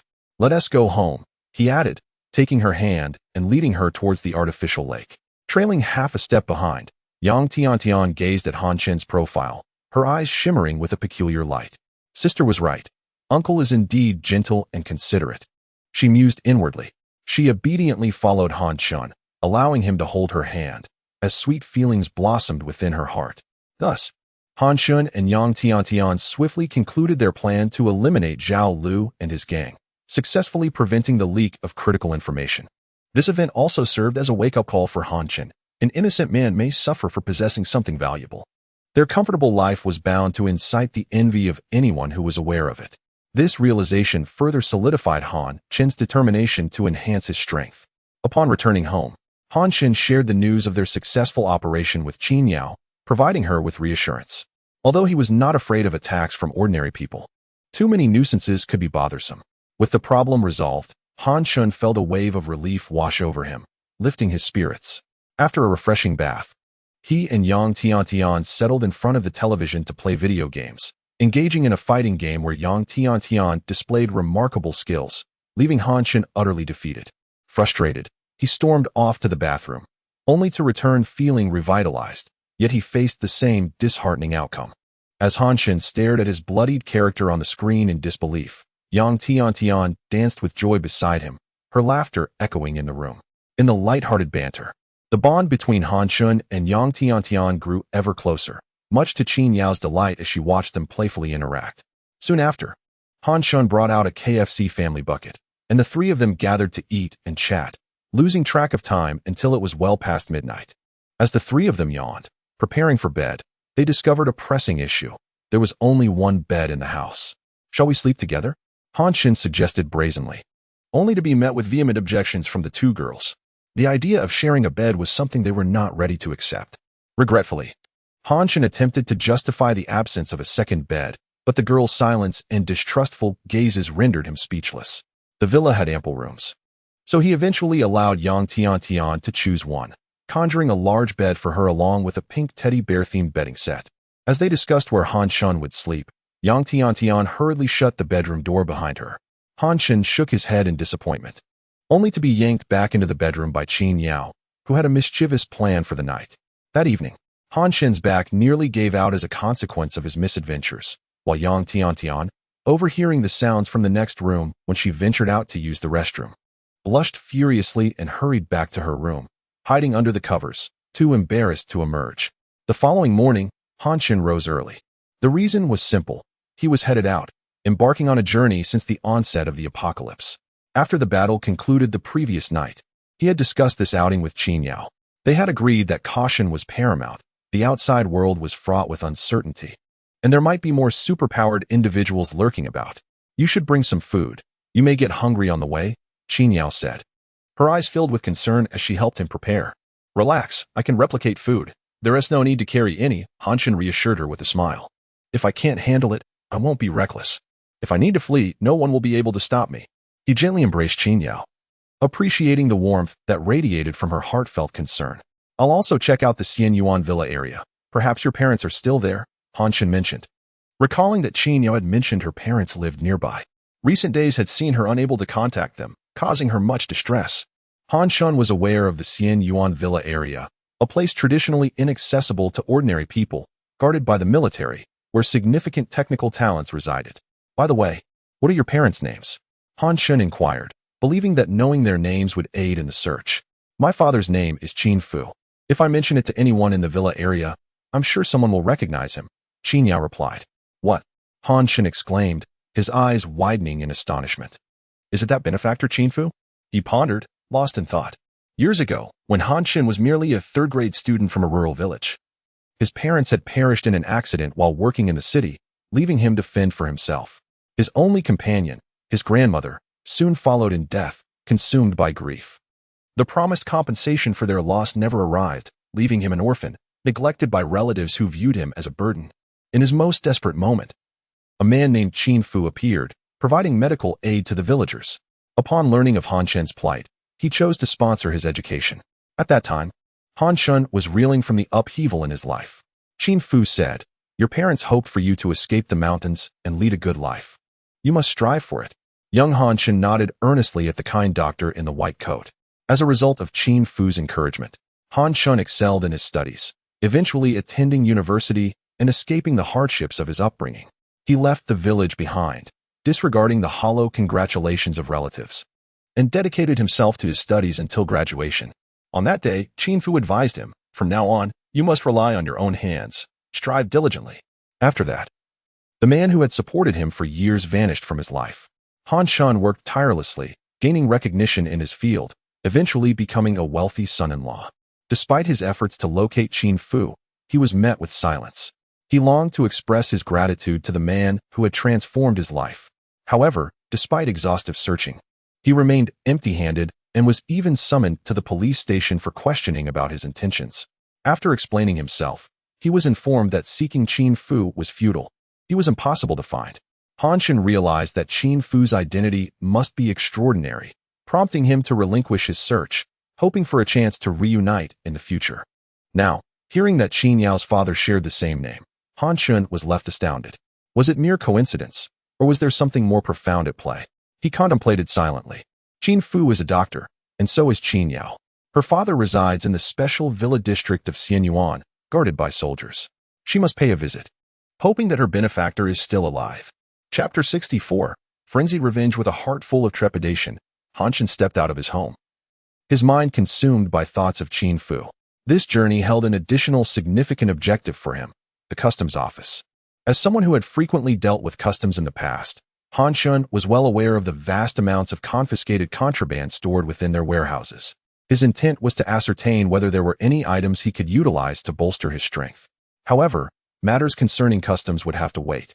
His immediate priority was to reach the Xianyuan Villa district.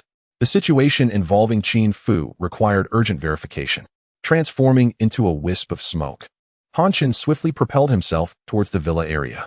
Upon distancing himself 2 kilometers from the villas, he reverted to his physical form. With a flick of his hand, a snowmobile materialized, an acquisition from the Wang family warehouse. The roar of the engine was deafening as Han Shen sped away, heading directly for Xianyuan. Given the distance of merely a dozen kilometers, he arrived at Xianyuan in no time. Along the way, He passed several neighborhoods and noted the throngs of people inside their homes, evidently drawn by the sound of his engine. Yet, he had no time to concern himself with them. They posed no threat to him. Even if they attempted to intercept him, he would not hesitate to eliminate them. Upon reaching the entrance of Xianyuan, he found no soldiers in sight. He wondered if the skilled personnel within had also been relocated by the state. Riding deeper into Xianyuan, he recalled that Qin Yao had informed him that the Qin family resided in Villa 006. As he scrutinized the villa's exterior for its number, he soon dismounted and stood before the door of Villa 006. "Who are you? Looking for Qin Fu?" A voice inquired from behind him. Turning around, he saw a disheveled old man standing at the entrance of Villa 005. Han Chen nodded slowly. "I seek Dr. Qin Fu. They and his wife have passed away." "Just 2 days ago," the old man replied with a bitter smile and a shake of his head. Han Chen's pupils dilated in shock as he swiftly dashed into Villa 006. Upon bursting into the first bedroom, he beheld 2 frail figures nestled on the bed. Describing them as frail was an understatement. They were mere skin and bones. As he examined them closely, he discerned that Qin Fu's wife lay peacefully against his arm, radiating tranquility. Qin Fu's features, however, were unrecognizable due to the ravages of starvation. Han Chen's gaze shifted to an old photograph hanging on the wall above the bed, a vintage wedding portrait set against a red backdrop. In it, a young couple tilted their heads slightly towards one another, their expressions tinged with bashfulness. Tears welled in Han Chen's eyes as he recognized the young man's visage. He collapsed to the ground, his voice hoarse and trembling. "I'm sorry, old Qin. I have arrived too late." The regret consumed him. If only he had chosen to leave sooner, perhaps he could have saved his benefactor, Qin Fu. But now, it was all in vain. He remained kneeling, transfixed by the serene forms on the bed, unable to reconcile the scene before him. Just then, footsteps echoed from behind. Han Chen turned his head slightly to see the old man entering. Observing Han Chen's posture, the old man inquired with mild surprise, "What is your relation to Qin Fu?" "Dr. Qin was my lifelong benefactor," Han Chen replied solemnly. The old man nodded, refraining from further questions, and stood quietly beside him. Han Chen remained silent as well, earnestly bowing his head 3 times, as if to bid farewell to Qin Fu and his wife. After a prolonged silence, the old man spoke again. "I am an old friend of Qin Fu's. Everyone calls me Dr. Niu. They should not have met their end so soon. It is lamentable that those inhumane guards forced Qin Fu to treat their leader, and when he declined, they stole all their food." Han Chen turned to him, questioning, "Dr. Niu, why did old Qin refuse to assist them?" Dr. Niu's expression soured with disdain as he replied, "They have committed heinous acts in Xianyuan, robbing food, killing indiscriminately. My old friend could not condone their atrocities, so he chose not to help them. Those vile creatures robbed them of all sustenance, leaving them to starve to death." As Dr. Niu recounted Qin Fu's plight, Han Chen's gaze hardened with determination. He yearned for vengeance. "Is everything you said true? Are you deceiving me?" His voice turned frigid, resonating with the chill of the desolate world around them. "Why would I deceive you? I gain nothing from such a lie," Dr. Niu replied. "Very well. Tell me their whereabouts," Han Chen insisted, standing resolute. Understanding Han Chen referred to the guards, Dr. Niu shook his head. "It's futile. You cannot avenge him. A wise man avoids unnecessary conflict. Leave this place at once. They are armed. Tell me where they are." Han Chen's gaze bore into Dr. Niu, his words deliberate and forceful. Dr. Niu, sensing the intensity of Han Chen's resolve, relented. "Villa 020, the innermost one." Without a moment's hesitation, Han Chen turned and mounted his snowmobile, racing towards the depths of Xianyuan. As the engine roared to a halt before Villa 020, 3 armed guards emerged from within. Han Chen dismounted and confronted them directly. "You are the ones who caused the deaths of Qin Fu and his wife?" he asked bluntly. The guards exchanged confused glances, their expressions shifting as one of them asked, "Who are you to him?" As they subtly raised their weapons, Han Chen recognized their intent, confirming Dr. Niu's words. His eyes turned icy as he gritted his teeth. "Die?" In an instant, 2 M416 rifles appeared in his hands, and he unleashed a barrage of gunfire. The 3 guards, taken aback, responded in kind, but their shots were futile. The sound of gunfire erupted, and the guards fell, their expressions marked by disbelief, despite having fired first. They were the ones who perished. Han Chen, expressionless, stood amidst the chaos, his left eye shrouded in smoke as it ascended, while his right eye remained locked on the villa's entrance. Bullets had struck him in several places, and wisps of smoke swirled around him, rendering him a veritable war god cloaked in mist. Discarding the spent rifles, Han Chen conjured two MP-7 submachine guns, advancing as he forcefully kicked open the door. Inside, the guards lay in wait, ready to ambush. Yet, as Han Chen entered, smoke enveloped him, but his gaze remained fixated on the interior. Raising his weapons, he opened fire, stepping forth from the haze into the cacophony of terrified screams. Methodically, he eliminated every last soldier. Once the room was devoid of life, Han Chen approached the door of the innermost bedroom. The door was firmly shut, indicating someone was inside. He unleashed a torrent of bullets upon the door, rendering it riddled with holes before delivering a powerful kick that sent it crashing open. Bang! A handgun was thrust against Han Chen's head and fired.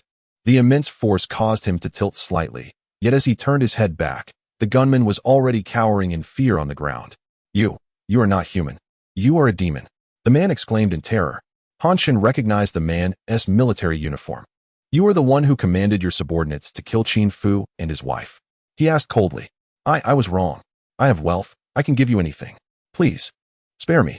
As he spoke, the officer pulled out a chest from beneath the bed and swiftly opened it, revealing it to be brimming with cash, alongside several gold bars. Han Chen picked up one of the gold bars, weighed it in his hand, and smiled as he exited the bedroom. The onlooker watched Han Chen slowly depart, feeling an immediate sense of relief. However, this relief was short-lived, as a clattering array of objects was suddenly tossed inside. The officer focused his gaze and, filled with terror, screamed, "Ah!"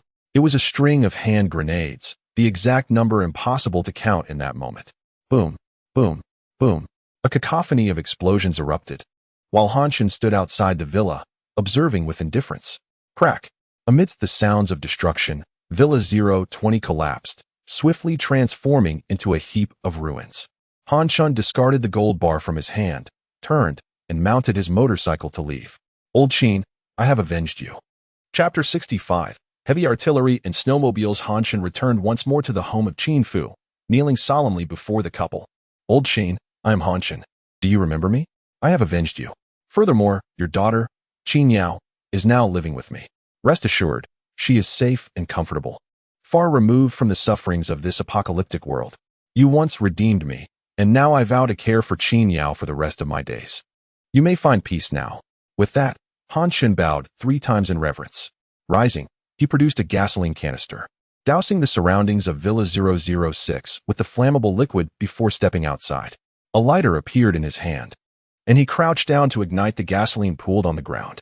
A line of fire raced into the villa, and soon, the entire structure was engulfed in fierce flames.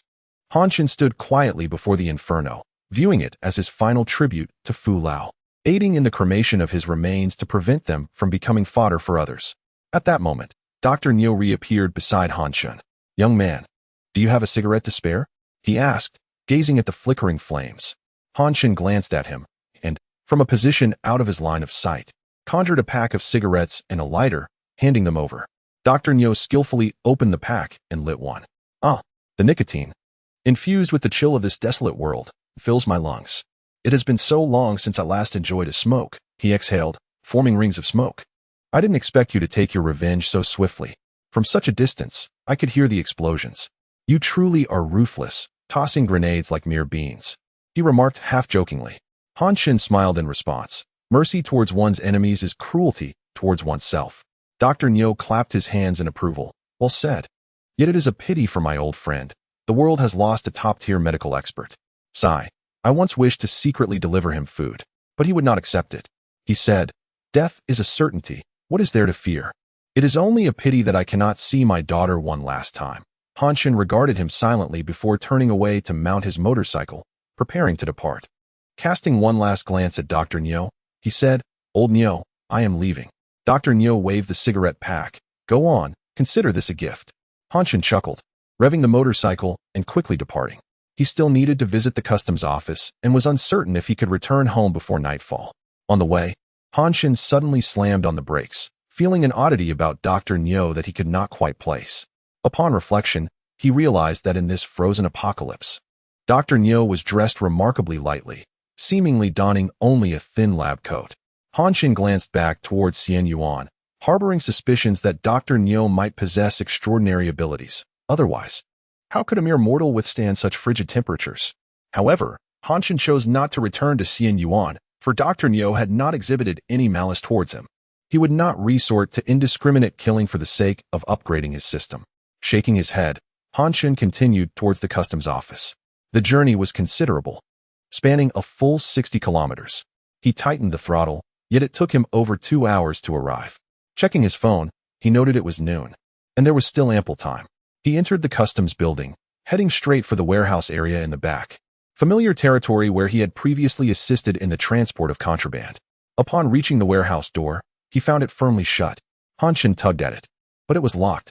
Observing his surroundings carefully, he noted the iron door was sealed tightly, making entry even with smoke abilities a challenge. He produced a grenade, affixing it to the doorknob. With a resounding bang, the door's center caved in, revealing a gap the thickness of a palm, transforming into smoke. Chen slipped into the dimly lit warehouse. Inside, darkness enveloped him, with only the faint light from the door providing illumination, creating an eerie atmosphere. Chen retrieved a powerful flashlight and began his search within the warehouse. Soon, he located the weapons storage area. Although the selection was limited, each item was strictly prohibited.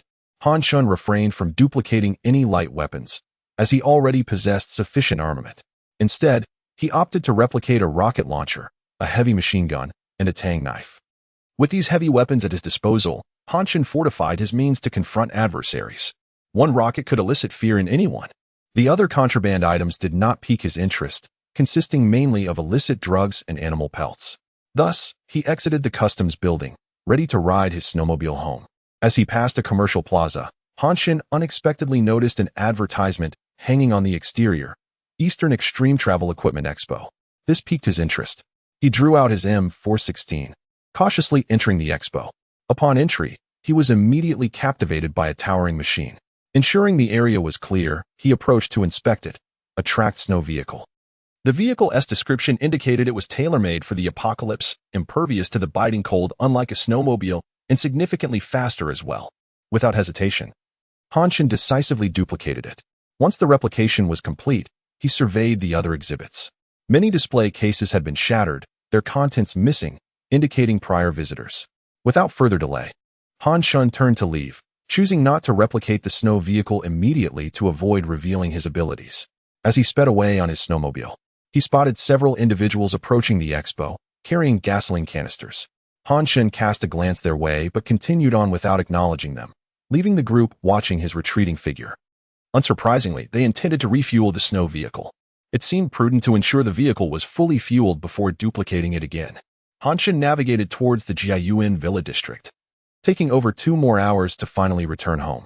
Upon his arrival, Yang Tiantian approached sweetly to help him remove his heavy clothing, while Qin Yao looked on anxiously. Chen understood she awaited news of her parents. After shedding his outerwear, he stepped closer, gently embracing Qin Yao without uttering a word. Her hands lifted slightly. Suddenly realizing the intent behind Chen's gesture, she trembled in disbelief, her lips quivering. Then, ugh! Qin Yao clutched Chen tightly, burying her face in his shoulder as tears streamed down her cheeks. Yang Tiantian stood nearby, sorrowful, fully aware that Chen had visited Qin Yao's parents. Judging by Chen's demeanor, it was evident that her parents had succumbed to the apocalypse. Having recently lost her own parents, Yang Tiantian empathized deeply with Qin Yao's anguish. With tears in her eyes, she stepped forward and gently embraced Qin Yao from the side. Chen instinctively wrapped his arms around both women, providing solace as they wept together. "Darling, I have no parents left. I am all alone in this world." Qin Yao looked up. Her eyes filled with despair as she gazed at Chen. He tenderly wiped the tears from her cheeks, softly assuring her, "From now on, we are family. I am your kin." Turning to the tear-streaked Yang Tiantian, he patted her head, saying, "You too. We are all family now." His gentle words caused both women to cry anew. Chapter 66. Hyena Soldiers. It is often said that women are made of water, and indeed, this holds true.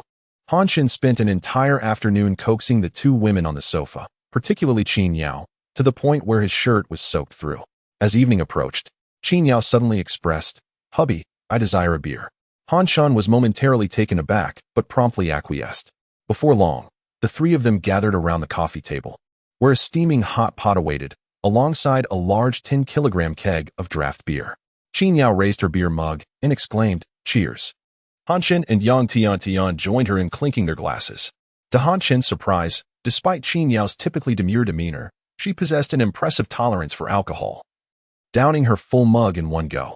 Yang Tian, however, struggled. After managing to drink a third, she began to hiccup uncontrollably.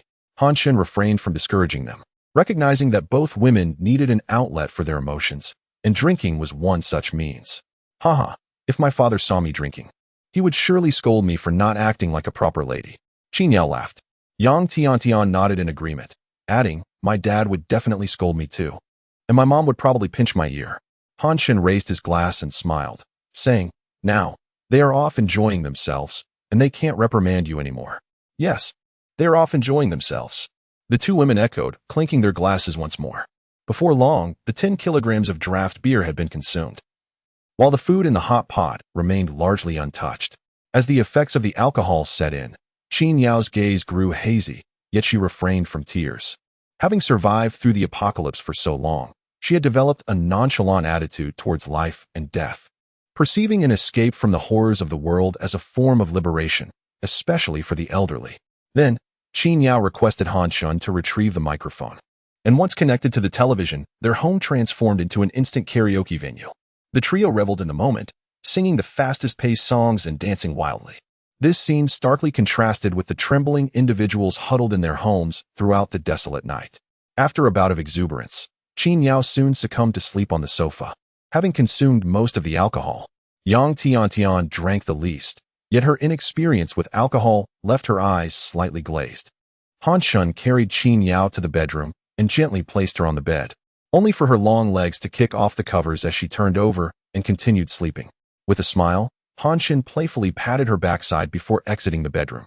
After tidying up the disheveled sofa and coffee table with Yang Tian, Han Chen settled into a recliner by the window, smoking a cigarette. He chose not to disclose to Qin Yao that he had received assistance from Qin Fu, yet he had resolved to care for her diligently, ensuring that the couple could rest in peace. At that moment, Yang Tian approached, thoughtfully pouring tea for Han Chen. He gestured for her to sit on his lap, saying, sweetie, come, sit here. Yang Tian blushed, emboldened perhaps by the alcohol, and without hesitation, she straddled Han Chen's legs, facing him. Unable to contain himself any longer, Han Chen embraced the charming girl before him, while his hands wandered down her back. Yang Tian caressed Han Chen's shoulders, gazing intently into his eyes. As Han Chen leaned in, her eyes fluttered shut in nervous anticipation, just as their lips were mere millimeters apart. The tranquility shattered by the sudden sound of Han Chen's phone ringing. Startled, they both jumped. Turning his head slightly, Han Chen saw that it was a call from Dexiong. Hello, Dexiong, what's the matter? Han Chen asked, too lazy to pick up the phone. Opting for speaker mode. Young master, the privacy window at your home is not closed. Dexiong's voice came through with an unsettling tone. What the hell? Han Chen's heart surged with a rush of fury. Yang Tian hastily jumped off Han Chen's lap, her face flushed with embarrassment. Damn Dexiong, if you saw something. Just pretend you didn't. Why call and disturb us? Han Chen gritted his teeth, muttering, I want to eat bear paws now. Dexiong hurried to clarify, young master. Please don't misunderstand. That is not what I meant. I just happened to see something suddenly. There are 3 individuals nearby. No, to be precise. They don't seem human. Their movements are too swift. Upon hearing this, Han Chen sprang to his feet. 3 individuals nearby, and the alarm system had not gone off. Moreover, they did not seem human. They were undoubtedly supernatural beings.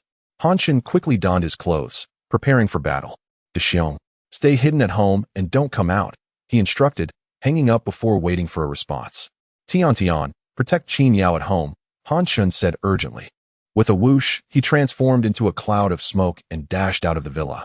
Rapidly scanning the surroundings, he spotted 3 shadowy figures lurking not far away. All 3 donned military attire, similar to the guards at Xianyuan, yet their faces had undergone a drastic transformation, resembling hyenas. A jolt of realization struck Han Chen. Am I being tracked by supernatural beings? How did I not notice? Regardless of who they were, anyone daring to target him would pay with blood. Han Chen swiftly circled behind the trio, stealthily approaching until the barrel of his Barrett rifle emerged from the smoke. Bang! A thunderous gunshot rang out, and the head of the soldier on the far right exploded. The other 2 were taken aback, swiftly turning to retaliate. However, they failed to perceive Han Chen standing behind them. At that moment, having reloaded his weapon, Han Chen reappeared behind them. Bang! Another soldier was dispatched with a gunshot to the head. The last remaining soldier bolted, frantically attempting to flee. Han Chen would not allow him to escape.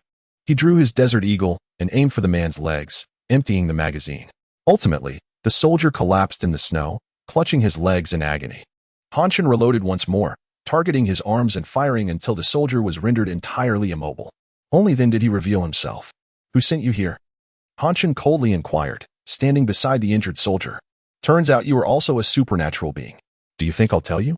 The soldier glared fiercely at Han Chen. Han Chen crouched down, speaking slowly.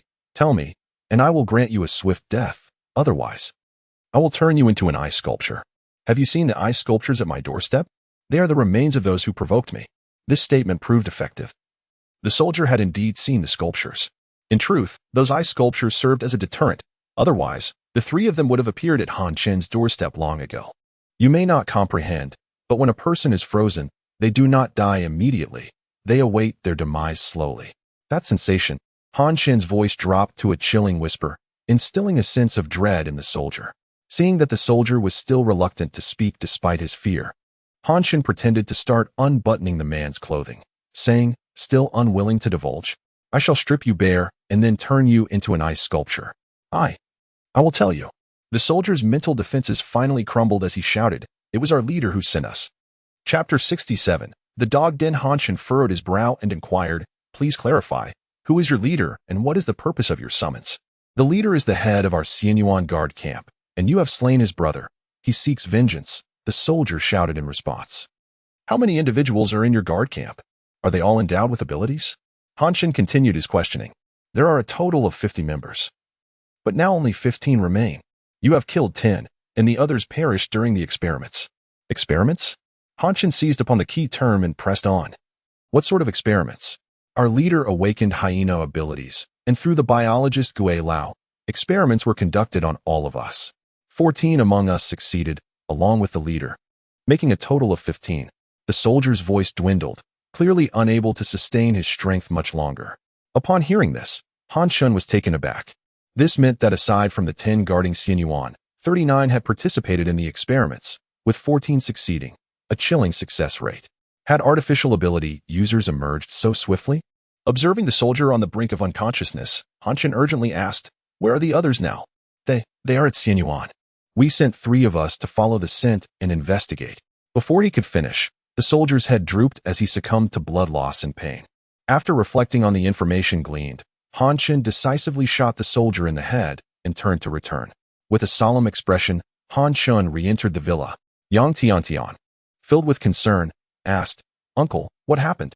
"They are ability users, and there is a pack of hyenas stirring. I must take the initiative." Han Chen briefly recounted the situation. However, time was on their side. These 3 were merely scouts, and the journey from here to Xianyuan spanned over 10 kilometers. "Tomorrow, I shall visit Xianyuan and eliminate the entire pack of pups," Han Chen declared fiercely. "I want to go with you, Uncle," Yang Tiantian volunteered. After a moment's contemplation, Han Chen replied, "Let us discuss it in the morning. For now, rest well." With that, he picked up Yang Tiantian and carried her toward her bedroom. "Ah," Yang Tiantian gasped, her face flushing instantly. "Uncle, didn't you say we should rest? I need to unwind." "Ah." Shortly after the bedroom door closed, a pained cry echoed from within. The following morning, Han Chen rose early. As he moved, Yang Tiantian awoke as well. He smiled and kissed her gently, soothingly stroking her head, for there was a crimson stain on the sheets. Exiting the bedroom, he encountered Qin Yao, who had just finished washing up. She shot him a glare, hands on her hips, and remarked, "Taking advantage of me while I was intoxicated, have you? Now you've corrupted our sweet little sister." Han Chen promptly swept Qin Yao into her room. After a whirlwind of activity, Qin Yao, breathless, chastised, "Why do you behave like a breeding dog? Last night you had your way, and now again this morning. Last night, Tiantian was in too much pain, so I stopped. Besides, if I'm the breeding dog, then you must be." Han Chen grinned mischievously. Qin Yao, incensed, struck him lightly. "By the way, I need to return to Xianyuan today. There are ability users from that side keeping an eye on us." Shifting to serious matters, Han Chen recounted the events of the previous night. "With so many ability users around, let Tiantian assist you," Qin Yao suggested worriedly. "Tiantian has just broken through, Her mobility is questionable, and she cannot aid me. Han Chen lamented, regretting his impulsiveness that had delayed important matters. Speaking of which, I encountered someone named Dr. Niu at Xianyuan. Do you know him? Han Chen inquired. Upon hearing this, Qin Yao sat up in surprise, exclaiming, Niu Lao is still alive? Husband, I want to go. He watched me grow up, and was also my father's best friend. Han Chen firmly shook his head. No, this trip is for combat. You are an ordinary person, and it is too perilous for you to go. But you brought back the snowmobile, right? I can stay inside and not go out. Qin Yao pleaded. Why not just contact him? Why must you go in person? Han Chen queried, perplexed. Qin Yao smiled and replied, You don't understand. Niu Lao never uses a phone. Moreover, he is a leading figure in the research community. He may possess invaluable resources to assist us. Han Chen pondered thoughtfully and asked, aside from Niu Lao, are there other notable figures at Xianyuan? Essentially, top talents from various fields reside there, but I am uncertain how many are still alive. Qin Yao responded. It would be a tremendous loss if those talents were to perish. Perhaps we can retrieve them all and form our own faction. They would undoubtedly be powerful allies. Han Chen proposed. We could establish a grand defensive base, thus eliminating our fears of enemy assaults. Han Chen envisioned. Recognizing this as a preliminary plan that required further examination for feasibility. All right, let us first ascertain how many distinguished individuals are still alive before making any decisions. Qin Yu said, quickly hopping out of bed. Tian, rise. We are setting off. Qin Yao called out to the adjacent bedroom. Wait. When did I agree to let you come? Han Chen questioned, astonished as he followed her. Isn't your snowmobile a six-seater? It can accommodate Qin Yao, she countered playfully. No, it's not a matter of capacity. This is non-negotiable, Han Chen replied with a stoic expression. Husband, I wish to pay my respects to my parents, Qin Yao said. Feigning disappointment. Han Chen fell silent. This reason was undeniably compelling. Fine, but you must obey my commands and not act independently, he stated seriously. Understood, husband, Qin Yao replied, standing at attention and giving a playful pat to Yang Tiantian's rear. Tian, why aren't you up yet? Qin Yao urged, eager to depart.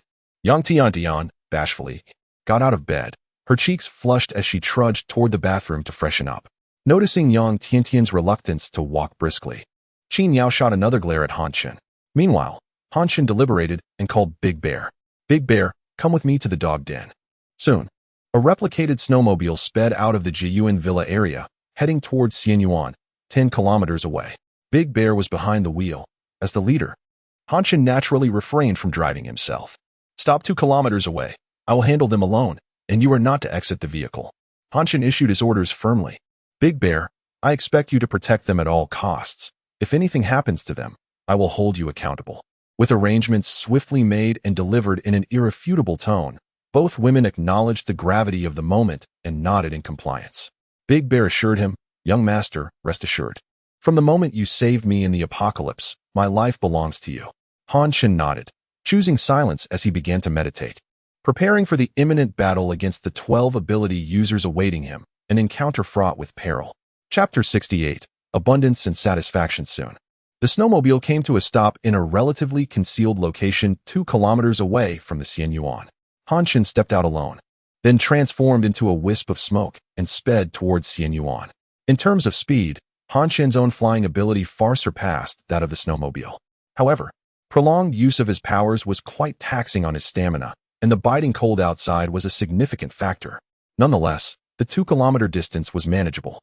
Before long, Han Chen arrived at Xianyuan, intending to investigate all the villa areas discreetly without alarming anyone. Coincidentally, as he approached Villa 006, where Qin Yao's parents resided, he spotted a group of guard soldiers standing at the entrance of Villa 005. Dr. Niu was animatedly speaking, only to be abruptly kicked down by a tall, elderly man dressed in black. Han Chen stealthily approached and discovered that, apart from the black-clad elder, 5 soldiers were grinning maliciously behind him. Their expressions appeared unnatural, feral and bloodthirsty, resembling that of beasts. At that moment, the black-clad elder was advancing to strike Dr. Niu again. Without hesitation, Han Chen swiftly closed the distance and landed a blow with his smoky fist against the elder's cheek, sending him tumbling away. Quickly, Han Chen moved again, approaching the 5 soldiers before they could react. He brandished the tang knife he had replicated the previous day, thrusting it through one soldier's neck with a decisive thrust. He opted not to aim for the chest, knowing they were likely wearing bulletproof vests. He feared the Tang knife might not prove lethal. So targeting the unprotected neck and head was the optimal choice. As he continued to move rapidly, the remaining 4 soldiers were left in shock as he severed another soldier's head. Enemy attack. An ability user. The remaining 3 soldiers finally reacted, shouting. Simultaneously, their bodies began to transform, their faces contorting into that of hyenas, and their limbs sprouting claws. Bang, bang, bang. The barrels of M416 rifles emerged from the smoke, unleashing a volley of bullets that felled another soldier. The 2 others, shielded by their vests, were merely knocked to the ground by the force of the impact. Not immediately dead, Chen swiftly positioned himself between the 2 and leveled a shotgun at their heads. Bang, bang. The powerful double shots rang out, reducing the heads of the last 2 soldiers and their protecting hands to a gruesome mess. They met their demise without a chance to utter another cry. Without lingering, Chen moved directly to the black-clad elder, drawing a desert eagle and pointing it at him, simultaneously revealing his form. You are the biologist, Gui Lao? Chen coldly inquired. The black-clad elder was momentarily taken aback, lowering his instinctive guard and gazing at the man before him. At that moment, Dr. Niu finally recognized Chen and exclaimed in excitement, It's you. You are also an ability user. Chen turned to Dr. Niu, offering a slight smile and speaking in a voice only he could hear. Niu Lao, I am Qin Yao's husband. We shall catch up later. Upon hearing Qin Yao's name, Dr. Niu's eyes brightened, and he nodded, moving closer. He was indeed Gui Lao, a cutting-edge biologist, albeit a twisted one. This old man was solely interested in superpowers and live experiments, engaging in gruesome activities. Dr. Niu disdainfully glanced at the fallen Gui Lao, expressing his contempt. Is there any need to keep him alive, or should I just finish him off with a shot? Chen asked for Dr. Niu's opinion. After a moment's contemplation, Dr. Niu replied, Let us keep him for now. He has the ability to create artificial ability users. He might prove useful. Chen nodded, sharing the same sentiment. He desired to establish his own influence, thus carefully weighing the worth of any talent. The ability to create artificial ability users was something any faction in this apocalyptic world would covet. Extending his hand, Chen produced a pair of handcuffs and swiftly secured Gui Lao's hands behind his back, escorting him back to the room in Villa 005. Throughout the process, Gui Lao remained silent, his eyes gleaming with an unsettling intensity as he fixated on Chen, reminiscent of a lecherous gaze. This unabashed stare made Chen resist the urge to draw his blade several times. After fastening Gui Lao to the security bars of the window, Chen turned to Dr. Niu. Niu Lao, where are the remaining guards? I need to eliminate them, Chen inquired. They are in Villa 019, which is Gui Lao's residence, directly across from 020, Dr. Niu replied. But be cautious. Their leader is a genuine ability user, possessing immense strength and resilience, far superior to these artificial ability users. Chen nodded, assuring, Rest assured, I am well aware. With that, he turned and exited the villa. The distance to Villa 019 was considerable, alleviating concerns that the recent gunfire would be heard. Chen transformed into smoke and swiftly darted towards Villa 019. Upon nearing the vicinity, Chen concealed himself behind the remnants of Villa 020, extracting binoculars to survey the area. The hyenas had keen senses. Yet as Chen was positioned downwind, he had no fear of being detected. Counting the casualties, including the 5 from earlier, he noted 8 down, with 7 remaining. Silently tallying their numbers, he prepared to annihilate them all. 1, 2, 3 Chen observed through the binoculars while counting. 7, all present. He lowered the binoculars, a satisfied smile gracing his face, as he realized this would save him the trouble of searching. With a wave of his hand, a rocket launcher materialized in his grasp. This rocket launcher had an effective range of 920 meters, and he was about 50 meters away, well within range. Next, it's time for a feast, Chen murmured, setting to work. He conjured multiple rocket launchers, ultimately arranging 10 of them neatly at his feet, lifting one onto his shoulder. He didn't need to aim meticulously. The villa was an enormous target. Boom. A rocket soared with a trail of flames, crashing into the opposite room. The violent explosion sent flames erupting from the surrounding windows. Without sparing a glance, Chen raised the next rocket launcher. Boom. Boom. Boom. Thus, a full 10 rockets were fired in rapid succession. Amidst the cacophony of explosions, Villa 019 was obliterated. Discarding the last rocket launcher, Chen transformed into smoke and dashed into the wreckage, beginning to search for the bodies. However, the scattered remains made it difficult to ascertain the total count. 1, 2, 6. 6 corpses, 1 missing. Hidden within the smoke generated by the explosion, Chen meticulously sought the final body. Yet, he came up empty. Had it fled? Was it hiding? Chen pondered, suddenly struck by inspiration. The basement. He began searching for the entrance to the basement. With the debris and furniture blown apart, he quickly found himself standing before a twisted, deformed metal panel with a handle on the floor that could be lifted. Undoubtedly, this was the entrance to the basement. This basement is quite sturdy. It hasn't collapsed from the blast, Chen mused. He gently tugged at the metal panel, finding it could be opened. With a mischievous grin, he summoned a set of grenades.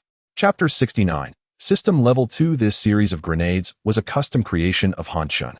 A total of 20 grenades were strung together by a single cord, with another cord directly connecting to the fuse of each grenade. A simple pull would trigger all the grenades simultaneously. At that moment, Chen yanked the iron plate with his left hand, creating a gap just large enough for the grenades to fit through. With his right hand, he pulled the fuse and swiftly tossed the grenades inside. He then lowered the iron plate and quickly extended his hand. A brand new snowmobile appeared, heavily pressing down on the iron plate. Just as he completed this action, he heard the sound of the iron plate being relentlessly struck from below, accompanied by what sounded like a desperate scream. Ah, damn it. Upon hearing this cry, Chen was momentarily taken aback. A woman? Realizing it was indeed the case, he remembered that the leader of the hyena pack was the hyena queen. At that moment, a violent explosion erupted underground. Chen attempted to count whether all 20 grenades had detonated, but it was impossible to discern. He crouched down to look under the snowmobile and saw thick smoke beginning to rise around the iron plate. It seems effective. I just wonder if the hyena queen is dead. Contemplating this, Chen retracted the snowmobile into his inventory and quickly transformed into smoke to conceal himself. Boom. The instant the snowmobile vanished, the iron plate was propelled outward. A towering figure surged forth. Indeed, she had survived.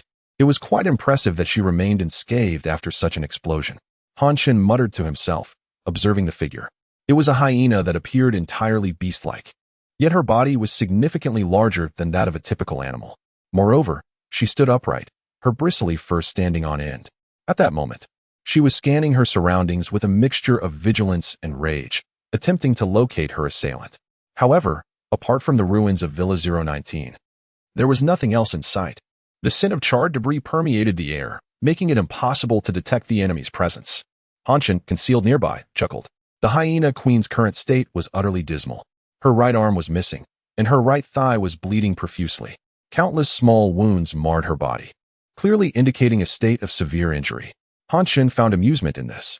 Unable to find her foe, the hyena queen howled in fury. Come out, I will kill you.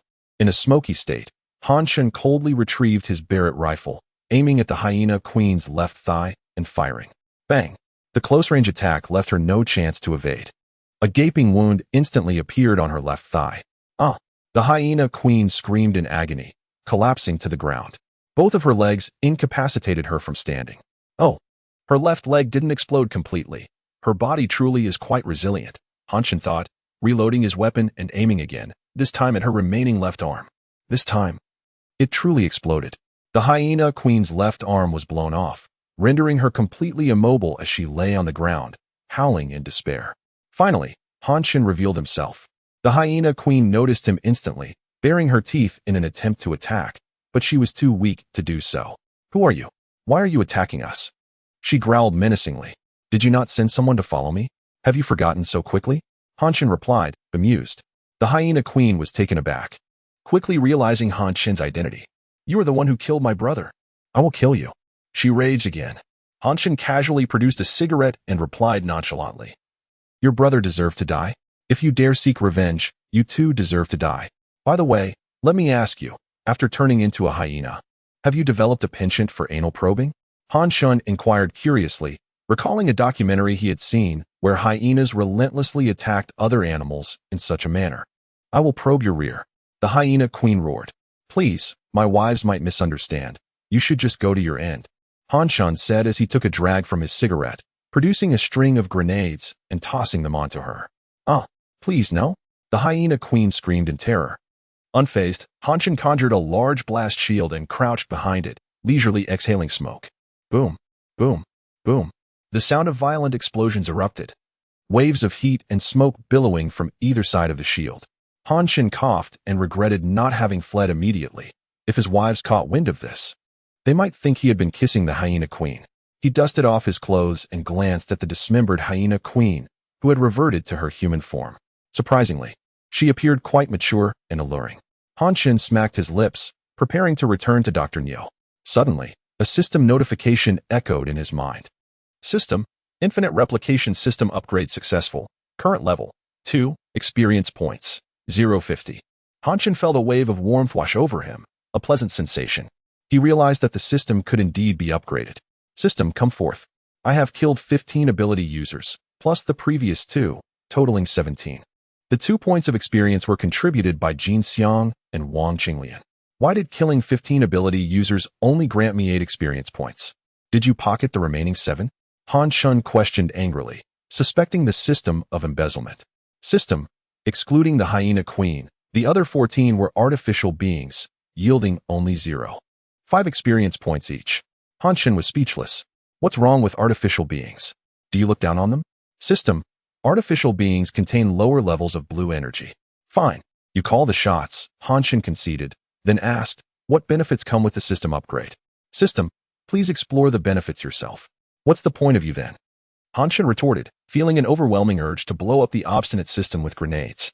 Nevertheless, he obediently checked the changes within the system. In the system, there was a notification detailing the upgrade. Infinite Replication System Level 2. The host's physical abilities are doubled. Item capacity increased by 10,000, currently at 20,000. Replication speed is doubled. The level of replicated items is raised by 1, transforming them into 1-star items, with selective settings available. The auxiliary ability of smoke is now at level 2, enhancing autonomous defensive capabilities. Further usage methods can be explored at your discretion. Having read the upgrade details, Chen nodded in satisfaction. Overall, his abilities had been significantly enhanced following the upgrade, particularly the autonomous defense and item synthesis functionalities of the smoke ability. These would prove to be incredibly useful. The only downside was that it had not expanded his capacity to replicate other abilities. He had initially hoped to acquire another power. Eagerly, Chen decided to attempt replicating a Barrett rifle again. System notification, acquired 1-star Barrett. Attack power increased by 100. Chen was overjoyed as he took it out. Inspecting it closely, the weapon appeared more solid and felt heftier in his hands. He aimed and fired at the hyena queen's severed leg. This time, it exploded into pieces. Satisfied, Chen thought, now I possess a significantly more powerful weapon. Subsequently, he replicated all his frequently used weapons and items, transforming all his backups into 1-star quality. He noticed that the replication speed had indeed accelerated considerably. Additionally, the food he replicated was of 1-star quality and tasted even better. Chen sampled the sausage, finding it more delicious than before. The 1-star fortress he replicated was undoubtedly sturdier and more durable. However, one must wait for 12 hours, reduced from the original 24 hours. Effectively having the time. This infinite replication system, the origin of which remains a mystery, is truly remarkable. Chen, filled with delight, transformed into smoke and soared towards Dr. Niu's villa. Chapter 70. The biologist Ghost Old. As the battle concluded, Chen sent a message to Big Bear, instructing him to drive over. During his flight, he keenly sensed a newfound fluidity in his smoke-related powers, allowing him to soar with greater speed. This enhancement expedited his return to the residence of Ghost Old. Upon entering, he was greeted by a series of resounding thumps. You kicked me just now. Take that. As he approached, he saw Dr. Niu, clad in a white lab coat, playfully lifting his short legs to kick Ghost Old in the face. Chen chuckled at the sight. The diminutive Dr. Niu was not much taller than the seated, towering Ghost Old, resembling a child playfully assaulting an adult. Niu Old, you seem quite busy. Chen greeted with a smile. Dr. Niu turned at the sound of his voice and, upon seeing Chen, awkwardly withdrew his foot that was poised to deliver another kick. Ahem. How embarrassing, he stammered, striving to maintain the decorum expected of a scientist. However, the multiple imprints of shoe soles on Ghost Old's face revealed that Dr. Niu had been rather relentless. With a light chuckle, Chen sought to shift the topic, saying, Niu Old, allow me to introduce myself. My name is Chen, and I am the husband of Qin Yao. Dr. Niu, seizing the opportunity, laughed heartily. Wonderful. At long last, Yao Yao has found a partner. Qin Lao used to nag me about this every day. Indeed, Yao Yao is exceptionally talented. There are few worthy of her, Han Chen remarked, subtly implying that he himself was among the worthy. Dr. Niu laughed again. Ah, Han Chen, your audacity rivals my own. Indeed, it seems we are equally shameless, Han Chen replied, sharing a laugh. Ghost Old looked on in disbelief at the two, spitting out, bah, a pair of shameless rascals. In unison, Han Chen and Dr. Niu stepped forward, delivering a kick to Ghost Old's face. You have no place in this conversation, they exclaimed simultaneously, before awkwardly retracting their feet. Han Chen, your kicking technique and force were quite impeccable, Dr. Niu observed. Indeed, but you are impressive as well. Just look at how Ghost Old is rolling his eyes, Han Chen complimented. Both paused for a moment. Ghost Old was rolling his eyes. We cannot allow him to perish. He may yet prove useful, they thought, and hurriedly approached Ghost Old, pressing on his acupoint and chest. Despite his imposing stature, Ghost Old was an elderly man of 60, ill-equipped to withstand their antics, and soon fainted. Amid their chaotic efforts, the sound of an engine roared outside. Moments later, a man and a woman entered, Big Bear and Yang Tiantian. While continuing to check Ghost Old's condition, Han Chen turned to inquire, where's Qin Yao? Hurry and bring her to help. Yang Tiantian stepped forward to assist, saying, I'm a nurse. I'll take a look. Sister mentioned she wanted to visit her home. Han Chen and Dr. Niu quickly stepped aside. He is fine. He merely fainted, Yang Tiantian assessed. What has happened to this elderly man?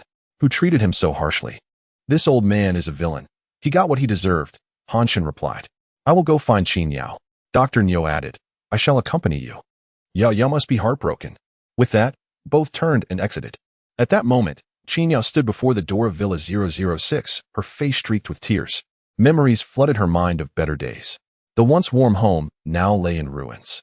Although Han Chen had set the fire, she felt gratitude towards him. Rather than see her home occupied by others, she could not bear the thought of her parents being consumed. Han Chen approached her and gently embraced her.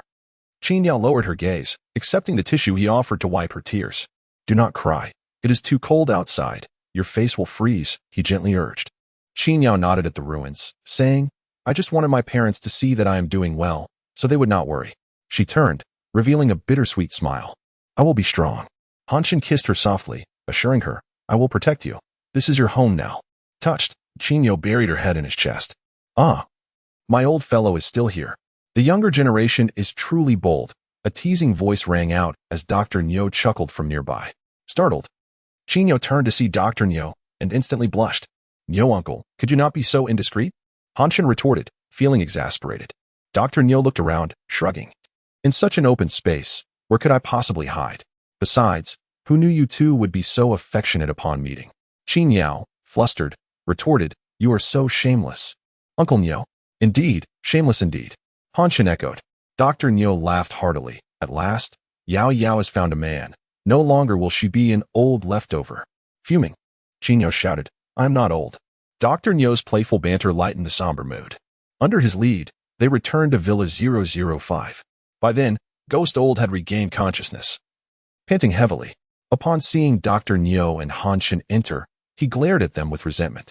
The two feigned ignorance and settled onto the sofa. Uncle Ghost, what has happened to you? Qin Yao inquired, her expression one of surprise as she hurried over to check on him. Ghost Old, originally named Lu Tianzheng, had earned the moniker Ghost Old due to his peculiar ways. Qin Yao affectionately called him Uncle Ghost. Yao Yao, you have returned? Ghost Old finally spoke, his tone infused with affection upon seeing Qin Yao. This surprised Han Chen greatly. Ah, Yao Yao grew up in Xian Yuan. She was our collective treasure back then. Dr. Niu explained, noticing Han Chen's confusion. Did none of you have children of your own? Han Chen asked. Ah, Dr. Niu waved his hand dismissively. We old fellows are solely devoted to our research. Most of us have no intention of settling down. Only Qin Fu, that scoundrel, secretly got married behind our backs and had the adorable Yao Yao, whom we all adored. Qin Fu is an internist, and Yao Yao's surgical skills were taught by this old fellow. We were all terrified she would turn into a little demon under his influence, but truly, no one could surpass Ghost Old's surgical prowess. Dr. Niu reminisced with a smile. Han Chen felt perplexed. How did marriage equate to being a scoundrel? And behind their backs, a group of research zealots had no tender wives? Who placed handcuffs on Uncle Ghost? Hurry and free him, Qin Yao suddenly exclaimed in surprise. Han Chen quickly rose, feeling embarrassed as he hurried to unlock the handcuffs. My apologies, Uncle Ghost. I was unaware of your relationship with Qin Yao. You have suffered. Qin Yao stared wide-eyed. Once the handcuffs were removed, Han Chen personally assisted Ghost Old into a more comfortable position on the sofa, while Ghost Old rubbed his wrists and glared at Dr. Niu. Han Chen too glared at Dr. Niu, having previously introduced himself as Qin Yao's husband in private. This old fellow, fully aware of their relationship, had failed to clarify, clearly digging a pit for him. Now, Han Chen felt an insistent grip twisting at his waist, causing him considerable discomfort. Meanwhile, Dr. Niu sat back, legs crossed, leisurely smoking, his demeanor infuriatingly smug. Chapter 71. Dr. Niu's ice in battle armor. Han Chen surveyed the room and realized he was at a loss with these two elderly gentlemen. Both were esteemed elders of Qin Yao, and he felt compelled to show them respect. This predicament felt more arduous than confronting enemies directly, at least in battle. He could rely on grenades and artillery, effective and straightforward. In resignation, Han Chen settled onto the sofa, lighting a cigarette. Old Ghost, he inquired. What's your rationale behind assisting the guards in researching artificial abilities? This question resonated with everyone present. Han Chen had previously informed Qin Yao, while at the villa, that it was Old Ghost who had aided the guards, yet she had refrained from pursuing the matter, having intuitively grasped the underlying reasons. Old Ghost, observing the puzzled expressions around him, sighed. Old Niu, are you oblivious to my nature? When it comes to abilities like these, how could I possibly resist delving into research? Dr. Niu pondered for a moment and nodded in agreement. Indeed, Old Ghost was a maniacal researcher in biological sciences. The prospect of human mutation and the existence of superpowers would undoubtedly ignite his obsessive curiosity. Even in research, one must discern between good and evil, right? You brought people to my home, intent on seizing my newly developed thermal suit. You even kicked me. Dr. Niu's frustration escalated as he furiously gesticulated. Old Ghost shot him a sidelong glance and retorted, would you prefer I kicked you or those young soldiers with abilities? I was saving you, you know. Given how harshly you spoke, had I not intervened, they would have kicked you into the next day. Do you believe that? Are you implying that I should thank you for kicking me? Dr. Niu sprang to his feet, ready to confront Old Ghost. Han Chen quickly intervened, realizing that a brawl was not an option at this moment. Old Ghost, equally incensed, stood up and pointed an accusatory finger at Dr. Niu, exclaiming, I merely nudged you lightly, yet you struck me multiple times, right in the face. Dr. Niu vehemently defended himself. Did I kick you with force? The strongest kick came from Han Chen. Enough. Qin Yao interjected, hands on her hips, her voice echoing through the room. You are both over 60 years old. How can you still behave like children? Have you no shame? Is this how esteemed scientists conduct themselves? Her words had an immediate effect. Dr. Niu and Old Ghost fell silent, begrudgingly returning to their seats on the sofa. Han Chen leaned toward Qin Yao, giving her a thumbs up in agreement. Exactly. How shameless. Qin Yao turned to Han Chen with exasperation. You too, my dear. How could you kick Uncle Ghost? Han Chen raised his hands in surrender. At that moment, I saw Old Ghost and his entourage tormenting Old Niu. I thought they were enemies. Thankfully, I recognized him as a scientist, or I would have fired a rocket at him. Those guards, so many of them, I dispatched them with just 10 rockets in one go. Qin Yao was at a loss for words. Old Ghost, astonished, patted his chest. I must be incredibly fortunate. Your methods are rather ruthless. Dr. Niu lamented, Little Chen. You should have acted more slowly back then. Enough of what transpired. It's all in the past now, especially for the two of you. No more fighting. Qin Yao declared firmly, putting an end to their quarrel. Dr. Niu shrugged nonchalantly, considering he had not truly suffered, while Old Ghost was too exasperated to argue further.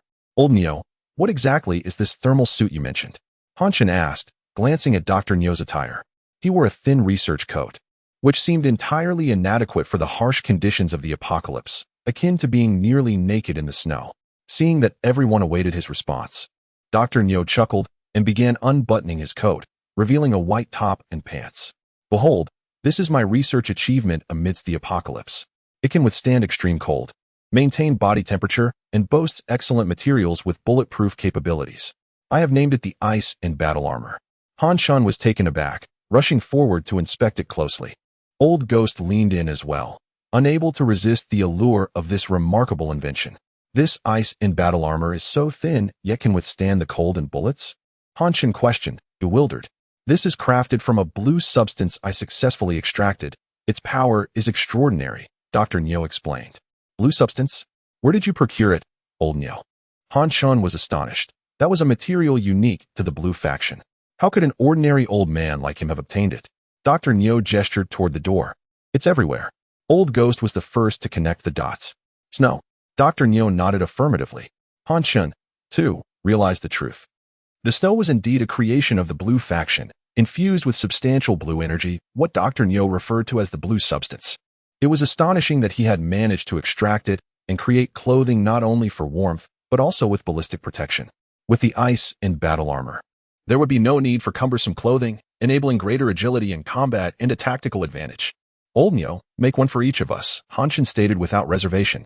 At this, both Dr. Nyo and Old Ghost regarded him incredulously. Do you think I have an endless supply of these? Dr. Nyo retorted, visibly displeased. There's only this one. It's sufficient for my own use. Why should I make more? Han Chen pondered and suggested. Then how about crafting one for each of us? On what grounds? Do I owe you anything? Dr. Nyo countered, puffing out a smoke ring. What about the cigarettes I gave you a few days ago? Return them. Han Chen extended his hand expectantly. Dr. Nyo's face froze momentarily. You shameless young man. How can you ask for something back that you gifted? It's just a few garments. Give me 6 months, and I'll make them for you. Han Chen frowned. 6 months? Too long. 3 days. Dr. Nyo was equally displeased, rising to his feet. 3 days? Do you have any idea how laborious it is to extract blue material? I don't care. Han Chen replied stubbornly. Alternatively, you could come to my place. I'll provide the most advanced research equipment. Dr. Nyo, a sharp-minded scientist, quickly deduced Han Chen's intentions. You want me to come to your place to assist you? He asked. Unashamedly, Han Chen admitted, yes, and Old Ghost too, along with others in this villa community. Gather as many as possible. I wish to establish my own faction to ensure everyone has safety. On what grounds do you think you can support so many? Can you afford us all? Dr. Nyo questioned. Of course. I am also an ability user, Han Chen proclaimed proudly. As he gestured, a steaming whole roasted lamb materialized on the coffee table. I can conjure food in any quantity, he boasted. At that moment, both Dr. Nyo and Old Ghost were rendered speechless by the sight of the roasted lamb, while the bystander, Big Bear, drooled in anticipation. Chapter 72. The Feast of Roasted Lamb. It was utterly delightful. It had been ages since they had savored such exquisite fare. Dr. Nyo, Gui Lao, and Xiong feasted with unabashed enthusiasm, their mouths glistening with grease. Dr. Nyo held a leg of lamb, chewing contentedly, and mumbled, Even so, do you truly believe you can bring us, these esteemed scientists, under your wing? Scientists are proud and cherish their freedom. They will not easily submit. Gui Lao, engrossed in devouring his meat, nodded in agreement whenever he could. Han Chen, seated nearby, conjured a cigarette and tossed it to Dr. Nyo. Ah, splendid. From now on, I need not worry about tobacco, Dr. Nyo exclaimed, his face lighting up. When do we set out? The others responded, Dr. Nyo, what about your pride? All we see is a scientist willing to compromise for a mere cigarette. Gui Lao shot Dr. Nyo a disdainful glance, shifting away to indicate he was not of the same ilk. Han Chen quietly inquired of Qin Yao, what does Gui Lao favor? Qin Yao pondered briefly before replying. He is solely passionate about research, particularly in biology. Han Chen furrowed his brow, contemplating how to cater to his preferences. At that moment, Dr. Nyo leaned in conspiratorially. He enjoys liquor, but his collection has been ravaged by the guards. Han Chen's eyes brightened at the revelation. With a flick of his wrist, a bottle of aged Maotai appeared in his hand. He uncorked it and conjured a glass, placing it before Gui Lao. Gui Lao, do not merely feast on meat. Partake in some wine to cleanse your palate. As the aroma of the liquor wafted through the air, Gui Lao could not help but swallow hard. His gaze fixed on the frothy glass. Yet, he understood that to drink it would be tantamount to signing away his freedom.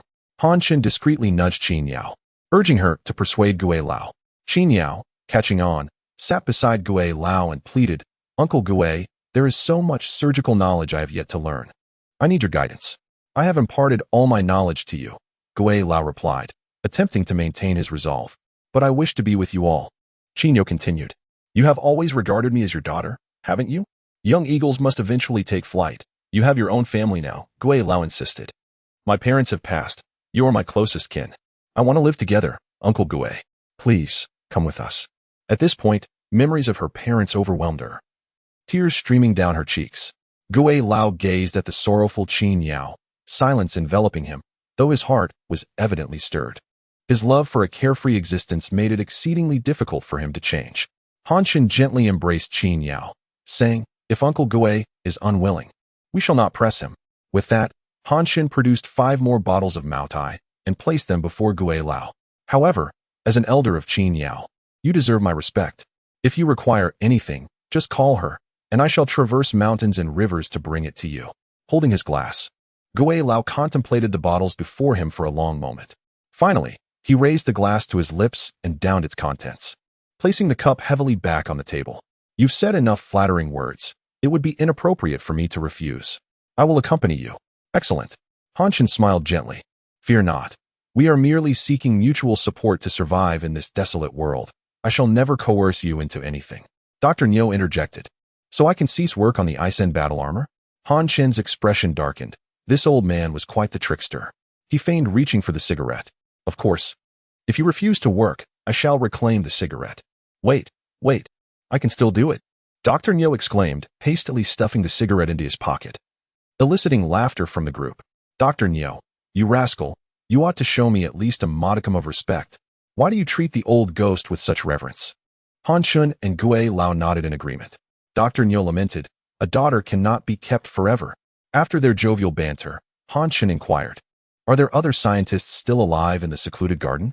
Can we bring them along?" Dr. Niu nodded. "Aside from us, there is also the architect, old Jean. The others have perished amid the apocalypse." Both Dr. Niu and Gue Lao displayed profound sorrow. Such brilliant minds extinguished was indeed a tragic loss. Han Chen shook his head in resignation. Had he arrived sooner, perhaps he could have saved more scholars. Yet, there are no remedies for regret. And his rebirth was an exception. Perhaps this was their fate in this lifetime. Dr. Niu continued, "I wonder if old Jean would agree to join us. He is even more stubborn than Gue Lao, stubborn like a rock in the toilet."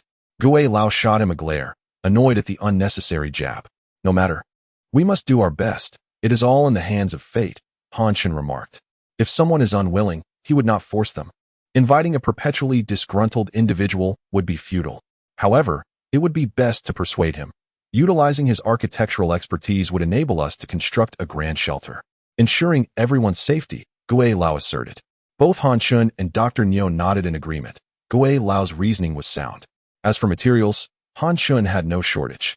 If need be, he could seek out replication.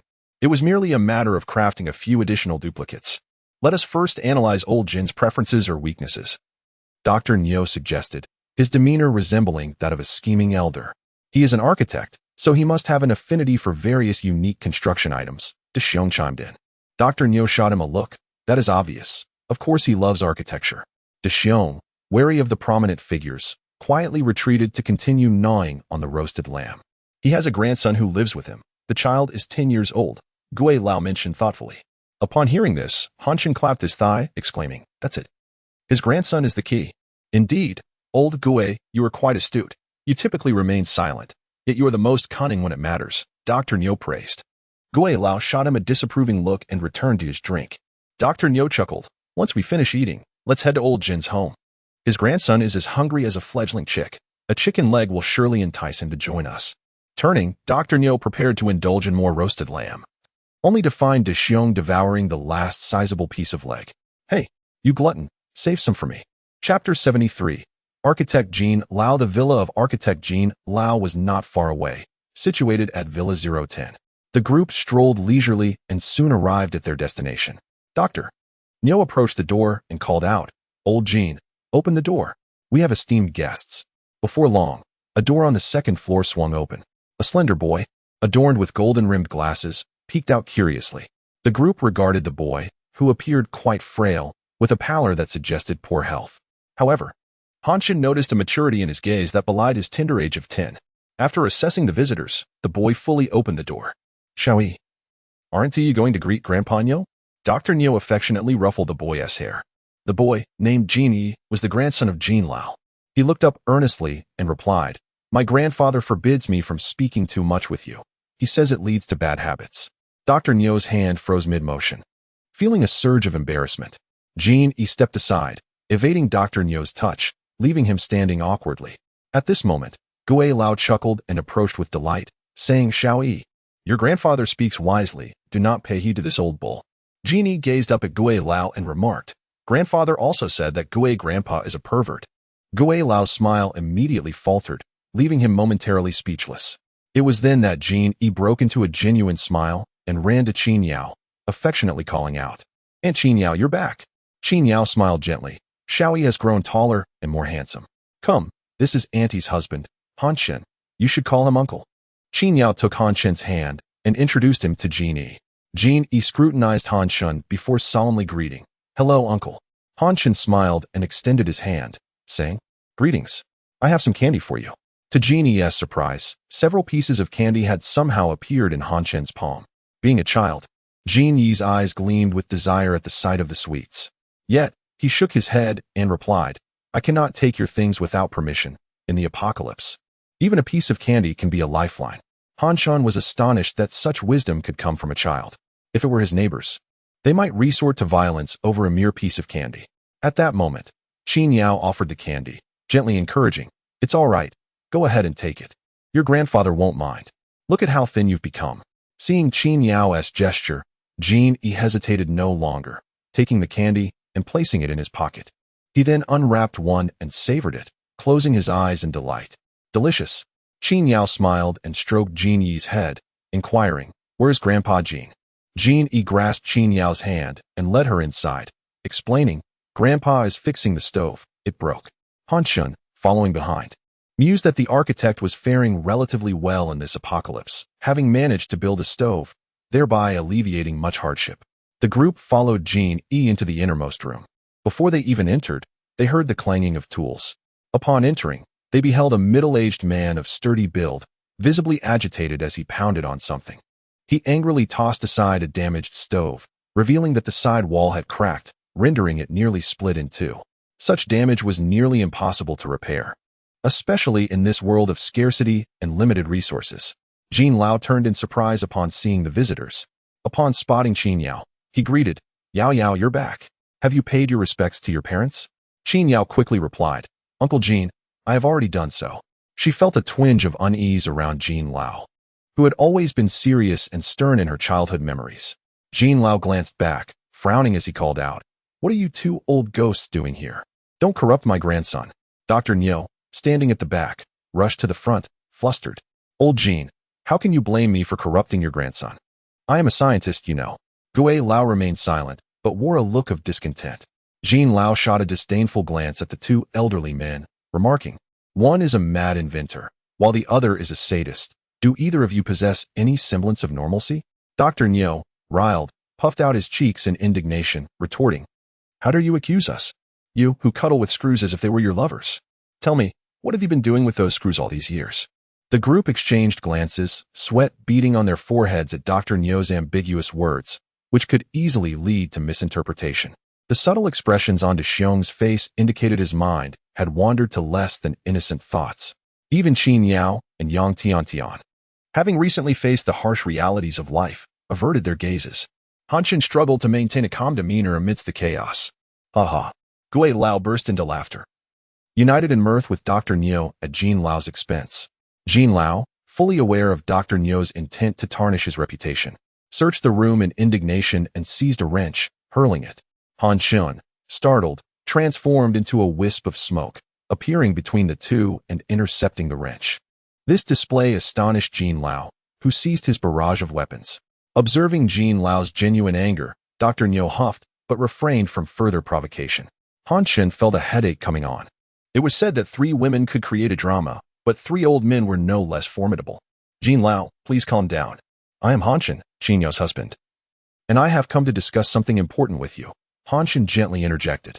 At this moment, Jin Lao was still recovering from the shock of Han Chen's display of power. Upon hearing Han Chen's introduction, he finally regained his composure. Since you are Yao Yao's husband, I shall call you Xiao Chen. Han Chen nodded in agreement. Was that an ability you just exhibited? Jin Lao inquired, uncertain. Indeed. I have been fortunate enough to awaken a smoke ability, Han Chen replied. Remarkable, far more extraordinary than that female soldier's hyena ability, Jin Lao marveled. Han Chen paused, realizing Jin Lao referred to the hyena queen among the soldiers. Jin Lao, I have come to invite you out of retirement, Han Chen hastily stated. Fearing another dispute among the elderly, Jean Lao's brow furrowed at this proposal. Which faction do you represent? Who sent you? You misunderstand. I am merely an individual inviting you. Not representing any faction, Han Chen clarified. I seek to establish my own power. Establish your own power? Jean Lao's frown deepened. We are citizens of this nation. How can one create their own faction? Perhaps you are unaware of the current state of affairs, Han Chen explained. Societal order has unraveled completely. The apocalypse has claimed countless lives, and humanity has descended into savagery, with acts of murder and cannibalism proliferating. The authorities are preoccupied and cannot attend to the plight of ordinary citizens. We must protect ourselves, lest we become victims of this new world. Han Chen spoke with gravity, succinctly summarizing the dire situation. Even if you do not think of yourself, consider your grandson. Surely, you would not wish for him to end up on a dinner table one day. His words were shocking. Yet they compelled Jean Lao to turn sharply and look at Jean Yi, who had been quietly listening. Chapter 74. Has Jean Yi awakened his powers? Old Jean furrowed his brow and remarked, has the world truly descended into such chaos? Han Chen stepped forward, speaking gravely. If I were to encapsulate it in a single word, it would be hell. He then pulled Qin Yao closer and continued, rest assured, old Jean. My intent in establishing a faction is solely to protect those I cherish. I would never engage in actions detrimental to the nation or society. Han Chen raised 3 fingers, earnestly assuring him of his intentions. Old Jean glanced at Qin Yao, then at Jean Yi, before nodding firmly, very well, I may not fully trust you. But I do trust you, Yao. Han Chen smiled, then welcome aboard, old Jean. Together, let us forge a utopia. Qin Yao led the applause, and the atmosphere turned jubilant. Now, without further ado, let us prepare to depart for the Jiayuan Villa area. We shall merely pack lightly. Once we arrive, everything will be provided anew. With a grand gesture, Han Chen signaled for everyone to follow him out of the Xian Yuan. The 3 elders nodded in agreement, recognizing that living together would undoubtedly be preferable to facing the apocalypse alone. Ladies, could you assist them in packing? Han Chen turned to Qin Yao and Yang Tiantian with a smile. Huh. The 3 elders turned in unison, confusion etched on their faces. Had they just imagined that? Wives. You have several wives? Dr. Niu inquired, his tone slightly unkind. Gui Lao and old Jean awaited Han Chen's response with equal curiosity. Han Chen momentarily faltered, unsure of how to explain. The 3 elders had shown particular fondness for Qin Yao, a sentiment widely acknowledged. Now, she was to share a man with other women? Such a notion was utterly unacceptable to them, especially concerning someone they had watched grow up, akin to a daughter. At that moment, Qin Yao stepped forward to mediate, leading the 3 elders aside for a patient explanation. Soon after, they returned, offering Yang Tiantian affectionate smiles. It seemed Qin Yao had shared the tragic circumstances surrounding Yang Tiantian, evoking their deep sympathy. However, their scrutiny of Han Chen remained stringent. Young man, you seem quite capable. Are you preparing to establish a harem and proclaim yourself emperor? Doctor. Niu's words carried a serious, yet sardonic tone. Though Gui Lao and old Jean were less severe, their expressions still bore a hint of warning towards Han Chen. Absolutely not. I will love only these 2 and will not take any other women, Han Chen declared, embracing both Qin Yao and Yang Tiantian. Old Jean quickly covered Jean Yi's eyes, exclaiming in irritation, remove your hands. There's a child present. Dr. Niu and Gui Lao were momentarily rendered speechless, taken aback by the scene before them. This display of affection was simply too enviable and infuriating. Han Chen smiled knowingly, rest assured, elders. Once our utopia is established, there will surely be lovely elder ladies as well. Dr. Niu paused, suddenly comprehending, and retorted, get lost. You scoundrel. Strangely, Gui Lao and old Jean did not counter his remarks. Dr. Niu glanced back at them, puzzled by their subtly shifting expressions. Are you 2 old geezers hoping to bloom in your twilight years? Dr. Niu exclaimed dramatically. The implication left Gui Lao and old Jean blushing, at a loss for words. Just then, Qin Yao stepped in to smooth things over, pushing Dr. Niu away. From a distance, her voice echoed, Uncle Niu, what are you doing? Are you forbidding others from seeking a wife? Ahem. I shall return to pack my things. Gui Lao muttered, hastily exiting.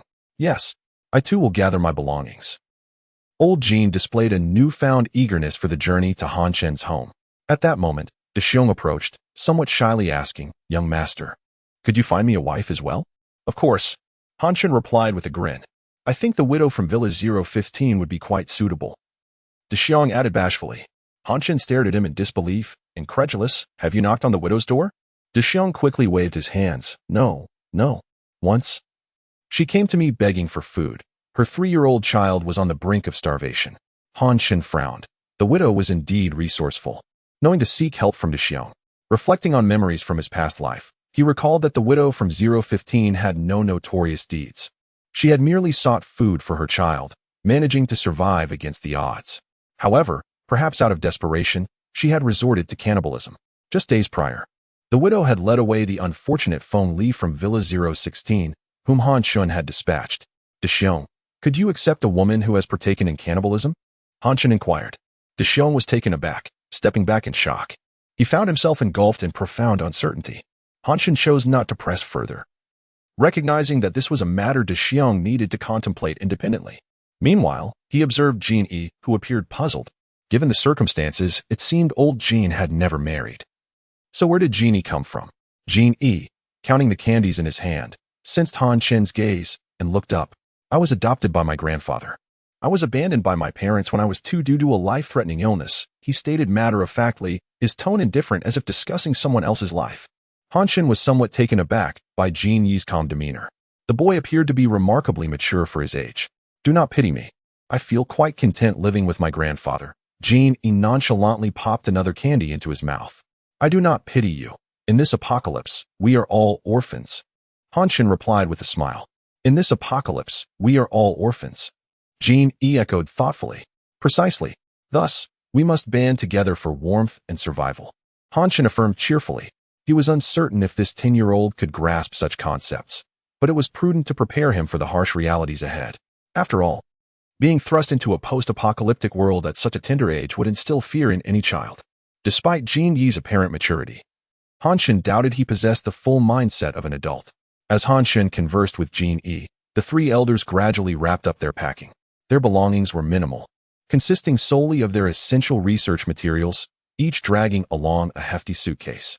When Xiong brought the snow vehicle around, the group officially set forth towards Jiyuan Villa area. The once thriving Xian Yuan, once a haven for elite talents, now stood desolate and devoid of life. The 3 elders cast one last glance at Xian Yuan through the car window. During the journey, Han Chen provided a brief overview of his home life to the 3 elders. Their astonishment was palpable upon learning of the warmth that awaited them. Though construction had yet to commence, they already felt a sense of approaching utopia. As the snow vehicle traversed halfway through their journey, Jin Yi suddenly sprang to his feet, peering intently out the side window. Someone is following us, he declared solemnly. Startled, Han Chen quickly turned to look, yet saw nothing. I see nothing. Where? He inquired. Behind that building. I cannot see them, but I can feel their presence, Jin Yi insisted, his tone grave, imparting an undeniable sense of urgency to Han Chen. This revelation left Han Chen both on high alert and astounded. Could it be that Jin Yi had awakened his powers as well? Chapter 75. Upper respiratory infection. At this moment, Jin Yi remained fixated on a particular direction. I sensed that there were 6 individuals, armed and harboring malicious intent. Jin Yi spoke slowly. Not only Han Chen but also the others were astonished, gazing at Jin Yi in disbelief. Could this be a form of sensing ability? Han Chen hurriedly inquired, can they keep up with our speed? Jin Yi nodded, responding, they are also driving snowmobiles, the same model as ours. Han Chen suddenly recalled the individuals they encountered on the road when they first discovered the snowmobiles. It seemed they were indeed the same group. Han Chen narrowed his eyes slightly, a faint hint of murderous intent surfacing. They have surpassed us and are about to block our path. Jin Yi shouted. Han Chen quickly commanded, Xiong, stop the vehicle. With a screech, Xiong slammed on the brakes. Just as Han Chen finished speaking, a snowmobile unexpectedly burst forth from the intersection ahead, positioning itself directly in front of them. Subsequently, 6 individuals armed with various firearms dismounted and slowly advanced towards Han Chen and his companions. Robbery at gunpoint? Elder Jin gazed incredulously at the scene outside. He could hardly believe the chaos that had unfolded in the outside world. Uncle Jin, the outside is far more chaotic than you can imagine, Qinya replied, her voice tinged with anxiety. Han Chen moved to the car door, turning back to say, stay inside. I will handle this. With that, he opened the door and stepped out. Elder Jin attempted to intervene, deeming the situation too perilous, but was halted by Qin Yao's wave. Don't worry. Han Chen will surely resolve this. If he cannot, then we might as well await our demise, and perhaps an even worse fate. Elder Jean felt somewhat at a loss as Qin Yao spoke. It was only when faced with imminent danger that he truly felt tense and afraid. Previously, the threats posed by the guards and the Hyena Queen had not been as overtly perilous to their safety. At this moment, everyone in the vehicle had no choice but to place their hopes entirely on Han Chen. Han Chen confidently approached the 6 adversaries. "What do you want?" he inquired directly. "Friend, surrender all your supplies. And if there are any women, leave them behind as well, then you can depart. This includes your snowmobile, otherwise you will die. We are armed, so do not attempt to resist," 3 of the 6 declared, leaving no room for Han Chen to rebut. The others inside the snowmobile overheard the conversation, feeling a chill run down their spines. Surrendering all supplies and women was tantamount to a death sentence. Moreover, the fate awaiting the women would be even more harrowing than death itself. Han Chen narrowed his eyes at them, remaining silent. "I'm talking to you, are you deaf?"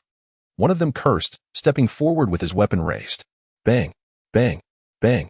He unleashed a volley of shots at the snow before Han Chen, sending snowflakes swirling. Within the flurry of snow, a faint haze emerged. As the snow settled, the 6 were astonished to find Han Chen standing there, smoking a cigarette. "Considering you did not shoot at me directly just now, I shall grant you a chance. Leave immediately, or perish," Han Chen declared, gazing down at them as if they were mere children. Noticing their hesitation and cautious demeanor, Han Chen deduced that none among them possessed special abilities. Those with abilities would not behave in such a manner. In his eyes, ordinary people posed no threat whatsoever. However, humans often fail to heed warnings. Only when blood is shed do they regret their choices. Han Chen's words successfully ignited their fury. "Damn it, kill him," they shouted in unison, raising their weapons to shoot Han Chen. Suddenly, smoke enveloped their feet, swiftly ensnaring their bodies like ropes, binding them tightly. "You have lost your sole opportunity to survive," Han Chen uttered coldly.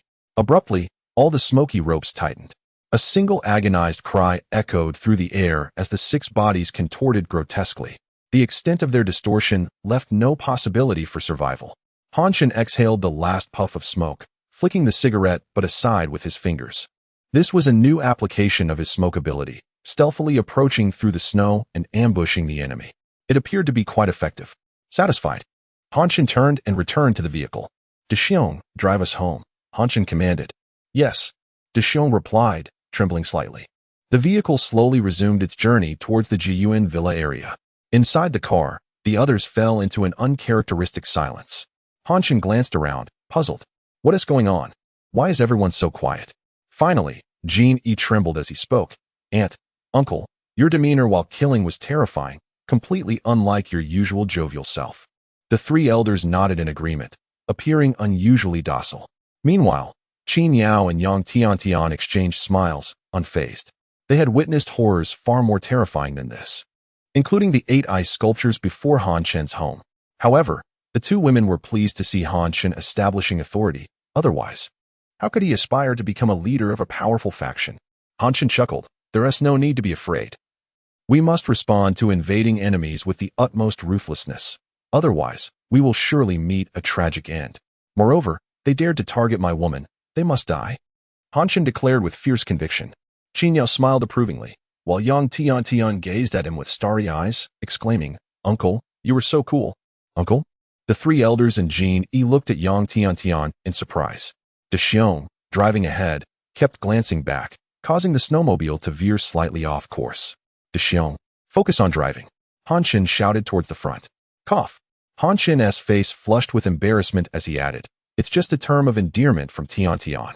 Don't misunderstand." The 3 elders wore expressions that clearly indicated, "We are going to misunderstand." They remained silent, simply observing. Jean muttered under his breath, "What a weirdo." Han Chen, feeling acutely embarrassed, attempted to shift the topic. "Jean, how come you understand all this?" "Please, with the internet nowadays, I've known for ages." Jean replied nonchalantly, adopting a mature tone. Cough, cough. The vehicle was filled with a chorus of coughing sounds, with both Han Chen and the 3 elders joining in. Only Yang Tiantian looked around in confusion. "What is going on? Have you all caught upper respiratory infections?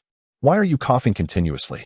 Chapter 76. Perception abilities. Thus, amidst Mr. Jin's continuous lament over allowing children to play with mobile phones, the snow vehicle gradually came to a halt in front of Han Chen's villa. As the group disembarked and entered the house, the three elders experienced warmth for the first time amidst the apocalypse, a sensation that felt utterly surreal. It is no wonder they felt this way. Anyone arriving here for the first time would struggle to associate it with the desolation of the end times. This place was nothing short of a true utopia. Chen, you could actually thrive alone in this apocalypse, couldn't you? The three elders looked at Chen, feeling that he was their savior. Even Qin Yao and Yang Tiantian, who overheard this, nodded in agreement, acknowledging the sentiment. Chen smiled and replied, "Fate has brought me together with Qin Yao and Yang Tiantian. I must protect them. Moreover, we are all human, with needs. We fall ill, we feel lonely. Therefore, I cannot simply wait for death in the apocalypse, no matter how comfortable the environment may be. Ultimately, let me speak plainly. The external world is rife with forces and ability users eyeing us hungrily. Even if I am formidable, I am but one person against many. Thus, establishing a faction is imperative."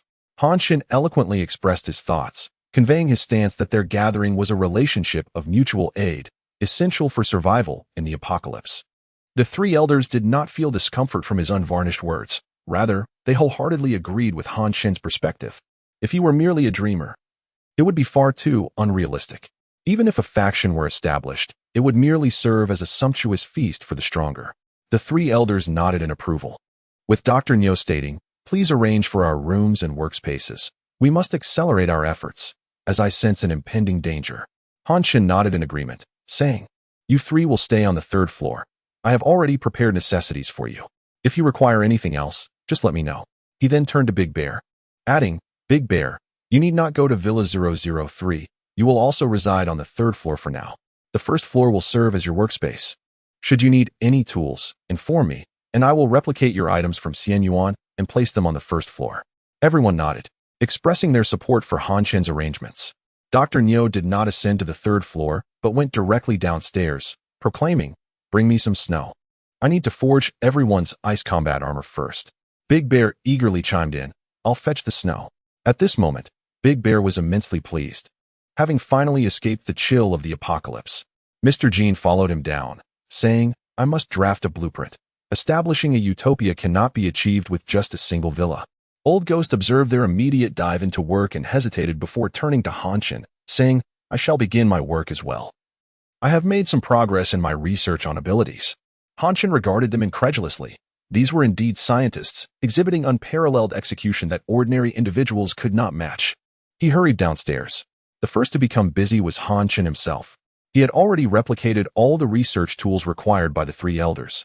Now, he needed to assign each person a room and swiftly arrange all the research tools for their use, ensuring they could work with familiar equipment simultaneously. He thoughtfully prepared massage chairs, sofas, and snacks in the living room on the first floor to alleviate the work-related stress of the three elders. After a flurry of activity, the once empty first floor had transformed into a vibrant space. Let us first investigate Xiao Yi's abilities. Have you forgotten that he has also awakened his powers?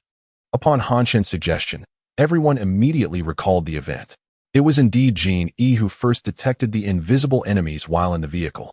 When they looked toward Jin Yi, he suddenly lowered his head, feeling a bit shy. Chen approached him and asked, "Xiao Yi, could you share how you awakened your abilities? Is your power perception-based?" Jin Yi shyly replied, "Actually, I awakened it out of fear."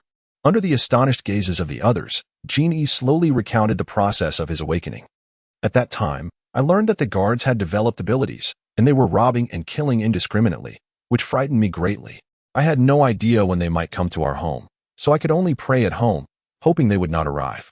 However, this feeling of being cornered, waiting for fate's judgment, was truly unbearable. I desperately wanted to know where they were and if they would come. This feeling lasted about a week, nearly driving me to the brink of despair." As he spoke, fear and hopelessness flickered in Jin Yi's eyes. Qinyo stepped beside him, gently embracing him. Amidst this maddening fear, suddenly, after a week, I sensed their presence. It felt like having a god's eye view in a game. I could know where they were and whether they harbored ill intentions toward me. This awareness lightened my burden. I could discern their locations and grasp their situations. Knowing they would not approach alleviated my fear. Possessing this ability is truly wonderful. After finishing his words, Jin Yi lowered his head, tears streaming down his face. Yet he bit his lip to stifle his sobs. Mr. Jin quickly approached and tightly embraced Jin Yi, his own eyes glistening with unshed tears. Han Chen sighed inwardly. Though this child endeavored to mature, he remained a child, with a profound fear of the apocalypse and ability users. Xiaoyi, besides perception, do you possess any other abilities? Perhaps offensive capabilities? Han Chen paused, waiting for Jin Yi's emotions to settle before asking again. Jin Yi shook his head, stating, I have not yet discovered any offensive abilities. Han Chen nodded and addressed the group. This may correlate with his intense psychological intent at the time. He wished to know the enemy's locations, thus awakening his perception abilities. Currently, I speculate that the type of ability awakened may depend on an individual's emotions and mindset.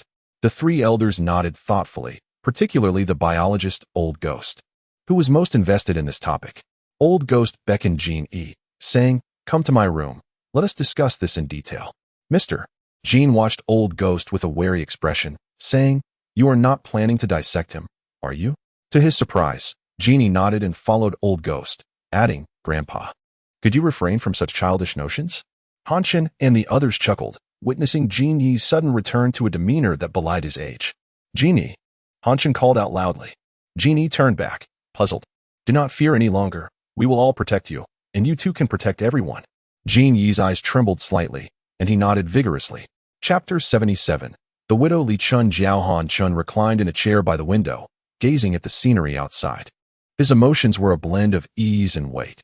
The ease stemmed from the surprising invitation extended to three eminent figures in the scientific community. The weight, however, was the realization that he was poised to become a leader of a formidable faction.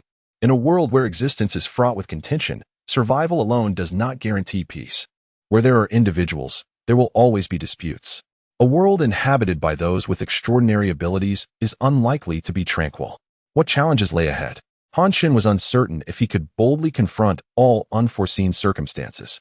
Thus, it was imperative to prepare diligently and bolster his side's strength to its utmost potential, ensuring an advantage against formidable foes.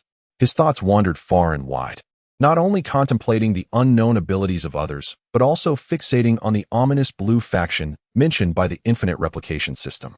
He pondered whether the sapphire that heralded the apocalypse harbored extraterrestrial beings from this faction. Would these aliens launch an all-out assault on Earth? Would humanity face a cleansing? And could Han Chen acquire sufficient strength to resist before it was too late? All these considerations loomed over him like a mountain range pressing down on his shoulders. Damn it. All he desired was a stable existence, yet it seemed so daunting. As he silently lamented, De Xiong returned from outside. Young master, I have compiled the statistics. Currently, apart from us, there are only 10 survivors in the Jiayuan Villa area, specifically in Villas 010, 015, and 020. Han Chen nodded in acknowledgement. I understand. The number of survivors is rather scant. After ensuring the safety of the three elders, Han Chen instructed De Xiong to ascertain the whereabouts of the remaining survivors in the villa area. With the decision to establish a utopia here, it was crucial for Han Chen to be aware of the movements of those nearby. I've learned that there are 6 young individuals residing in Villa 020, and they have formed their own faction. Aside from the father and son in Villa 010 and the widow and her son in Villa 015, they have eliminated the others. Upon hearing this, Han Chen narrowed his eyes. He recalled the father and son from Villa 010, the 28-year-old big baby and his father. The widow and her son from Villa 015 were on De Xiong's mind. However, he was unfamiliar with the young individuals from Villa 020. The revelation that others were quietly amassing power was unsettling. They could not be allowed to remain. Han Chen scoffed, let them be young. If their character is commendable, I might consider recruiting them in the future. But those who take the initiative to kill cannot be spared. De Xiong hesitated. Young master, if we are to confront them, we must act swiftly. Han Chen looked at him in confusion. De Xiong's face flushed as he explained, just now, the widow Li Chun Jiao told me that those young people are planning to harm her and her son. Young master, can we rescue them? De Xiong rubbed his hands together, resembling a child pleading with a parent for a toy. Are you still considering accepting her? Han Chen inquired. Young master, previously, Chun Jiao sought my help, but I knew the supplies at Villa 003 were provided by you, so I dared not act recklessly. I only gave her a meager amount of food, which she has given to her child. She hasn't eaten in a long time, which is why she contemplated cannibalism. When I visited her, she had not truly resorted to eating human flesh. The body of 016 Feng Li was still intact in another room. And Chun Jiao mentioned she couldn't bring herself to cross that line. Xiong recounted with evident excitement at the thought of the widow maintaining her humanity despite her dire circumstances. Chen was somewhat surprised. He had not anticipated that the widow could retain her rationality in such a desperate situation. Reflecting on memories from his previous life, he recalled that she had not engaged in any outrageous behavior, merely striving for survival in a world gone awry. This slightly improved Chen's impression of her. I didn't expect her to hold on to her principles. That's commendable, he mused. Encouraged by Xiong's anticipation, he declared, in that case, we should indeed rescue her. Even if not for her sake, then for your happiness, would it not be? Chen jested, though he had his own motives. Xiong was one of the few individuals he could trust in this tumultuous world, and by saving a widow, he could ensure Xiong's unwavering loyalty. Why not seize the opportunity? Let us go now and bring her and her child back. However, they can only reside in Villa 003. You must understand my meaning. Trust cannot be fully extended to her just yet, Chen stated seriously, hoping Xiong would grasp this simple truth. Xiong excitedly nodded in agreement. I understand. Allowing them to stay in Villa 003 is already a significant gesture. Let us have old Jean check on Villa 003 and install heating so they won't suffer from the cold, Chen added with a smile. Previously, he had contemplated installing heating for Xiong, but he lacked the expertise. Now, with the construction expert Jean, it would be much simpler. Hearing this, Xiong felt even more appreciative, recognizing that Chen was considering his feelings. The distance to Villa 015 was not great, so Chen decided to drive the snowmobile directly there. Upon arrival, they witnessed a group attempting to break the windows of the second floor of Villa 015. As the engine roared, the young individuals paused their actions and turned to look. Chen and Xiong stepped out of the vehicle, and Xiong immediately charged forward in anger. What are you all doing? He bellowed. Chen remained silent, observing quietly from behind. What are we doing? We're hungry and looking for food. What's wrong with that? One of the young men retorted defiantly. Another stepped forward. Oh, isn't this Chen? Aren't you supposed to be hiding away? How brave of you to show your face. What a perfect opportunity. He isn't armed. Let's take them out and seize their home. The 6 young men advanced menacingly toward Chen and Xiong. At that moment, Xiong felt a twinge of panic. There were 6 individuals armed with knives and steel pipes. His concern was not for Chen, who could transform into smoke, but for himself, as he lacked such abilities. Just then, Chen patted Xiong's shoulder from behind, reassuring him, fear not, they are merely a pack of rodents. Chapter 78. Welcome Banquet. Chen disdainfully regarded the 6 individuals before him. He casually retrieved an M416 and handed it to Xiong, saying, the opportunity to save the fair maiden is yours. Xiong accepted the weapon and aimed it at the 6 men. Upon seeing the sudden appearance of the firearm, the 6 men immediately panicked. Faced with such lethal force, their machetes and steel pipes were rendered utterly impotent. Please, we were wrong. Spare us, they pleaded, hastily discarding their weapons and kneeling on the ground. Witnessing their desperate state, Xiong hesitated. He had yet to take a life himself. He turned to Chen, seeking his counsel. However, Chen appeared indifferent, casually smoking a cigarette that he had somehow procured. Noticing Xiong's glance, Chen smiled and posed a chilling question to the 6 men. Have you ever consumed human flesh? The 6 fell into a profound silence. Yet Xiong already understood the grim answer. You reside in this villa district, do you not?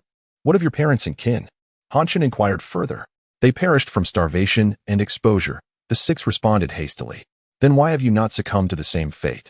Where are your parents' remains? Chen pressed on. The 6 fell silent once more, leaving Xiong in utter shock. Could it be that you consumed your own parents? He asked incredulously. No, we are not devoid of conscience. They replied, waving their hands frantically.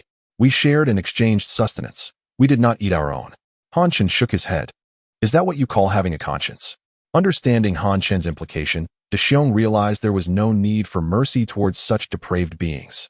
In a fit of anger, Xiong pulled the trigger. Bang, bang, bang. In the aftermath of the gunfire, all 6 departed to seek forgiveness from their parents. Xiong stood there, somewhat dazed. Chen discarded the cigarette and approached him, saying, in the future, act with decisiveness. There is no need to show pity towards such individuals. Xiong nodded, dazed, and remarked, young master, do you know? Since I became an assassin, this is my first time taking a life. Chen scoffed, you are hardly a true assassin. Anyone who hires you is truly unfortunate. De Xiong sheepishly scratched his head and smiled. Han Chen playfully kicked him, saying, "Go on. Check on your widow and the child you've taken in." With that, Han Chen led the way into Villa 015. As they entered, a stool suddenly flew towards Han Chen. "Get out of here, you cannibals!" A woman's shrill voice rang out.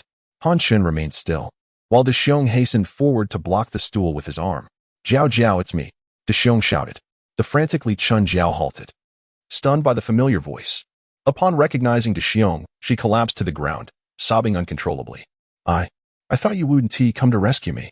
De Xiong quickly crouched down to comfort her, saying, "It's all right now. The young master has promised to shelter you and your child. You need not worry about food or safety any longer." Hearing this, Li Chun Jiao looked up with tear-filled eyes, astonished. "Is it true? Thank you so much," she exclaimed.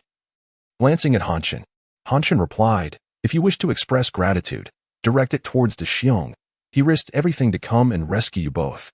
Li Chun Jiao turned to De Xiong and suddenly threw herself into his embrace, weeping. This unexpected gesture left De Xiong flustered as he hesitated to reciprocate. It seemed they had not even held hands before. Han Chen shook his head, bemused by De Xiong's awkwardness. Li Chun Jiao, from now on, follow De Xiong faithfully. Do not harbor any ulterior motives. Otherwise, my gun will show no mercy, Han Chen stated sternly, laying down the law. This was both a warning to Li Chun Jiao and a reminder to De Xiong. "Rest assured, I will never let De Xiong down," Li Chun Jiao promised earnestly. Han Chen nodded, acknowledging that promises were merely words for now. Only time would tell. "Bring your son and come with us. You can no longer stay here," he instructed, stepping out of the villa to await their exit. Before long, De Xiong emerged with the mother and child, leading them to the snow-covered vehicle, which would take them to Villa 003. Upon entering the room filled with supplies, Li Chun Jiao was taken aback by the overwhelming abundance. To her, it was unimaginable happiness. "De Xiong, you should stay here from now on," Han Chen suggested, initially intending for De Xiong to reside in Villa 002, but now realizing this was more suitable. Though the interior remained chilly, De Xiong's heart surely burned with warmth. Indeed, he blushed and nodded in agreement. Han Chen smiled as he exited the villa, making his way home.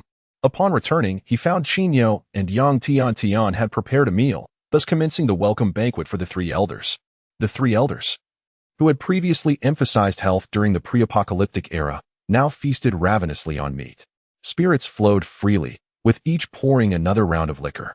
As Dr. Niu put it, "Forget about health. Let us indulge while we can." The banquet was characterized by minimal conversation, focused solely on the enjoyment of the meal. Despite Qin Yao's repeated attempts to moderate their intake, expressing concern for their stomachs, even young Jin Yi could not resist devouring several large chicken legs. Han Chen laughed heartily, joining them in their revelry. During the festivities, Qin Yao inquired, "Why haven't you called De Xiong over?" "De Xiong is busy with his wedding night," Han Chen replied, sipping his drink. After hearing Han Chen briefly recount Li Chun Jiao's story, Qin Yao ceased further inquiries. However, Jin Lao, the 10-year-old, expressed surprise in this weather. "They're having a wedding night?" Han Chen chuckled. "That's where I need your help, Jin Lao, when you have a moment. Please install the generator and heating system in the basement for them." Jin Lao, thoroughly enjoying his drink, readily agreed. "Sure, that's a simple task. I'll handle it tomorrow." Thus, the welcome banquet concluded with Dr. Niu vomiting as the signal to end the festivities. Following that, Han Chen laboriously carried Dr. Niu upstairs, while Gui Lao and Jin Lao stumbled up on their own. Han Chen and Jin Yi then commenced a fierce arcade battle on the second floor. This time, Han Chen relished the chance to dominate, defeating Jin Yi soundly. However, when Yang Tian began offering Jin Yi tips, his skills improved dramatically, leveling the playing field. Soon, Han Chen found himself on the defensive. After the final match concluded, Jin Yi and Yang Tian celebrated by high-fiving and jumping in joy, while Han Chen, frustrated, tossed the game controller aside and stormed off. The confrontation then shifted to Yang Tian and Jin Yi's duel. Han Chen wandered into the kitchen, finding Qin Yao tidying up. Dressed in a conservative home outfit and a long apron, Qin Yao smiled warmly as she washed the dishes. "Why are you so cheerful, my dear?" Han Chen asked, gently embracing her from behind, hands resting on her abdomen. Qin Yao turned with a smile, saying, "Our home feels more and more like a real home. It's so cozy." "Thank you, my husband. And how do you intend to show your gratitude?" Han Chen teased, his hands gradually climbing upward, eliciting a blush and soft gasps from Qin Yao. Chapter 79. The widow's past Jin Yao felt her cheeks flush as Han Chen teased her, yet she ultimately managed to extricate herself from his playful grasp. Husband, please stop. I have something important to discuss with you. She turned to seize his mischievous hands. If he continued to provoke her, she might truly lose her composure. It's about Li Chuanjiao. I suddenly recalled some unsettling matters, Qin Yao said. Upon hearing this, Han Chen immediately subdued his playful demeanor. What is it? Please, elaborate. He inquired solemnly. Qin Yao took a moment to straighten her somewhat disheveled clothing and cautiously glanced outside. Confirming that Jin Yi was engrossed in a game with Yang Tian and had not noticed their situation, she finally led Han Chen to sit by the window. Taking a deep breath to organize her thoughts, she recounted events from over 6 months ago, prior to the apocalypse. It was during that time that Li Chuanjiao's husband visited the hospital. He had been experiencing subtle abdominal pain, and his condition was steadily deteriorating. After examining him, the attending physician could not initially identify the ailment, assuming it was merely fatigue from his extensive business travels. Thus, he prescribed a few medications for home use. However, it was not long before her husband returned to the hospital, in far worse condition. He was now vomiting blood and suffering from severe chest pain and shortness of breath. That day, he was rushed to the hospital by ambulance, accompanied by Li Chuanjiao. The attending physician, upon witnessing her husband's dire state, realized the situation was likely serious and ordered more comprehensive tests. Such examinations were unnecessary for a healthy individual, yet when the results emerged, the doctor could hardly believe his eyes. The husband was highly suspected of suffering from chronic poisoning. Upon receiving this news, the physician promptly informed Li Chuanjiao and inquired whether her husband had ingested any illicit substances that could have led to his condition. Li Chuanjiao, appearing fragile, claimed ignorance regarding her husband's external activities and promised to monitor his diet and health moving forward. Thus, the doctor refrained from further probing, focusing instead on detoxification treatment. During this time, all communications with the physician were managed by Li Chuanjiao, and soon after, she brought her husband home, citing the hospital's noise as a concern. She hired a family doctor to provide care at home. The attending physician, accustomed to the peculiar demands of affluent clients, paid little mind to this arrangement. Later, in casual conversation, he mentioned the case, and Qin Yao, overhearing snippets, did not think much of it at the time. Curiously, within less than half a month of returning home, Li Chuanjiao's husband passed away. Living in the same villa community, Qin Yao soon learned of the news. The death of her husband struck Qin Yao as suspicious. According to the hospital's discharge diagnosis, although he was weak, he was far from being on the brink of death. Now, a man in the prime of life had inexplicably died. When Qin Yao casually brought up the incident at the hospital, consensus suggested that something nefarious was afoot. Nevertheless, adhering to the principle of avoiding unnecessary trouble, they merely discussed it without intending to report it. Subsequently, Li Chuanjiao, accompanied by her son, rightfully inherited all her husband's assets. Living as a widow in the villa community, her lifestyle took a turn towards extravagance, as she adorned herself flamboyantly each day. Whenever Qin Yao encountered her, she would keenly observe, always sensing something amiss about Li Chuanjiao. Qin Yao narrated the entirety of her concerns regarding Li Chuanjiao. Han Chen, pondering, stated, I am aware of Li Chuanjiao's husband. His name was He Jin, a pragmatic man who had dealings with the Wang family. His wife, Li Chuanjiao, was someone he met at a bar. He was utterly captivated by her and eventually married her. People in the circle remarked on how naive he was, mistaking a fleeting affair for something genuine. As Han Chen recalled these details, a realization dawned upon him. It appears that Li Chuanjiao might not be as innocent as she seems. Perhaps He Jin met his demise at her hands. Should we separate Dexiong from her? Qin Yao inquired. Han Chen waved his hand dismissively. Let us remain patient and observe what schemes Li Chuanjiao may devise. Moreover, we must consider Dexiong's feelings. Forcibly separating them would not be appropriate. Qin Yao nodded in agreement, acknowledging the validity of Han Chen's perspective. However, a mischievous smile crept onto her face as she quipped. He Jin was deceived by a fleeting dalliance. What about you? Han Chen, taken aback, playfully smacked her rear, the sound echoing through the living room. Ouch! Qin Yao exclaimed, leaping aside, her face aflame as she glanced toward the sofa where Yang Tian and Jin Yi were seated, both of whom turned to look in confusion. She hurriedly retreated to the bedroom, while Han Chen chuckled and followed her inside. Jin Yi, casting aside his game controller, was about to chase after them. Are auntie and uncle arguing? I should check, he said. Yang Tian swiftly grabbed his arm, her cheeks flushed. Don't go. They are up to no good. Jean E, perplexed, asked, what mischief are they up to? Oh, just forget it. Let us continue our game, Yang Tian insisted, her face growing even redder. All right, Jeannie replied, dropping the subject. However, from that moment onward, the previously dominant Yang Tian began to falter in their arcade battle, clearly distracted by her thoughts. An hour passed, and Jean E, finally feeling fatigued, set down his game controller and scampered upstairs to sleep. Meanwhile, Yang Tian stealthily approached the door of Qin Yao's bedroom, eager to eavesdrop. Pressing her ear against the door, she strained to hear any sounds, but detected nothing. Yet, as she leaned in closer, her balance faltered, and she inadvertently swung the door open. In the warm, pink-hued ambience, the three of them exchanged astonished glances. Han Shun and Qin Yao turned to see Yang Tian, wide-eyed, staring at them. Little girl, have you learned to sneak through door cracks? Han Shun approached with a grin. Feeling flustered at Han Shun's proximity, Yang Tian stammered, You all carry on. She attempted to flee, but Han Shun was quick, scooping her up and tossing her onto the bed. The door to Qin Yao's bedroom was then kicked shut with a resounding thud. Chapter 80. The widow's family. Early the next morning at 8 o'clock. The ever-early Mr. Jean knocked on the door. Xiao Chun, rise and shine. Hurry over to install the heating for the house across the way. Finish up quickly and come back. I still have blueprints to draw.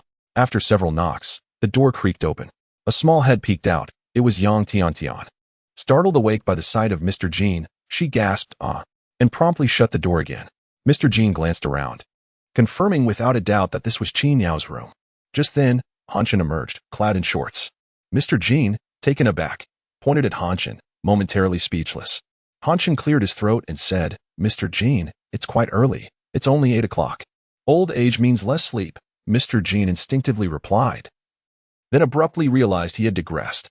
Bah, you shameless brat. He spat, yet his eyes betrayed an unmistakable envy. Rest assured, I shall find you two lovely old ladies in the future, Han Shun jested. Go.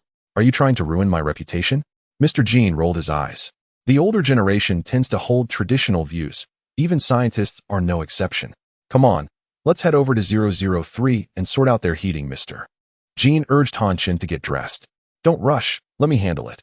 When we get over there, you can find a plausible reason not to install the heating. Han Shun suggested, noticing Mr. Jin's puzzled expression. I suspect that Li Chunjiao might not be the best of characters. Let's test the waters, he added. Mr. Jean nodded in understanding. That makes it even simpler.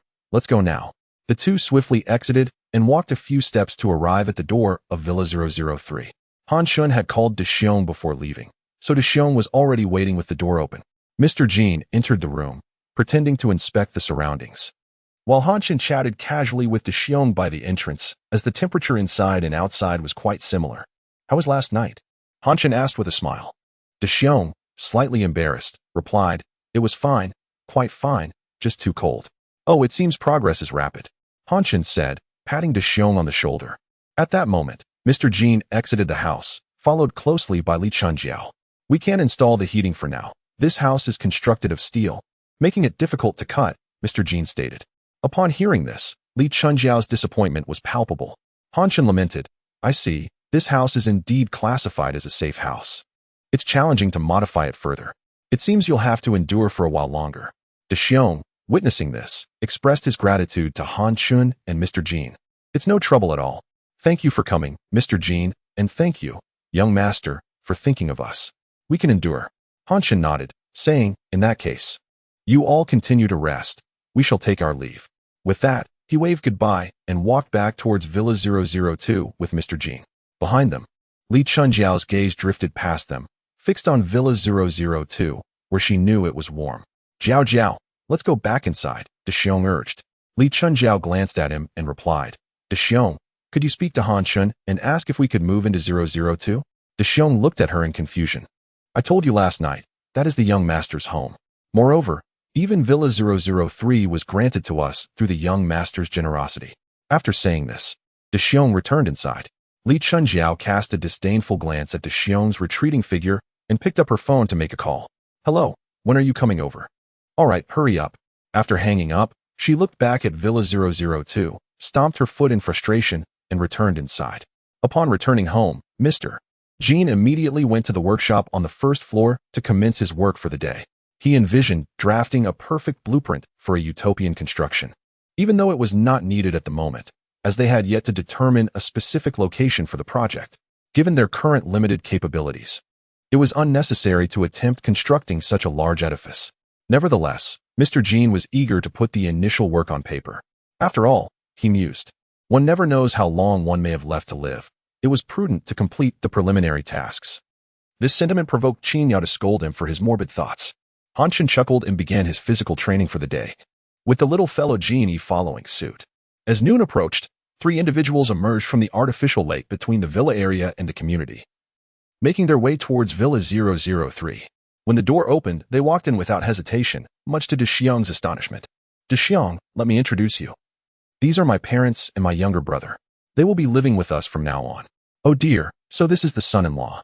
Jiao Jiao has truly found the right person. You're the brother-in-law, right? I'm Li Chong. Wow, there's so much food. De Xiong stood there, dumbfounded. As soon as they entered, they exchanged a few pleasantries before rummaging through the food supplies. When De Xiong finally regained his composure, he found the 3 of them sitting with full bellies, surrounded by a mess of wrappers and food remnants, as if a horde of rats had passed through. De Xiong frowned slightly. He had not been informed of their arrival beforehand. It seemed Li Chunjiao had taken the initiative to invite them over, which displeased him greatly. The supplies here had been provided by Han Chen, and now so many people were sharing them. In the apocalypse, such resources were of paramount importance. They equated to life itself. Li Chunjiao, ever astute, sensed De Xiong's discomfort and immediately wrapped her arms around his. She leaned against him, her voice soft. Darling, they're my family. I can't let them starve. You wouldn't oppose them living here, would you? With a look of feigned innocence, she gazed up at De Xiong.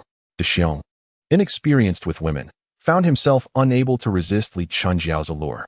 All right, you can all stay here, he relented, scratching his head. Though he still felt uneasy, he chose not to voice his concerns any further. At that moment, Han Chen called De Xiong, asking for his assistance.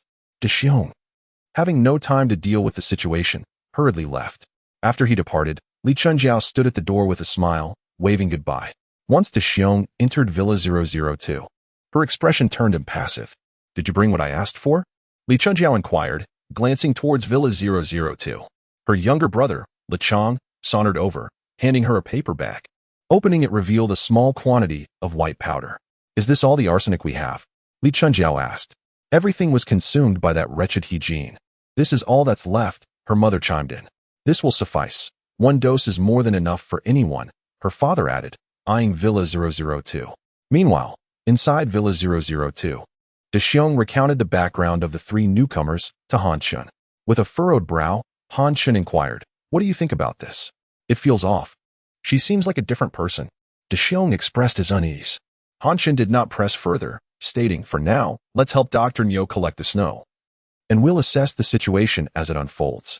De Xiong nodded in agreement and began assisting with the tasks, while Han Chen sat by the window, squinting at Villa 003. Chapter 81. The conspiracy of arsenic. On that day, a piece of good news arrived. Dr. Niu had extracted enough blue energy for a suit of armor. He was about to commence the creation of the ice and armor. Han Chen made a request. Old Niu, do you think you can craft armor that can adapt to any body type? Dr. Niu, with his exceptional intelligence, immediately grasped Han Chen's intention, possessing the ability to replicate. 1 suit of armor symbolized an infinite number of them. I am confident that with your brilliance, Old Niu, you can certainly achieve this, Han Chen remarked with a smile. Of course, I am the most formidable scientist of our time. Dr. Niu laughed heartily at the flattery. At that moment, Old Gui, passing by, scoffed. What a fool. A mere compliment has him soaring. He might as well count the money after being sold. That night, around midnight, Han Chen emerged from his bedroom, rubbing his lower back and muttering, I need to exercise some restraint in the future. He quickly donned his clothes and transformed into smoke, soaring out of the villa. In Villa 003, 4 individuals were engaged in discussion in one of the rooms. Meanwhile, De Xiong was fast asleep, exhaling a strong odor of alcohol, clearly intoxicated. I have already informed De Xiong. Tomorrow we will invite Han Chen for a meal, and we will seize this opportunity to poison him. In his villa, there are merely 2 women, 3 elderly men, and a child, certainly not our match. Once we trick him into opening the door, Villa 002 will be ours. Li Chunjiao said, her lips curling into an insidious smile. Ha ha, the 4 of us are quite pleased. We believe our plan is flawless. But what if Han Chen does not come? Li Chong, her brother-in-law, inquired. Dexiong has stated that Han Chen will definitely come. Their relationship is quite good. Li Chunqiao replied. But what if he refuses to eat? Their mother queried. Rest assured, I will fill the food and drink with arsenic. It is colorless and tasteless. Regardless of what he consumes, one bite will surely send him to his demise, Li Chunqiao sneered. At that moment, her father produced 2 cleavers and tossed one to Li Chong. As a final precaution, if things go awry, we will swiftly eliminate him, he declared fiercely.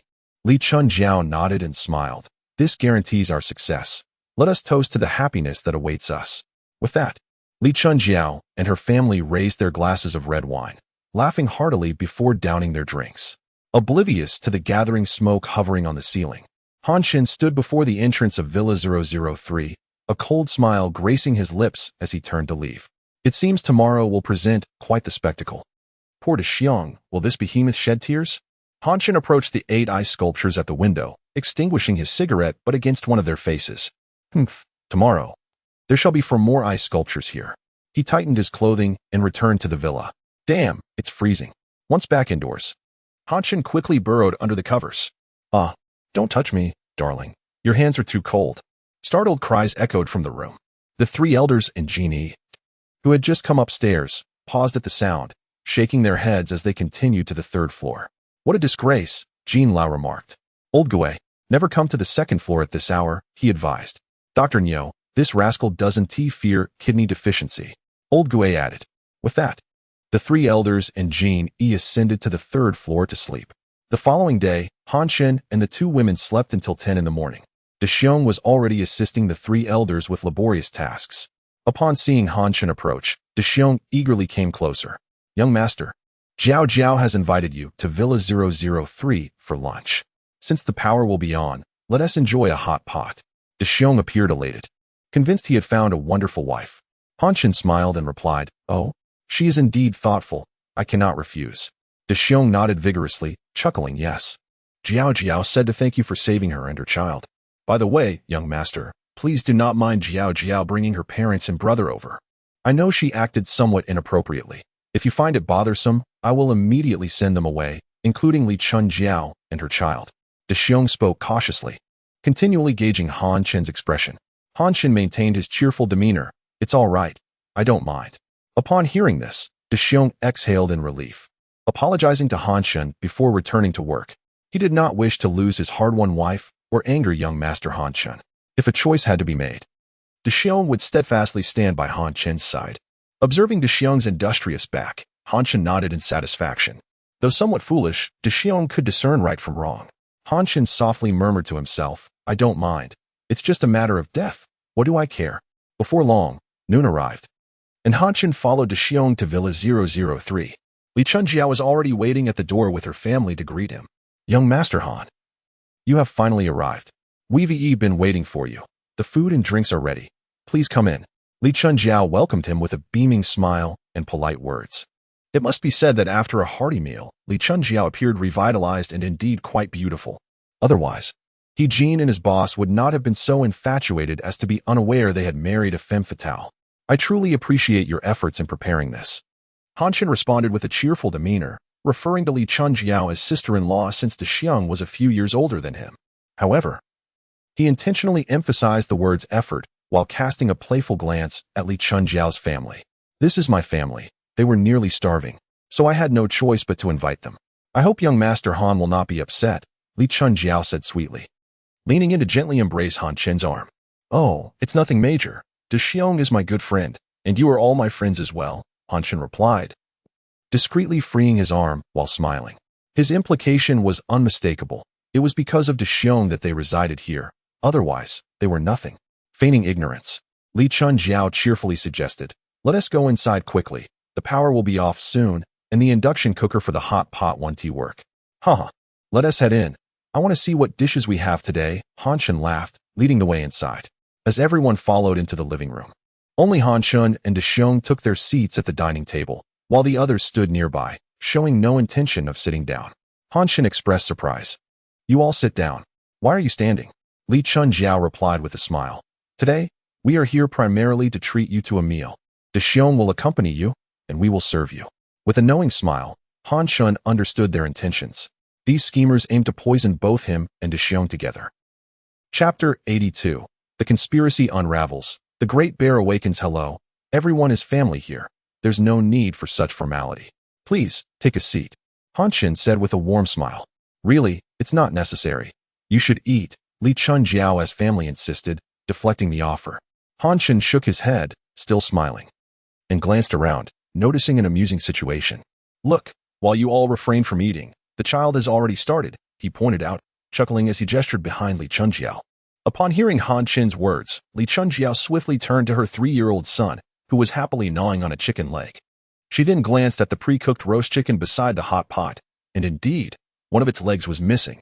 This sight startled Li Chunjiao, prompting her to rush forward and snatch the chicken leg from her child's hands. "Who told you to eat that?" she shrieked. "Spit it out quickly." But by then, the child had already consumed a substantial portion of the leg. With a cry, the child was terrified and burst into tears. Li Chunjiao's family stood by, bewildered. The Great Bear felt that Li Chunjiao's reaction was excessive and stood up, saying, "Jiao Jiao, let the child eat. Don't frighten him. We can manage with the rest of the food. I'll divide the chicken." As he spoke, the Great Bear reached to tear apart the chicken. At that moment, Han Chen placed a hand on his arm. "Sister-in-law, why do you seem so anxious? Is there something wrong with the chicken?" Han Chen asked slowly. Li Chunjiao stiffened, stammering, "What are you saying, young Master Han? I don't understand." Han Chen chuckled lightly. "Oh, it's nothing. Great Bear, don't move just yet. Let us first check on the child." Just as Han Chen finished speaking, the child suddenly displayed a pained expression. "Jiao Jiao, stop hitting him, you've hurt him." The Great Bear, observing the child's tearful and pained face, initially thought Li Chunjiao had injured him. However, soon the child began to convulse and vomit incessantly. This was clearly not from being struck. Li Chunjiao anxiously surrounded her child, crying and patting his back, but to no avail. The Great Bear, now realizing something was amiss, saw that the child's lips had turned purple. This sight startled him. What happened to this healthy child? He questioned, growing increasingly anxious. "Alas, Great Bear, can't you see? The food is poisoned. Arsenic," Han Chen remarked, somewhat exasperated by the Great Bear's naivety. The Great Bear stared in shock at the spread of food before him, struggling to believe Han Chen's claim. "This food is laced with arsenic?" He lifted his gaze to Li Chunjiao's family, questioning them. "How could that be? Young Master Han, please don't speak carelessly. We are all good people." Li Chong, the younger brother, replied nonchalantly, though his eyes betrayed a change. Li Chong exchanged subtle nods with his father. At that moment, Li Chunjiao let out a heart-wrenching cry. "My son, you can't die?" Han Chen and the Great Bear turned to see that the child had gone limp. "Well, this venomous woman still possesses a shred of humanity." Realizing the pain of losing her child, Han Chen said with a cold smile. The Great Bear, at a loss for words, stared blankly at the table of food. If he and Han Chen had consumed any of it moments before, they would have met the same fate. Reluctance to accept the truth coursed through him, but the rapid demise of the child was irrefutable evidence. Li Chunjiao had just arrived here and already plotted to kill him and Han Chen. This revelation struck the Great Bear with profound shock. An uncontainable rage began to bloom within him. Suddenly, Li Chong and his father charged forward, drawing a machete from behind their waists, aiming it at the dazed Great Bear. Bang! Bang! 2 resounding gunshots rang out. Li Chong and his father were propelled backward with alarming speed. "Ah! Husband! Son!" Li Chunjiao's mother screamed in horror, covering her mouth in shock. Han Chen held the S-686 with one hand, maintaining a steady aim, the barrel still emitting wisps of heat. Calmly, he reloaded the weapon. "Great Bear, you must come to terms with this. You misjudged her, but brighter days await you. Recognizing her malice in time is a blessing, otherwise, we would have inevitably perished at her hands." Once Han Chen finished reloading, he raised the S-686, aiming it at Li Chunjiao's mother. Bang!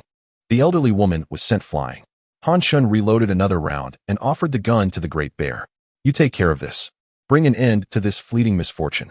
The Great Bear gazed at the firearm before him but did not reach for it. "Jiao Jiao, why do you want to harm me and the young master?"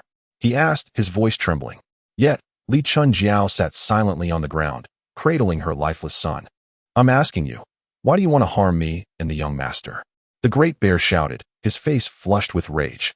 He felt hatred, profound hatred for this ungrateful woman. Han Chen noticed a flicker of blue light in the great bear's eyes as his fury escalated. What is this? Is he about to awaken? Han Chen quickly stepped back to maintain a safe distance, fearing the great bear might lose control and turn his wrath upon himself. The great bear's roar finally roused Li Chunjiao from her stupor. She gazed around, slowly grasping the gravity of the situation. Her eyes landed on her deceased parents. Though her brother Li Chong was still alive, he was convulsing and spitting blood, clearly not long for this world. Mom, Dad, brother, you can't die? Li Chunjiao stumbled towards them, unable to believe the reality unfolding before her. You scoundrel, I wanted to kill you all. I wanted to live in Villa 002 and enjoy a life of luxury. Li Chunjiao screamed in madness, never anticipating that her family would perish in mere minutes. At that moment, the great bear's fury reached its zenith. He let out a roar that echoed to the heavens, his body rapidly expanding. Han Shun observed from a distance, curious about the nature of the great bear's awakening powers. The great bear's height surged to 2.5 meters, and thick, coarse brown fur burst forth, enveloping his body. Han Shun scrutinized his face. The great bear? Has he truly transformed into a bear? The great bear's face now resembled that of an enraged bear, baring its teeth as it fixed a fierce gaze upon Li Chunjiao. Li Chunjiao, realizing the great bear's transformation, felt fear surge within her, retreating until she was pressed against the wall. The great bear approached her slowly, his razor-sharp teeth glinting ominously. Monster! You are a monster, Li Chunjiao stammered, trembling. With a resounding thud, the great bear's massive paw struck out, and Li Chunjiao's upper body was instantly reduced to a gruesome mess of flesh and blood. She was irretrievably dead, yet the great bear remained motionless, breathing heavily, evidently still engulfed in rage. Great bear? Han Chen tentatively called out, hoping to gauge whether any semblance of rationality remained. Upon hearing the voice, the great bear whipped around, a fierce glare in his eyes. But as he recognized Han Chen, the hostility gradually faded. Young master, the great bear's voice, now deeper and more powerful, resonated with strength. How wonderful! You still retain your sanity. Han Chen silently withdrew the string of grenades he had been carrying.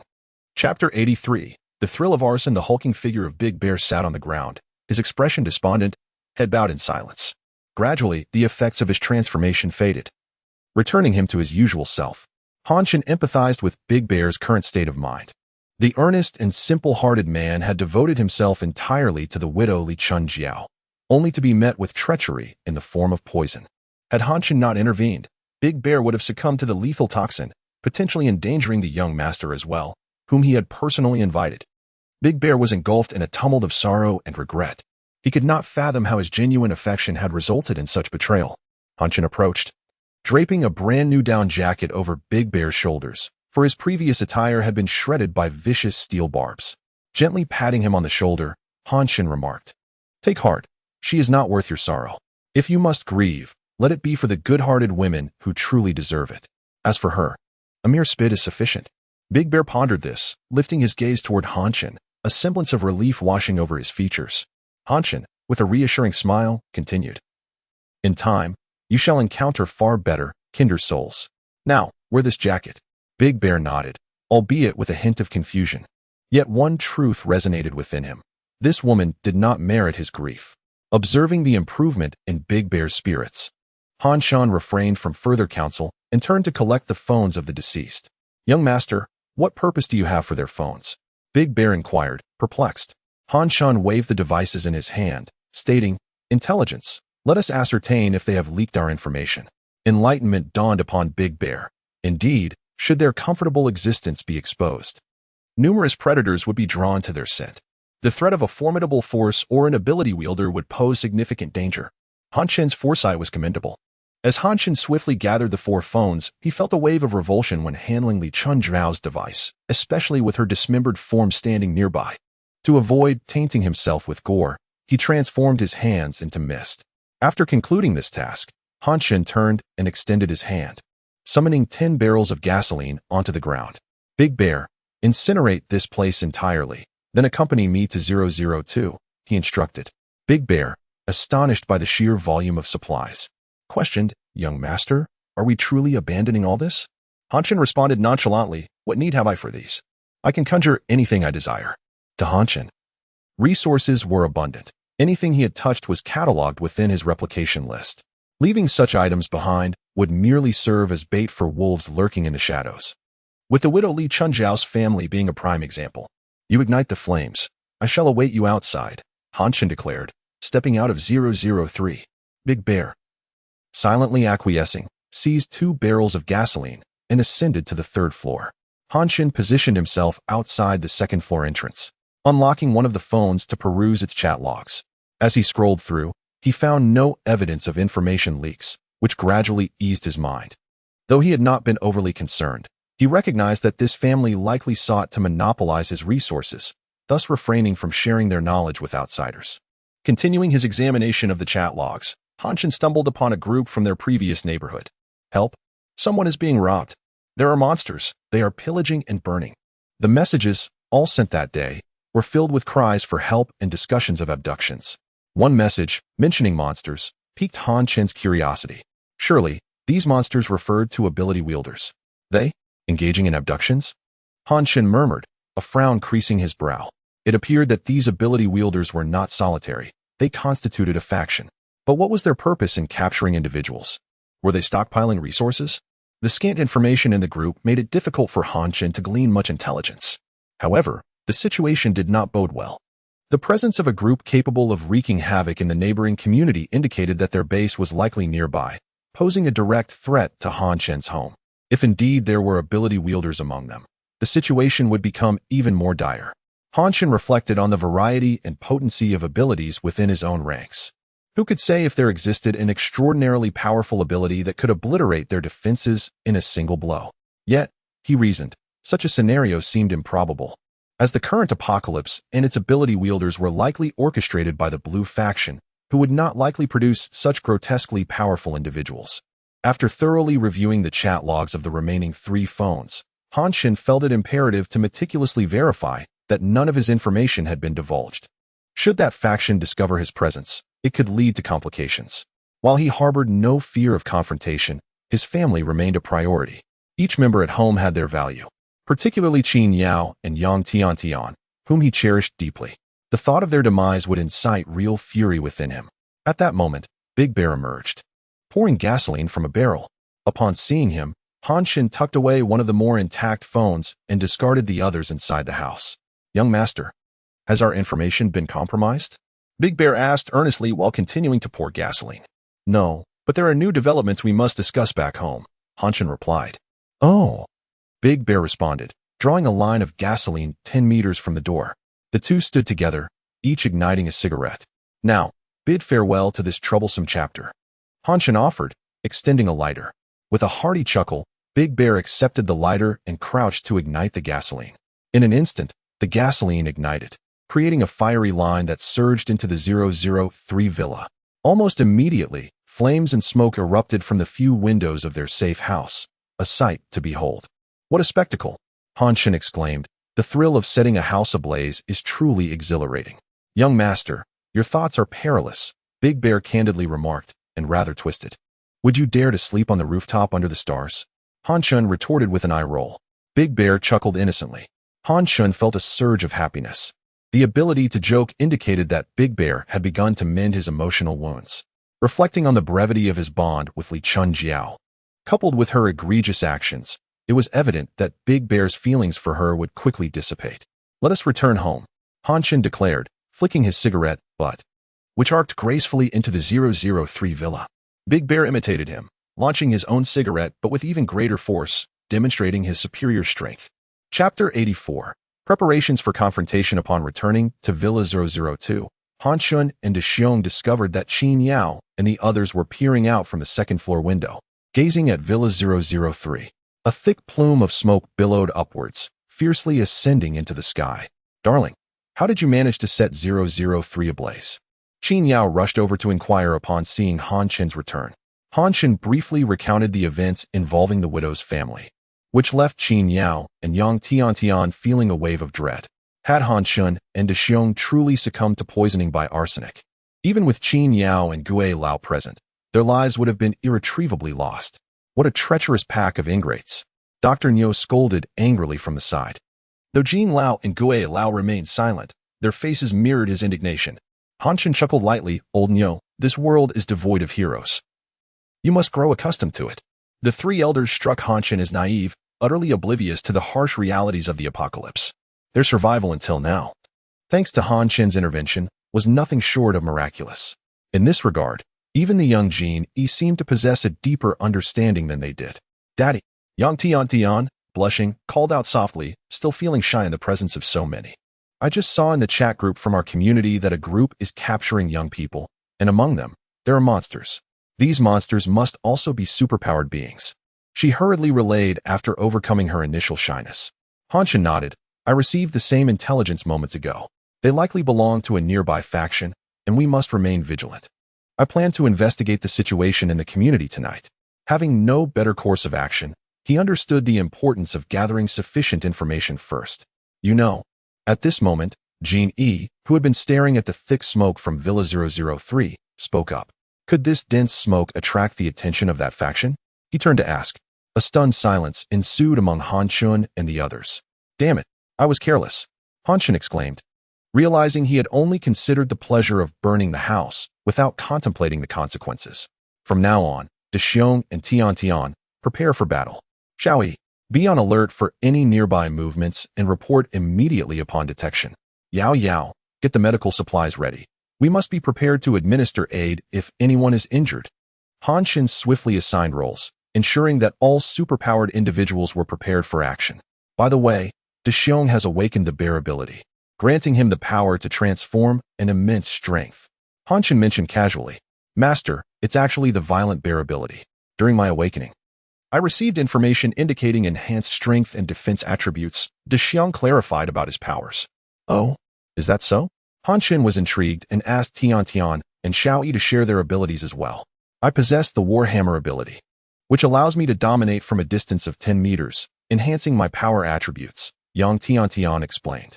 I have radar abilities that can scan an area within a 50-meter radius, enhancing my mental attributes, Genie added. Yang Tian's eyes lit up as she pointed out. Dexiong is our defender, you are our ranged attacker, I'm the assassin, and Xiao Yi is our support. If only we had a healer. We could form a complete team. Jin Yi nodded in agreement, his eyes sparkling with excitement. What are you talking about? The three elders appeared utterly perplexed, unable to grasp the gaming references. Han Chen, in jest, flicked Yang Tian's forehead. Ah, she yelped in pain, clutching her head as she crouched down, always thinking about games. In real life, there are no respawns. Be careful, Han Chen replied, exasperated. With that, Han Chen raised his hand and looked towards Jin Yi, who quickly shielded his head and ran away. All right, let's begin preparations according to my earlier assignments. I will replicate some weapons so that everyone has the means to fight back. As he spoke, Han Chen crouched down and extended his hand, causing an array of weapons to appear on the ground. M416, S686, MP7, and 20 grenades, forming 10 bundles in total. Everyone take a weapon. But those without powers must not venture outside unless absolutely necessary. We will handle the situation to minimize casualties, Han Chen concluded, emphasizing the need to protect ordinary individuals. If all goes well, the other side will undoubtedly have firearms, and in substantial numbers. Just then, Dr. Nyo, who had stepped away briefly, returned and casually tossed an item onto the pile of weapons. Behold, the ice end armor, complete with clothing, pants, socks, gloves, a hat, and a mask, all ready for use. I completed it this morning, Dr. Nyo proclaimed proudly. Han Chen's eyes sparkled with delight. This was a remarkable piece capable of withstanding bullets. Although he couldn't utilize its ballistic protection, its warmth in the apocalypse was invaluable. Can it adjust to fit different body sizes? Han Chen inquired. Of course. I am the foremost scientist. Such minor adjustments are a piece of cake, Dr. Nyo boasted. Han Chen quickly took the armor and replicated it, noticing that the equipment infused with blue abilities took slightly longer to copy, though only by a small margin. In no time, he produced 8 sets of ice end armor, distributing one to each person. Han Chen donned his favorite black trench coat and stepped outside. Standing in the frigid -70-degree environment, he felt no chill, affirming the quality of the gear. Indeed, a remarkable creation, Han Chen marveled. Soon, the others exited the villa to appreciate the benefits of the ice end armor. Dr. Neo is truly impressive. This enhances our agility and boosts our combat effectiveness far beyond that of our enemies. Han Chen praised. Of course, Dr. Neo laughed heartily. I'm the top scientist. Old Nyo is amazing. Grandpa Nyo is fantastic. Now our team has top-tier equipment. Young Tian Tian called out from a distance. Having wisely kept her distance from Han Chen, in an instant, praises erupted, lifting Dr. Nyo's spirits sky-high. Warning, my radar ability detects approaching individuals. Jean E suddenly announced. Indeed, they've arrived. Quickly, everyone back inside. Han Chen urged, calling everyone to retreat into the villa. 50 meters away, 9 individuals. Oddly, one appears to be an elderly person. Seemingly being escorted, Jean E continued, puzzled by the information he had scanned. From which direction did they come? Han Chen quickly moved to the window to inquire. Jean E pointed, and Han Chen followed his gaze, frowning deeply. That direction was indeed deep within the villa area. This is perplexing, Han Chen mused. They're coming. Jean E whispered, trembling slightly. Facing an unknown enemy, the young boy felt a surge of anxiety. Fear not. I am here to protect you. Han Chen reassured him, gently patting Jean Yi's head. At that moment, a group of 9 slowly emerged into view, though their features remained obscured. However, it was clear that they were armed with firearms, indicating that their intentions were far from benign. Chapter 85. The Sunlit Underground Realm Team 5. Han Chen activated the anti-peeping feature of the window and, alongside the others, observed a group of individuals gradually approaching. Although their faces were momentarily obscured, he could discern their presence. The pace of their approach was notably slowed by the presence of an elderly man among them. As they passed by Villa 003, they paused to gaze at the scene unfolding before them. The villa was engulfed in flames, yet the steel walls remained intact, indicating the ferocity of the fire raging within. Had Han Chen been nearby, he would have noticed that even the surrounding snow had melted in a circle around the house. The group was dressed in heavy, bulky clothing, their mouths and eyes concealed, rendering it impossible to ascertain their appearances or even their genders.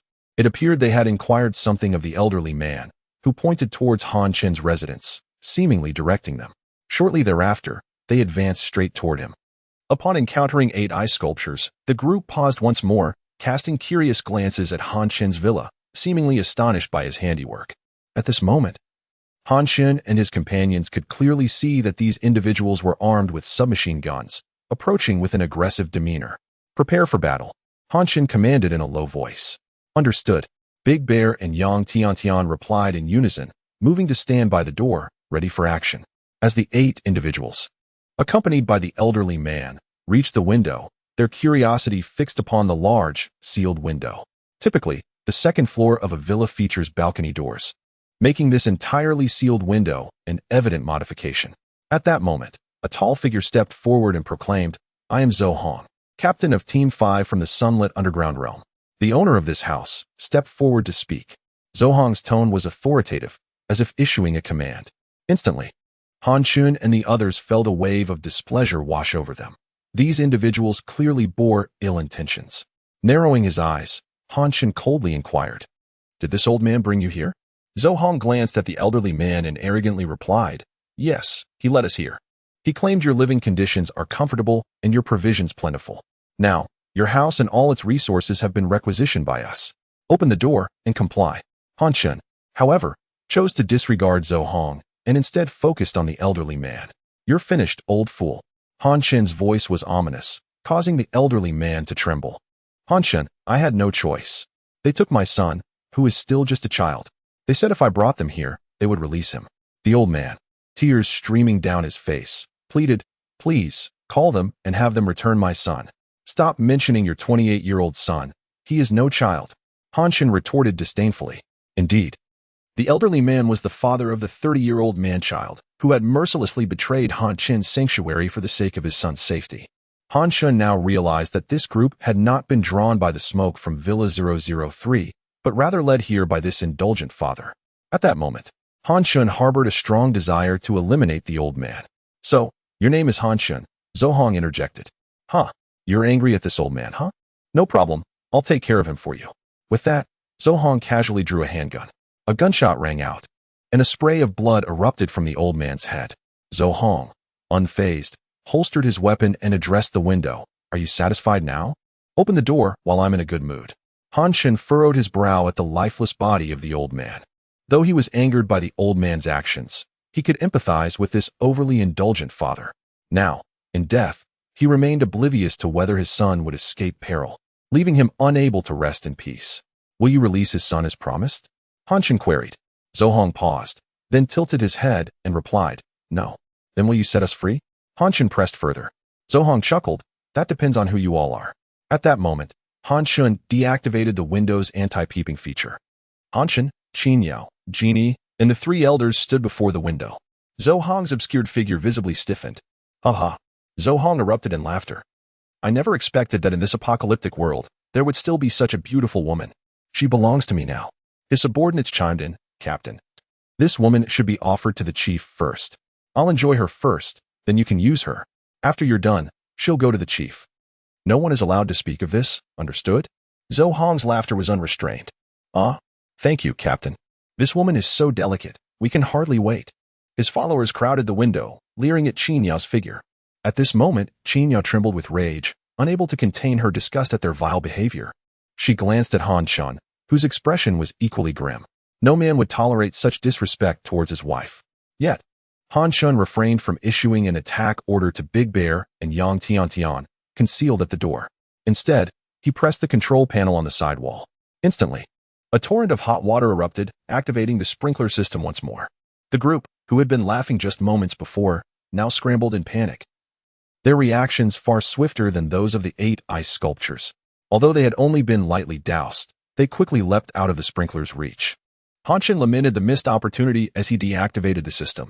However, upon observing them, he noted that although they had avoided significant water exposure, their headgear was thoroughly soaked.